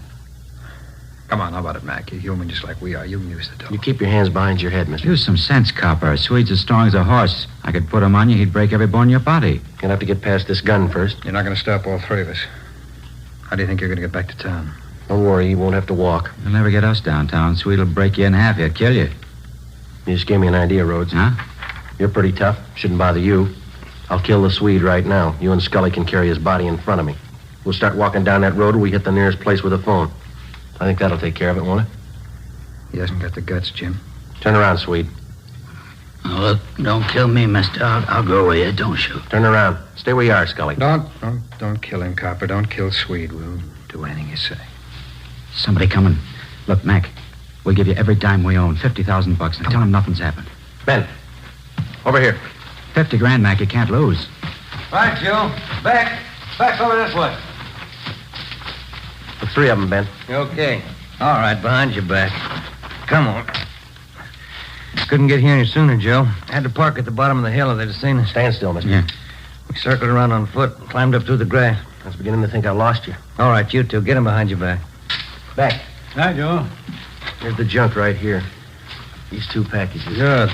That ought to sew it up. Look, talk it over with your partners, huh? $50,000. You do the right thing. It's all yours. How about it? 50 grand you can't lose. What they talking about, Joe? Well, they got a big deal. They'll give us $50,000 if we let them go. How about it, Tex? You could use the dough, new car, new house. Just forget you ever saw us. Easy as that. 50,000 cash. What do you say, Tex, huh? Sorry, you got the wrong man. What? My name ain't Tex.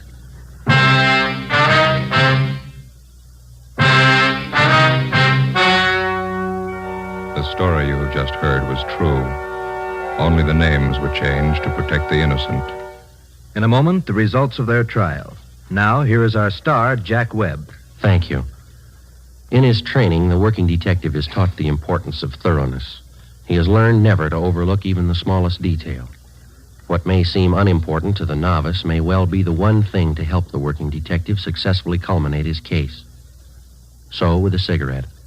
The people who make Fatima are well-trained and thorough in the manufacture of their cigarette.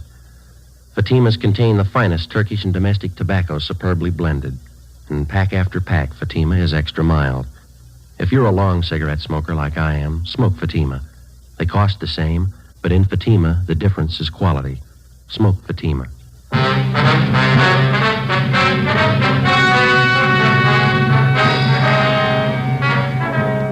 Mae Washburn, Howard Lewis Scully, James Henry Rhodes, and John Swede Nelson were tried and convicted. They received their sentences as prescribed by law and are now serving their term in the state penitentiary.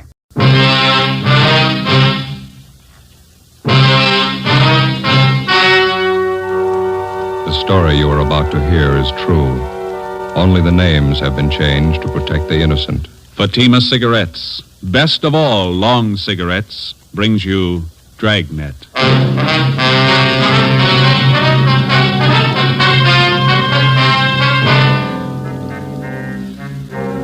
You're a detective sergeant. You're assigned to forgery detail. An accomplished check forger resumes operations in your city. The suspect's described as a middle-aged woman. She's written more than $20,000 in bad checks. Your job, get her. In a moment, an authentic case from official files. Oh, no. Ah, that's different. Yes, what a difference. In Fatima, the difference is quality. You see, Fatima is the quality king-size cigarette because it contains the finest Turkish and domestic tobaccos superbly blended. And Fatima is extra mild with a much different, much better flavor and aroma than any other long cigarette. Because of its quality, its extra mildness, its better flavor and aroma, Fatima has more than doubled its smokers coast to coast. Fatimas cost the same as other long cigarettes, but your first puff will tell you... Ah, that's different. Yes, in Fatima, the difference is quality. Ask your dealer for Fatima, the quality king-size cigarette. Best of all, long cigarettes. Start enjoying Fatima tomorrow.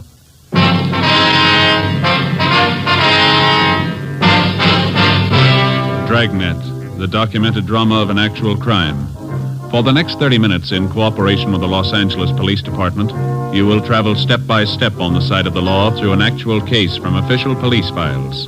From beginning to end, from crime to punishment, Dragnet is the story of your police force in action. It was Monday, April 17th. It was warm in Los Angeles. We were working the day watch out of forgery detail. My partner's Ben Romero. The boss is Captain Elliott. My name's Friday. I was on the way back into work, and it was 7:53 a.m. when I got to room 29. Forgery detail. Morning, Joe. Hi, how'd the weekend go? Oh, pretty slow. Stayed home, did some gardening. How about that new lawn you put in? How's it doing? If we want a lawn, we're going to have to move. What's the matter now? Same old thing. Gophers? Must be hundreds of them. So many holes at the top of the lawn looks like an old punch board. No, that's too bad. Can't you try some kind of poison on them? Or how about those new things they got out? What do they call them? Gopher bombs? I use them by the dozen. They eat anything. Joe? Ben? Yeah, Ferguson. Morning, Captain. Want to see you. Okay. What's up, Fergie? You ain't gonna like it. Skipper will brief you. Morning, Skipper. Hi. Have a seat. Yeah, thanks. You two finished up with the Benson case yesterday, that right? Yeah, it's all washed up. We're clear. Good. Then you can start on this one right away. You'll work with Frank Besser and Ferguson here. What is it? Grandma. I had a hunch, Joe. What have we done to deserve this? It's nothing any of us have done. It's what we haven't done. I want her stopped once and for all. Are we any closer to her than we have been, Fergie? Just about same, Joe. That's why I'm putting 2 more of you on it. How well do you know the case? Well, just what we've heard around the office. Same here. I could stand some briefing. Ferguson? Well, you must have heard how she operates. 3 months out of the year, April, October, and December, that's all. She's never been known to change that schedule? Not as far as I know. She's been doing it the same for 9 years. All the phony checks she cashes are personal checks. That's right. She never writes them less than $2 and never more than 100. 9 years. She been going that long? 9.5. It'll be an even 10 this October. You want to check them out on the totals, Ferguson? Up to and including the first of this month, she's cashed 1,273 checks. The total's a little over $22,000. Anything special about the way she writes the checks?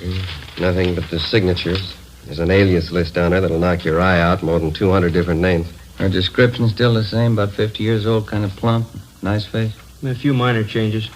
Last year she had gray hair, dressed very plain.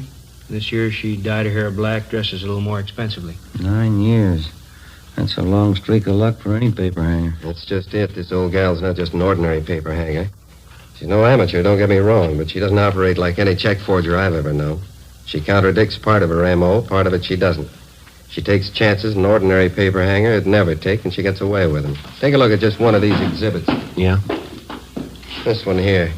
28 checks passed on the same chain of grocery stores, same company. She'd pass them all in 1 month? No, that's just the point. 2 years ago, she passed 14 of them, spread them out over a period of a month. Last year, she passed another batch of 14, all within 3 days. 1 year, she used a different name on each check. On this batch, she used the same name. Well, does she have any identification when she passes these checks? Always. Phony driver's license, social security cards, it works. And she's got that sweet grandmother smile of hers. Clerks rarely turn her down when she shows up with a check. You can get used to different descriptions of her, too. Give the file a look. Hardly 3 of the check victims can get together on what she looks like exactly. Well, where are they getting stung most? Downtown, out in the neighborhoods? The neighborhoods, anywhere from the beach area to the valley. This whole file, Skipper, that's not just her work, is it? Every last bit of it. We can't fit it in a 6-foot shelf. In 9 years, I've had 5 teams of men work this thing. None of them reached her. You and Friday make the 6th. It's April 17th. How's she doing so far this month, Fergie? Cash $624 in checks we know of since the first of the month. Same general description, same general M.O. No fresh leads? She's been operating 9 years, Joe. Yeah. She's just as good as ever.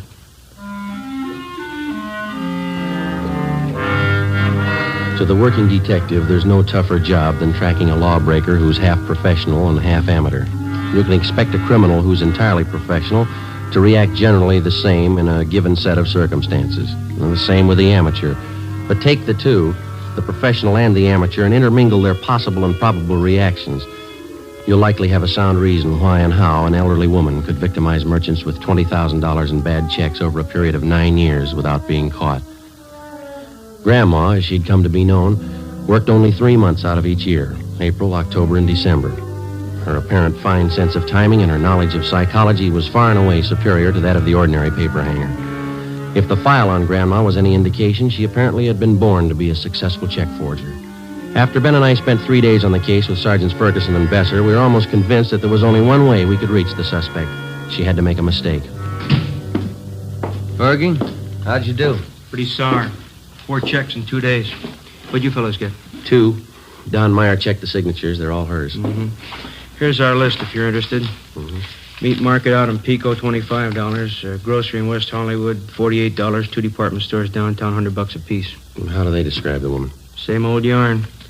She was a nice, charming little lady, about 55 or 60, small, dark hair, graying, dark eyes, nice smile. Clerk told me she reminded him of his mother. Yeah.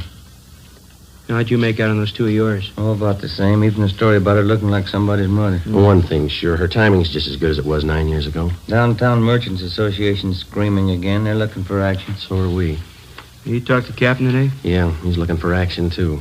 I don't know what we can do unless we get some kind of cooperation from the merchants. Every time the old gal pushes a bum check, it's 3 or 4 days before it gets to the bank, and we hear about it.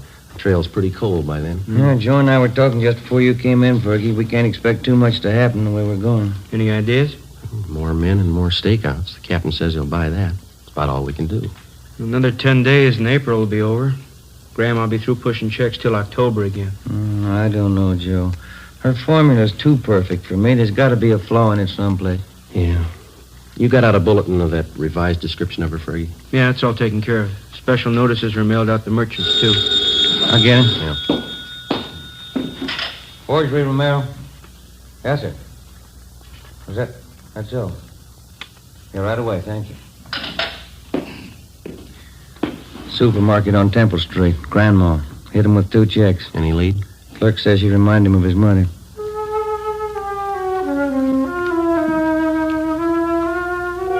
A week passed. The number of stakeouts on business places throughout the city was doubled. The M.O. and description of the suspect was circulated among the merchants in the downtown and suburban shopping centers. Clerks were especially warned to be on the lookout for. The precautions went for nothing. Grandma's checks kept showing up at the rate of 2 and 3 a day. On April 27th, she passed a check for $50 at a delicatessen on Hollywood Boulevard. We drove out to interview the owner, Mr. Hammerston. Do you have one of those circulars we sent out on this woman? Well, I'm ashamed to say it, Sergeant, but I have, hanging right back there in the storeroom. The thing of it is, I never connected the two, the woman and the notice. It's the way she looks at you, you know? Like you'd be a heel to even question her. Mm-hmm. How was she dressed the last time she was in? Do you remember that? Well, she had kind of a plain black coat on. Would you excuse me a minute? I don't like to keep customers waiting. Oh, sure, go ahead. Yes. How are you, Mrs. Lyons? Need some cold meat for kids' lunches. What do you got nice and fresh? You see right there in the case. Head cheese is very fresh. Good for the kiddies. Pimento loaf's nice, too. Oh, kids don't like either one. Fussy. Better give me 35 cents that small bologna, would you? Yes, ma'am.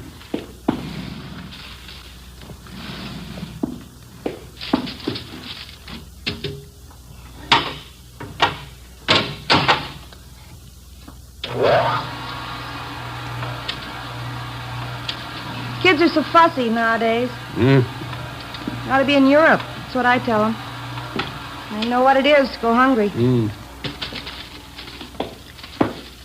Oh, you better give me a couple of those large kosher pickles, too. Husband's crazy for them. Yes, ma'am. And a loaf of the rye, too, would you, no seed? Yes, ma'am. How are the kiddies doing in school, Mrs. Lyons? Oh, just fine, fine.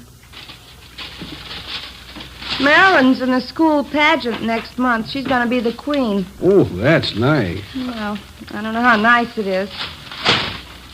More work, that's all. I have to make her costume.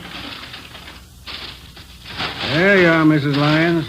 Put it on the bill? Yeah, would you do that? I'll see you the 15th of the month. Yes, ma'am. Goodbye. Goodbye. Sorry to keep you waiting, officer. Not at all. Let's see now. Where was I? Well, we asked you how the woman was dressed. Oh, yeah. Had a black coat on. I told you that. Yes, sir. Very plain-looking clothes, like any other housewife. Print dress, some kind of a scarf around the neck. That's about all I noticed. How about that description of her in the bulletin we sent you? That fit her pretty well? Yeah, I guess so. She didn't exactly seem plump to me, though. Kind of a nice figure for a woman of her age. Mm-hmm. Do you know if any of your customers were acquainted with her? I wouldn't know that. She acted as though she knew some of them, but now that this has happened, I can see she was just putting on. She was a great disappointment to me. Yes, she is to a lot of people. I used to josh with her all the time. I'm a widower, you know.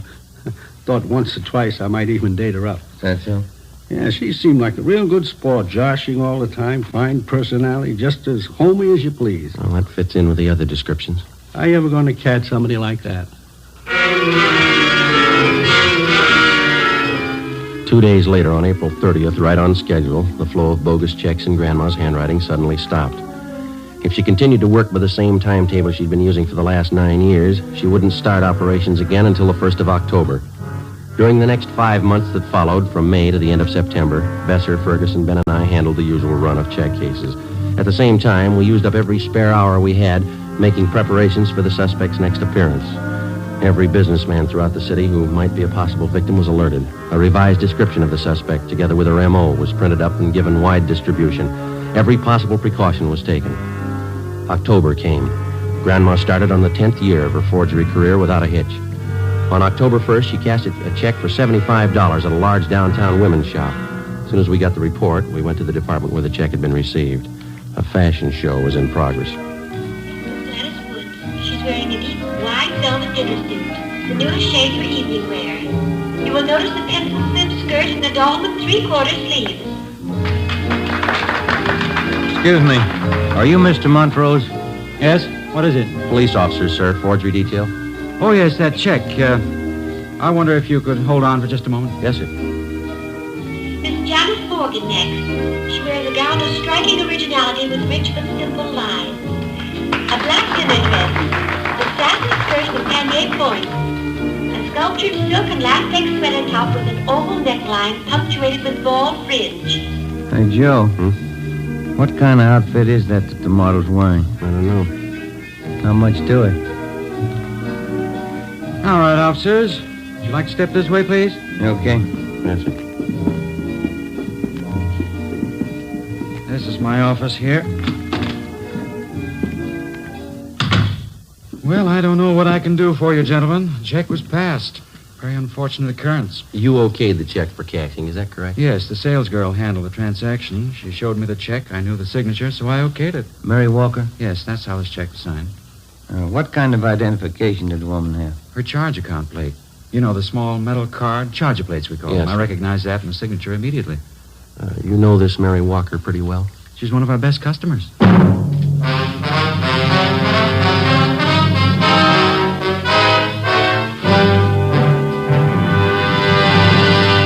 You are listening to Dragnet, authentic stories of your police force in action.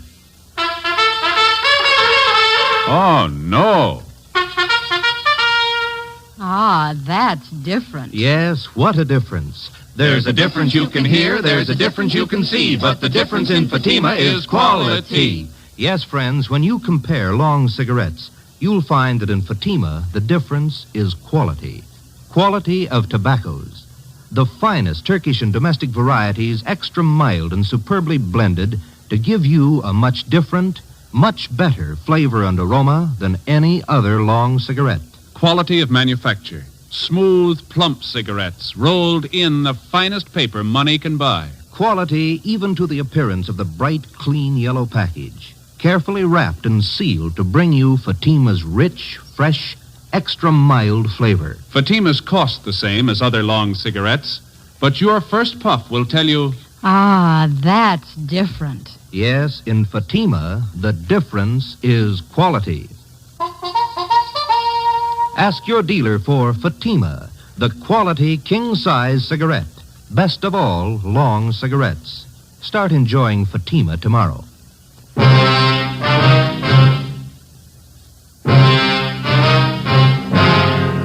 Friday, October 4th, 2 p.m. Before we left the store, we found that another worthless check bearing the signature Mary Walker had been cashed in a different department of the store the same day. The woman had used the same means of identification, a metal charge account plate stamped with the name Mary Walker. We took the two checks back to the office and had Don Meyer in handwriting compare the signatures. There wasn't any doubt in his mind. The writing on both checks was Grandma's. Well, it was only a hunch, but it was beginning to look as though the suspect had finally done what we'd been waiting 9 years for her to do. She'd made a mistake. Ben and I drove out to an address in the Wilshire district to interview Mrs. Mary Walker. She fit the same general description of the suspect, but she denied writing either one of the checks, which bore her signature. It's out of the question, Sergeant. I couldn't have written the checks. I haven't even been in the city for the past 5 days. Then the signatures on these two checks here, Mrs. Walker, they're not yours. It looks like my handwriting, but it's not. I didn't write those checks. They're forgeries. Yes, ma'am. You do have a charge account at the store, don't you, ma'am? Oh, yes. I've had an account there for years. Nothing like this has ever happened, though. You have one of those charge account plates? Well, yes, I did have one. You lent it to someone in your family? No, as a matter of fact, I lost it. I meant to report it to the store, but it slipped my mind. Do you have any idea where and when you might have lost it? Well, I think it was last Sunday night. I'm not sure. Oh, well, just a minute. I know who would remember. Inez Lambert, she was there. I'm sure she'll remember. Who's she, ma'am? A girlfriend of mine. She lives in the neighborhood. Mm-hmm.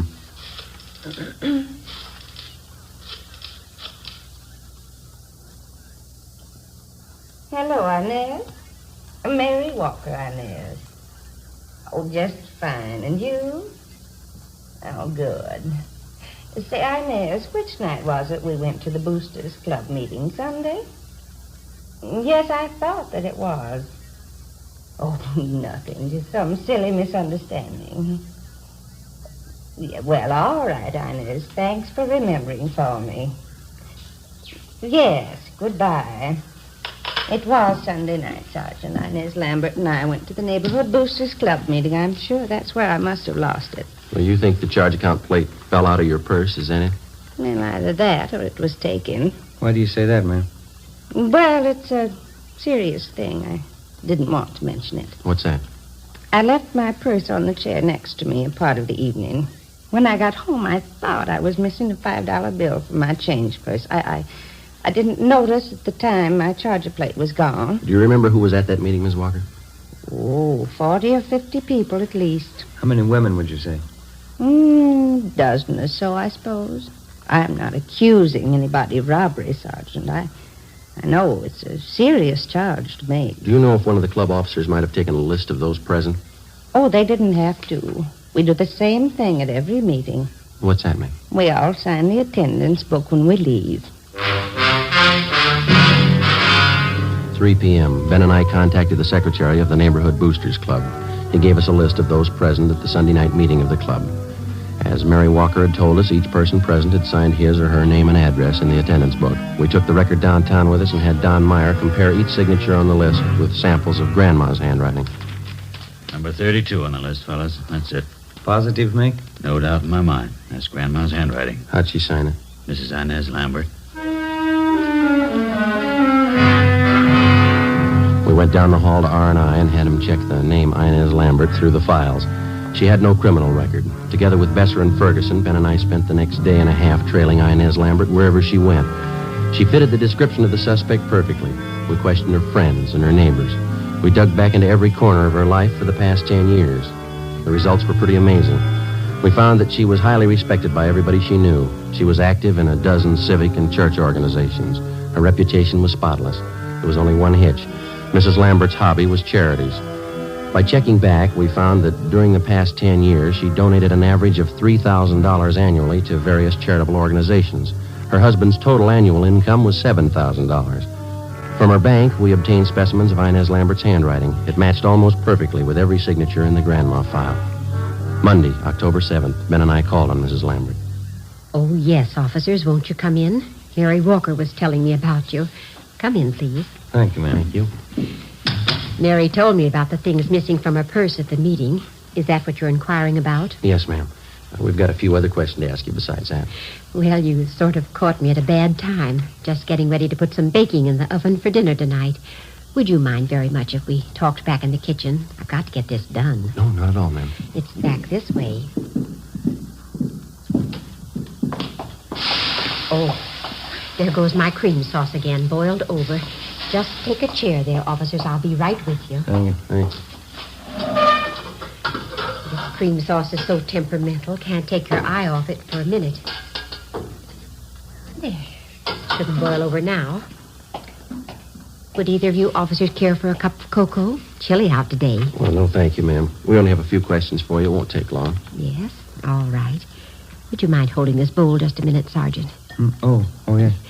I just have to get this in the oven for dinner. My husband's favorite dessert. It's called pinch pie. It's kind of meringue tart. Mm-hmm. Let me see. Take 2 eggs, I guess. There we are. Get these egg whites beaten up nice and light. That cup of sugar on the sink, Sergeant. Would you be so kind? Yeah, all right. Here's your sugar, ma'am. Thank you. Now, what is it you wanted to know? Mrs. Walker had her charge account plate stolen that night at the Boosters Club meeting. Somebody's been using it to cash bad checks in her name. Is that so? Mary didn't tell me that. The same person who's using that charger plate has been cashing bad checks all over the city. He's been doing it for some time. Oh, my. Well, I don't think I can help you, Sergeant. I went to that meeting with Mary. She says somebody must have been in her purse, but I didn't see them. Do you have that charge account plate, Mrs. Lambert? Me? Oh, no, I have my own. Now, let me see. Teaspoon vanilla, teaspoon vinegar, teaspoon water, combined in a small pitcher or cup. We've got good reason to believe you have that charge account plate, ma'am. Did you take it from Mrs. Walker? That's a silly thing for you to say, Sergeant. I told you I have my own charge plate. I never borrow anyone else's, no reason to. Add a few drops of combined liquid. Beat constantly. Did you cash 2 checks last week and sign them with Mrs. Walker's name? Why, of course not. Why should I do such a thing? Mary Walker's one of my best friends. I wouldn't do that to her, even as a joke. Well, our handwriting man compared the signatures on those 2 checks, Mrs. Lambert. Both of them match your handwriting. When all the ingredients have been added, continue to beat the meringue for several minutes. Oh, I'm sorry. What was that you said, Sergeant? I said that the signatures on those 2 forged checks, our handwriting man compared them with specimens of your signature. They both match. Well, then your handwriting man certainly made a mistake. Oh, there's a large white platter up in that cupboard there. Would you reach it for me, please? All right.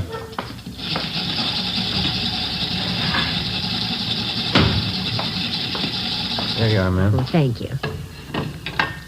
Now, you deny that you wrote those 2 forged checks last week. You deny that you've written and cashed about 1,500 worthless checks in the last 9 years. Why, of course I deny it. You're sure you haven't made a mistake?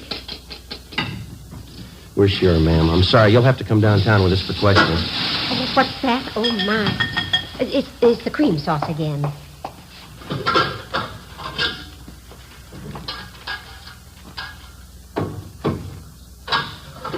Sergeant, I can't leave the house now, right in the middle of getting dinner ready. My husband would be furious. If you want to talk, couldn't we do it later on? I'm sorry, ma'am. Afraid not. But you certainly can't accuse me of doing anything wrong. The folks at the church will vouch for me. We've got just as many people who say you've cheated them. People who cashed those checks for you. Quite a few of them, ma'am. 9 years' worth. But that's silly, 9 years cashing checks. I'm sure you must mean somebody else, Sergeant. I've got to get this platter greased. Let's see. Heat meringue upon lightly greased platter. Yes.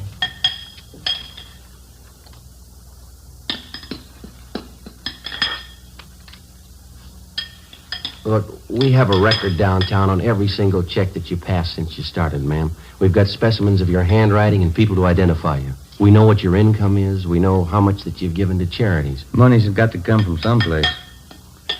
Is that what the checks were for? Excuse me, I've got to get this meringue in the oven. Let me see. 275 degrees. Yeah.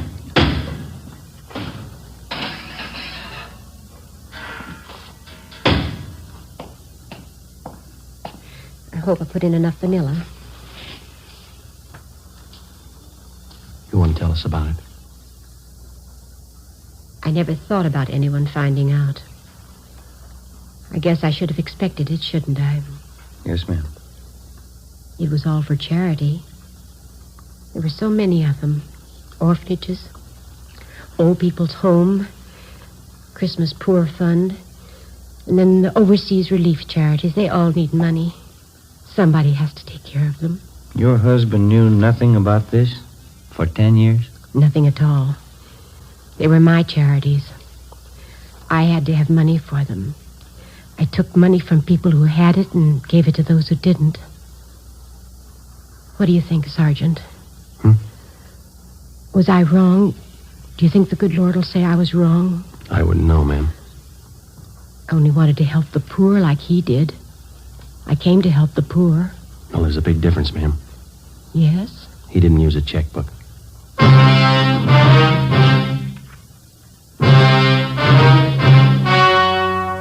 The story you have just heard was true. Only the names were changed to protect the innocent. On December 18th, trial was held in Superior Court, Department 91, City and County of Los Angeles, State of California. In a moment, the results of that trial. Now, here is our star, Jack Webb. Thank you. The efficiency of any local police department depends on the quality of its personnel. Each and every man is carefully selected and thoroughly trained. In uniform or plain clothes, your police officer knows his job. And so with a cigarette. The men who make Fatima cigarettes know their job. They carefully select and blend the finest Turkish and domestic tobaccos to make Fatima extra mild, different from other long cigarettes. They cost the same, but in Fatima, the difference is quality. If you're a long cigarette smoker like I am, I'm sure you'll like Fatima best. Start enjoying Fatima tomorrow.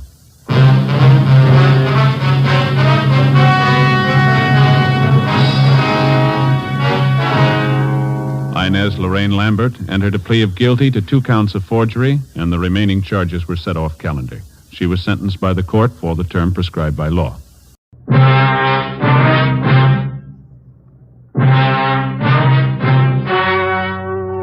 The story you are about to hear is true.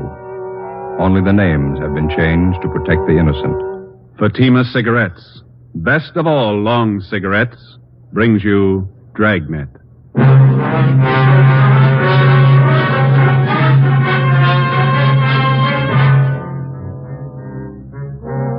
You're a detective sergeant. You're assigned to burglary detail. A man posing as a doctor is burglarizing homes in your city. You have his description. Your job, find him.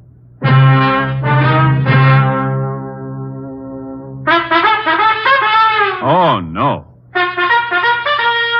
Ah, that's different. Yes, what a difference. In Fatima, the difference is quality. You see, Fatima is the quality king-size cigarette because it contains the finest Turkish and domestic tobaccos superbly blended. And Fatima is extra mild with a much different, much better flavor and aroma than any other long cigarette. Because of its quality, its extra mildness, its better flavor and aroma, Fatima has more than doubled its smokers coast to coast. Fatimas cost the same as other long cigarettes, but your first puff will tell you... Ah, that's different. Yes, in Fatima, the difference is quality. Ask your dealer for Fatima, the quality king-size cigarette. Best of all, long cigarettes. Start enjoying Fatima tomorrow.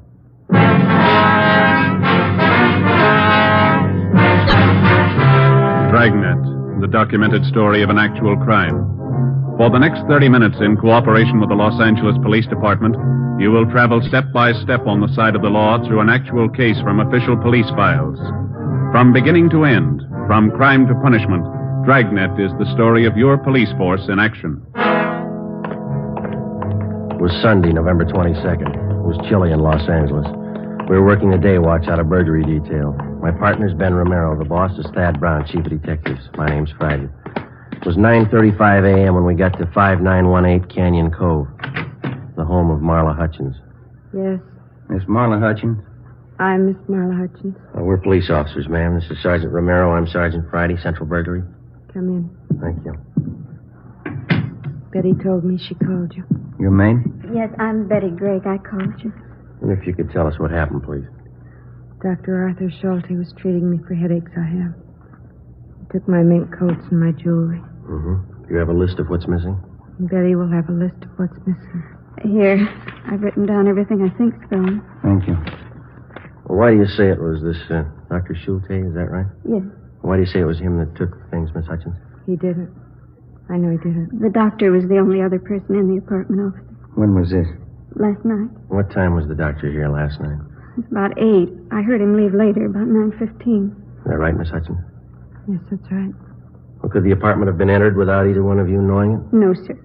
The back entrance is double latched, and no one could have broken in the front way. My room's right beside the front door, and I would have heard.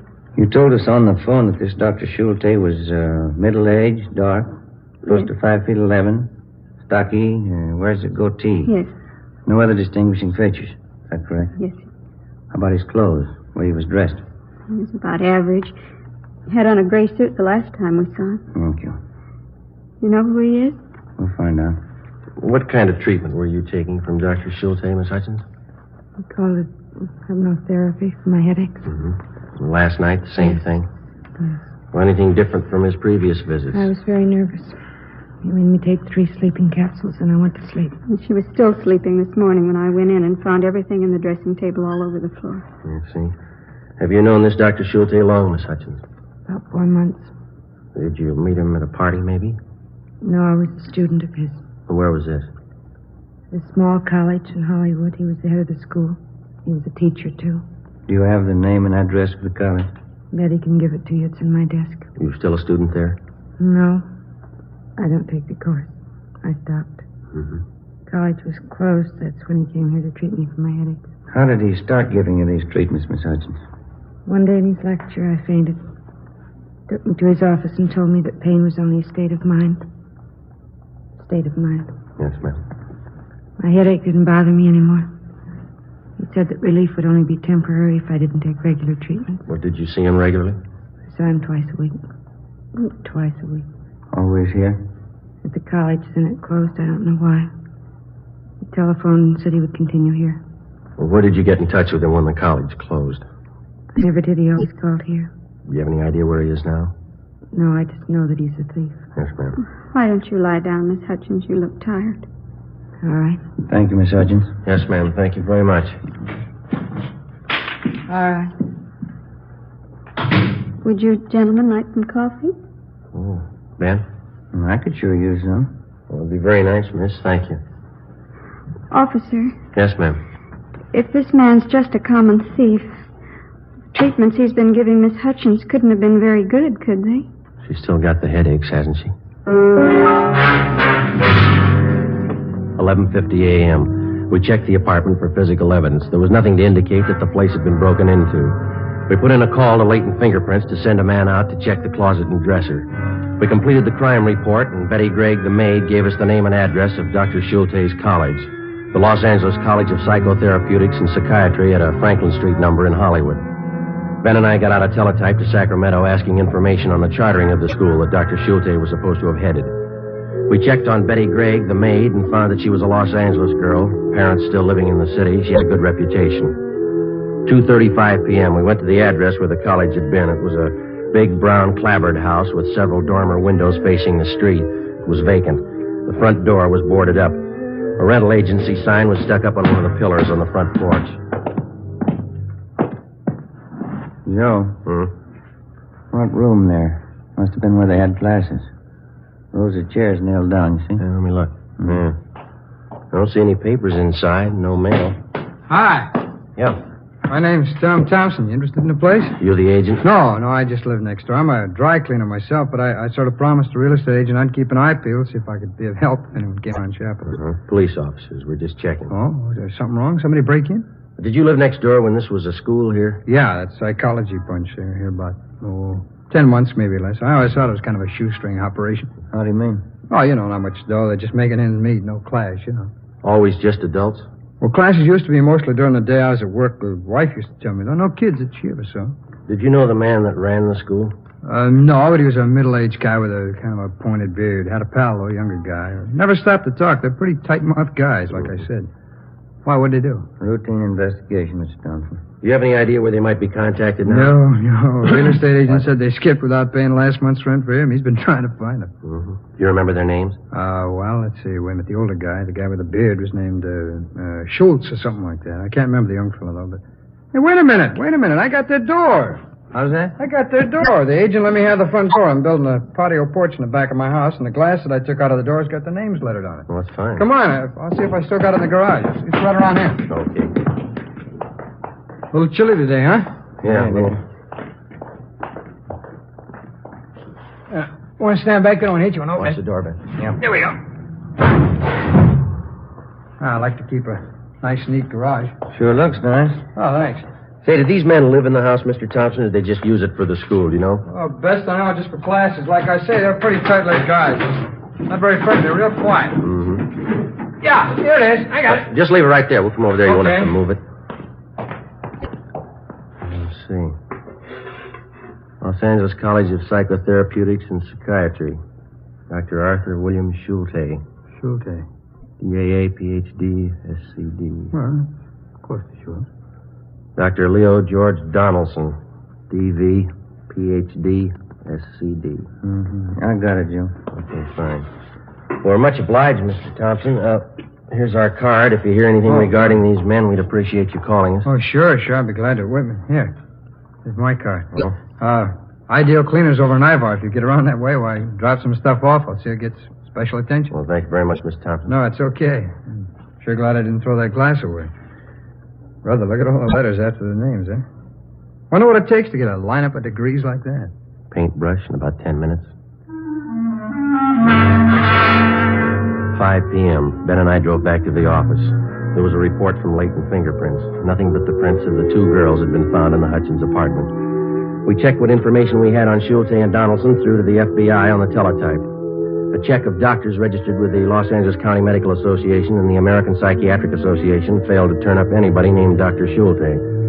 We had our I Bureau and Stats Office make runs on Leo Donaldson and Schulte and a rundown on the reports where the burglar had posed as a psychologist. The Stats Office turned up a couple of dozen new suspects. We pulled the mug shots and headed for the Hutchins apartment.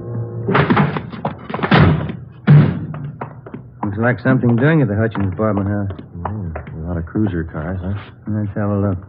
Sorry, can't go in. Sergeant Friday Romero, Central Burglary. Oh, sure, Sergeant. What's the trouble? Girl named of Hutchins shot herself.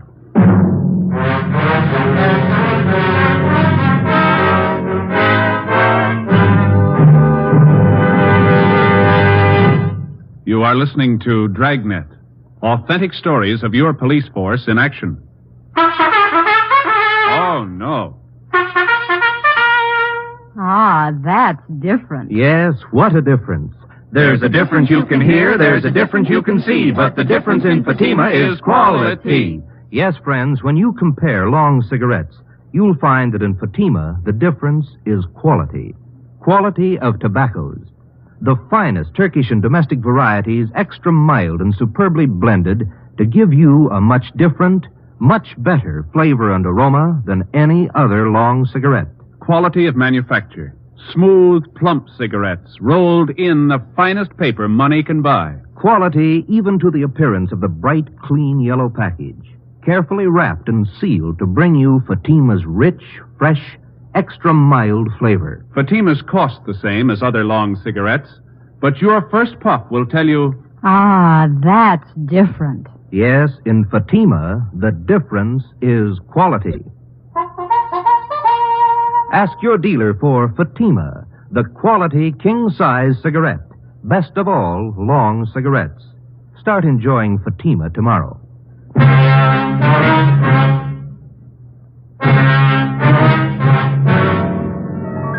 Monday, November 23rd. During the morning, the coroner's office signed off Marla Hutchins' case. The verdict was that she had taken her own life. The police psychiatrist told us that probably the hypnotic treatments by Schulte had hastened her death. The information we'd received from the Medical Association told us that they had had complaints against the operation of the Schulte school. They had pointed out to us that it takes over 12 years in recognized medical schools to become a member of the American Psychiatric Association. Schulte had been mass-producing pseudo-psychiatrists in 8 weeks. 1:40 p.m., we met with Captain Fulton. School was a phony. Degrees and diplomas sold anybody who had cash. Huh? Yeah. They're not operating anymore? We checked that out. They're gone. Well, here's the answer to your teletype to Sacramento. Thank you. Gives details on the application for the school to Schulte. He's listed as founder and dean. Donaldson is listed as staff. There are no addresses other than the Franklin Street number there. Anything else? A month ago, Leo Donaldson opened courses of instruction in Los Angeles under the title California Physicians College of Psychiatry, 781 South Hill Street. Schulte associated with him? No. Have any idea where Schulte is? No, we don't, but we're looking. We've got the support of the medical people to push a bunco charge for the operation of the old school. Donaldson should be able to give you a lead on Schulte. Figures they might be in contact. Looks like they actually ran the school together, even though Schulte was legally responsible. And Ben and I have an idea on how maybe we can find out. How's that? We thought one of us could make a pitch to Donaldson, see if he'd sell a degree from the new school. Get evidence to support a bunco warrant and check at the same time to see if Donaldson has contact with Schulte. Well, I'll let the bunco detail know we're trying. You think you can do it? I can try. You know anything else about Donaldson's courses? No, but that doesn't bother me. How come? Neither does Donaldson.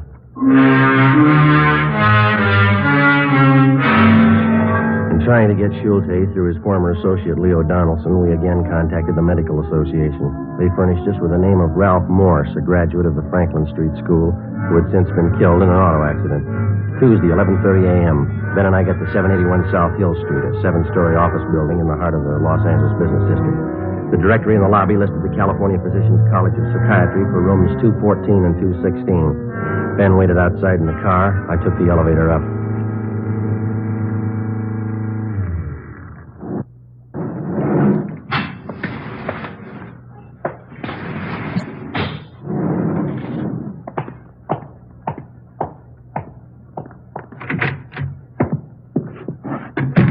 Yes, may I help you? Dr. Donaldson? I'm Dr. Leo Donaldson. May I be of assistance? Well, my name is Frank Ditton. I wanted to ask about the curriculum here. Well, we've just opened, Mr. Ditton. We're not quite ready to start classes. You understand this is very advanced instruction. Most of our students will have had considerable background in psychiatry. Oh. Well, a friend of mine, Dr. Morse, said that he was sure I'd be a good student for you. Dr. Morse? Mm-hmm. I'm not sure I place him. Well, he was one of your students at the Franklin Street School. Said that Dr. Schulte knew him quite well. Oh, yes, I remember. Brilliant man. How's he getting along? He was killed in a car collision. Oh, that's too bad. Well, frankly, what I was interested in is being able to take over his practice. Could I get the same deal he got? I think so, Mr. Ditton. What'd you have in mind? Well, take some courses and get a degree. I worked with Morse for a while. I can set up a clinic. He did okay. I figure maybe I can, too. Well, here's a list of the courses we'll offer. Thank you. We'll go over it together, and you can indicate what sphere of study you'd like to undertake. Mm-hmm. Does Dr. Schulte teach any of these courses? No, he doesn't. Now, the first semester will include painless and drugless childbirth, practical and applied psychology, autosuggestion, prenatal suggestion. Yeah. Well, look, Dr. Donaldson, straight practical and applied psychology is the specialty that I want. See? What degree do I get and how much will it cost? Well, the least expensive is a doctor of psychotherapy at $450. A doctorate of philosophy and psychology is $500. For all purposes, if you can afford it, Mr. Ditton, is a doctorate of science. That's $800. Oh. That course was $1,000 at the Franklin Street School. Yeah. Well, I don't know. That's a lot of money. I guess I have to have it, though. Wonder if you'd take a check now. Certainly. You understand what a tremendous advantage these degrees are to the professional man who, for one reason or another, may never have had a chance to get a college diploma. Mm-hmm. Well, the course is very hard. You look like an intelligent man, Mr. Ditton. I'm sure you'd have no difficulty. All right. Well, say, look, Doctor, I live out in Van Nuys now, and I'm working 3 days a week at the present time. It's going to be pretty tough to get downtown here. Do I have to be here every day? Since it's the diplomas most of our students are interested in, we have, on occasion, made exceptions in cases like yours. Well, I'd appreciate that. We could possibly, in the case of a doctorate of science, present you with your diploma in advance of you taking the course, and you could launch into private practice at once and take the course whenever it suited you. Well, couldn't ask for a better deal. Everything's mentioned in this catalog. The forms are in the back. Why don't you sit down right there? Oh, thank you very much. And rules and regulations. No books are required of students. Well, that's a break, huh? We lecture a little differently from some colleges, and therefore we've dispensed with texts because we feel they tend to confuse the data. Mm-hmm. When I take the course, who will be my instructor? I will. Well, Morse talked a lot about Dr. Schulte. Does he teach any of the classes? No, Dr. Schulte was associated with me in the operation of the Franklin Street School, but is not the staff member of the California Physicians College of Psychiatry. Well, I'm just wondering, if I paid extra, could I get some classes with him? Morse said that he picked up a lot of useful information from Schulte. He's a fellow with a goatee, isn't he? Yes, that's right. Well, truthfully, I have no idea where Dr. Schulte is presently located. I understand. Now, that's one regulation here. Yes? No student will be admitted who cannot show documentary proof of the successful completion of secondary school work. High school. You can understand that, can't you, Mr. Ditton? How do you mean? Well, there are certain minimum academic standards we must observe. Yeah. In order to maintain the quality of our degree. Dr. Donaldson accepted my check to the amount of $800. I asked for a receipt, and he filled out a blank doctorate of science degree, which he carefully lettered with the name Frank Ditton, and signed himself as dean. I arrested Donaldson, and Ben and I took him in for booking. 1 p.m. We received a long teletype from Washington. Arthur Schulte had a record of arrests and convictions back east. The Started with a conviction 16 years ago for the interstate transportation of pornographic motion pictures.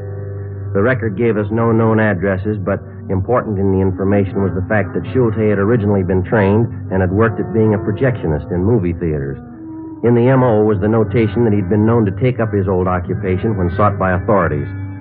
1:35 p.m., we contacted the local office of the Motion Picture Projectionists Union, where they told us that they had placed an Arthur Schulte in the booth of one of the Main Street newsreel houses on Sunday. That was the day before. 2:30 p.m. The Crescent Theater was buried between two bars and advertised an hour of newsreels and short subjects for 20 cents. Where's the manager? I'm him. Can we talk to you a minute, police officers? What? I say we're police officers. We'd like to talk to you. Nobody here to take over. Why don't you come in and I can open the booth door here and talk? Okay. Right around the back, I guess, here, Ben. Where is he?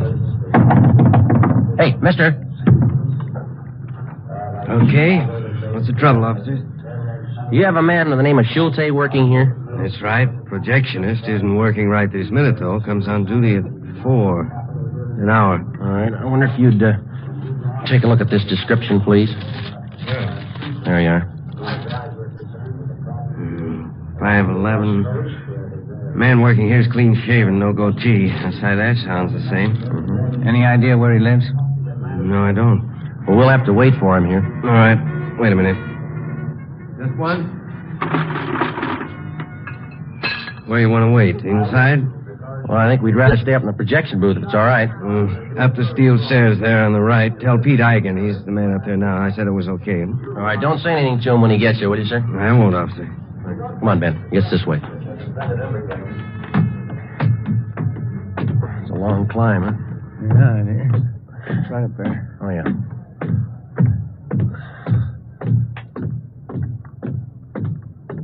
This must be it. Hey, mister! Mister! Yeah? Police officers. Anything wrong? We're going to have to wait here. The manager said it was okay. Wait for what? We want to talk to your relief man. You mean the doc? You know him? Well, just since yesterday. Why do you call him the doc? Oh, you know, speaks kind of fancy for a projectionist. What do you do? Oh, he just likes to talk to him. Okay, you know the guy doesn't come on for about an hour. Yeah, they told us. You want to look at the picture? You can both sit by the observation fort on the film stage, sir. Yeah, thanks. Yeah, sit over here, Ben. Is this all right here? Yeah, that's fine. Huh. Well, what's the matter? I've seen this newsreel. 5:45 p.m. Schulte was nearly 2 hours late. Ben and I were worrying about whether somehow he'd been tipped. Usual for a man to be this late for a shift. Not in a house like this. Bigger house would be different. Way it is with a doc being late like this just cost the boss a couple of bucks. How do you mean? I got more dough. I'm over my maximum hours. If the old guy'd stay away long enough, I'd be on Golden. Golden? What's that? Yeah, double and a half time. Boys in the business call it Golden time. Oh. Most dough you can get is double Golden. You get that working over maximum number of hours after midnight on a Sunday. Uh-huh. That's double Golden. Never happened to me, though. How do you stand? What do you mean, the money? The noise. You get used to it. Don't pay any attention after a while. Don't you get tired of hearing the same soundtrack over and over? No, you just know it's there. It never registers. What they're saying, I mean. Just if it stops when it shouldn't. Get used to it over the years. You've been doing this long? 11. It's a long time.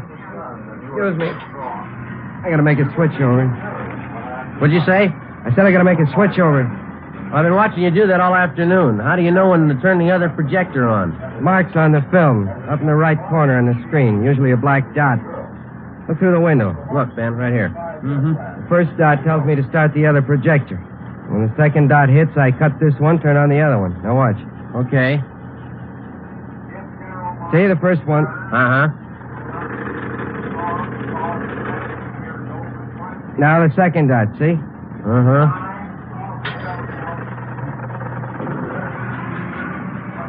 Smooth. You never know the difference. Simple stuff. People never seem to notice the switches. Just a minute.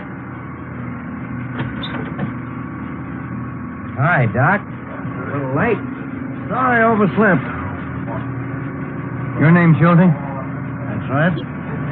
Police officers would like to talk to you. I have to go to work. It'll wait. You want to go downstairs? All right. This way.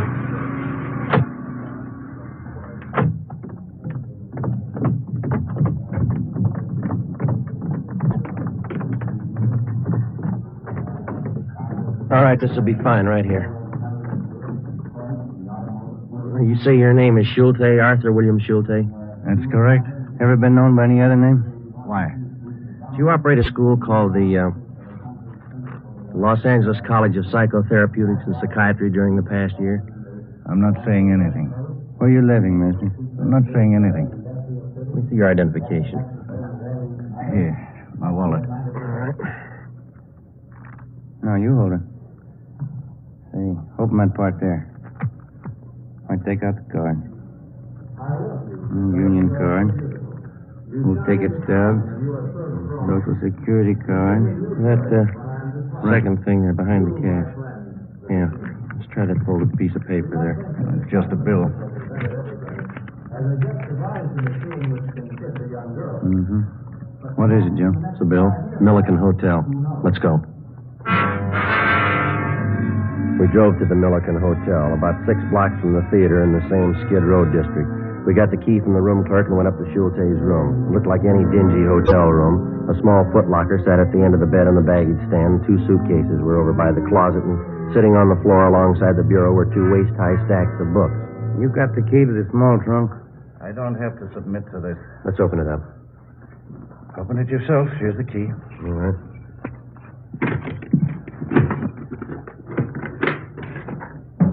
Two mink coats.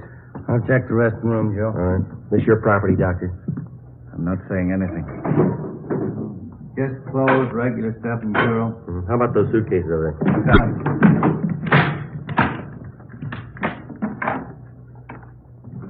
What do you got?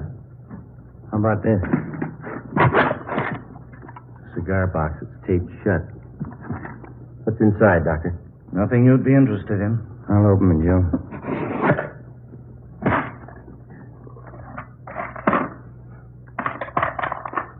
Schulte? Bracelets, rings, matched earrings. Fit our stolen property report. These were gifts. People say you took them. They're sick. I've done them a lot of good. They know. They thank me this way. Yeah. People I get these things from, they know I've helped them. The way you helped Marla Hutchins.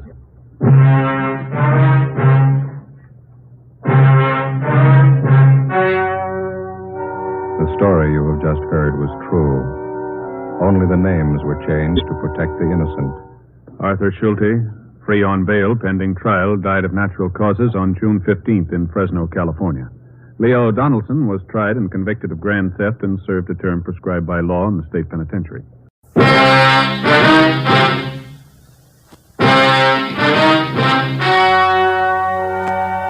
The story you are about to hear is true. Only the names have been changed to protect the innocent. Fatima Cigarettes, best of all long cigarettes, brings you Dragnet.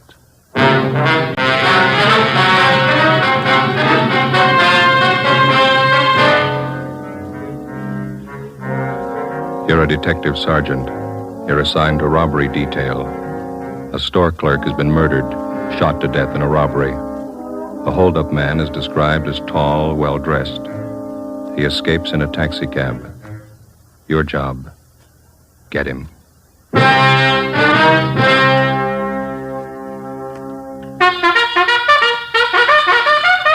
Oh, no.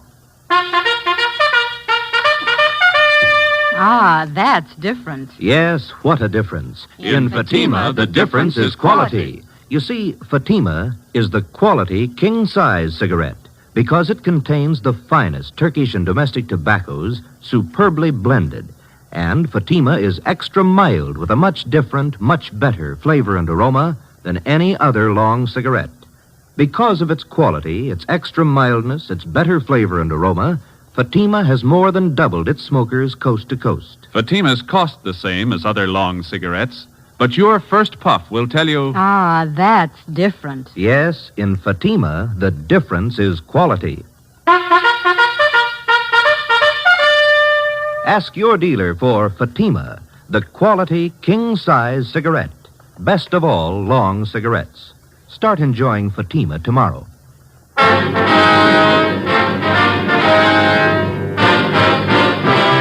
Dragnet, the documented drama of an actual crime. For the next 30 minutes, in cooperation with the Los Angeles Police Department, you will travel step by step on the side of the law through an actual case from official police files. From beginning to end, from crime to punishment, Dragnet is the story of your police force in action. It was Friday, August 17th. It was hot in Los Angeles. We were working the night watch out of robbery detail. My partner's Ben Romero. The boss is Captain Walker. My name's Friday. It was 8:35 p.m. when we got to the Church of St. Damien, the vestibule.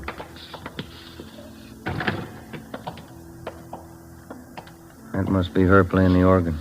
Yeah, I don't see any stairs. I wonder how you get up there to the loft. Looks like that might be the sexton over there. Well, let's ask her. Excuse me, sir. Yeah? We're looking for an Ernestine Matthews. Understand she's the organist here at the church. Well, that's her playing up there now, playing over a few pieces for Sunday. Could you tell us how to get up to the choir loft, sir? Surely, through that door over there. Follow the stairway straight up. Can't miss. Thank you.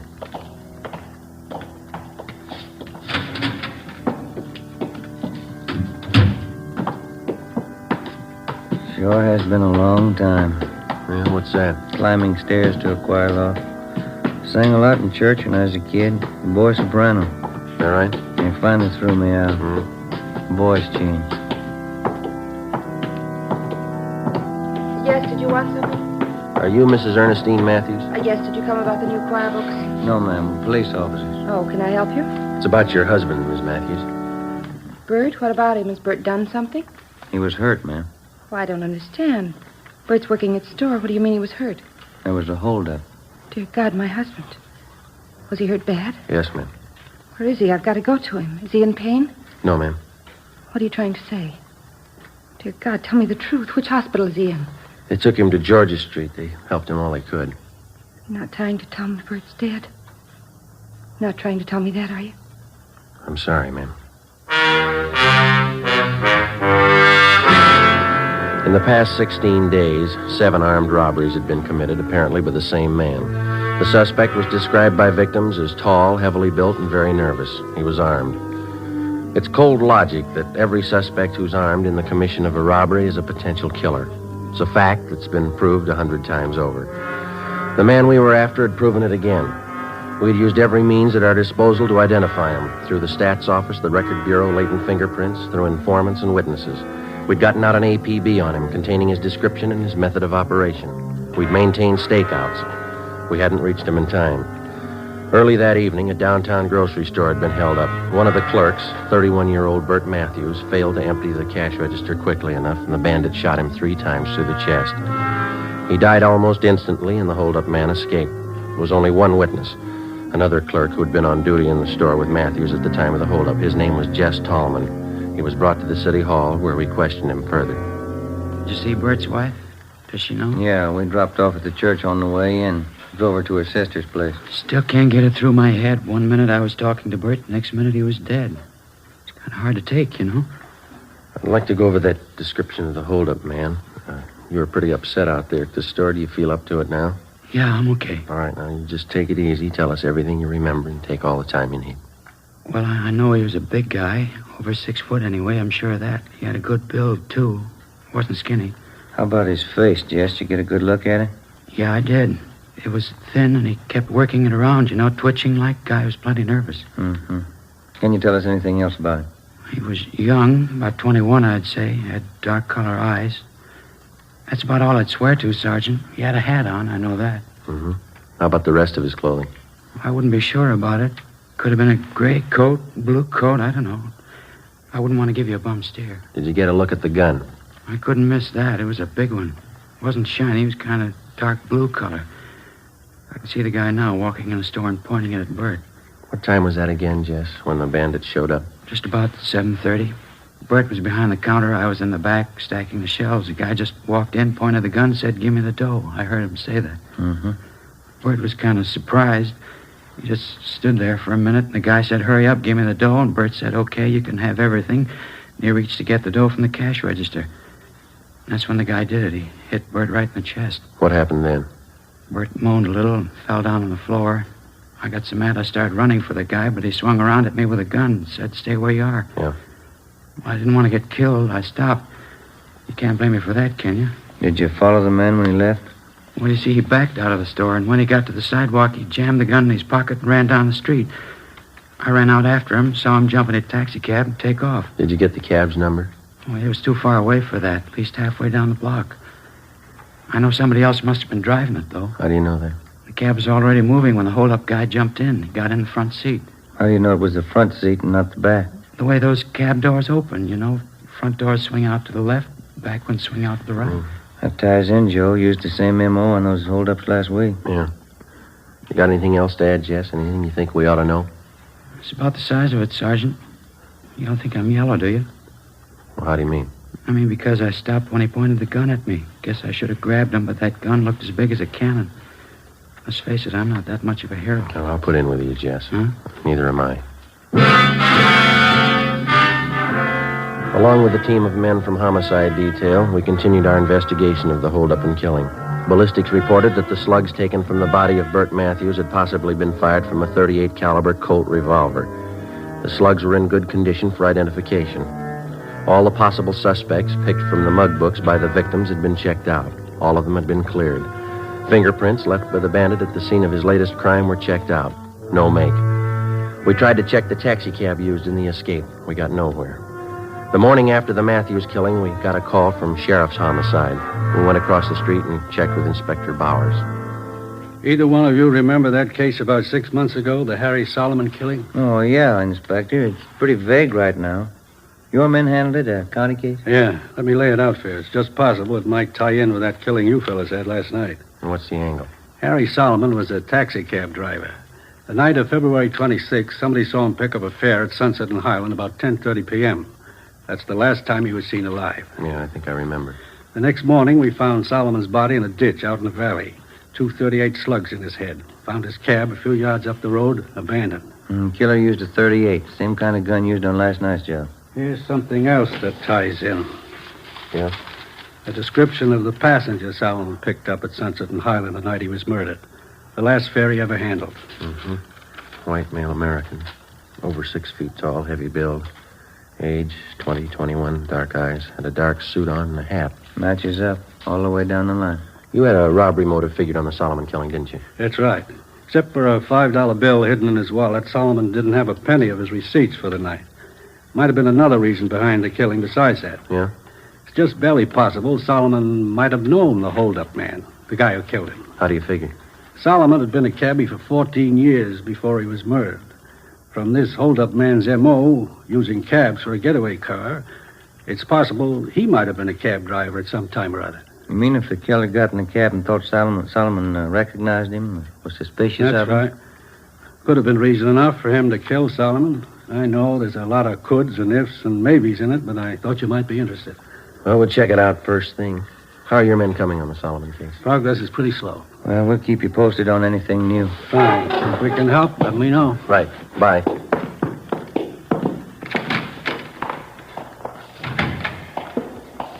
Well, 2 sets of 38 slugs. What do you think? Let's ask the crime lab. We put in a request to Russ Camp and Ballistics to check the 38 slugs found in taxi driver Solomon's body against those found in the body of grocery clerk Bert Matthews. Then we contacted the special agent at the taxicab company. We asked him for pictures of all their drivers employed by the company during the past year who were 6 feet in height or over. He told us that they'd have a file ready for us the following morning. We drove back to the office and checked in with Russ Camp at the crime lab. He was examining the 38 slugs under the comparison light.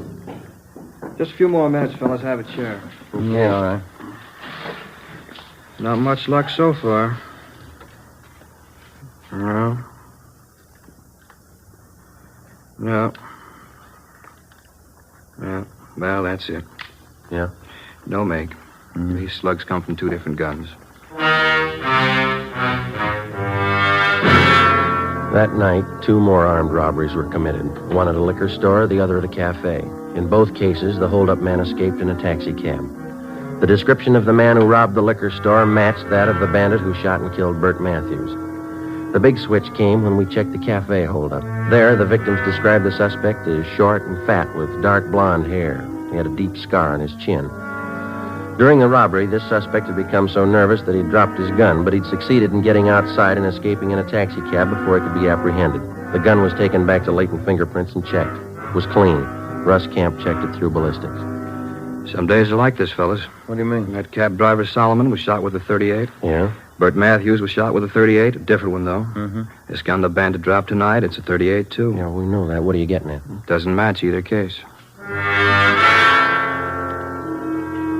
The next morning, we started working one of the few leads we had left. We drove down to the taxi cab company and collected the pictures of all the drivers that they employed during the past year who were 6 feet in height or over. There were 87 of them. We started checking them out. It's what the working detective calls legwork. It's slow and it's tedious, and you're not sure it's going to amount to anything even by the time you finish. 2 nights later, the taxi cab bandit hit again. His first repeater. A restaurant on South Figueroa. He'd robbed the same place less than 3 weeks before. Ben and I interviewed the manager, a Mr. Cavallo. Telling you, Sergeant, I can't take any more of it. Twice in 1 month. Yes, sir. Could we talk back there in one of the booths? Oh, yeah. Come on. You got a good look at the man, did you, Mr. Cavallo? 2 feet from him. Memorized his face from the first time. It's no joke, you know. So I have no time for the customers. I'm too busy opening the cash box for that thief. Here, sit down. Thanks. Well, and you're positive it's the same man who robbed you before. There's no question there, huh? None, I'm positive. And he used the same M.O., too. Yeah, sure. M.O.? What's that? Oh, excuse me. I mean, he used the same approach, the same method of operation. Everything was the same. The man, the gun, the taxi cab, everything. You didn't get the number of the cab, huh? I looked for it. I didn't see any. Must cover it up some way. Mm-hmm. Well, we've got some pictures here, Mr. Cavallo. I'd like to have you look at them. Just tell us if you recognize any of them. Well, I won't do any good. I already did that. They showed me pictures the last time. This is a different lot, sir. Oh, all right. Quite a few of them, huh? Like to have you check each one of them carefully, if you would. Just take your time. Yeah, we can't sit here without coffee. Natalie! Well, I wouldn't... Natalie! I don't care for anything. Yeah, don't be silly. You can't work without eating. Natalie! Yeah. Coffee, 3 cups. Okay. And now, where do I start? Well, these right here, if you'd just check these over, please. Uh-huh. No, not him.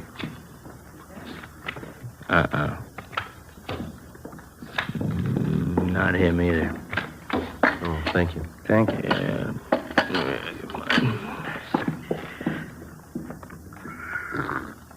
Oh, it's hot. No, not that one. No. Is that all? No, I have some more here. Oh.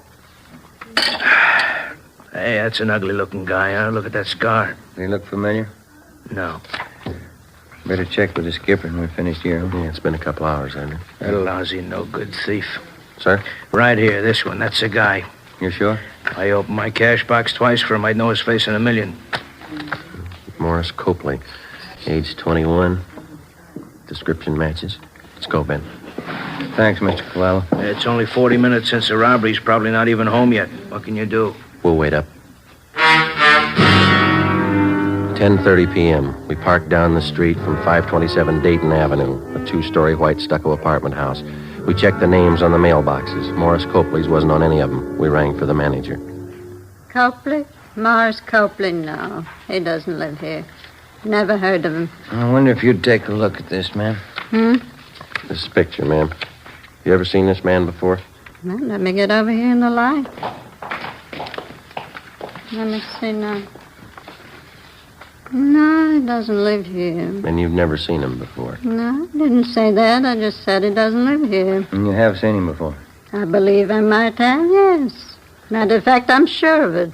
He's a friend of Mr. Tobin's, apartment 5. Comes to visit Mr. Tobin every now and then. Is this Mr. Tobin in now, ma'am? We'd like to talk to him. No, I'm afraid not. He works nights, never comes home before 2 a.m. Oh. Yeah, he's a cab driver.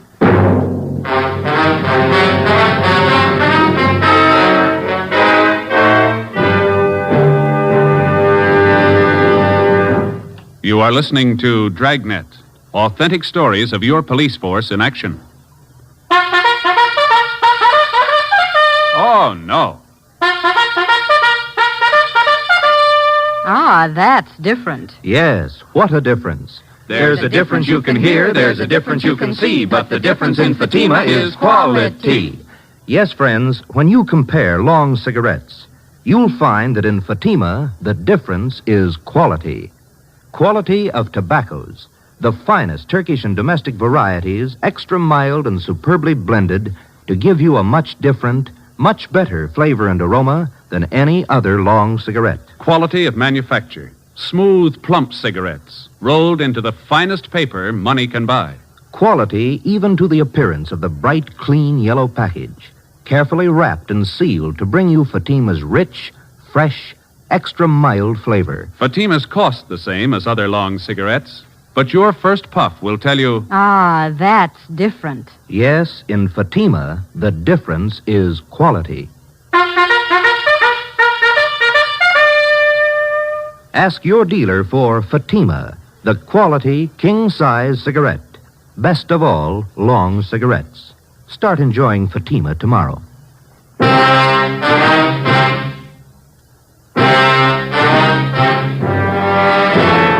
10:45 p.m. In the presence of the manager, we made a search of the apartment registered in the name of Ralph Tobin, the man who was supposed to be a friend of the suspect, Morris Copley. We found nothing that would tie either of them up with the robberies and the killings.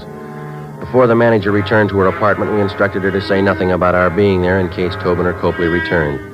We called the office and told them we'd received an identification on Morris Copley. They checked them both through R&I. Neither had any criminal record. They got out an APB on Copley. We waited. Midnight came. Nothing happened. 1 a.m. 1:30. Still no sign of either man. 1:45. Somebody's coming around back, Joe. Yeah. Kitchen door.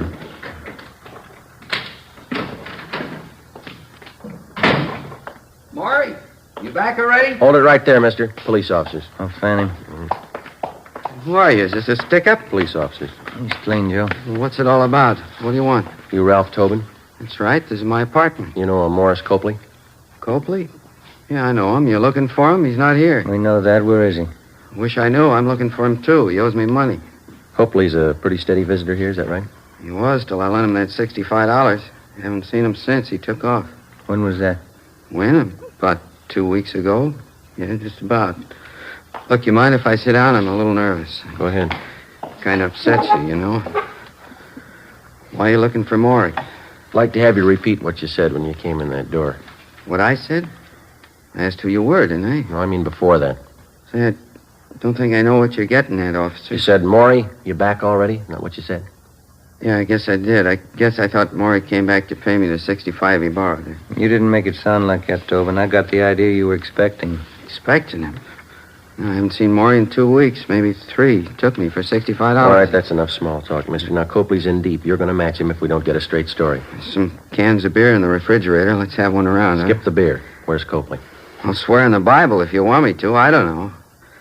Look, if Maury pulled anything heavy, I'm not in on it. Ben, you want to check with the manager? Ask her when's the last time she saw Copley here. Yeah, right. Now, wait a minute, officers.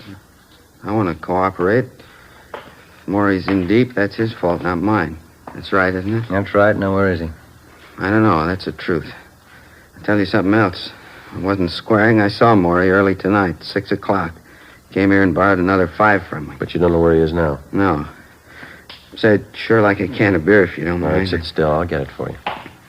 You sure you won't have one? No, not me. No, thanks. I don't want him. There you go. Good cold beer. I like it when I get nervous. It always calms me down. Say, Tobin. Yeah, officer? You haven't taken your hat off. Oh, I was nervous. I guess I forgot. There. Your hair always been dark blonde? Since I was a kid, yeah, why? How about that scar on your chin? It's a pretty deep one. Beer's sure good. I asked you about the scar. It's kind of embarrassing. I got a little high one night. It fell off a merry-go-round. Big night. Now I've heard everything. We had a robbery report a couple of nights ago, Tobin. Hold-up man was just about your height and weight. Yeah? Dark blonde hair. Had a scar on his chin, too. I'm afraid you got a wrong slant, officer. I worked my cab every night of the week. It wasn't me. Mind if we have a look at your car outside? How'd you know I had a car? We didn't. Let's give it a look, shall we? Why do you want to look at it? You have anything to hide, have you? Of course not. I'm not like Maury. He's always in trouble, always on the lam. You probably think it's funny when you check the glove compartment in my car. Will we? Yeah, you will. Why's that? Keep a gun in there. You know how many cab drivers get shot. A guy can't be too careful. What kind of gun do you have, Tobin? Revolver. Regular revolver. What caliber? 38. Why? 2:30 a.m. We searched his car, picked up his .38 caliber revolver, and then we drove Ralph Tobin back to the office where he was detained for questioning. We had a stakeout placed on his apartment. Russ Camp and ballistics checked Tobin's gun against the slugs which had taken the lives of Harry Solomon and Bert Matthews. It was found beyond the question of a doubt that his gun had been used in the Solomon killing. We confronted Tobin with the evidence. He started talking. He told us that Copley was responsible for the murder of both Solomon and Matthews, that Copley had borrowed his gun for the Solomon job. In all the robberies except one, he described himself only as the accomplice. He drove the getaway taxi cab. The only occasion he tried to handle the actual holdup was at the cafe, where he became so nervous that he had dropped his gun. Before he was booked on suspicion of murder, Tobin told us that Morris Copley still had 2 .38 revolvers in his possession. He insisted he had no idea where Copley was. Ben handled the questioning while a stenographer took Tobin's statement. I contacted Inspector Bowers and informed him of our progress. 11 a.m. I got back to the squad room. All right, did you check back through that personnel record we got from the cab company? Yeah, I got half an idea, I think. Yeah? See here on Copley's application for the job? No, sure, we checked out all those references. They don't go anywhere. No, I mean this right here. Married, yes. Children, 1 daughter. Age 4 months. Well, this application's dated May 6th. That means his baby was born in February. Yeah, sure. Copley was working here then, so it's 10 to 1 the baby was born in a local hospital. That's what I mean. If we find the right hospital or the doctor, they could lead us to him. There's the phone book. Let's go. From noon until 4 p.m., we called every hospital, sanitarium, clinic, and rest home listed in the book. The answers were the same. No record of confinement for a Mrs. Morris Copley. Well, seemed like a good idea. Who are you calling now? Well, we've got one more, the county hospital. Well, this is Sergeant Friday, Police Department, Robbery Detail. Yes. I'd like to find out if you have any record of confinement for a Mrs. Morris Copley. No, that's Copley. C as in Charlie. Yes, thank you. He might have sent his wife out of town to have a baby. That's possible. Yeah. 11:18. Thank you. 11:18 Rochester, Copley's aunt. Let's go. 4:30 p.m. Together with Olson and Thaxter from Homicide Detail, we drove out to 1118 Rochester Avenue in the Crenshaw district. The house was vacant. From a neighbor, we learned that Copley's aunt had moved 2 weeks before. We got her address from one of her friends in the neighborhood and finally located her at work in a beauty shop on Melrose Avenue. We posed as traffic investigators. The aunt told us she thought we could find her nephew Morris at home, an address on East 13th Street. 6 p.m. We located the house and parked the cars a half a block away. As we approached the house on foot, we saw a light burning in one of the windows on the left side of the house. Thaxter and Olson covered the back. At a given signal, they entered the back door. Ben and I went through the front. It's empty. Yeah. Thaxter! Nothing back here, Joe. Empty. That's great. Looks like somebody passed him a tip-off just in time. Look at the mess this place is in. We got out in a hurry, all right. Hey, what's going on here? What do you men think you're doing? Police officers, your name? Silvera, one of the neighbors. You looking for the Copleys? When'd they leave? 20 minutes ago, I guess, in an awful hurry. What's the trouble? You know where they were going? Well, no, but you might try Mr. Copley's aunt. She lives over in Rochester. They're not there. Well, have you tried his sister's house? 6:45 p.m. The neighbor, Silvera, directed us to the home of Morris Copley's sister, a small frame cottage on the edge of Beverly Hills. The lights were on in the living room, but the shades were drawn. Thaxter and Olson made their way quietly around to the back. Ben and I went up the front steps and rang the bell.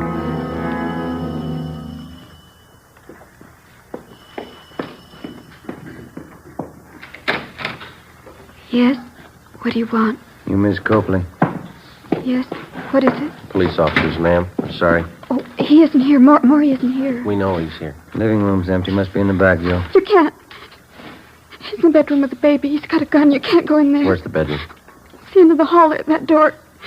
He was sleeping. I think he's awake now. The baby close to him? In the same bed. She's propped up on pillows right next to him. He's got that gun with him. Don't go in, please. Where's the bed situated in the room? It's right inside the door to the left. Oh, please don't go in. He won't care what happens to the baby. Ben, I'll open the door. You hit the light switch and cover me. Watch the baby. You better stay here, Miss Copley. Your baby won't get hurt. Let's go.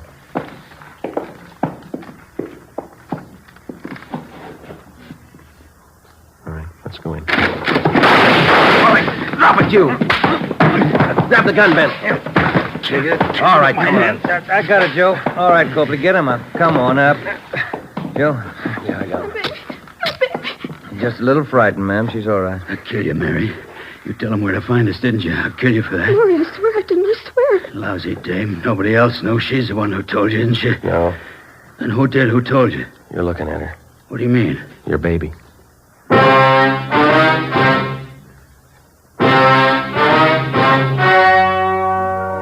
The story you have just heard was true.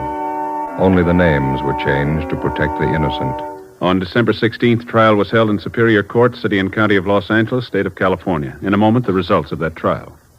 And now, here is our star, Jack Webb. Thank you. The working detective knows that there is one mark of identification that never changes, a man's fingerprints. The suspect may change his appearance in many ways, but his fingerprints always remain the same, a mark of identity that cannot be changed. When you compare Fatima with other long cigarettes, the difference is quality, a mark of identity which never changes. And Fatima is extra mild. If you're a long cigarette smoker like I am, smoke Fatima. They cost the same, but in Fatima, the difference is quality. Smoke Fatima.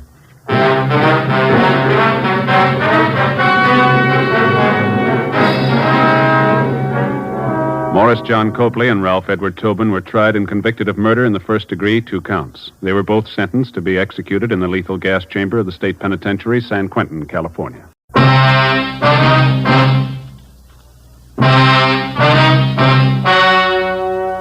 The story you are about to hear is true.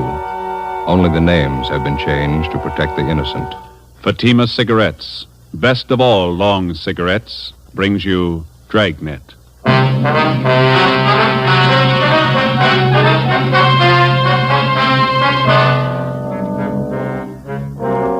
You're a detective sergeant. You're assigned to homicide detail. A socially prominent citizen is plotting to kill his wife. He tells you his plans for the murder. He hires you to do the killing. Your job, stop him.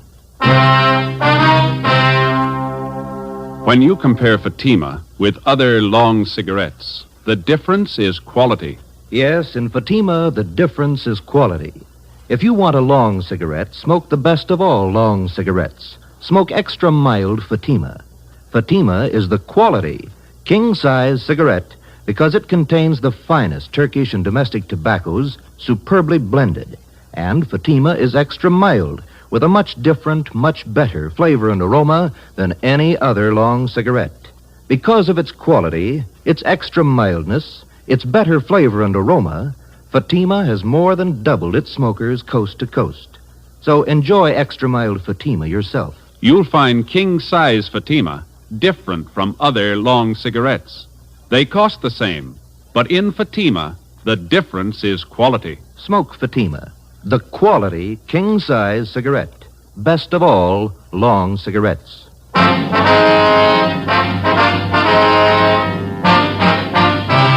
Dragnet, the documented drama of an actual crime. For the next 30 minutes, in cooperation with the Los Angeles Police Department, you will travel step by step on the side of the law through an actual case from official police files. From beginning to end, from crime to punishment, Dragnet is the story of your police force in action. It was Monday, February 17th. It was raining in Los Angeles. We were working the day watch out of homicide detail. My partner's Ben Romero. The boss is Thad Brown, chief of detectives. My name's Friday. It was 4:18 p.m. when we got to room 26, chief of detectives' office. Come on in, men. Have a seat. Did you close the door, Friday? Yeah, sure.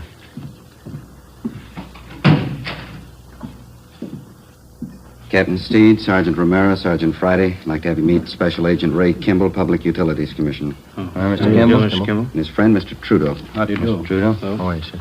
Gentlemen, Mr. Kimball and Mr. Trudeau here have some important information to give us. Mr. Trudeau, would you like to repeat for these officers what you told us a few moments ago? Yes, sir. Well, a friend of mine wants me to kill his wife for him. I'm convinced he means to go through with the thing. Naturally, it goes without saying that Kimball here will back up the veracity of the story. Well, Mr. Trudeau, who is your friend? How long have you known him? His name's Charles Stone. Guess maybe you heard of him. Owns a string of warehouses around town. I used to work for him. Oh, yeah. Go ahead. Well, the other day he called me and asked me if I was working. I told him no. Then he asked me to meet him in front of the public library. And that was last Saturday afternoon. Did you meet him? Yes, I did. And he took me to a bar in the neighborhood, started telling me all about his troubles at home. Mm-hmm. He said his wife was stepping out on him, running around with other men. Well, we had quite a few drinks, and I guess I thought that's what accounted for it. What's that, Mr. Trudeau? Well, he leaned toward me and he said, "Here's the dope.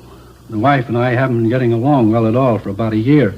She's stepping out with some other guy on me, and to make a long story short, well, that's when he told me." Yes, sir. He said, "I want to lose her. What do you say?" Well, I told him I didn't quite get the drift of the thing, and then he said, "I want my wife killed. I'll pay you $1,000 for the job." Mr. Trudeau, have you any idea why he contacted you on this thing? Well, I don't know, other than the fact that I hadn't been able to work for some time. He knew I needed the money pretty badly. As soon as I was sure he wasn't kidding about the murder, I told Mr. Kimball here. He's an old friend of mine. Yeah. He said the only thing to do was to take it to the police. Did this Mr. Stone make this proposition to you more than once? Yes, he did. Kept reminding me how much I could use the $1,000. Well, all I could say was that I knew his wife too well. I couldn't do it. What did Stone say to that, sir? Said I had cold feet. Told me I was just like another man he'd lined up to kill his wife. Told me if I didn't want the job, he'd get someone else to do it. Do you think he might go for a substitute, Mr. Trudeau, one of our men? Well, I don't know, Chief. There's only one thing I'm sure of. Yes, sir. He wants his wife dead. 4:42 p.m. The meeting in the chief of detective's office went on. A man by the name of Charles Stone wanted his wife murdered. He'd offered $1,000 for her death. He'd approached two men to do the job, and both had refused. From the information we'd received, we knew he wouldn't stop there. There are a lot of people who'd kill for $1,000. It was only a matter of time till he found one. A plan was formulated, and Ben and I were assigned to the case. 5 p.m. Together with Captain Steed and Mr. Trudeau, we left Thad Brown's office and went down the hall to homicide. In your last meeting with Stone, Mr. Trudeau, you refused outright to have anything to do with his plan to have his wife murdered. Is that right? That's right. Did you leave any opening at all? Well, just to get away from the guy, I told him if I heard of anybody that'd do the job, I'd let him know. You think that maybe he'd listen to you if you went back and suggested somebody? I don't know. He'd listen to me, but he's no dummy. You got to understand that. He's going to be careful. Well, which one of you is going to play the killer? I'd like to try it, Skipper. Who's going to fit the part best? Trudeau here just told you that Charles Stone's no pushover. I don't know, Captain. This officer here... Me? Yeah, no offense, but I'd sure peg you for a cop. You would? Why's that? Well, I don't know. You just look like one, I guess. Well, Joe is a little closer to average height, weight. Yeah, that's what I mean, Captain. He doesn't look like a cop. All right. Now, Mr. Trudeau, you're willing to go along with us on this thing? Certainly, Captain. Anything I can do. You just tell me what you want. Well, just as soon as possible, we'd like to have you contact Mr. Stone. You'll know how to approach him so as not to make him suspicious. Yes, I think I can do that. Joe, how do you want to go about this? Well, I better use some kind of an alias. Let's see, Matson. Joe Matson. Mm-hmm. How about Kelly? Just plain Kelly? That's fine with me. Good. Now, how about your background? Better get that straight with Mr. Trudeau here. Well, suppose I tell him I'm from Phoenix, huh? Mm-hmm. I know that town pretty well. He might ask me some questions about it. Okay. And now, how'd you happen to know Trudeau, the Army? Did you ever serve in the Army, Mr. Trudeau? Yes, sir. 42 to 45. CBI did it. All right. Well, we served together in the Army, huh? Let's make it in China. Mm-hmm. Quartermaster Corps, all right? Mm-hmm. All right. And now, Mr. Trudeau, this is all you'll have to do. Set up a meeting with Stone as soon as possible. Introduce Friday as the man who's willing to do the job for him, an old Army friend. Then step out of the picture as quickly as you can. All right, Captain. I understand. It goes without saying, we certainly appreciate your cooperation. And not at all, sir. Only glad I'm in a position to help out. You'll probably save that woman's life. I wish I could be sure. How do you mean, Trudeau? The last time I saw Charlie Stone was 3 days ago. Maybe he's hired somebody else.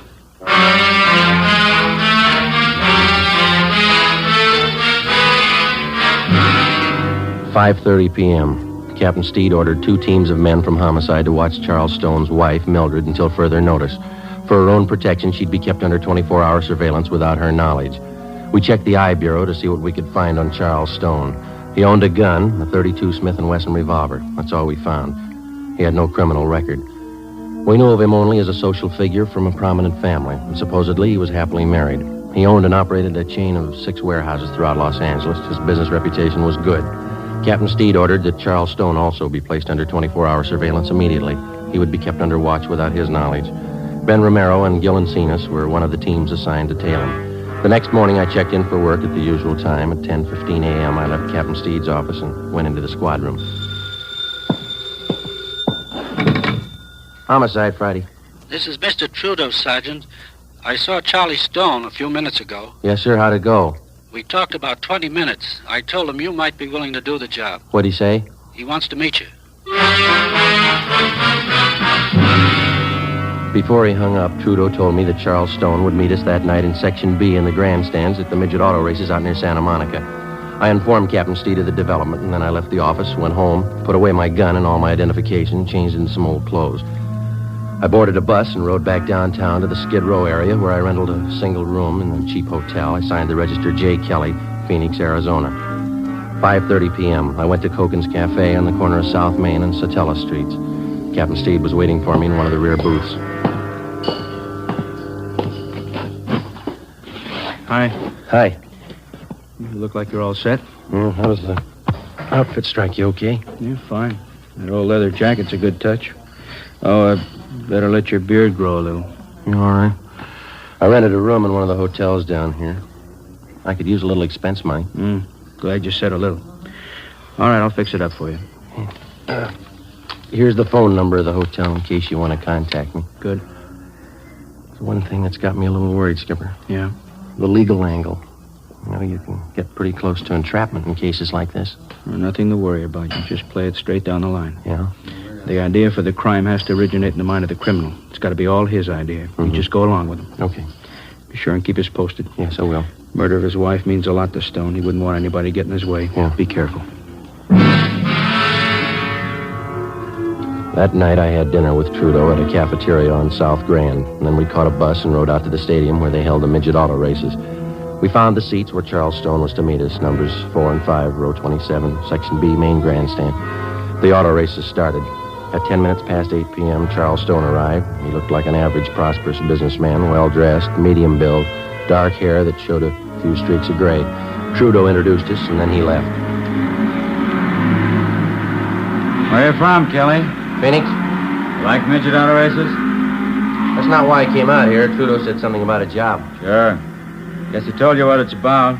Yeah? You ever handle anything like this before? I'd be a sucker to answer that one, wouldn't I? I just want to know if you could handle it. Trudeau told me about it. I wouldn't be here if I couldn't handle it. It's a delicate job. Gotta be sure it's done right. What are you looking for, references? Gotta be careful, that's all. Well, what about me? I don't know you from Adam. How do I know it won't be a double cross? Don't worry about a double cross. Let's go below the grandstand. Get away from this crowd. All right with me.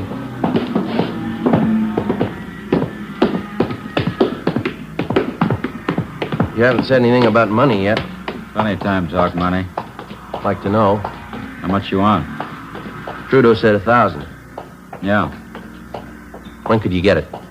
When would you want it? Before. I'd be a dope to do the job without getting paid first. I'd be just as stupid to give it to you first. Say, can I buy you a hot dog, cold drink? Okay.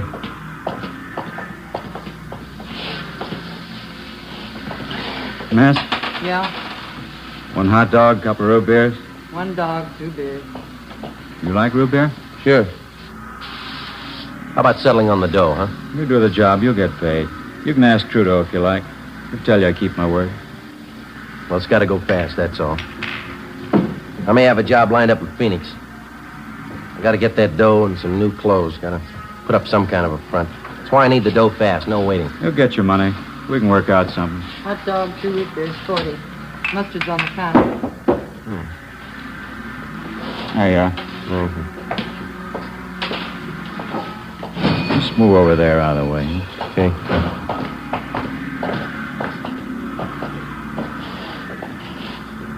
Well, you haven't told me yet. What? How do you want it done? All depends. I haven't got my gun. I'm on the lam. Have you got one? No, I don't own one.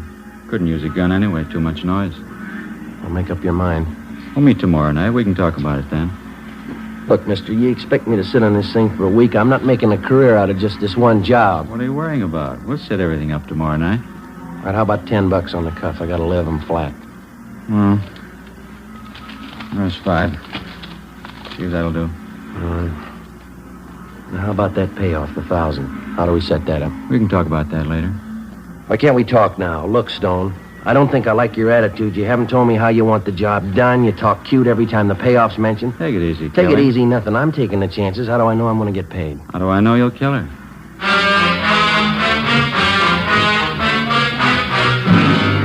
Before I left Charles Stone, we set up a meeting for the following night at 8 o'clock. I caught a bus and went back to the hotel room. So far, I'd been unable to get any other corroborative evidence on Stone, evidence that could be presented in court. The next morning, I called the office and kept them posted on developments. I had my meals at a lunch counter next door to the hotel, and I stuck pretty close to my room. At 2:30 that afternoon, Ben called. We tailed Stone to the midget auto races last night, Joe. Do any good? Oh, not bad. It's going a little slow, though. We tailed him after he left you. He drove to a Beverly Hills address, apartment house. Thought he lived in Glendale. He does. The apartment he went to is registered to a Jean Howard. Stayed till 4 this morning. Checked the Howard girl out. She's a secretary at one of Stone's warehouses. Maybe that explains why Stone wants to get rid of his wife, huh? Here's one more thing. We tailed him to a gun shop this morning. Bought a couple of things, and after he's gone, we checked with the store clerk. Told us Stone bought a box of shells, 32 caliber.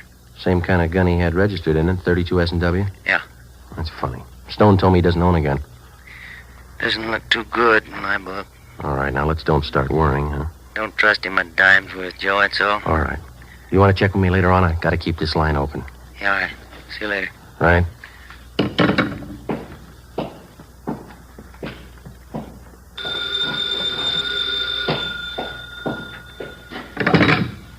Yeah. This is Stone. Yeah. Job's all set up, ready to go. When? Tomorrow night.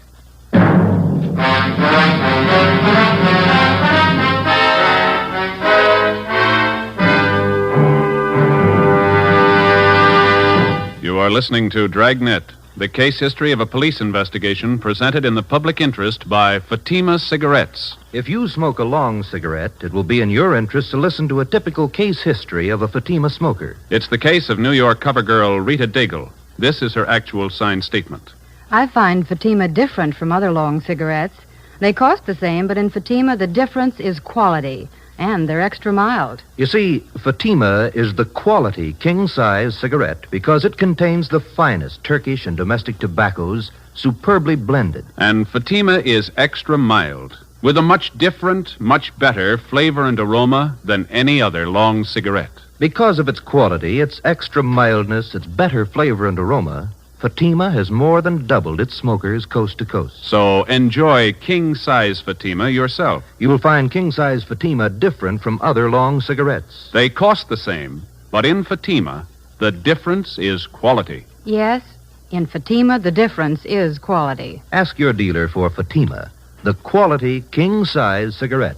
Best of all, long cigarettes. Start enjoying Fatima tomorrow.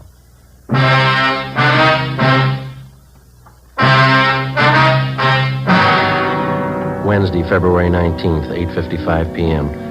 Charles Stone picked me up in his car at the corner of Alameda and 6th Streets. He turned onto South Broadway and he headed down for the beach. He hunched over the wheel as he drove. I kept wondering how I was going to pin him down. We were less than 24 hours away from the scheduled murder of his wife, and I still didn't have a case against him that'd stand up in court. If he failed to produce sufficient evidence tonight, Stone had a good chance of going free, whether he succeeded in having his wife killed or not. I also had no idea what plans the suspect had made before he hired me to do the killing. There was a definite possibility that he might have arranged for somebody else to commit the actual murder and then set up a double cross with me as the victim. We knew he had a .32 S&W revolver registered in his name, but he denied to me that he even owned a gun. 9:03 p.m., we pulled up in front of Stone's beach house.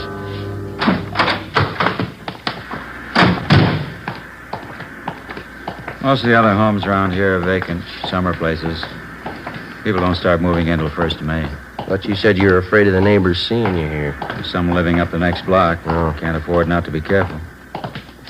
This one here.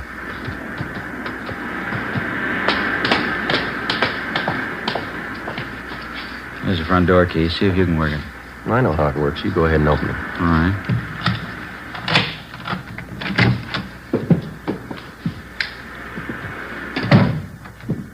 The living room, huh?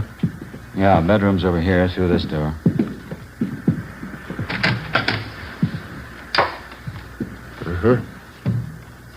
All right, what's the story? Where do I start? My wife should be here about 6 o'clock tomorrow night. She'll be coming down alone to get the house ready for a weekend party. When do you want me here? About 4 in the afternoon. Here. Here's the key to the front door. Better pick it up and hand it to me, huh? Okay, here you go. First thing you do when you get here is pull out all the drawers in the bedroom bureau, scatter things around, make it look as much like a burglary as you can. Yeah? Same here in the living room. Desk drawer, table, cupboards. Turn them inside out, throw things around. Leave my fingerprints all over everything? I've taken care of that.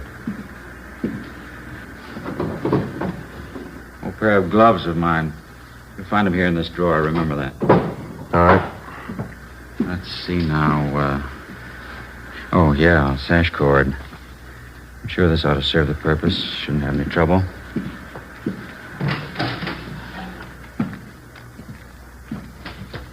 Yeah. Piece of rope's pretty new. It's a little slippery. Won't be with the gloves on. She's not very strong. Shouldn't have any trouble. We'll leave the rope here in the closet. You sure she's going to be alone? Positive. Where am I supposed to hide? Let me show you. Here. Right by the front door. This closet. Yeah. When my wife comes in, closes the door, she'll probably go right to the bedroom and take off her coat. Follow her in, then do it fast while her back's turned. No screams. Neighbors might hear. All right. Want it clean and quiet. Do it as quickly as you can. Now, when you're finished, here's what I want you to do with her. What's that? Take the body and bring it this way. Come here. I want you to see. All right. Across the living room to these French doors. Open this one. You won't have any trouble. Take the body out here on the porch. Come with me now. I want you to get this clear in your mind. Yeah, I think I got it. Take her down to this end of the porch, right to the railing, and leave her here. It's very important, you understand? All the way down to the end of the porch here. I don't get it, but I guess it's all right. All right, let's go back in. Look, Stone, I may forget the layout of this house here. Would you draw a floor plan for me? I don't want to get mixed up here. No, there's paper in the desk there. You can draw it yourself before you leave tonight. What's the matter? Don't you trust me? Can't afford to take any chances. Now, what was it? Yeah. After you're finished, using the rope, I mean. Yeah. You'll find some rings on my wife's fingers. Take them all off. Big setting especially. There'll be a bracelet on her left wrist. Take that, too. What'll I do with them? Put them in this white vase in the mantel here. The rings and the bracelet. Don't miss any of the rings. They're expensive. Well, how about me bringing them to you? I can pick up my dough at the same time. No, put them in the vase. As soon as that's done, leave here and go back downtown. I'll pick you up where we met tonight, 6 in Alameda, 7:30 sharp. Have the money for you then. Where are you going to be at 6 o'clock? I have to cover myself. I'll stay on at the office. Special conference. I don't know. I don't think I like this. What do you mean you don't like it? Suppose something should happen. I got no protection. I'd feel a lot better with a gun. I told you I don't have a gun to give you. Why would you need one anyway? Just feel a lot better, that's all. Buy one if you want. That's your problem. I'm paying you for the job. I haven't seen your money. I told you, when the job's done, you get your money then. There's just one thing I want to make sure of. No mistakes here. Don't worry, you get your pay. Ask Trudeau if you like. He'll tell you can trust me. You can ask anybody. How about your wife? Before I left Charles Stone, I got one more valuable piece of evidence out of him, a special phone number written in his handwriting on the back of one of his business cards. In case anything went wrong, I was to call him at this number. In his own handwriting, I also got a list of times that I was supposed to remember. When to come to the house, when to leave, when to meet him for the payoff. The next afternoon at 3:30, I left the hotel and drove my car out to Venice to Stone's beach house. Captain Steed and another officer from Homicide followed me out. We waited in the house together. Shortly before 6 p.m., Mrs. Mildred Stone arrived with Ben and Gil Encinas. She refused to believe the story of her husband's plot to have her murdered. Captain Steed laid out the evidence for her. This key, Mrs. Stone, you recognize it? Why, yes, it's the one for the front door. It must be Charles. He gave it to this officer, Mrs. Stone, the man who was supposed to murder you. No, I don't believe it. Do you have any idea what's in that closet, ma'am, that one over there? There's nothing in there. I cleaned it out the last time we were here. I cleaned out all the closets. I'd like to show it to you, ma'am.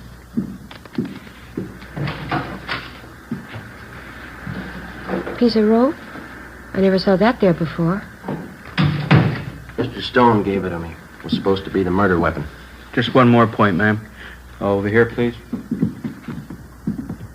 Do you know what's in this drawer here? It's empty. It has to be. We never keep anything in there. Only when we move down for the summer months. Joe? Right. Pair of your husband's old gloves. Is that right, ma'am? Well, why would they be there? What for? I was supposed to wear them while I was in the house so I wouldn't leave fingerprints. Do you mind if I sit down? Here you are. I'm sorry, Mrs. Stone. We know it's a terrible shock for you. I think you realize we had to tell you. It's all right. You've been very kind. You saved my life. I'm sorry now that happened. It would have been better if he'd succeeded. Much better. Take it easy, Mrs. Stone. The shame. Terrible, terrible shame. Is there anything I can do for him? He wanted to have you murdered, ma'am. I know that. He wanted me dead. Yes, ma'am. There's only one thing. Yeah? He's my husband, Sergeant. I love him.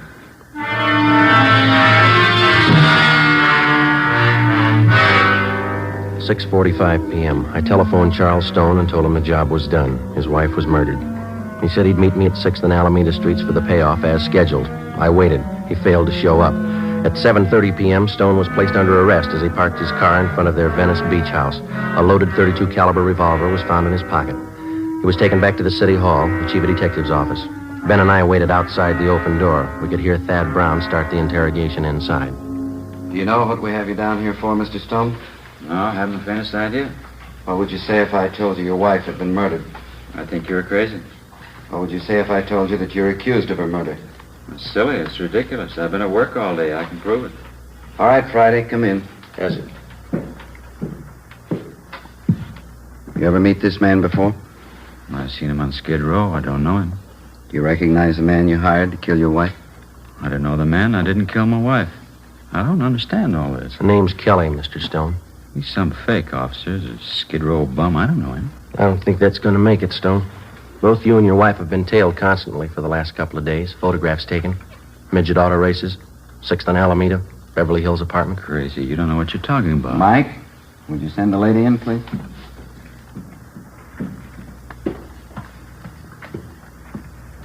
Mildred, you don't believe all these things you're saying about me, do you? Here are the rings, Charles. The bracelet, too. I didn't realize how much you wanted them. Millie, I didn't mean it. I didn't mean it. I don't know what I was thinking of. There, Charles. There, it's all right now. You'll feel better in a few minutes. Yes, ma'am. That's all, Friday. Right.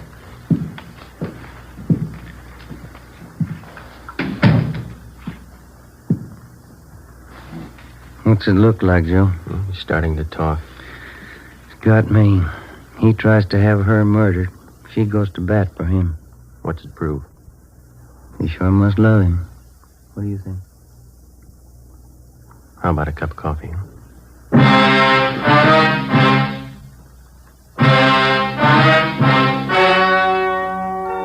The story you have just heard was true. Only the names were changed to protect the innocent.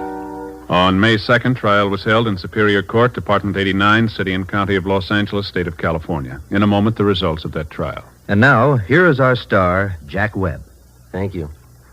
To the working detective, the difference between guilt and innocence is proof, in the form of physical evidence, in the form of testimony gathered from reliable witnesses. In determining any suspect's guilt or innocence, the difference is actual proof. Now, when you compare Fatima with other long cigarettes, the difference is quality, and Fatima is extra mild. If you're a long cigarette smoker like I am, smoke Fatima. You'll find Fatima different from other long cigarettes. They cost the same, but in Fatima, the difference is quality. Start enjoying Fatima tomorrow.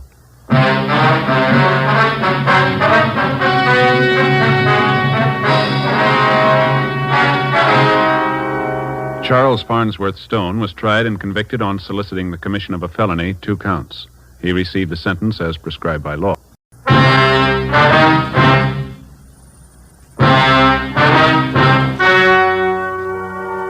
story you are about to hear is true. Only the names have been changed to protect the innocent. Fatima Cigarettes, best of all long cigarettes, brings you Dragnet.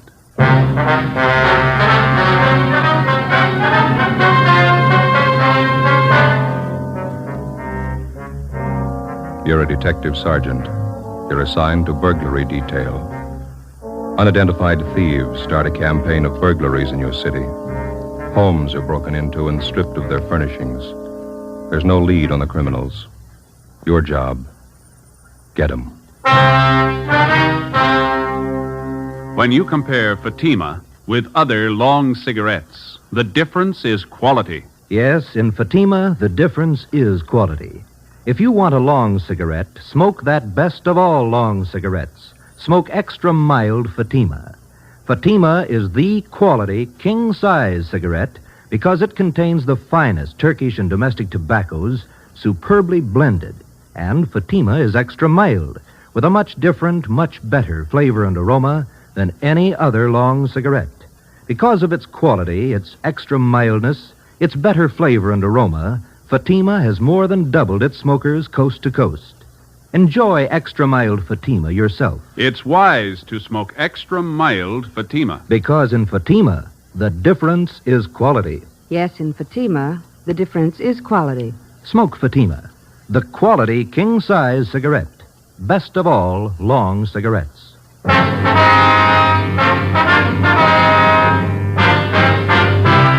Dragnet, the documented drama of an actual crime.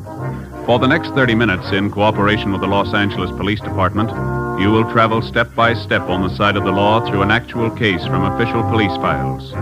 From beginning to end, from crime to punishment, Dragnet is the story of your police force in action. It was Monday, August 3rd. It was warm in Los Angeles. We were working the day watch out of burglary detail. My partner's Ben Romero. The boss is Thad Brown, chief of detectives. My name's Friday. I was on the way back from the business office, and it was 9:25 a.m. when I got to room 45, burglary detail. Did you get all the money together, Joe? Yeah, $1 from each man in the detail. We got to buy the gift. When's Austin going to get married? Next Sunday. We haven't got too much time. I don't know why we always have to pick out the gifts. Somebody has to do it. You got any ideas what we ought to get him? Talked to my wife over the weekend. She thinks it'd be nice if we get him something to start housekeeping with. Maybe some nice kitchenware, a table lamp. Yeah, I don't know if we have enough dough for a good lamp.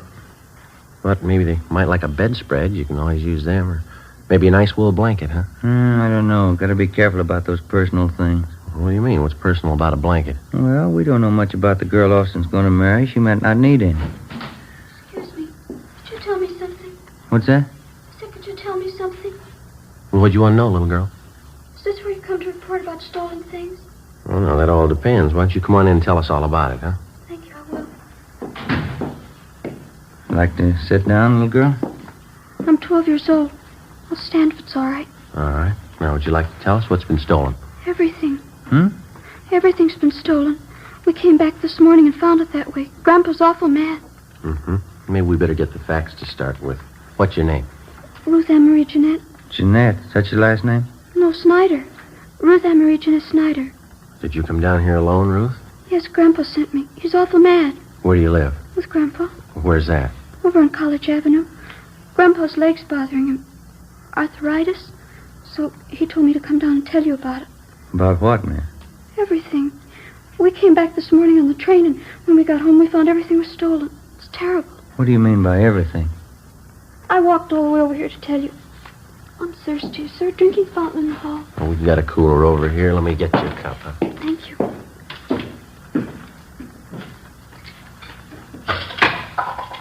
Would you like a drink, Ben? Oh, no, thanks.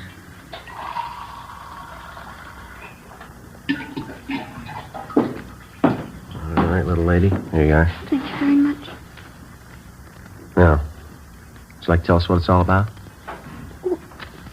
Grandpa and I got back to Los Angeles on the train this morning. We've been on a trip back to Indiana. Uh-huh. We took a taxi cab home from the station. When we got there, everything was gone. Everything but the rug in the dining room. Yeah? All the furniture, every single bit. The sofa, the chairs, my desk upstairs, the stove. Everything's been stolen. I want you to find it. Means someone broke in while you were gone and took all your furniture. Is that what you think? You know they did. The lock on the back door, it was broken. They took everything but the dining room rug. That's why Grandpa's home now. He thinks the crooks will be back. He's sitting on the rug because he says if they take that, they'll have to take him, too. We better hurry. Yeah? Grandpa's not very big.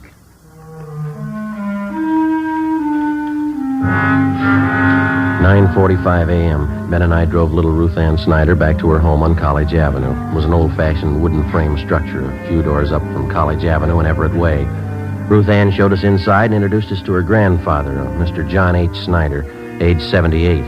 He told us that a year ago, he and his wife, Ruth Ann's grandmother, had come to California from Indiana and rented the house on College Avenue. The grandmother had fallen ill and passed away suddenly 3 weeks ago. He and Ruth Ann closed the house and took the body back to Indiana on the train for burial. On their return that morning, they found the house stripped of every piece of furniture. We checked room by room and listed the missing articles. We put in a call to latent fingerprints.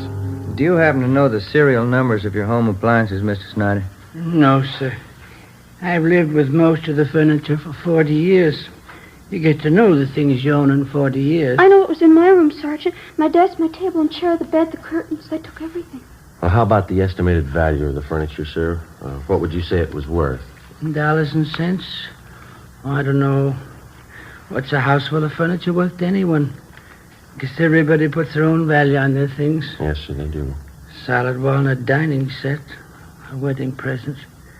Mahogany front room table. A solid, too. It cost money in their day. All gone.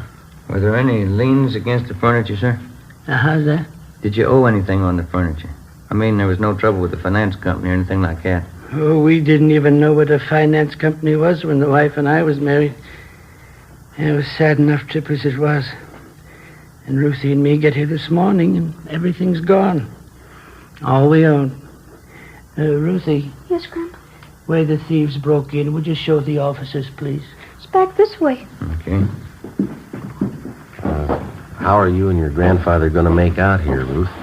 Well, Grandpa says we'll buy 2 cots for tonight, Army surplus. There's no stove to cook on. We'll have to eat out.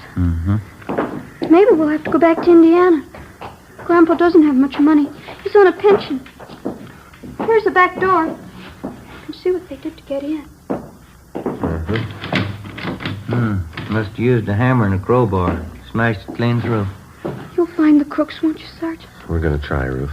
Better have the crime lab check this, huh? Yeah. How about your neighbors, Ruth? You know any of them well? I know who they are. I don't know any of them good. They're not very friendly. We'd like to ask you and your grandfather a few more questions, Ruth. All right. I don't know what I'm going to do when school starts. They stole all my stuff, even my composition tablets. I'm going to have to take those. Which grade are you in, Ruthie? I was in A7. I'll be in the B8. Why would they take my school things? I don't know. You see how they got in back there? Yes, sir, we did. By any chance, did any of your neighbors know that you and Ruth here were going away? Well, I didn't mention it, no. Then no one kept an eye on your house while you were gone? No, I didn't think it was necessary. Might have helped. I just remembered, Grandpa. Mrs. Merton. I told her we were going away. Who's that, Ruth? She runs a store down at the corner, the bird store. Yeah. She sells canaries, other kinds of birds, too. Mrs. Merton's her name. Store's right down the corner. You figure she's the only one who knew you'd be gone from the house for some time. Must have been the only one. All right, Mr. Snyder, we'll be back to see you later on. Here's our card. We'll see if we can't do something to help you out here. Let's see here.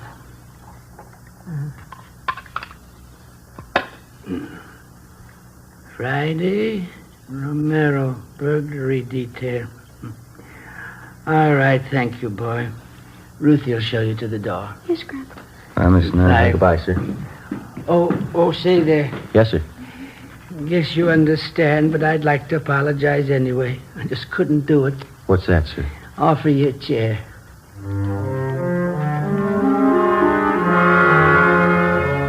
10:30 a.m. Ben and I called the Salvation Army and told them the Snyder situation. And then we went down the street to the store at the corner of Coolidge Avenue and Everett Way. The sign on the window said Mrs. Merton's Birdland, manager Agnes Merton. We tried the door. It was locked. A cardboard clock hanging on the glass door read, "Be back at 1 p.m." So we went back up to College Avenue and we started ringing doorbells. Some of the residents on the block didn't even know the Snyders. Of those that did, only 2 had noticed any activity at the house during the 3 weeks Mr. Snyder and his granddaughter had been away. They told us that they'd seen a moving van parked in front of the house about a week before. They also saw men moving furniture from the house into the van. Neither of the 2 could describe the vehicle or remember its license number. 12:45 p.m. We had a cup of coffee and a hamburger, and then we headed back for Mrs. Merton's bird store.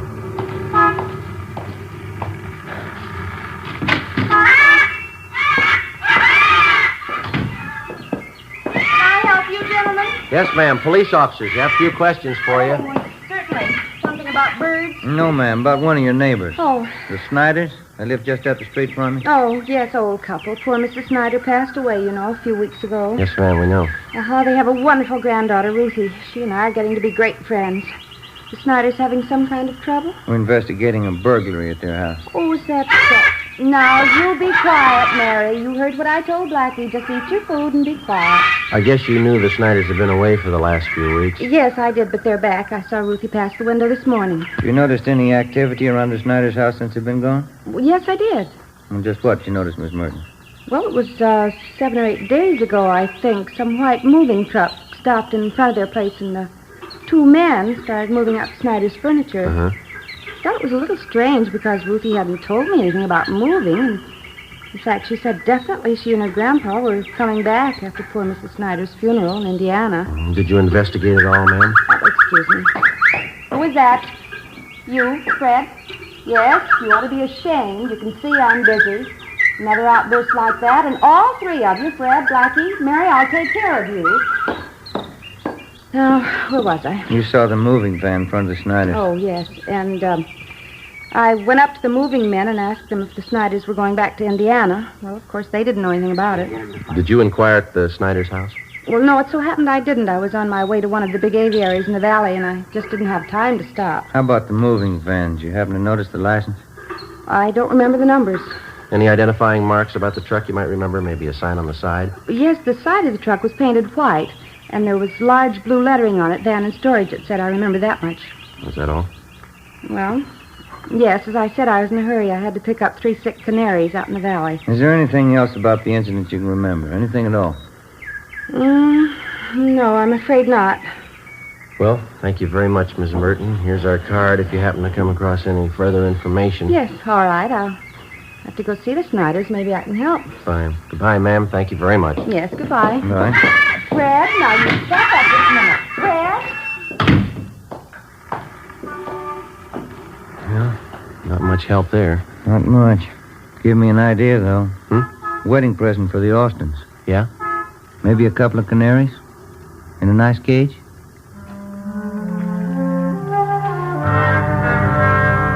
At 5 p.m., we went back to the office. Reports had come in from 2 more victims. That night, Ben and I drove out to interview them. The circumstances of the theft and the M.O. of the criminals matched identically with the Snyder case. Both of the families victimized had gone off on vacations and neglected to notify either the neighbors or the patrolmen in their area. Both had allowed daily newspapers to collect on their doorsteps in their absence and otherwise left signs that their homes were vacant. In both cases, the thieves had forced an entrance through a back door or a window, stripped the house of every last piece of furniture, and either hauled it away themselves or hired somebody to do it for them. We started canvassing the 2 areas where the crimes had been reported. Again, the neighbors saw the moving vans, but none were able to definitely identify the vehicles or their license numbers. Captain Fulton called us into his office. You're going to have to try harder. I know they're hard to get, but get them fast. Done about everything we can so far, Skipper. Only one small lead. The thieves seemed to be using a different moving van on each job. We started to check the movers around town, the transfer companies. Clayton Friends come up with anything yet? No luck there. One of the lousiest rackets we've had since I came on this detail. Whole house full of furniture, everything a family owns. Yeah. Well, we'll stay on top of it. The stats office may come up with something. How about an outlet for all that stuff that's been stolen? Thieves can't be sitting on it. Pawn shop and second-hand details have been alerted. They're checking regular outlets, auction houses, second-hand places. Nothing yet. What about some kind of preventive idea? At least slow them down.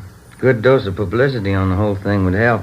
If only people wouldn't keep it a secret when they're going away. Neighbors aren't alerted. That's why a lot of them didn't think much of it when they saw the moving vans parked at those houses. And drawn blinds and the newspapers on the doorsteps didn't help much either. It's an open invitation. Well, I'll see what we can do on the publicity end. We've had one campaign on this already. No, excuse me.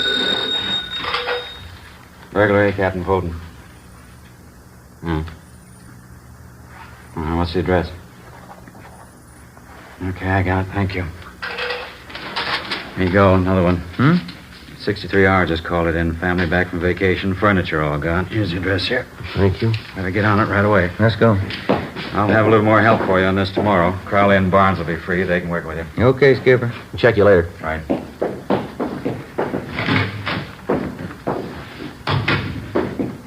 Sergeant Friday? Oh, yes, you ma'am. remember me, don't you, Mrs. Merton? Oh, sure. The bird store. Yes, ma'am. How are you? Well, they told me to wait here. I guess everything will be all right now. Yeah? I saw it today on Olive Street. Here. The truck that came to Snyder's house. That's the license number.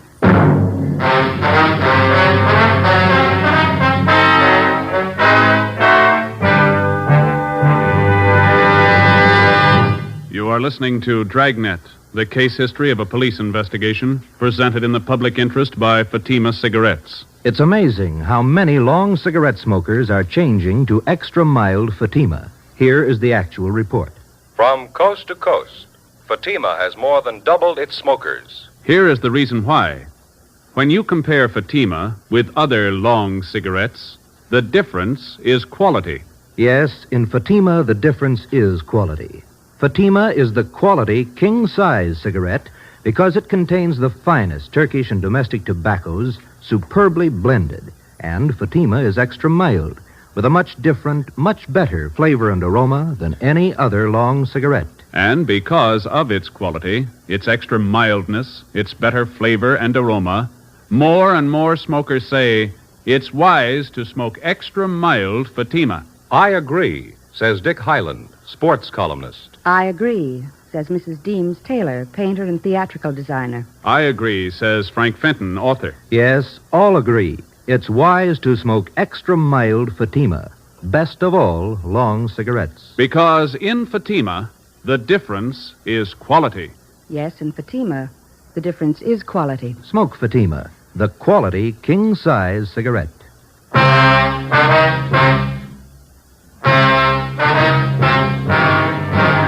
Tuesday, August 11th, 6 p.m. The license number, which Mrs. Merton had given us, was checked through DMV. We found that the truck was registered in the name of a local second-hand furniture dealer by the name of Ralph Grismore.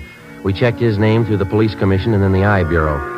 He had a good reputation, no criminal record. Early the next morning, we picked up Mr. Snyder and his granddaughter, Ruth, and we drove to Grismore's second-hand furniture store. We identified ourselves and asked to look at his buy book. Under the date of July 27th, Grismore had recorded the purchase of more than 3 dozen articles of furniture from a house on College Avenue. The address was that of the Snyders. A man and a woman, Sergeant, they said they'd sold their house and they were going east. Man said the company he worked for transferred him to Boston. Told me he had to get back to take over his new job. Would you recognize the people if you saw them again, Grismore? Sure, I think so. The woman was a great talker. She said they figured on selling the stuff piece by piece. They'd get more, but since they had to leave town the next day, she decided to sell the whole lot to a dealer. You got the furniture for a pretty low price, didn't you? Pretty good price, yeah. That's why I went along in the fast deal. Wasn't going to talk myself out of a bargain. They wanted to sell fast, so I wanted to buy. I didn't think anything was wrong. Sergeant. Yeah, Mrs. Snyder? Our walnut dining room set. That's it right over there. You sure, Mr. Snyder? Cigar burn on top, just above one of the legs. Know it anywhere.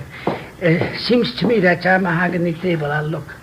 Sergeant, my table and my desk, here they are right here. My school stuff, too. All right, Ruthie. Yeah, they sure stuck me all right. That's the last fast deal I ever make. How did they contact you, Grismore? What kind of approach did they use? Called me on the phone, and I came out and gave them an appraisal on the stuff. Nothing suspicious about either the man or the woman. That's so? She was in a house dress, bandana around her head. The guy was in old clothes, just as homey as you please. Looked like he was doing a little repair work around the house, you know. Mm-hmm. You notice if they had a car parked by the house? Well, no, as a matter of fact, I didn't. There wasn't any in the driveway. Mm-hmm. No argument over the price you offered them for the furniture? No. They seemed to hesitate a little, but they took my first offer. I thought I had a good deal. I don't know. How'd they react after you agreed on a price? In a hurry? Said they had to board a train that night for Boston. They asked me to get the furniture out right away. Mm-hmm. The woman said they had other business to wind up, so if they weren't at the house when I came back with the van, why, she'd leave the back door open for me. I guess you realize you were going to have to place a hold on this furniture that you bought. Yeah, I know. I got nobody to blame but myself. And you gave this man and woman a check for the full amount of the sale. Is that right, Grismer? $550 down the drain. Do you have the canceled check? No, not yet. If you like, you can probably get it from the bank. Don't imagine those crooks would waste any time cashing it. Mm-hmm. We'd appreciate it if you'd run down to the bank with us now. Okay, sir. Sergeant, could I speak with Mr. Grismore? Sure, Mr. Snyder. Mr. Grismore. Yes, sir. I'm sorry about all this. I didn't know. Oh, I understand, sir. You buy furniture, don't you? Yes, sir. What could you give me for 2 Army surplus cots? Grismore made arrangements to round up Mr. Snyder's furniture and ship it back to his home. Then we took him down to his bank where he recovered the canceled check for $550. The endorsement read, Mr. Thomas Butterworth. According to the bank teller who waited on them, the suspects had cashed the check shortly after the sale of the Snyder's furniture. From the second-hand dealer and the clerk at the bank, we got a complete description of the man and woman known as Mr. and Mrs. Butterworth. We also had photostatic copies made of the check and specimens of the handwriting from the endorsement. From the descriptions, we checked the suspects through the stats office. We got nowhere. During the next 2 weeks, we found 6 more second-hand dealers who had been taken in on the same furniture deal. The description of the man and woman matched, and so did the handwriting in the endorsements on each check. There was only one variation. The couple went under a different name on each occasion. Wednesday, August 26th, 9 a.m. 12 cases like this today, is that right? That's it, Captain. Got the description, M.O. handwriting. Still can't reach him. Those thieves have been freewheeling for a month now. What's it going to take to stop them? Well, Ben came up with a pretty good idea this morning. We'd like to talk it over with you. Oh, what's that? Kind of a system of decoy, Skipper. We were thinking it might be a good idea to contact all the division captains and have them ask their men if they have any neighbors going on vacation. Yeah, go ahead. Well, if we got a few dozen houses spotted around the city, we could plant a few things. Make them look obviously vacant. We'd keep the houses covered at all times. They ought to make pretty good bait for those thieves. Uh-huh. How would you set it up? We could make arrangements to get a key to each home, keep the milk and paper deliveries coming, let them pile up on the doorstep. We could reimburse the people for whatever it cost. We're not making any headway. We could run this for a couple of weeks, see what happens. Mm-hmm. What do you think? Try it. 9:30 a.m. We contacted all division commanders requesting them to ask their men to contact burglary detail if they knew of any of their neighbors about to leave on a vacation. During the next 2 days, the response came in and the plan went into effect. 40 homes throughout the city were spotted as decoys. They were kept under surveillance at all times. In the week that followed, 2 more burglaries of the same type were reported, but the suspects failed to try any of the decoy homes. The men in the pawn shop and second-hand details continued to work right along with us. The stolen furniture kept turning up, but not the thieves. Again, the homes that had been broken into displayed all the usual signs that the occupants were away. Old circulars and newspapers scattered on the lawn, milk bottles lined up at the door, all the blinds drawn. The decoy plan continued. No results. August 31st, we had a report of another burglary involving the theft of furniture. We made our investigation. 2 p.m. We went back to the office to get out a list of stolen articles. Hi, Ben. Joe? Hi, Austin. When'd you get back from your honeymoon? Late last night. Say, Thelma, I'd sure like to thank all you fellas for that wedding present you sent us. Darn nice of you. Well, we're glad you liked it, Austin. Sure a beauty. I'd like to ask you a question about it, though. I hope you won't take it wrong. No, go ahead. Well, what is it? You've got an early American house, haven't you? Yeah, that's right. It's an antique. Yeah? It's an apple peeler. One of the first ever built. Oh, sure. Thanks a lot. I get it. Burglary Friday. Yeah? Where? Right away, thanks. One of the decoy houses. Yeah? We got a bite. Together with Sergeants Crowley and Austin, we drove out to the decoy house where an unidentified man and a woman had been seen forcing entry through a back door. They'd been spotted by a police officer's wife who lived next door and who had called in the report. We parked down the street from the decoy home and waited. 5 minutes passed. We saw a woman dressed in a housecoat come out onto the porch of the house, look up and down the street, and then go back inside. A few minutes after that, a gray Chevrolet sedan pulled up in front of the house. A man in a dark suit got out and entered through the front door. Ben called communications for a make on the car. 80K to Control 4. 80K to Control 4.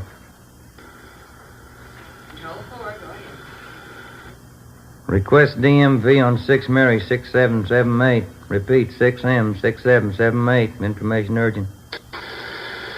Roger, 80K. KMA 367. We waited. There were no signs of activity from the decoy house. 2 minutes after Ben put in the call, we got our make on the gray sedan. Control 4 to 80K. 80K, go ahead. 6, Mary, 6778, 6M6778, is registered to the Donahoe Furniture Company. Legal, the same. 7811 Harvard Boulevard. It is a Chevrolet Deluxe, two-door sedan, 1941 model. Engine number C6VA4414. 80K, Roger. KMA 367. A few minutes after the call back, a moving van drove down the street and backed into the driveway of the decoy house. The sign on the side of the van read Donahoe Furniture Company. 2 men got out, went up to the front door, and were let in. They came out in a couple of minutes and loaded a sofa into the moving van. Okay, Joe. Crowley and Austin get the sign. Yeah, here they come. Let's go. Hey, you and Crowley want to cover the back, Austin? Right. Let's go, Crowley. Yeah. Come on, Ben. Mm-hmm.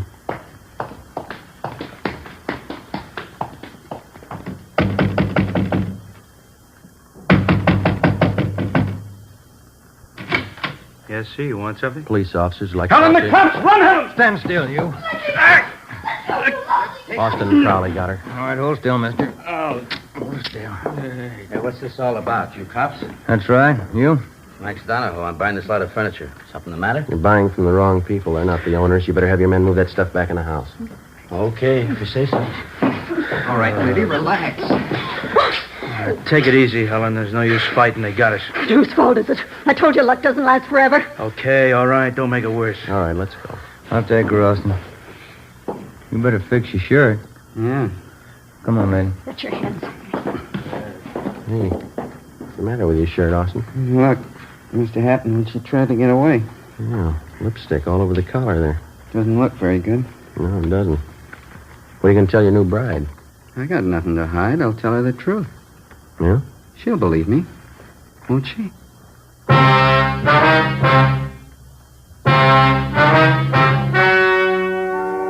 The story you've just heard was true. Only the names were changed to protect the innocent. On November 25th, trial was held in Superior Court, Department 87, City and County of Los Angeles, State of California. In a moment, the results of that trial. And now, here is our star, Jack Webb. Thank you. Under our system of law, the jury selected to hear a case is accorded complete freedom. The jury's decision is the final result of the testimony and evidence presented in the course of the trial. And so, with Fatima, they are the final result of carefully selecting and blending only the finest Turkish and domestic tobaccos to make Fatima extra mild. If you're a long cigarette smoker like I am, buy a pack of Fatimas and compare them with other long cigarettes, and you'll see the difference is quality. Yes, in Fatima, the difference is quality. So, smoke Fatima.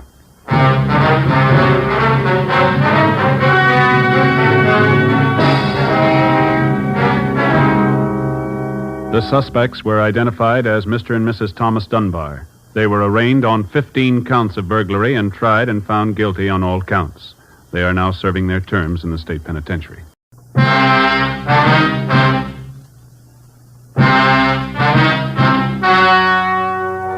The story you are about to hear is true.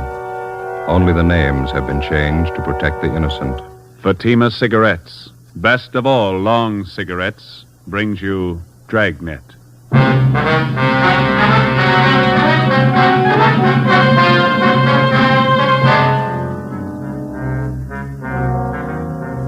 You're a detective sergeant. You're assigned to robbery detail. A small bakery shop in your city is held up. A man and his daughter are shot down without reason. Your job, get him.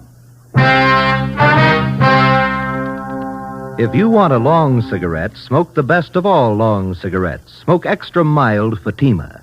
Yes, Fatima is the king-size cigarette which contains the finest Turkish and domestic tobaccos superbly blended to make it extra mild, to give Fatima a much different, much better flavor and aroma than any other long cigarette. That's why Fatima has more than doubled its smokers coast to coast. Enjoy extra mild Fatima yourself. Best of all, long cigarettes.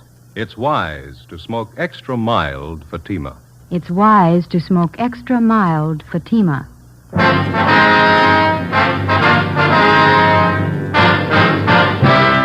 Dragnet, the documented drama of an actual crime. For the next 30 minutes, in cooperation with the Los Angeles Police Department, you will travel step by step on the side of the law through an actual case from official police files. From beginning to end, from crime to punishment, Dragnet is the story of your police force in action. It was Tuesday, November 3rd. It was chilly in Los Angeles. We were working the night watch out of robbery detail. My partner's Ben Romero. The boss is Captain Ed Walker. My name's Friday. It was 5 minutes to midnight when we got to 318 Silver Avenue, Stendel's bakery shop. Yeah? Romero and Friday, Central Robbery. Hi, I'm Jacobs, Unit 16R. My partner Olson's back there in the shop talking to the owner. You answered the call, did you? Yeah, must have been a crazy man. Shot two of them down, cold blood. There they go in the ambulance now. Shot up pretty bad. Mm-hmm. Who runs the place? Swedish family named Stendal. Father, mother, two daughters. All four of them work in the bakery here. Mm-hmm. They all here at the time of the robbery? Yeah, the hold-up man shot the father and the oldest daughter. The mother and the younger girl are in the back, straight through that door. Okay. Thanks, Jacobs. Right, Sergeant. Joe. On the side of the door here. Looks like a bullet hole. Yeah. Hey, Jacobs. Yeah, Sergeant. You want to call into the crime lab, ask them to send somebody out? Right. Thank you. Hi. You Olson? That's right. Romero and Friday, Central Robbery. Oh, how are you? These are two of the victims, Mrs. Signe Stendal. The girl's her daughter, name's Jennifer. Any other witnesses? Not so far. Neighborhood around here is pretty deserted this time of night. Hold-up man made a fast getaway. And two people who were shot. What kind of shape are they in? The father, Mr. Stendal, he's got a bullet wound in the right shoulder. Older daughter's a lot worse. Her name's June. 19 years old. Shot 4 or 5 times through the stomach. Mm-hmm. You want to stand by? Right, yeah. Okay. Mrs. Stendal, we're from robbery detail. Ja, how do you do? How do you do? Jenny, var snäll och se om sittplats för herrarna. 2 stolar. Yes, Mama. You will excuse me for not getting up, officer. I don't feel so well. That's perfectly all right, ma'am. Chair for you, officer. Well, thank you. I'll get it. Thank you very much. You and your daughter here were in the front of the bakery shop at the time of the robbery. Is that right, Miss Stendal? No. Jenny was back here with her father. That's Lars, my husband. Uni and I were in the shop in front. Oh, who were you with, ma'am? Uni and I. Joe? Mama means June, my older sister. She calls her Junie. Yeah, June. Oh, well. You mind telling us what happened? Well, June and I was scrubbing the floor of the shop. Every Tuesday night we scrubbed the floor of the shop. Then this man came in and pointed a gun. He wanted our money. About what time did he come in? 11:15, 11:20. I don't remember for certain. He wanted our money and I gave it to him. How much was that, ma'am? Jenny, du vet. Hur mycket pengar var det förresten? $24. Yeah, $24. Just the paper money. He took it and put it in his pocket. June, my daughter, she started to cry. The man hit her. She cried some more.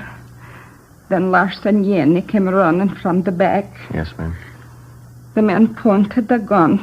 He made Lars and me and Jenny stand against that wall. But not June.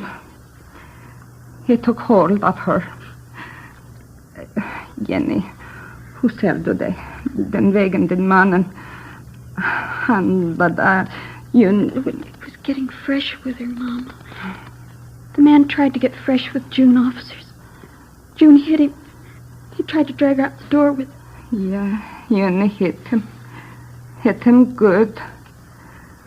Then he went like that, threw her against the counter and pushed June down. Crazy man. Crazy look. He kicked her. Mm-hmm. Then Lars, my husband, he ran at the man. He heard the gun loud. And Lars fell down. And I screamed. Yeah. Yen I screamed. I turned and I saw the man standing over Yun. He pointed the gun down at her. Yes, ma'am. Crazy look on him. He kept shooting her 4, maybe 5 times. Yun screamed. She kept screaming. The man ran out the door. It's all right now, Miss Kendall. Had either one of you ever seen this man before? No. No, neither did I. Would you know him if you saw him again? Yeah, I think so. I would, officer. I got a good look at him. He was wearing a blue cap like a baseball player wears. Mm-hmm. How'd he get away? Was he on foot or did he have a car? Nobody followed him, but after he left, I heard a car start up down the block, and then it drove away. Do you have anything else to add, Mrs. Stendhal? I hope you catch the man. He's bad. Please catch him. Yes, ma'am. We're going to try. Jenny, var snäll och ge mig Nichols ifrån kassan. Yes, Mom.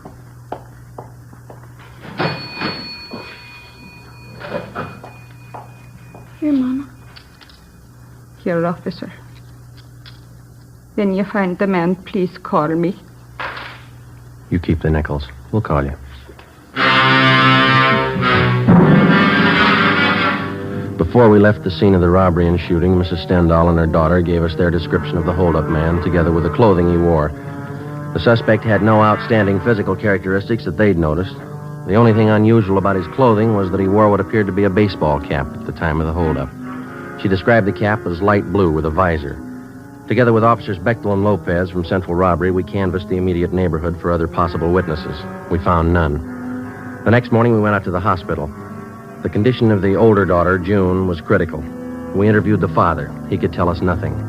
At 10 a.m., Mrs. Stendhal and her younger girl, Jenny, were brought to the office, and we started them looking through mug books of parolees previously convicted of armed robbery. Within 2 hours, both of them positively identified the picture of a recent San Quentin release as that of the hold-up man. His name was Harold Best. We started a quick rundown. You pulled the package on him? Yeah, here's the dope. Harold Best. Alias Harold Norris, alias Harold Thompson, alias Tom Norris. One term for armed robbery in Q. Got out 4 months ago. Ammo and description both match. How about the ex-con file? Did you check it? He's registered. Did you get a hold of his parole officer? Yeah, 2440 Excelsior Avenue's rooming house. Well, that checks with the ex-con files. Parole officer says Best went to work 2 weeks ago at a filling station over on Vermont. Yeah? Doesn't seem to be able to hold a job. Quarrelsome, run himself into debt. I got him. Robbery, Romero. Yeah, Ray. That's all, huh? Yeah. Right, bye.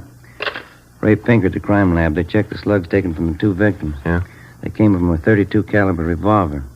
Probably a Colt. Mm-hmm. Anything else? That's it. Not too bad a start. We've had worse.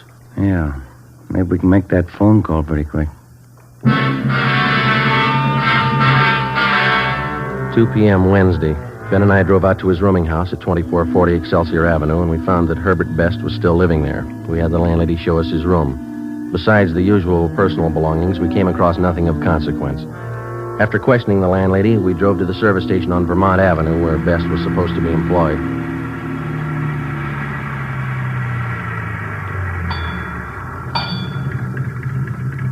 I don't see anyone around. Well, hey, there's a fellow over there greasing a car in the rack. Oh, yeah.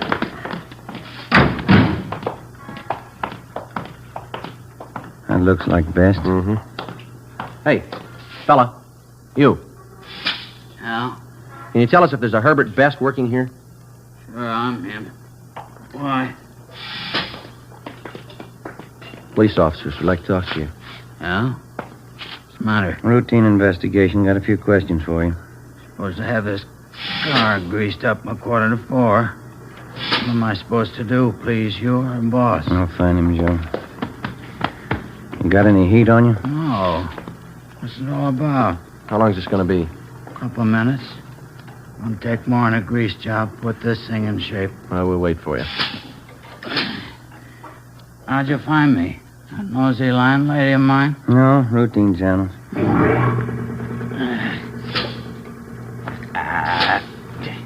Every fettin' on this trap is froze. Piece of junk. Well, what's it all about? Got a few things to straighten out, Best. How long you been working here? You didn't drive out here for that. That's not your game. What's the pitch? Routine investigation. We'd like to know where you've been spending your nights. For instance? Sunday night? Where were you? Well, I don't know. I went to a show. Yeah, I saw a Mickey Rooney picture. Where? Downtown. I had a beer after the show, come home. How about Monday night? I went home after work. I was pooped. Went to bed early. Can you prove it? Landlady saw me come in, always snooping around. She ought to know if I was there or not. How about last night, Tuesday? Played some cards with a friend of mine, him and his wife, Penny Annie Booker. Where? Their place, it's down on Pico, near the park. You can ask them. What time did you get there? I'm not sure. About 8 o'clock, I guess. What time did you leave? What's it all about? What time did you leave? Around midnight, yeah. Must have been around midnight. What'd you play with your friend and his wife? Poker. I lost as usual. Took a streetcar home, went to bed. Sure you didn't leave earlier? Of course I'm sure. It was around midnight, I remember. How do you remember? I looked at my watch. Good enough for you? What time did you get home? Well, it takes about a half hour on a trolley. Must have been about 12:30. Did your landlady see you come in? I don't know if she saw me or not. Always snooping around. Probably did. You're not sure? No, of course I'm not sure. She looks for me. I don't look for her. You own a gun, Best? You know better than that, copper. Ex-cons can't have a gun. Your friend and his wife. Now, they're going to back you up if you were playing cards with them till midnight? Why not? I was. Say, there's a boss looking for me. I better let him know I'm here. Just a minute, Best. Yeah? What's that you got in your back pocket there? Huh? In your back pocket, the right one there. Oh, this? Yeah. Baseball cap. Why? 4 p.m. Ben and I checked the suspect's locker at the service station and then drove him back to the office to the interrogation room. We continued questioning him. He denied any knowledge of the holdup and shooting at Stendhal's bakery shop the night before. We asked him again about the friends he was supposed to be playing cards with at the time of the robbery. He told us that they lived over on Pico, but he couldn't remember the address. He volunteered to direct us there, but he said they wouldn't be home. He told us their names were Mr. and Mrs. Clyde Mitchell, and that they were in charge of the food concessions at one of the football stadiums in town. Best was held for suspicion of robbery. That night, we drove out and interviewed the landlady at his boarding house. She knew nothing of Best's whereabouts the previous night. She didn't know what time he left or what time he returned. Ben and I went over his room again. There was no sign of a gun. Friday, 2 p.m. Officers Bechtel and Lopez went out to the hospital to see if Mr. Stendhal and his daughter June could identify Best's mugshot. Ben and I drove out to the stadium to locate Mr. and Mrs. Clyde Mitchell. There was a high school football game going on. High school kids sure have a lot of fun nowadays. Best years of your life, Joe. Well, you sound like you're 85. Some nights I feel like it. The way those kids turn out for these things, you'd think USC and Notre Dame were playing. You see the number on that gate over there? Yeah, it's 23. Is that the number the gatekeeper gave me? Yeah. Must be the Mitchell stand over there. Come on.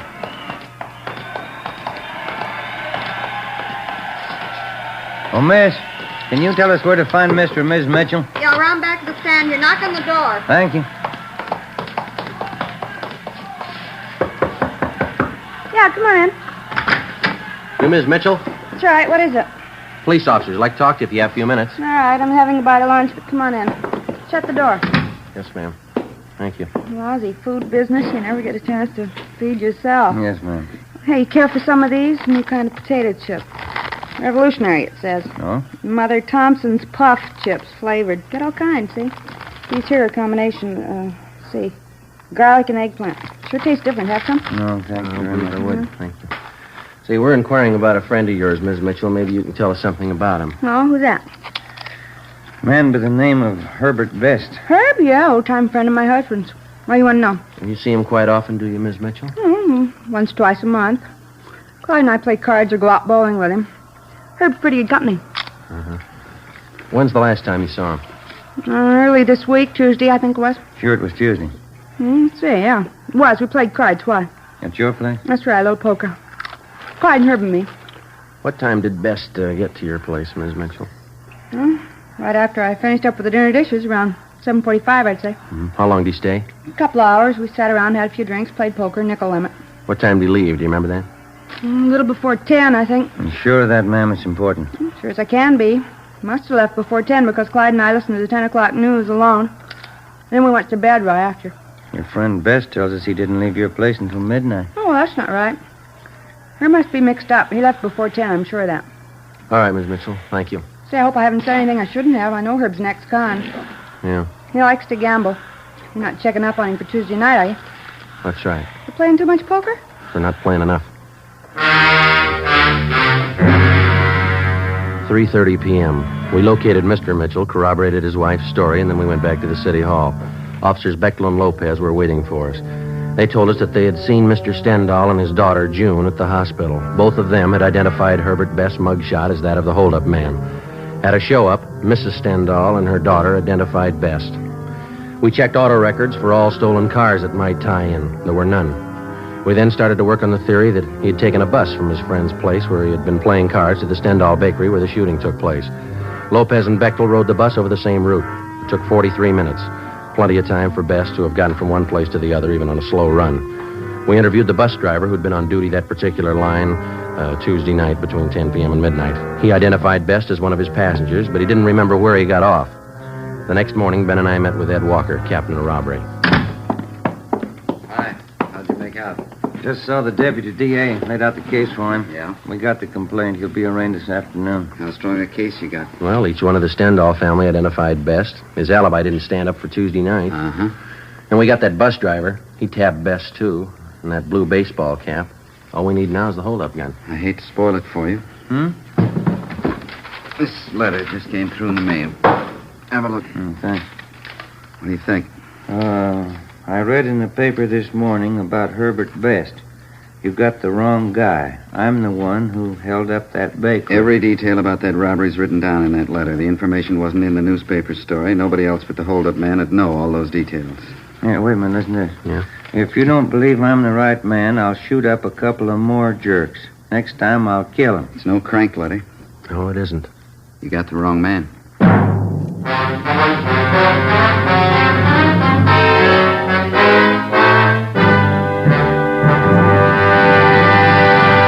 You are listening to Dragnet, the case history of a police investigation presented in the public interest by Fatima Cigarettes. If you smoke a long cigarette, it will be in your interest to listen to this case history recorded by a typical Fatima smoker. Hi there. My name is Bab Beckwith. Bab, that's short for Bethany Ann Beckwith. I live in New York City and I'm a fashion stylist. The other day at a showing of the new fall styles, I ran out of cigarettes. A friend of mine, a designer, introduced me to the new long Fatima. I really wish someone had told me about them sooner. Fatimas are a lot milder than the cigarettes I've been smoking, and they have a delightful flavor, too. I'm very glad to recommend them to you, because I know from experience it's wise to smoke extra mild Fatimas. And more smokers every day are finding that out. Actual figures show extra mild Fatima has more than doubled its smokers coast to coast. So enjoy extra mild Fatima yourself. The king-size cigarette, which contains the finest Turkish and domestic tobaccos, superbly blended to make it extra mild. You will prefer Fatima's much different, much better flavor and aroma. You will agree. It's wise to smoke extra mild Fatima. It's wise to smoke extra mild Fatima. The best of all long cigarettes.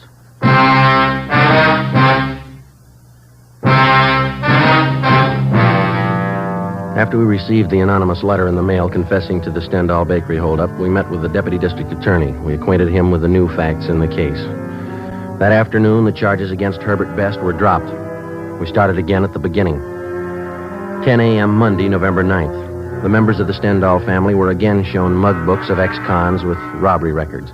This time, they picked out 8 mug shots of known robbery men, each with a marked resemblance to the original suspect, Herbert Best. Together with officers Bechtel and Lopez, we started checking them out. The first 2 days, we tracked down 4 of the 8. All of the 4 were in the clear. 5:15 p.m., we got back to the city hall, the carpool. See any empty spots, Joe? No, but don't park it in any one of the city councilman's stalls. Yeah, I might get sore. Well, why don't you pull up here? Boyd will take care of it. Yeah, okay. That's good right here.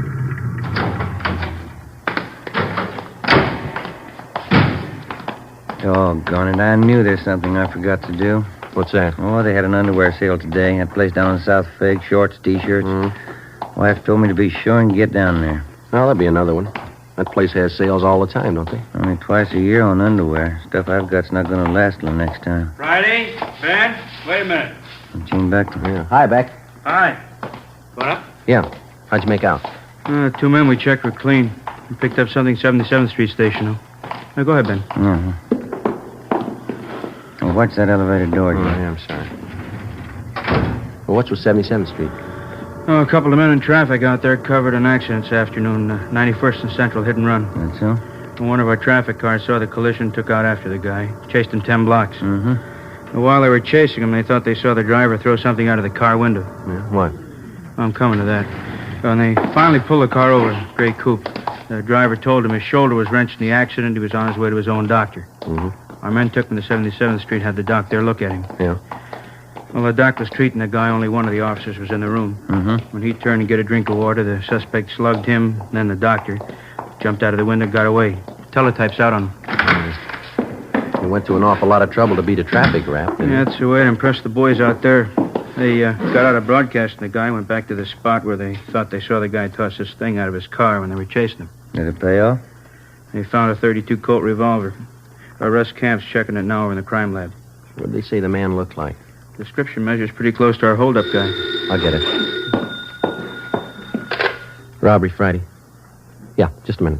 See you back. Oh, thanks. Yeah. Oh, yeah, Russ. Yeah.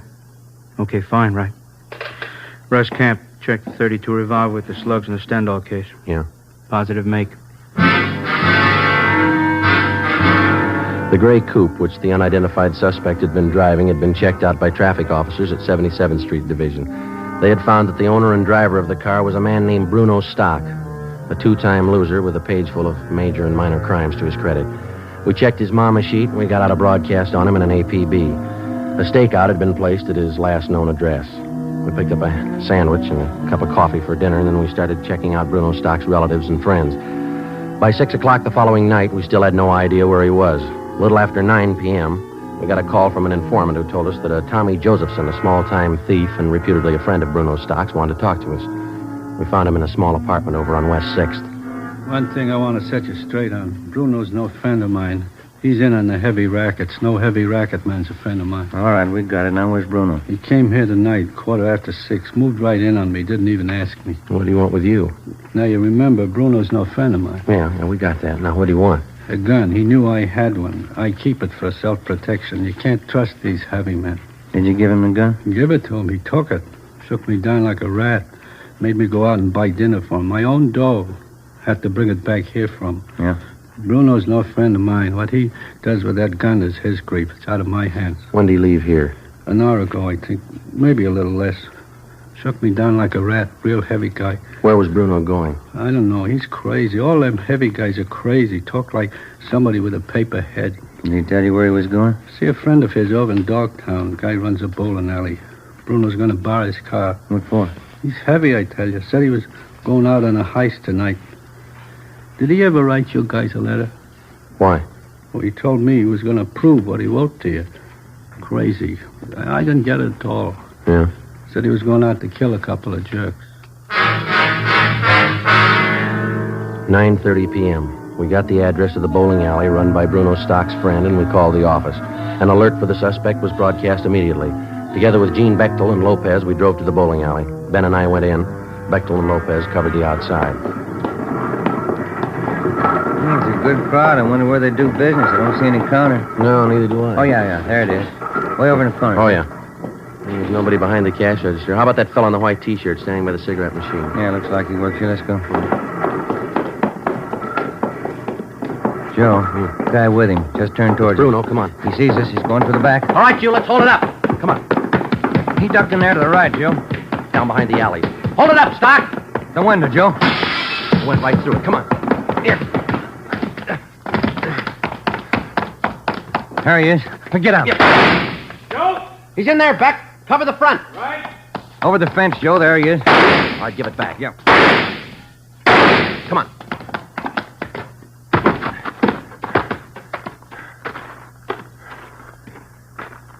see? No. Got to be in the yard someplace. Yeah. Where'd it come from? I can't see. Keep down. Backstairs of that house. There he is. Give it up, Doc! All right, mister. You tag him. Come on.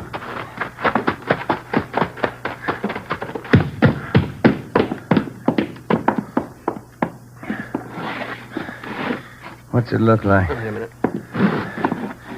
It's a shoulder wound. You want to shake him down? Yeah. Joe? Ben? You all right? Yeah. Get an ambulance, will you, Beck? Right. I'll throw the cuffs on him, huh? Yeah.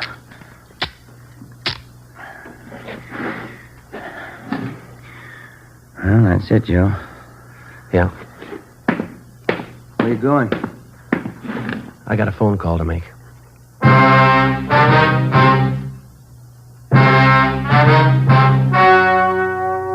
The story you have just heard was true. Only the names were changed to protect the innocent. On February 18th, trial was held in Superior Court, Department 84, City and County of Los Angeles, State of California. In a moment, the results of that trial. And now, here is our star, Jack Webb. Thank you. In the Record Bureau of all metropolitan police departments, there's a special file in which all known criminals are cataloged and cross-indexed according to identifying marks. Marks which help the working detective. And so, with the cigarette, the outstanding identifying mark of Fatima is quality. The careful selection and blending of only the finest Turkish and domestic tobaccos to make Fatima extra mild. Now, if you're a long cigarette smoker, you'll find, like I did, that every pack is extra mild. You'll find it's the best of long cigarettes. Smoke Fatima.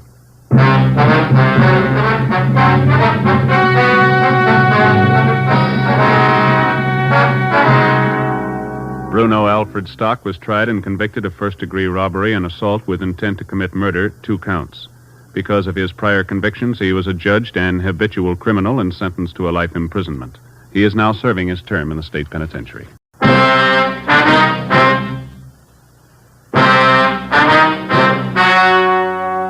The story you are about to hear is true. Only the names have been changed to protect the innocent.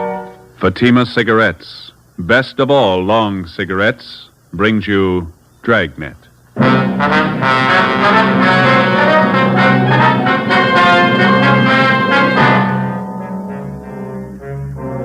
You're a detective sergeant. You're assigned a homicide detail. An old couple suddenly disappear from one of the fashionable neighborhoods in your city. There's no trace of them, not a clue to their whereabouts.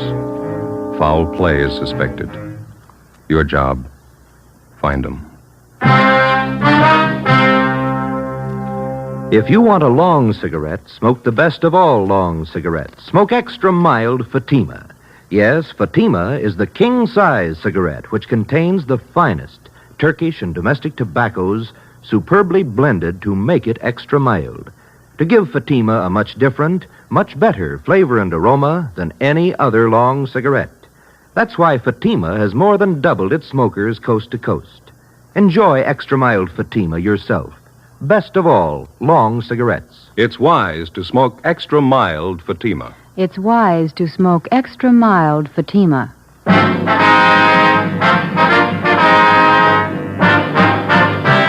Dragnet, the documented drama of an actual crime. For the next 30 minutes, in cooperation with the Los Angeles Police Department, you will travel step by step on the side of the law through an actual case from official police files.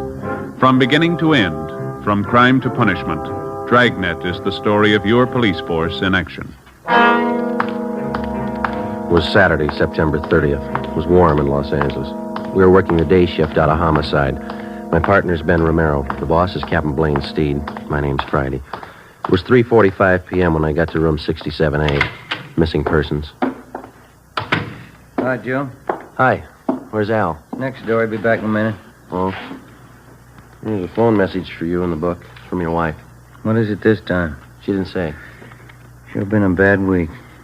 Oh, what's the matter? Lucille. Who? Our cat. Again? Kittens.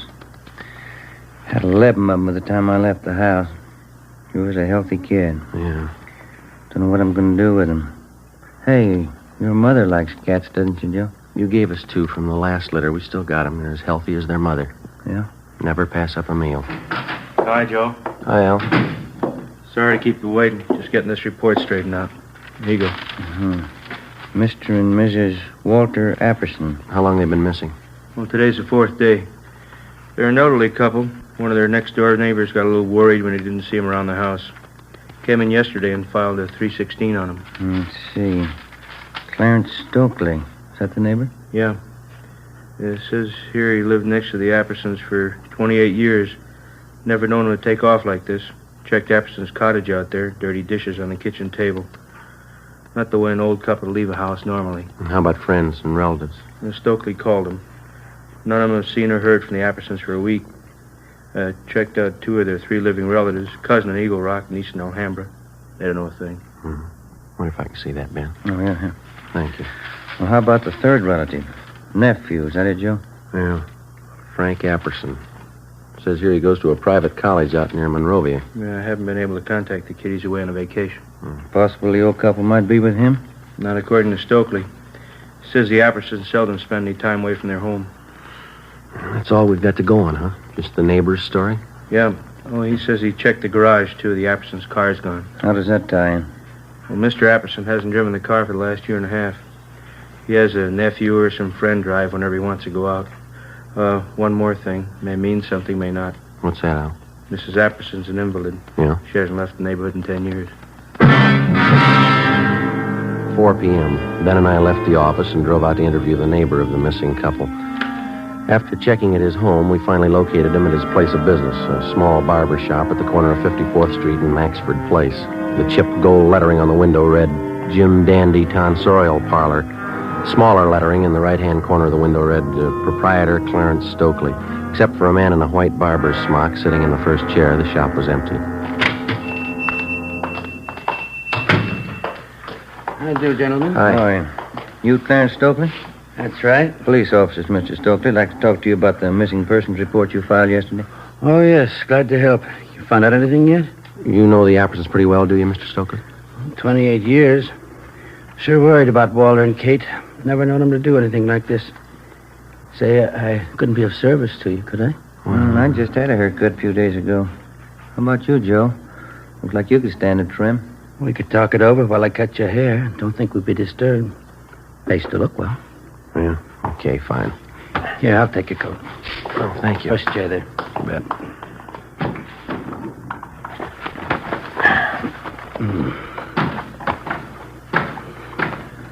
Mr. and Mrs. Apperson didn't mention anything about going away on a trip, did they?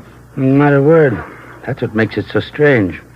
Here, let me fix this around your neck here. Oh, yeah, thanks. Play cards with them twice a week, usually. Katie Apperson's a fine whist player. Want me to take some off the sides here, officer? Yeah, please. Not too much, though. When did you first notice the Appersons weren't home? Tuesday night. We thought we might go over and play some cards. I see. That enough off right here, officer? Let me see. Yeah, that's fine. How is it you waited until yesterday to report the Appersons missing? Wife and I are great friends of Walt and Katie's, but it's certainly none of our business if they want to go off for a few days. Uh-huh. Besides, we thought if anything was wrong, Buzz would have said something. Who is Buzz? Anderson's nephew, Buzz. Name's Frank, but everybody calls him Buzz. I thought he was away at school, a place out near Monrovia. Yeah, Stanley College, private school. And he only stays there part of the time. He's usually home early in the week. Well, we were under the impression that this nephew, Buzz, was on a vacation. That's so. That's the first I've heard. Funny Walt and Katie would have told us. Oop, that pull? No, it's all right. Skipper's little doll. Head down. You, think the nephew might account for the Appersons' car being missing? You think he might have taken it on his vacation? Possible, I guess, but I think Walt would have mentioned it. That car was old, but he was particular about it. Maybe fit it out on top here a little? All right, fine. Do you know the nephew at all? Pretty well. Nice young fella. He got along with his aunt and uncle all right, did he? Yes, indeed. Buzz loves them both. Do you have any idea where the Appersons might be, Mr. Stokely? No, I don't. Neither does my wife. That's why we called you people. We don't mean to be Badinsky's, but we're worried. Maybe just a little more off the top, officer? No, I think it's fine. It's okay. You have no idea where we might find the nephew, Buzz? Not if he's away on vacation. Might check with the school. Buzz might have gone off with a couple of his friends. Do something to dampen that down? Yeah, fine.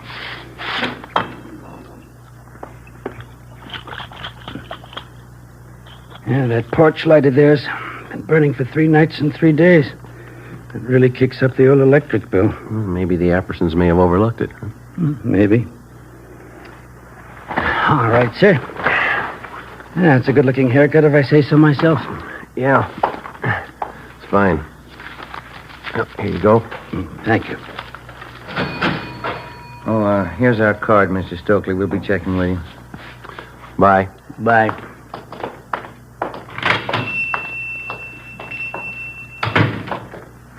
Can I borrow your comb? Barbara never combs your hair right. That's not going to help you. Huh? It's the way he cut it. What do you mean? He put the part on the other side.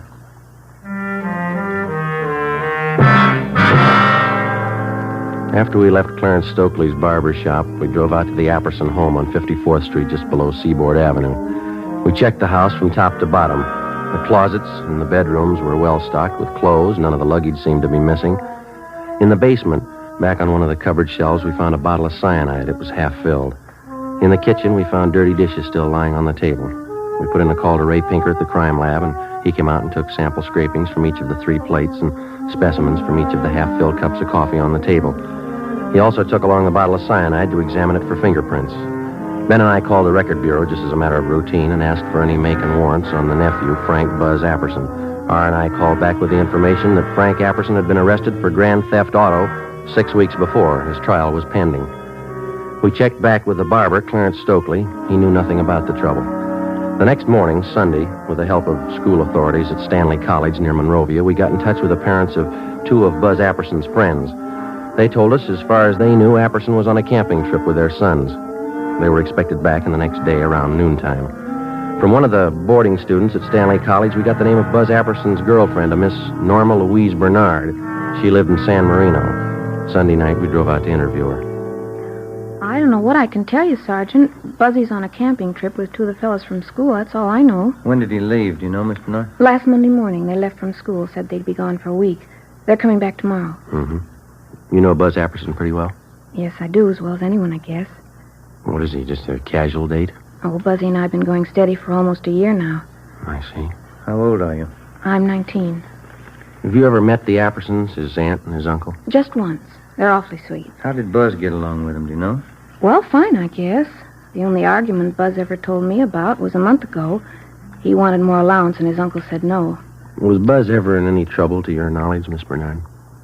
I don't think I know what you mean. What kind of trouble? Well, I mean, was he ever in any trouble at the college or with the law in any way? Oh, you mean that car Buzz took about 2 months ago? Yeah. We were supposed to go to this school dance, and Buzz didn't have a car. I guess he was ashamed. He said he knew the fellow he borrowed the car from, but the day after the dance, the cops came. How did his uncle react to that? Well, there was a terrible row, Buzz said. I really shouldn't be telling you. Bud made me promise. How were feelings between the boy and his uncle before he left on the trip? Did he mention anything to you about that? Well, we had a date last Sunday night. I asked him how things were at home. He didn't seem to want to talk about it. The last time you saw him was Monday morning. Is that right? Yes, just before he left on the camping trip. Well, you're sure he went on that trip? Well, of course I'm sure. How do you mean? He said, no matter who asks you, I went on a camping trip. He said it a couple of times. Did he offer any explanation? No, but I knew everything was all right. Oh, is that so? How? I could tell. The way he kissed me.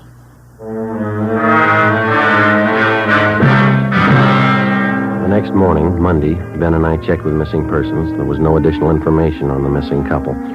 We phoned the barber, Clarence Stokely. He had seen or heard nothing further of Mr. and Mrs. Apperson. We went down to the bank where the Appersons had their account. And with the help of the manager, we found that 3 checks had been passed on the Apperson checking account since the previous Wednesday, a full day after the missing couple had been last seen.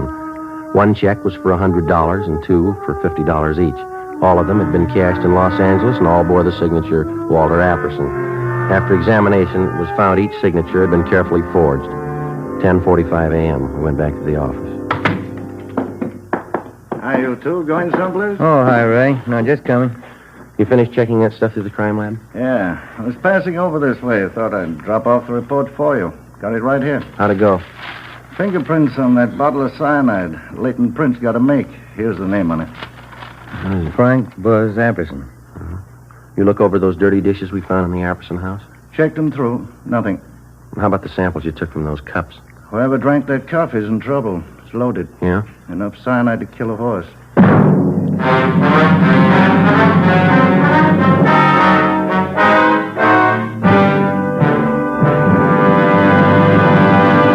You are listening to Dragnet, the case history of a police investigation presented in the public interest by Fatima Cigarettes. If you smoke a long cigarette, it will be in your interest to listen to this case history recorded by a typical Fatima smoker. Hi there. My name is Bab Beckwith. Bab, that's short for Bethany Ann Beckwith. I live in New York City and I'm a fashion stylist. The other day at a showing of the new fall styles, I ran out of cigarettes. A friend of mine, a designer, introduced me to the new long Fatima. I really wish someone had told me about them sooner. Fatimas are a lot milder than the cigarettes I've been smoking, and they have a delightful flavor, too. I'm very glad to recommend them to you, because I know from experience it's wise to smoke extra mild Fatimas. And more smokers every day are finding that out. Actual figures show extra mild Fatima has more than doubled its smokers coast to coast. So enjoy extra mild Fatima yourself. The king-size cigarette, which contains the finest Turkish and domestic tobaccos, superbly blended to make it extra mild. You will prefer Fatima's much different, much better flavor and aroma. You will agree. It's wise to smoke extra mild Fatima. It's wise to smoke extra mild Fatima. The best of all long cigarettes.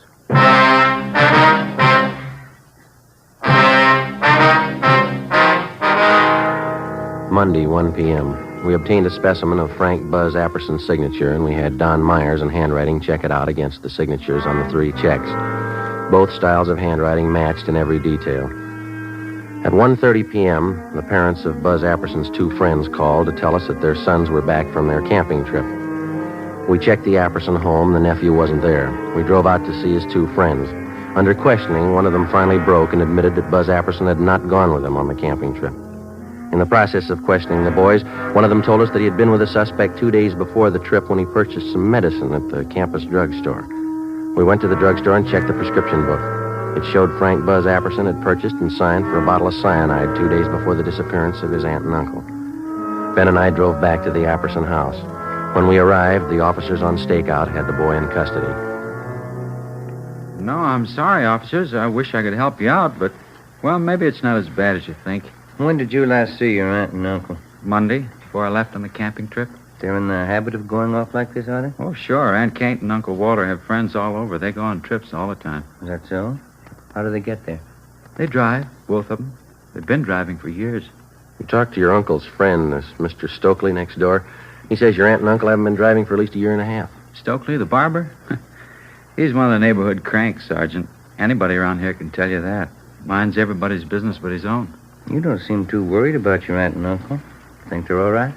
Well, we'd have heard by now if they weren't, don't you think, sir? They probably took off on a trip. That's just about the size of it, I think. And how about this trip of yours? Sir? Well, this camping trip that you just come from. Oh, a couple of fellows from school. We went camping up by Big Bear for a week. Mm-hmm. Pretty good fishing for September. Ever been up there? Yeah, have you? Well, sure. I just said that's where we've been camping. Say, I'm a little thirsty. There's a couple bottles of ale in the refrigerator. Careful, bottle? No, not right now, thanks. Well, would you mind if I had one? Sure could use it. No, you go right ahead. We can talk in the kitchen. Mm-hmm. Place is in kind of a mess. I guess I'll have to go in and clean it up. Is your aunt usually leave in a hurry like this? Not usually, no. Dishes all over the place. She probably figured she'd wait till she got back to clean up. Mm-hmm. Aunt Kate does things like that once in a while. That so? Yeah, she's like that sometimes. Well, happy days. Yeah.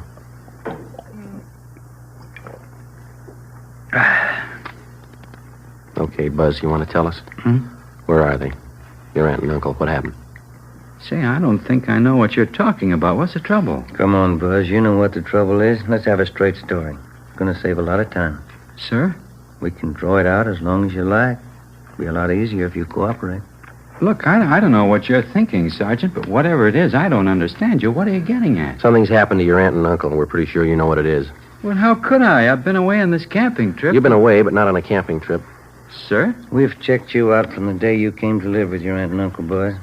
You're going to make us spell out the whole record for you? But I've been away. I just got back. I don't know what's happened. We found a bottle of cyanide in the basement cupboard. Your fingerprints are all over it. Well, sure, that figures. We use it for bug poison in the garden. I take care of the garden. I use it all the time. You use it in coffee? Sir? The police chemist checked what was left in 2 of the cups that were on that table there. Cyanide in both of them, enough to kill 6 people. Now, look, boy, we've talked to your neighbors, your teachers, your girlfriend, Norma, and those 2 pals you were supposed to go camping with. Now, we can drag all of them out if we have to. They're going to make a liar out of you. Sir? I think you got it the first time. Well, there couldn't be any cyanide in those cups. Why should there be? We think you can tell us that. But I can't. I don't know anything about this. I haven't any idea what you're talking about. Is this some kind of a gag? You know better than that. How about those checks, Buzz? Sir? The ones you forged your uncle's signature on. You need the money that bad? I didn't forge any checks. I was away on a camping trip. Dave and Willie were with me. They can tell you. You got in a row with your uncle. Maybe about that stolen car. Is that how it happened? It had nothing to do with it. I want to see Norma. I want to talk to Dave and Willie. They'll tell you. How about the man at the campus drugstore? Sir? The one you bought the cyanide from. You want to talk to him, too? Look, are you 2 fellas kidding me? This must be some kind of a gag, is it? Your aunt and uncle are missing. There's evidence of foul play. Now, does that sound like a joke? Well, how should I know where they are? I wasn't there. I want to talk to Norma. I want to see Dave and Willie. They'll tell you. Why don't we drive over and see him now? It's all right with us. Want to get your coat? Sure. Norma's the girl I'm engaged to. Dave and Willie are my best friends. They know everything about me. A couple of real nice guys. That's so? Sure. Well, let's go, babe. Yeah. Dave and Willie have been all through school with me. They can vouch for me. Yeah? Sure. You can take their word, too. We will. 5:50 p.m. We left the Apperson house, drove across town, and headed over the Arroyo Seco toward the home of the suspect's friend, Dave Killefer. 6:33 p.m. We took a right turn off the freeway, headed south for another mile, and finally pulled up in front of the Killefer home. Buzz Apperson's friend, Dave, met us at the front door. What's it all about, anyway, Buzz? What's the pitch? Well, that's what I want to know. Look, is this some kind of a gag you guys cooked up on me? We were on the trip, Buzz. I don't know anything about any gag. What's all this about your aunt and uncle? I don't know. That's what these officers want to find out. I'd like to have you tell us again, Dave. Was Buzz here with you on that camping trip? Sure, that's why we came over. Now, tell him about it, you know. All right, let's have it, Dave. Was he with you on that trip? These officers aren't kidding, Buzz. They want the truth. Well, tell him I was with you and Willie. We went to Big Bear. We're looking for your aunt and uncle. I'm not going to lie now. You didn't go to Big Bear with us. All right, Dave, thanks. Well, he's lying, officers. Who put you up to this stunt, Dave? They'll throw you in the jug for a gag like this. Who's behind it? You're the guy who said it was a gag. You told us to tell everybody you were up at Big Bear with Willie and me. How about leveling? What's it about? He's lying. What's it about? You've got nothing to hide. Have you? He's lying. You can tell that, can't you? Let's go talk to Willie. He'll tell you the truth. Joe? All right. Thank you, Dave. That's all. All right, Sergeant. Sure there isn't anything I can do? No, thanks. Just the same. Good night. Okay. Good night. Anybody could tell he was lying. Isn't that right, Sergeant? Well, he's your friend, Buzz. Why do you say that? Well, he was just plain lying, that's all. Couldn't you tell? No, I couldn't. How about you, Ben? Not me. Why would he lie, Buzz? You told us he was your pal. Some kind of a stupid gag they're pulling. The gang in the fraternity I belong to, Dave's one of them. They've done it before. I don't know why they're lying, but they are. Where's your friend Willie live? Sir? You said you wanted to drive over and have us talk to Willie? Oh, yeah. Where does he live? Look, would you mind very much? How's that? I got a terrible headache. Would you mind very much just driving around a while? I'd like to clear my head a little. I can't figure this thing out. All right. Why don't you roll down the window there, Buzz? Okay. Yeah. The air feels good. Sure is hot out tonight.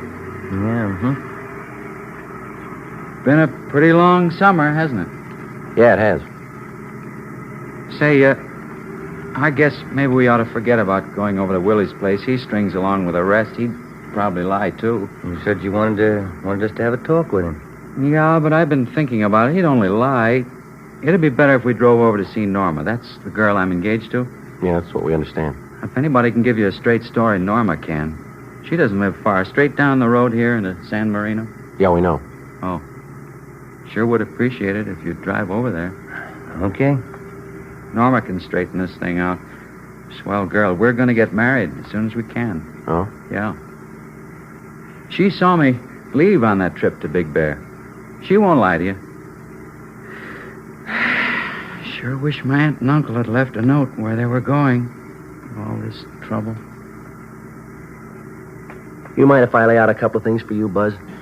Now, what do you mean? When a police officer picks somebody up, he's got a good reason for it. Yeah, but Dave was lying, Sergeant. You know that. It's a lot more than what Dave had to say. Now, you've done something wrong. We don't know what exactly, but we've got an idea, and we're going to find out. You can't prove anything. I got that cyanide for the garden. We use it around the house for different things. You don't use it in coffee cups. What happened, boy? Where's your aunt and uncle?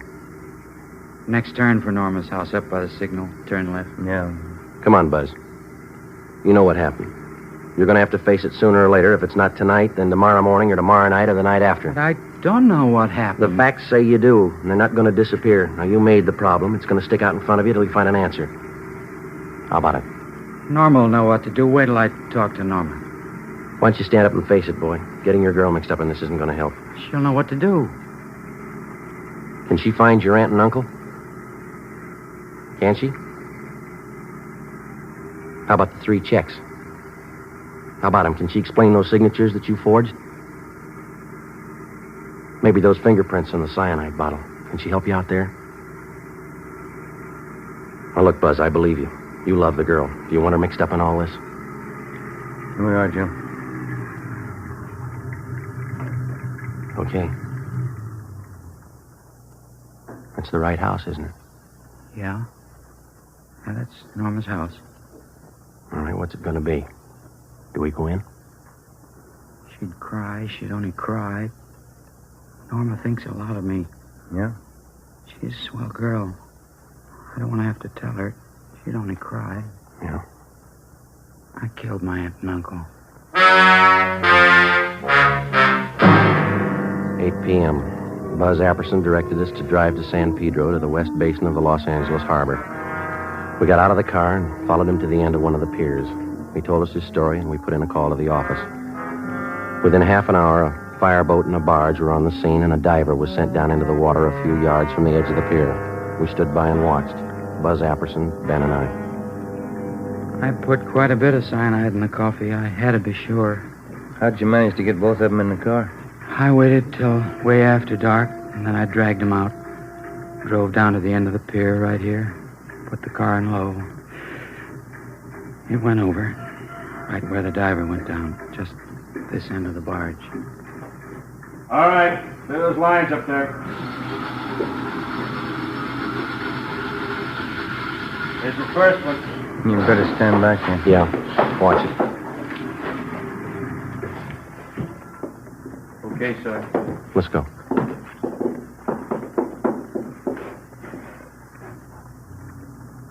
Buzz? Yeah. My aunt. Only one thing missing, Buzz. Sir? A reason. Why'd you do it? I'm not sure anymore. Stolen car trouble, I guess. My trial was coming up. All that trouble. I didn't want my aunt and uncle to go through all that. You mean that's why you killed him? I think so. I didn't want them to be ashamed of me. That must sound funny. Nobody's going to believe you. Suppose I don't. Yeah. Will it make any difference?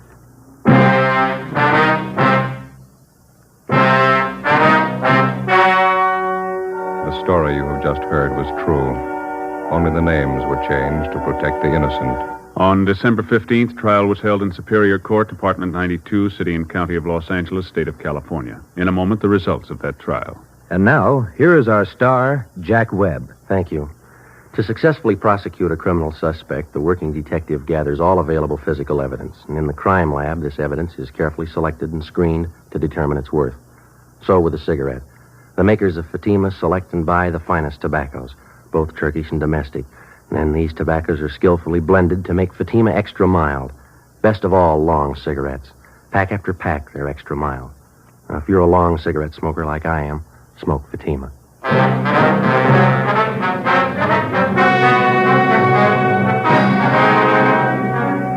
Frank Buzz Apperson was tried and convicted of murder in the first degree and sentenced to life imprisonment. He is now serving his term in the state penitentiary.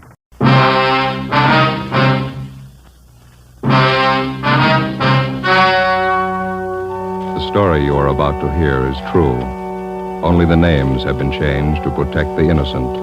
Fatima Cigarettes, best of all long cigarettes, brings you Dragnet.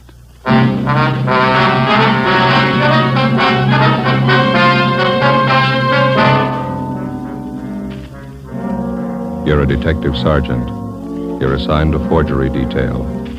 An accomplished check forger is at work in your city. His victims, small businessmen. You know his M.O., you don't know his identity. Your job, get him. If you want a long cigarette, smoke the best of all long cigarettes. Smoke extra mild Fatima. Yes, Fatima is the king-size cigarette which contains the finest Turkish and domestic tobaccos superbly blended to make it extra mild. To give Fatima a much different, much better flavor and aroma than any other long cigarette. That's why Fatima has more than doubled its smokers coast to coast. Enjoy extra mild Fatima yourself. Best of all, long cigarettes. It's wise to smoke extra mild Fatima. It's wise to smoke extra mild Fatima.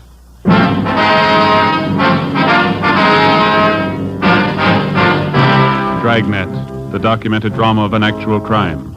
For the next 30 minutes, in cooperation with the Los Angeles Police Department, you will travel step by step on the side of the law through an actual case from official police files. From beginning to end, from crime to punishment, Dragnet is the story of your police force in action. It was Monday, February 4th. It was cold in Los Angeles. We were working the day watch out of forgery detail. My partner's Ben Romero. The boss is Captain Elliott. My name's Friday. I was on the way home from the office, and it was 8:25 p.m. when I got to Collis Avenue. Number 4656. Joseph, is that you? Yeah, Ma. We're in the living room. We have company. Oh, is that so? Hello, Joe. Well. You remember Mary Fowler, don't you, Joseph? I sure do. How are you, Miss Fowler? Just fine, Joe, thank you. Doing some shopping out this way and thought I'd stop by and have a cup of tea with your mother. Well, it's good to see you. How are things in the old neighborhood, huh? Oh, pretty much the same. Oh, Miss Daly, remember her? Mm-hmm. Finally died. Oh. I suppose it was for the best, though. I was just telling your mother. Jim and Louise Watson finally moved. Jim got a new job out by Altadena. Oh, is that so? Yeah. My, you certainly looking fine, Joe. Don't you wear your police uniform anymore? Oh, my, no, Mary. Joseph's in the detective bureau now. Hasn't worn his uniform for years. Oh, that's right. I remember now. That note you sent with your Christmas card year before last. What do you do now, Joe? Forgery detail. My partner and I handle bum check cases. My, that certainly must be interesting. Have you had your dinner, Joseph? Yes, ma'am. I stopped at a place out in Santa Monica and had something. Yes, well, Mary brought me some nice coffee cakes. Pineapple filling. Wouldn't you like one with a cup of coffee, Joseph? No, I don't know, Ma. Now, you sit down in your chair there and rest yourself. You always look so tired. You have no idea how hard they work, those young fellas, Mary. You remember Genevieve, don't you, Joe? My oldest girl? Oh, yeah, sure. How is she? Oh, just fine. Lots of boyfriends as usual. Going out all the time. Oh, that's good. She asked to be remembered to you. I think you and Jen were stuck on each other at one time, weren't you, Joe? Oh, we went to a couple of dances in high school. Well, I think she started going steady with another fella, didn't she? Young girls. You never know when they're well off. Here's your coffee, Joseph. Set it here on the end table. Thanks. I don't think I can use it, Ma. It's delicious coffee cake. You smell how fresh it is. Yeah, it's nice. Oh, my, 8:45. I should have left half an hour ago. Oh, you have to go, Mary? Seems our visits are always so short. Well, I got a lot of ironing to do, and I have to make Carl's lunch. He's always so fussy about his lunches. Yes, well, I'll get your coat. Well, it's nice seeing you again, Joe. Do you want to be remembered to Genevieve? Yeah, tell her hello, will you, Miss Fowler? If you're over our way, be sure and drop in and see us, won't you? Genevieve's home at the office by 6. She often says she'd like to see you again. Coat, Mary. Oh, thanks. Good night, Joe. You be sure to come and see us now. Jen will be looking forward to it. Okay, Miss Fowler. Good night. Yeah, and I'll show you to the door, Mary. You and then just all the neighbors, won't you? All right, dear. I wouldn't do take care of yourself now. Good night. Good night, Mary. Nice person, Mary. She's having a hard time trying to find a husband for Genevieve. Yeah. Hey, Ma, I'm not very hungry. I can't eat now. Oh? Oh, it seems such a shame to waste. That's lovely coffee cake. Been you still in the same case? Yeah, same one. Seems to me it's taking an awfully long time. Well, we've been on it 2 months, yeah. I'll never understand it. Why people write bad checks. Always get caught. Well, it's easy living while it lasts. Now, you know what the man's handwriting is like. Don't you know who the man is? Well, we think so, Ma. We're not sure. There's hundreds of check men who work almost alike. Some of them even look alike. There's always a big enough field to pick from. Our problem's picking the right one. Now, I don't know much about it, but the whole thing seems kind of silly to me. Well, how's that? What's this man supposed to be doing? Going around your small neighborhood stores, cashing $15 and $20 checks? Well, if he got himself a job, he could probably earn that much in one day doing good, honest work. Yeah. Say, Ben didn't call before I got home, did he? Mm-hmm. Wasn't he with you? Oh, he was going to interview one of the bum check victims on his way home, a grocery store owner down in Highland Park. It might be him now. Oh, now, don't hang on that phone, Joseph. Your coffee will get cold. Yeah. Friday talking. This is Ben, Joe. I got a partial identification from that grocer's. Nothing great. Which mugshot did he like? Stanley Bubeck. Grocer thinks it might have been the guy who pushed the check. He can't be sure. 33 bum checks passed. Same M.O. Not one positive identification. Something's phony, isn't it? It's got me stopped. We know the endorsements on every one of those checks was written by the same guy. Used practically the same story on every one of his victims. Yeah. Those 33 people are either blind or they're kidding us. Well, there's only one other answer. Huh? We're looking for the wrong man. For 2 months and 2 days in different shopping districts throughout the city, a man described as well-dressed and middle-aged had been passing worthless checks on independent neighborhood businessmen. Most of the victims were proprietors of small shops, meat markets, liquor stores, grocery stores. In none of the cases was the check written for more than $25. With the help of the stats office and our record bureau, we'd gone through the list of experienced checkmen until we found one man whose description and M.O. matched perfectly with that of the suspect. The man's name was Stanley Bubeck. We can't locate him, Captain. Another thing, we can't get a positive identification from any of the victims. And find a suspect they can identify. You've been tracking the guy for 2 months. What's the big mystery? Well, we tabbed the man as Stanley Bubeck, and his record and his M.O., his description, they all tie in perfectly. Now we're not sure it's him. What do you mean? Well, if it is Bubeck, it's almost a sure thing that one of the victims could have made him on one of his mugshots. None of them can make up their minds. Look, maybe one of you two'd like to be captain of forgery for a day, sit in this office and listen to complaints come in over that phone about this guy, the front office, neighborhood businessmen's clubs, retail merchants. They tell me they're troublesome, I'm passing them on to you. Now, whoever this paper hanger is, we want him fast. Lousy little $20 checks. We'd probably have a lot better target if you try something bigger. And don't think he and 100 other checkmen like him don't know that. You won't find him stealing company paychecks and flooding the town with paper. They take it from the little guy, and they take it in small amounts, but add up those small amounts at the end of the year, and they'll scare you. Yeah, that's the rotten part about it. None of those victims can afford a bad check. That grocer Donnelly stands on his feet all day and at a profit of $10, $15. He gets tagged with one bad check, and he's working for nothing. We've got bulletins out on the suspect to all the small businessmen in town. They've all been alerted. Excuse me. Captain Elliott. Yeah, okay, Don, right away. Don Myers. He went over the handwriting of those last 3 checks. Wants to see you. Okay. How about that special bulletin you got out to the prisons on Stanley Bubeck? Any replies? Nothing yet, Skipper. All right, stay on it. Right. Let's go, Ben. It's a sour deal. I'd give a right arm for a line on this guy. Yeah. Well, it'd move a lot faster if somebody'd help us follow those checks closer. The way it's running now, we hear about the paper 2 weeks after it's been cashed. The Bubeck thing isn't helping much. No use trying another line till we get it settled. Hi, Don. Oh, hi. Just finished up on those last 3 checks that came in. You want to give them a look? How do they shape up? Well, you can see for yourself. Right here. Yeah? Here are the 3 I just went over. Mm-hmm. And here are half a dozen bad ones for cash last month. The endorsements on this half dozen match perfectly. And those other 3? Well, I'd say they were endorsed by the same person. Now, look here. You can notice the capital letters. Now, he still handles them the same way. Disconnected from the other letters in the first name. See? Yeah. But he connects the capitals in the last name. See? Mm-hmm. Not very bright. Yeah. Not much doubt in my mind. All the other handwriting factors tie in. The form, skill, shading. They all match up. The movement, the terminals, they're all the same for my money. Yeah, here, the way he writes the lowercase letters. Yeah, that cinches it for me. How's that done? Well, here. The inclination of the terminal stroke on the S. See it? Degree of slant above the horizontals, just about 55 degrees in all cases. Mm-hmm. Now, the finger movement in his capitals have plenty of freedom. They're not shaded much. Yeah. Nothing like this in his lowercase letters, though, you see? Here. Yeah, I think I know what you mean. Not much freedom here, lots of shading. And the pressure on the lifts, here, they match up. Mm-hmm. Same on the downstroke. No, I'd say the skill is medium in all cases. Embellishments, both class 2. No changes at all in the style?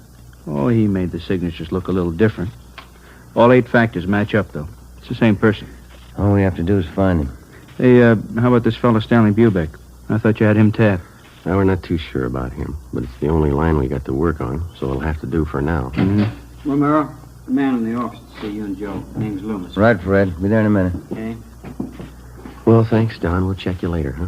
Sure, okay. See you. Let's go, Ben.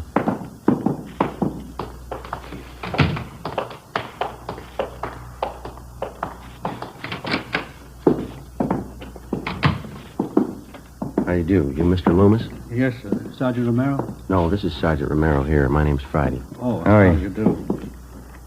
What can we do for you? It's about these checks, Sergeant. These right here. Yeah? You see, I run a delicatessen out on Sunset, and a few days ago, a new customer came in for a few things and paid for them with these checks. He came in twice. Yeah, go ahead. Well, I got the checks back today. They're no good. I tried to look up the man at the address he gave, but there's no such address. Mm-hmm. You can see, one's for $15, the other one's for $20. Yeah. Reason I asked for you men is because I know the man who runs the drugstore across the street, George Holmquist. He had some bad checks about a month ago. He said you took care of him. Oh, yeah, I remember. Do you recall the man who passed these checks, Mr. Loomis? Yes, I think I do. He told me he was new in the neighborhood and he was looking for a place to trade. Well, I guess we're all anxious for new business. I took the checks. You got those mug shots there, Ben? Well, yeah. Here we are. Thank you. How about these men, Mr. Loomis? Any of them look anything like the person who passed the checks on you? No. Let's see. This one, yes, it does look like the man in a way. I don't know if I could be absolutely sure. Stanley Bubeck, same M.O. Beg your pardon? Well, it looks like you're stuck with a couple of bad ones, Mr. Loomis. Probably the same man who passed checks on your druggist friend. We're doing everything we can to run this man down. But what about the checks? Isn't there anything I can do about them? No, sir, I'm sorry. Not right now. We would like to have you make out a crime report, if you will, and would you leave these checks with us? Yeah. Friday, Romero. Here's Mr. Loomis. This just came in for you. Reply from Salt Lake City, Utah on that bulletin you sent out on Stanley Bubeck. Yeah. He's been in jail for 5 months. We sent a request to Salt Lake asking him to question Stanley Bubeck if he knew of any forger who matched his description or used his M.O. Bubeck could tell us nothing. Wednesday, February 6th. We threw away the results of 2 months of investigation. We went back and started from the beginning. Despite all precautions and warnings, the checks kept coming in at the rate of half a dozen a week. The same M.O. was used. The same handwriting showed up in the signatures on the checks. Again, with the help of the staff and the statistician's office and the record bureau, we waded through hundreds of names of known checkmen and compiled a new list of 38 possible suspects. Each one fitted the general description of the forger. Each one, at some time in his forgery career, had used the same general method of operation. Well, after days of legwork, we finally boiled down the list of possibles to 3 names: George Roberts, James Young, and a Harry L. Johansson. We got out a flyer to all the small businessmen in the areas where the forger operated. Another week passed. The worthless checks kept showing up at the rate of 2 and 3 a day. On February 21st, Ben and I answered a call from a druggist in the Echo Park district. He bought some toothpaste and a carton of cigarettes, Sergeant. Asked me to cash a $20 check for him. Did you ever see the man before, sir? No, he gave me the same old story about being new in the neighborhood. That's when I remembered that police bulletin the department sent me. Mm-hmm. Do you still have that bulletin? No, I looked it over, and then I guess it got mislaid. I wonder if you'd mind taking a look at these pictures here. Not at all. These right here. Mm-hmm. Sure. This one right on top, that's the man. You sure? I am. It only happened a few hours ago. Do you know who he is? Harry L. Johansson. That's the name we have on him. It doesn't mean anything to me. He got real huffy when I wouldn't take his check. Stalked right out of the store. Very suspicious. Did you follow him? No, I told Ralph, my clerk, to follow him. Ralph. Yeah, Mr. Butler? You want to tell these officers about that man this morning? Well, I followed him down the street for a block and then turned the corner. That's where I lost him. It's too bad. Yeah, all I got was a license number.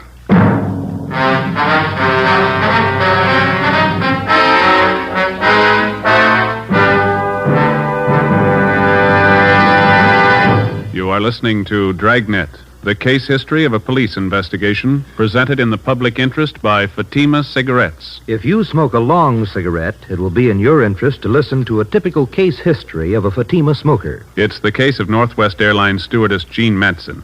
You'll see her picture in leading magazines this week. Now, her actual signed statement. There's one thing I really look forward to after a long flight: a good, mild smoke. That's why I prefer king-size Fatima. It's milder than any other long cigarette I've tried. Yes, I agree it's wise to smoke extra mild Fatima. And so do more and more smokers every day. Actual figures show extra mild Fatima has more than doubled its smokers coast to coast. So enjoy extra mild Fatima yourself. The king-size cigarette, which contains the finest Turkish and domestic tobaccos, superbly blended to make it extra mild. You will prefer Fatima's much different, much better flavor and aroma. You will agree. It's wise to smoke extra mild Fatima. It's wise to smoke extra mild Fatima. Best of all, long cigarettes.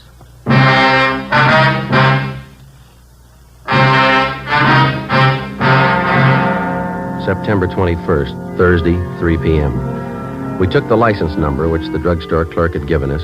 We went back to the office and checked it through DMV. We found the car was registered to a Russell Burroughs on Pico Boulevard. We checked him out. He told us that he had loaned his car the day before to a friend of his. He identified the friend as Harry L. Johansson and gave us his last known address, 614 Elderwood Avenue. We got out a broadcast on the car. The Elderwood Avenue address turned out to be a single-story wooden frame house in the southern part of the city on the edge of the industrial district. It needed a coat of paint. A woman in her elderly 30s answered the door and identified herself as Mrs. Johansson. She invited us into the living room. There was a baby playing on the floor. I don't expect my husband home for another 2 weeks, Sergeant. He's a cosmetic salesman. Travels all over the western states. When did he leave on this last trip, Mrs. Johansson? The first of the month. Why, is there anything wrong? What's the name of the cosmetics company that your husband works for? Harrington Universal. Offices are down on East Main. Mm-hmm. Do you know a friend of your husband's named Russell Burroughs? Yes, I do. He's kind of a friend of the family. Please, Sergeant, if there's anything wrong, I ought to know. We talked to Mr. Burroughs this afternoon. He told us your husband's in town. Burroughs loaned him his car. Harry? That's silly. He's still on the road. He'd certainly let me know if he was coming back early. You sure of that, ma'am? Would you excuse me a minute, Sergeant? I'll have to put the baby to bed. Certainly, ma'am. Come on, Bonnie. I'll be back in a minute. Kind of a funny setup, isn't it? How do you mean? Well, if Johansson's pushing bum checks, the money isn't going into his home here. Wife doesn't act like she knows anything. Seems cooperative. Afraid we're going to have to level with her if we're going to find out anything, huh? Mm-hmm. You sure got a cute little girl. I'm sorry, Sergeant. It's perfectly all right. Just a few more questions. Is it possible that your husband could be in town and you might not know it? I mean, could he be staying with a friend or some relatives? No, if Harry was in town, he'd come home. Why would he stay with anyone else? When did you last hear from your husband? Last week. He wrote from San Francisco. The letter's right there on the mantel. Oh, huh. Well, besides that letter, do you have any other samples of your husband's handwriting around the house? Well, I think so, yes. Where did you say you were from? Central Division, Forgery Detail. You investigate checks, bad checks. Yes, ma'am, that's right. And you know about my husband. His prison record, yes. Harry promised me he was through with all that. He gave me his word. Sorry, ma'am. About a month ago, he had some extra money. He wouldn't tell me where he got it. Look, Sergeant, maybe you've made a mistake. Maybe it's not Harry at all. You're not sure, are you? Did your husband use the phone much? I mean, for out-of-town calls, say? No. Just that one toll call, a Long Beach number, I think. He has a business friend down there he used to call. Do you know the number, ma'am? I can show you. It's on last month's phone bill. Please, Sergeant, if Harry's done something wrong, he did it for us. Me and the baby. Harry's not bad. Yes, ma'am. He's done something. He did it for us. Harry hasn't had it easy. He wanted to get things for the baby. Clothes, a better house. All he wanted was a little happiness. A little happiness. You had it wrong, ma'am. You don't buy it with bum checks.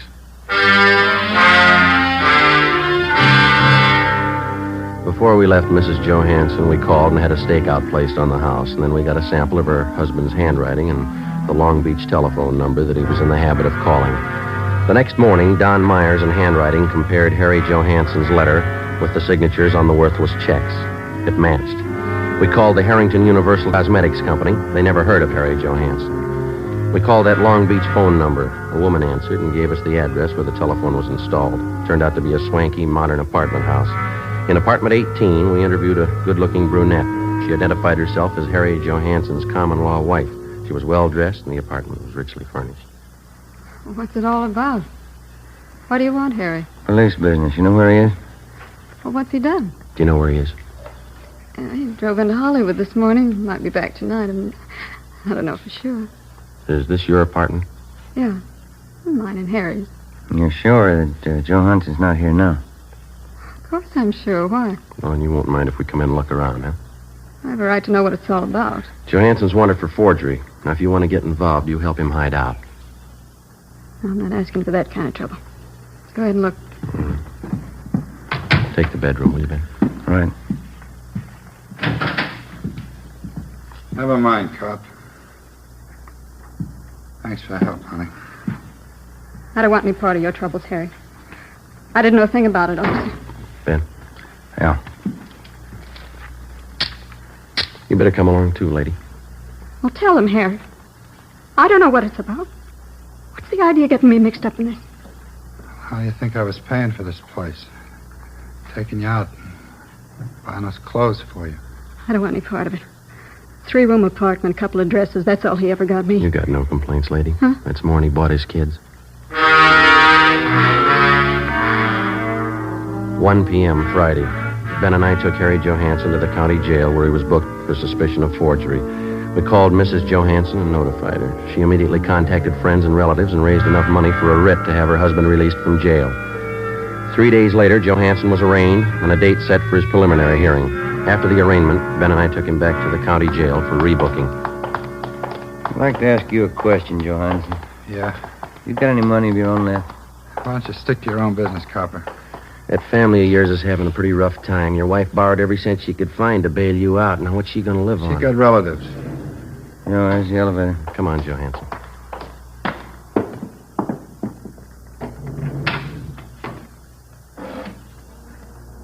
They're not going to put me back in Folsom. Not in 100 years. You've done 2 stretches already for hanging paper. You should have known better, mister. You got it all figured out, haven't you, Fuzz? Well, I'm not going back. Take it easy. You got a couple of more weeks on bail before the trial. Yeah. A couple of weeks. What's the matter with you? Don't you feel well? They won't get me back to Folsom. You're not making it any easier on yourself. All right, Archie.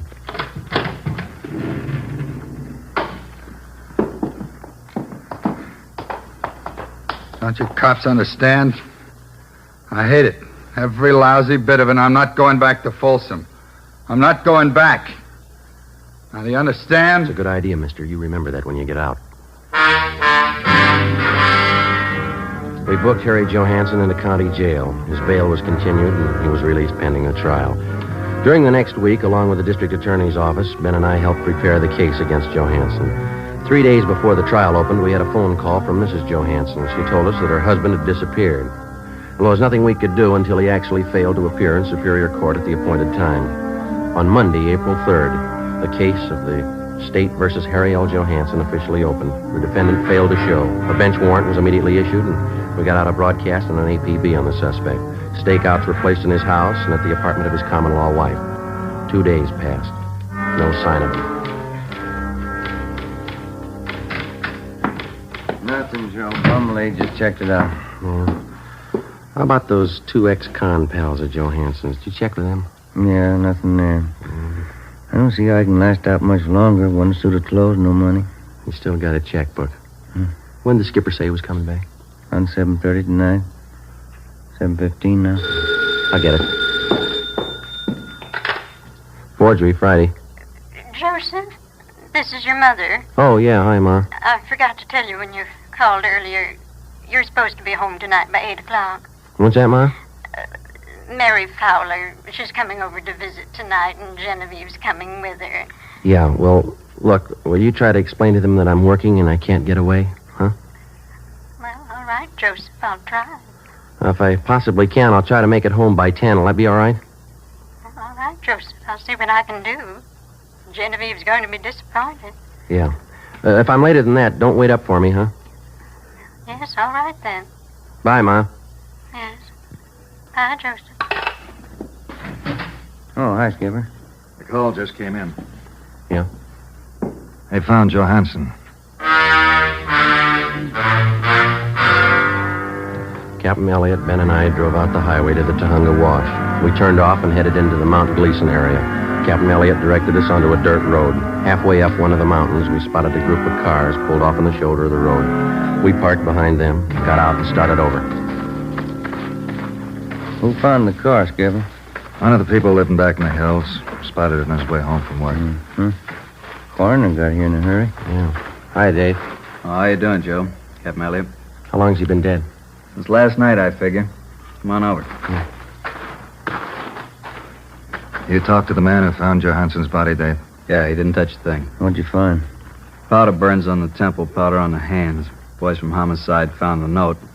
It's on the seat right next to him. Here it is, here. It's been checked. Yeah, thanks. All ties in, huh, Dave? Pretty tight, yeah. Gene Bechtel from homicide wants to talk to you, Captain. Okay, be right back, Joe. Right. Who do you address the note to, Joe? His wife? No, the girlfriend. Look what he wrote it on. Yeah, blank check.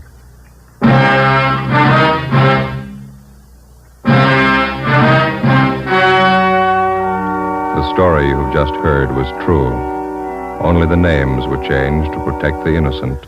On April 9th, an inquest was held in the coroner's office on the main floor of the Hall of Justice, Los Angeles, California. In a moment, the results of that inquest. And now, here is our star, Jack Webb. Thank you. The working detective comes in contact with many people in his daily tour of duty. People who are willing to cooperate and those who won't even try. It's a difficult task, but the police officer has been trained to try to please everybody to the best of his ability. So with a cigarette, the people who make Fatima try to please all long cigarette smokers. They carefully select and blend the finest Turkish and domestic tobaccos to make Fatima extra mild, the best of all long cigarettes. Now, if you're a long cigarette smoker like I am, smoke Fatima. Every pack is extra mild. Fatima.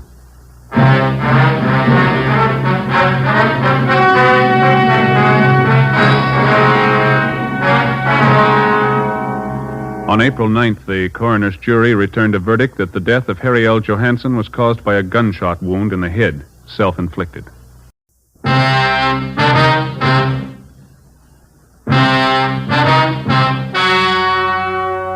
The story you are about to hear is true.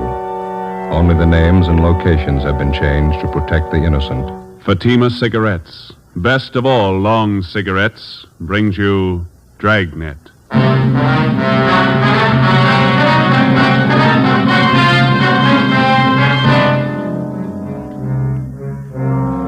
You're a detective sergeant. You're assigned to homicide detail. You answer an early morning call. A police officer on patrol duty disappears.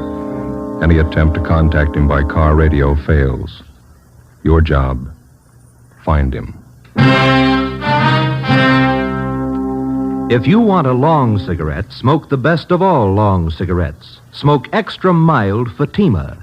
Yes, Fatima is the king-size cigarette, which contains the finest Turkish and domestic tobaccos, superbly blended to make it extra mild, to give Fatima a much different, much better flavor and aroma than any other long cigarette. That's why Fatima has more than doubled its smokers coast to coast. Enjoy extra mild Fatima yourself. Best of all, long cigarettes. It's wise to smoke extra mild Fatima. It's wise to smoke extra mild Fatima.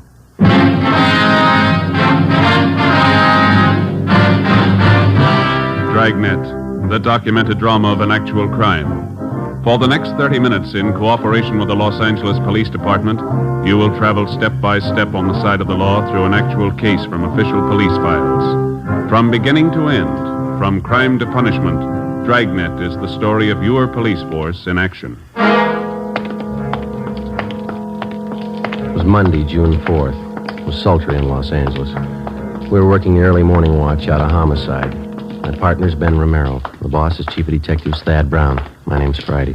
It was 6:45 a.m. when we got to the Imperial Highway. San Pedro cutoff. Hi. Friday and Romero? Yeah, that's right. Pete Sutton, Sheriff's Department. How are you? Hello. We got here as soon as we could. Inspector Bowers fill you in? Yeah, Ed Baxter and Central Homicide told us to check with Bowers at the sheriff's office. And Bowers directed us to come out here and lend you a hand. This thing happens so close to the county line, they figure both departments ought to go to work on it. Sure, glad to have you. Looks like a tough one. Is this the highway patrol car the missing officer was assigned to? Yeah. This is just the way we found it. We turned off the ignition. Motor was running, lights were on. Must have been idling quite a while. The temperature was up pretty high. When'd you find it this way? 45 minutes ago. Missing patrolman's name is Eugene Brewer. State Highway Patrol called the Sheriff's Department a little before 6 a.m. Told us the missing officer wasn't acknowledging his radio call. I talked to Mark Benson. Is the radio all right? We checked it. In fact, it was operating normal when we found the car. Mike was out of the bracket, laying on the seat there. Yeah. Any ideas? No signs of struggle. No blood stains. This asphalt here. No footprints anywhere. Nothing on the shoulder of the road. You said the car was running? That's right. That eliminates any engine trouble. Yeah. No, there's more to it than that. Gotta be. Nobody has any idea why or when he left his car. Huh? You've got it all. You know as much as we do. What was the check on Brewer? Mark Benson says he's one of their top men. Been with Highway Patrol for 8 years. Good record all the way. Have you talked to anybody around here? Pretty remote spot out here. A lot of truck gardens, that's about all. My partner, Dave Terry, turned up one man. Maybe he's got something. That's him over by our car. Hey, Dave, would you send him over here, please? Who is the fellow? One of the farmers. Works at truck garden out here. Name's Henry Taniguchi. Lieutenant Sutton? Yes, sir. Mr. Taniguchi, this is Sergeant Friday in Romero. Yes, sir. Oh, yes, sir. I know you filled my partner in, but would you mind going over it again for us? Oh, all right. I can tell you very little. You know, we start work early in the garden. Yes, sir. Conrad, a fellow I work with, Conrad Ishikawa, we started in the string beans about 5 o'clock this morning. Bean patch near Imperial Highway. Yeah. We noticed a headlight stop off the side of the road. This happened all the time along the highway, but this stayed very long. Mm-hmm. About what time did you notice this, Mr. Taniguchi?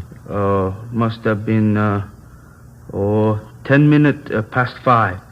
I remember ask Charlie Fujikuni, our cultivator man, what time was. I see. Did you see or hear anything out of the ordinary? Oh, no, sir. We wait a while, and headlight do not move. Conrad and I decided maybe somebody was in trouble. This highway quite deserted early morning hours. What'd you do then? We walked up to see what was wrong. When we get close, we could see was state highway car, so we know everything all right. Mm-hmm. Did you see the officer in the car? Oh, no. Door was open on the other side. We thought maybe officer investigate something down in the brush. Did you see him down there? Oh, no. We just think he was check up something. So we go back to work. You saw nothing out of the ordinary, nothing unusual? No, we don't. We hear the radio play. We know everything okay. That checks out. The radio was functioning when we got here. Mm-hmm. You didn't notice any other cars around anywhere, did you? Oh, no, sir.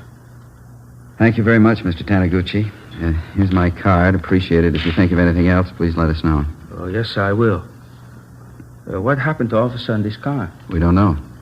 Oh, he's all right. Probably look for somebody. Well, that makes us even. We're looking for him. Monday, June 4th, 8 a.m. According to our instructions, we headed back to the Hall of Justice to check in with Inspector Gordon Bowers and Captain Garner Brown of the Sheriff's Department. They were coordinating the search for the missing highway patrolman, Eugene Brewer. Inspector Ed Backstrand, Central Homicide, was helping out. To the peace officer, cooperation with all branches of the various law enforcement agencies is essential. Each man on the force knows the value of a coordinated effort. He knows that without the aid of the many divisions of law enforcing bodies in his city and county, the task of maintaining law and order would be a total failure.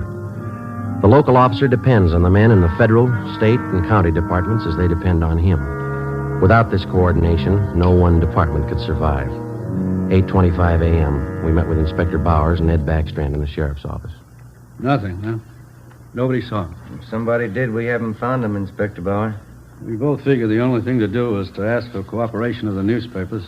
We got it. Pretty good layout, huh? There's stories in every morning edition in town. They're running a picture and full description of the missing patrolman.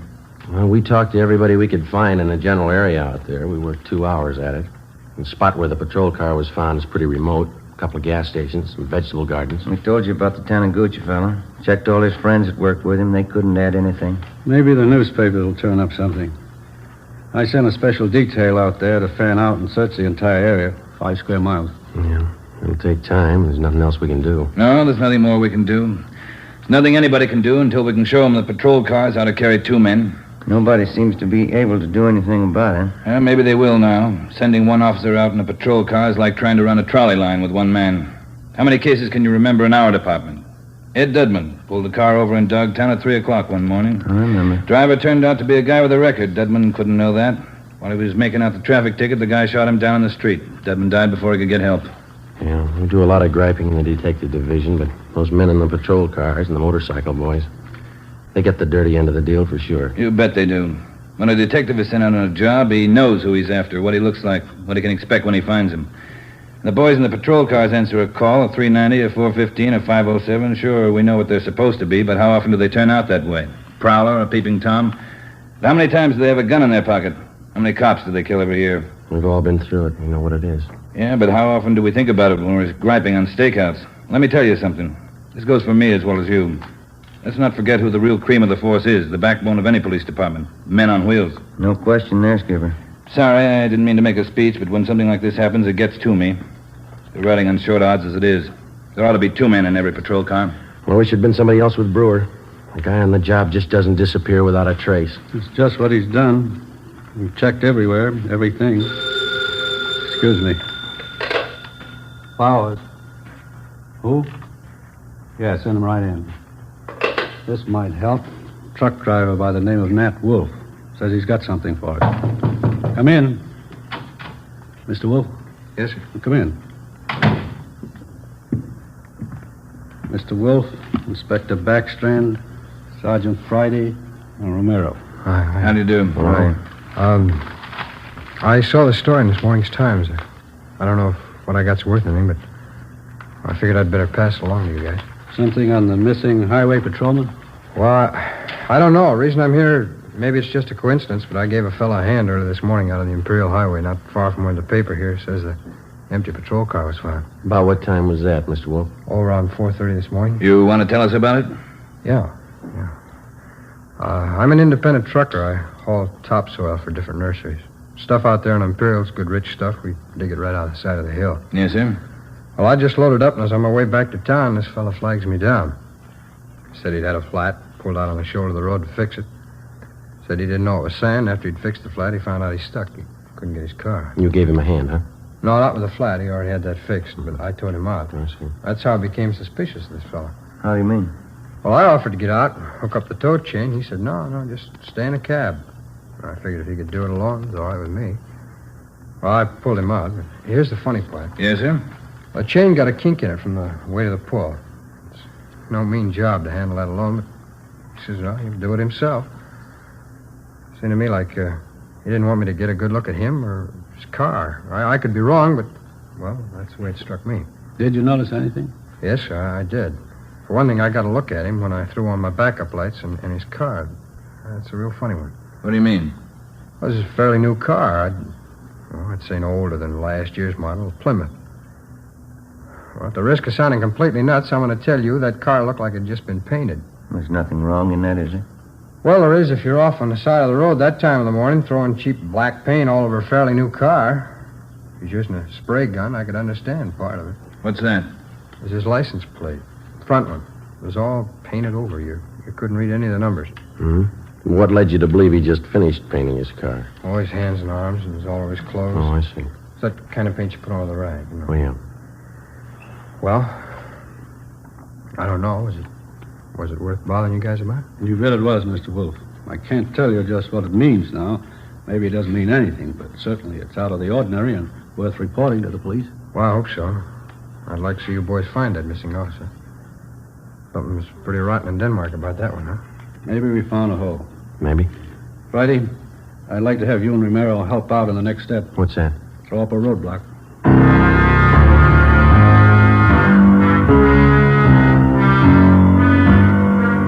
10:30 a.m. Before we left the sheriff's office, the truck driver, Nat Wolf, gave Inspector Bowers a description of the man in the Plymouth sedan. Together with Lieutenant Pete Sutton and Dave Terry, we drove to the Imperial Highway.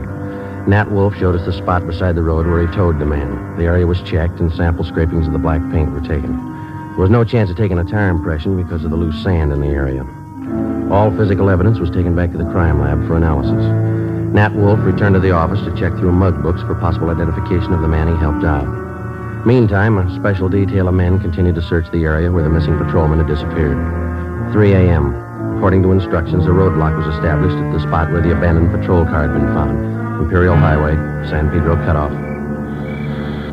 Los Angeles. 11A, 6 and Spring, 118. Police business? Yes, sir. Wonder if you could help us out. Certainly. You travel this highway every night, ma'am? Yes, I do. I'm in the vegetable business. Did you come this way last night about this time? I run pretty much on schedule. Yes, I did. Did you notice anything unusual along the highway? I bet I know what this is about. That missing highway patrolman. Yes, ma'am. We're stopping everybody to see if they can give us any information that might help us out. Well, I wish I could, but I didn't see a thing. That poor fella. Do you think you'll find him? We're trying awful hard. Sorry, I can't help you. Can I go now? Yes, ma'am. Thank you. How'd you do? Nothing. What time you got, Joe? Almost 4. Got a little more hot coffee in that jug. You want some? It's fine with me, yeah. Mm-hmm.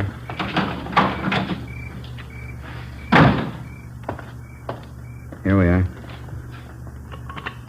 Cups in the lid here. Ben, Joe? Thanks a lot. Watch your fingers. It's hot. Yeah.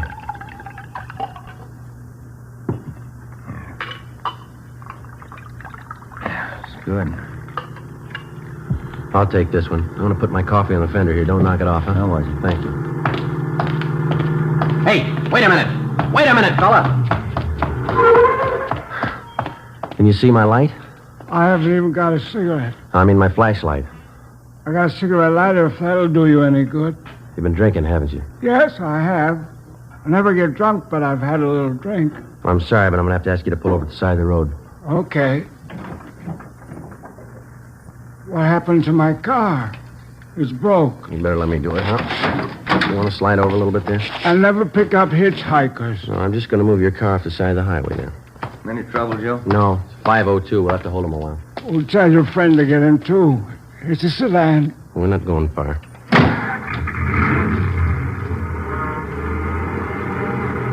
Where are we going? Right here. Is this the road to Pismo Beach? No, sir, not this one. Well, that dirty little Ernie, he lied again. He hates clams. What's that? I've been trying for 5 months to get to Pismo Beach for a bowl of clam chowder. I haven't made it yet. All right, you just sit here a while and sober up, will you? I'm going to hold on to your keys. I'll give them back to you. You haven't got a bottle in the car, have you? No, I never drink and drive. Alcohol and gasoline do not mix. Yeah. You drive this road every night? Every night. And he keeps telling me to take me to Pismo Beach. I love clams. You just sit here and sober up.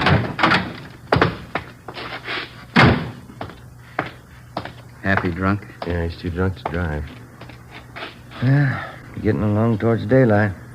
Where'd I put my coffee? Oh, I put it over here, Joe. Afraid we knocked it off. Oh, thanks. This one's mine. Okay.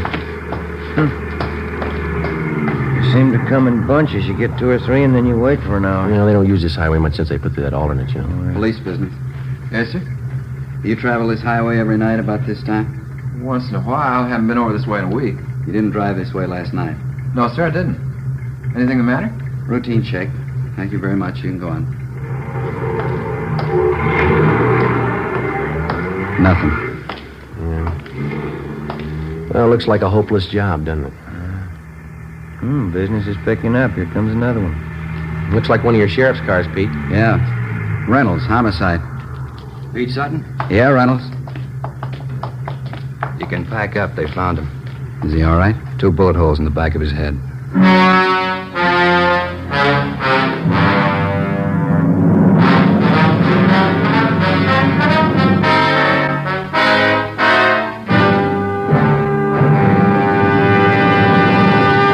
You are listening to Dragnet, the case history of a police investigation presented in the public interest by Fatima Cigarettes. If you smoke a long cigarette, it will be in your interest to listen to a typical case history of a Fatima smoker. It's the case of Northwest Airlines stewardess Jean Madsen. You'll see her picture in leading magazines this week. Now, her actual signed statement. There's one thing I really look forward to after a long flight, a good, mild smoke. That's why I prefer king-size Fatima. It's milder than any other long cigarette I've tried. Yes, I agree. It's wise to smoke extra mild Fatima. And so do more and more smokers every day. Actual figures show extra mild Fatima has more than doubled its smokers coast to coast. So enjoy extra mild Fatima yourself. The king-size cigarette, which contains the finest Turkish and domestic tobaccos, superbly blended to make it extra mild. You will prefer Fatima's much different, much better flavor and aroma. You will agree. It's wise to smoke extra mild Fatima. It's wise to smoke extra mild Fatima. Best of all, long cigarettes. 5 a.m. Tuesday. The body of Highway Patrolman Eugene Brewer was found half buried in a shallow grave approximately 4.5 miles from the point where his car had been found standing on the highway. The scene was roped off, photographed, measurements were taken, and the area carefully gone over for any physical evidence. A few scattered residents were again checked and asked if they'd heard gunshots. Since the nearest dwelling to the place where the body was found was 2 miles, there was a possibility that they could have not heard the shots. No one could give us any further information. The coroner's autopsy showed that Patrolman Brewer had been shot 3 times in the chest, 1 bullet directly entering his heart. He'd also been shot twice through the base of the skull. 1 p.m. Wednesday. I get it. Homicide, Friday. Pete Sutton, Joe. Yeah. Just had a call from our Hollywood substation. Woman reported her car stolen on Sunday night. Thought the guy was going to bring it back. That's why she didn't report it sooner. What about it, Pete? It's a Plymouth sedan, last year's model. Same type the truck driver told us about. Sounds good. We already have a broadcast out on it. We're putting out an APB now. You want to check and see if they got it on tonight's hot sheet? Right. Anything on the guy who stole the car? Boyfriend of the woman who owned it. He left her in a restaurant and got away with her car. You remember the description of the guy the truck driver helped out Monday morning? Mm-hmm. The guy that stole this woman's car, it's the same. Yeah. Still doesn't prove he had anything to do with it. Doesn't prove he didn't. Together with Pete Sutton and Dave Terry from the sheriff's office, we drove out and interviewed the woman whose car had been stolen. She told us that the man who had taken her car had also been seen in the company of one of her girlfriends, a Miss Helen Farrell, who worked as a cashier at a Hollywood theater. The Farrell girl identified the man as Mike Lapino, and she gave us a snapshot of him. She also gave us his last known address. We had no actual tie-in between the theft of the woman's car and the murder of Patrolman Eugene Brewer, but the circumstantial evidence made it at least worth checking out. The only car known to have been in the vicinity the morning of the murder was the car the truck driver, Nat Wolf, had reported. The same make and model car had been stolen the night before the killing. The general descriptions of the man from two different people tallied closely. We figured before we'd pass this lead by, we'd check it out all the way. 4 p.m. Wednesday. We met with Inspector Bowers at the sheriff's office. We checked this Lupino's apartment, found a shirt and a pair of pants. Black paint on both of them. I sent for that truck driver, Nat Wolf, to identify this picture here. You find anything else in the apartment? Well, this address book, there's no local places in it. They're all Las Vegas, Nevada addresses. That's it, huh? Yeah. What'd you get from the record bureau on the guy? The I Bureau pulled the package on him. That is Mama sheet. Thank you. Mike Lupino. Spent some time at San Quentin. Armed robbery, grand theft auto, assault. Pretty good record. We're still not positive he had anything to do with the Brewer killing, but he's had the training for it. Yeah? Send him right in. Nat Wolf. Come in, Mr. Wolf. Thanks. A dirty shame about that boy. I read about it in the papers. Yeah. Got a photograph we'd like you to look at, Mr. Wolf. You bet. Yeah, that's the man. You're sure? Sure. No mistake. Hey, why do you suppose he was painting that car at 4 o'clock in the morning? Maybe that's what that patrolman wanted to know.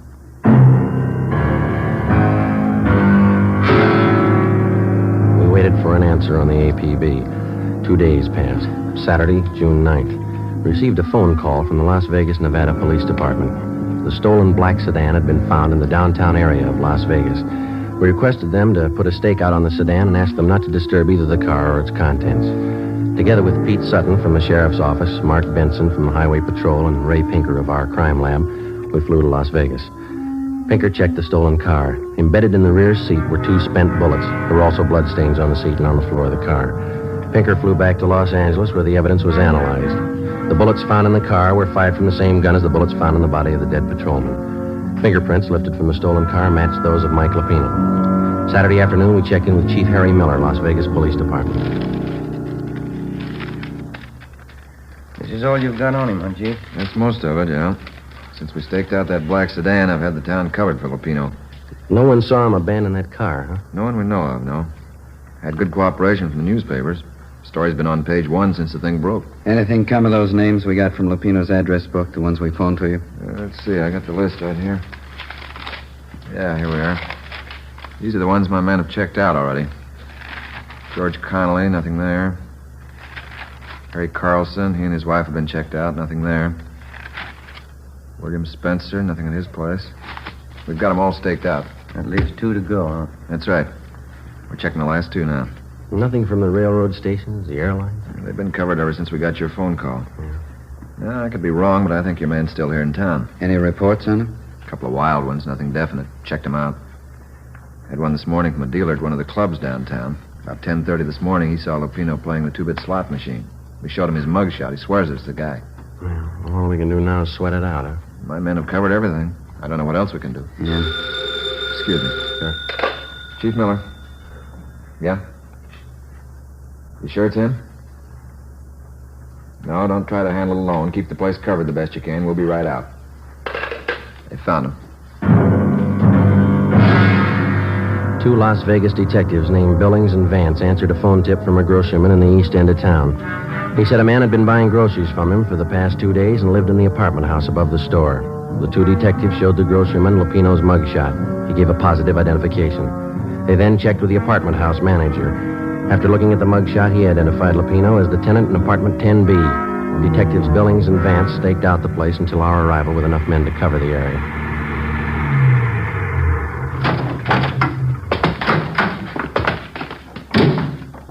Vance? Yeah, Chief. What's the story? Well, he's in there. Hasn't been out all day. Apartment 10B. We'll take the front, Chief. Manager thinks Lupino has a gun. Maid was cleaning the apartment, found some loose slugs in the dresser drawer. You still want it, Friday? Oh, it's our headache. Joe and I'll go in, Chief. Right. Vance, get some men up on the roof to cover. We've already fanned him out around the building. I don't know what they tell you in L.A. on one of these things, but here we tell them to be careful. Right, Chief. Joe. Let's go.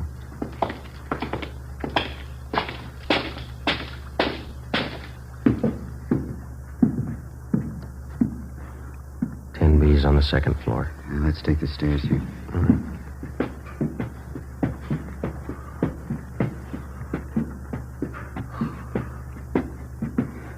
It's a long way up, isn't it? Yeah.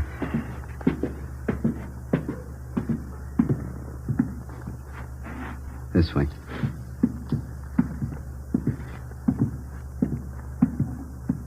Here we are. You cover, huh? Yeah.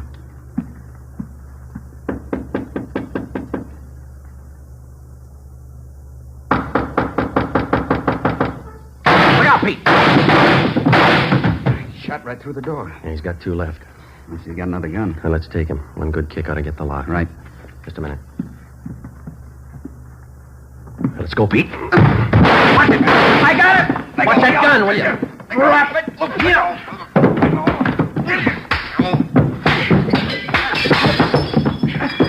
Let it alone, Lupino. I got it. All right, come on, get up. You all right, Pete? Okay. I get the cuffs. What's the big idea? You tell us. You killed that patrolman. He got tough. You didn't have to kill him. Spotted the stolen car. What else could I do? Come on, you. He had as much chance as I did. That figures. Yeah. 2 bullet holes in the back of his head.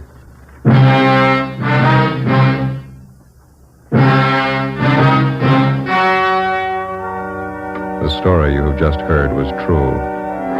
Only the names and locations were changed to protect the innocent. On October 2nd, trial was held in Superior Court, Department 91, City and County of Los Angeles, State of California. In a moment, the results of that trial. And now, here is our star, Jack Webb. Thank you. The working detective knows that every member of his local police department is a qualified man. He knows that his fellow peace officers have been carefully selected to perform their specific duties by trial, by examination, and by results. And so, with a cigarette, the makers of Fatima carefully select and blend only the finest Turkish and domestic tobaccos to make Fatima extra mild. Best of all long cigarettes. If you're a long cigarette smoker like I am, smoke Fatima. Every pack is extra mild. Fatima.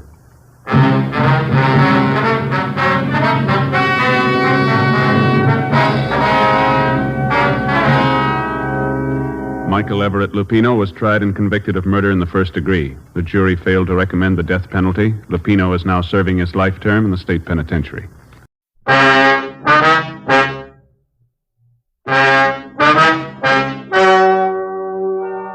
Ladies and gentlemen, the story you are about to hear is true. The names have been changed to protect the innocent.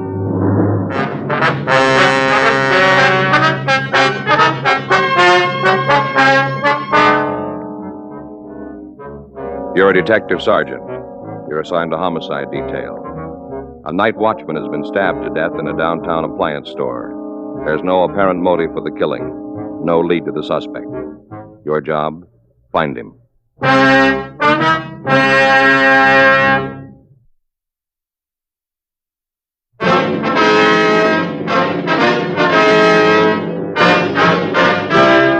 Dragnet. The documented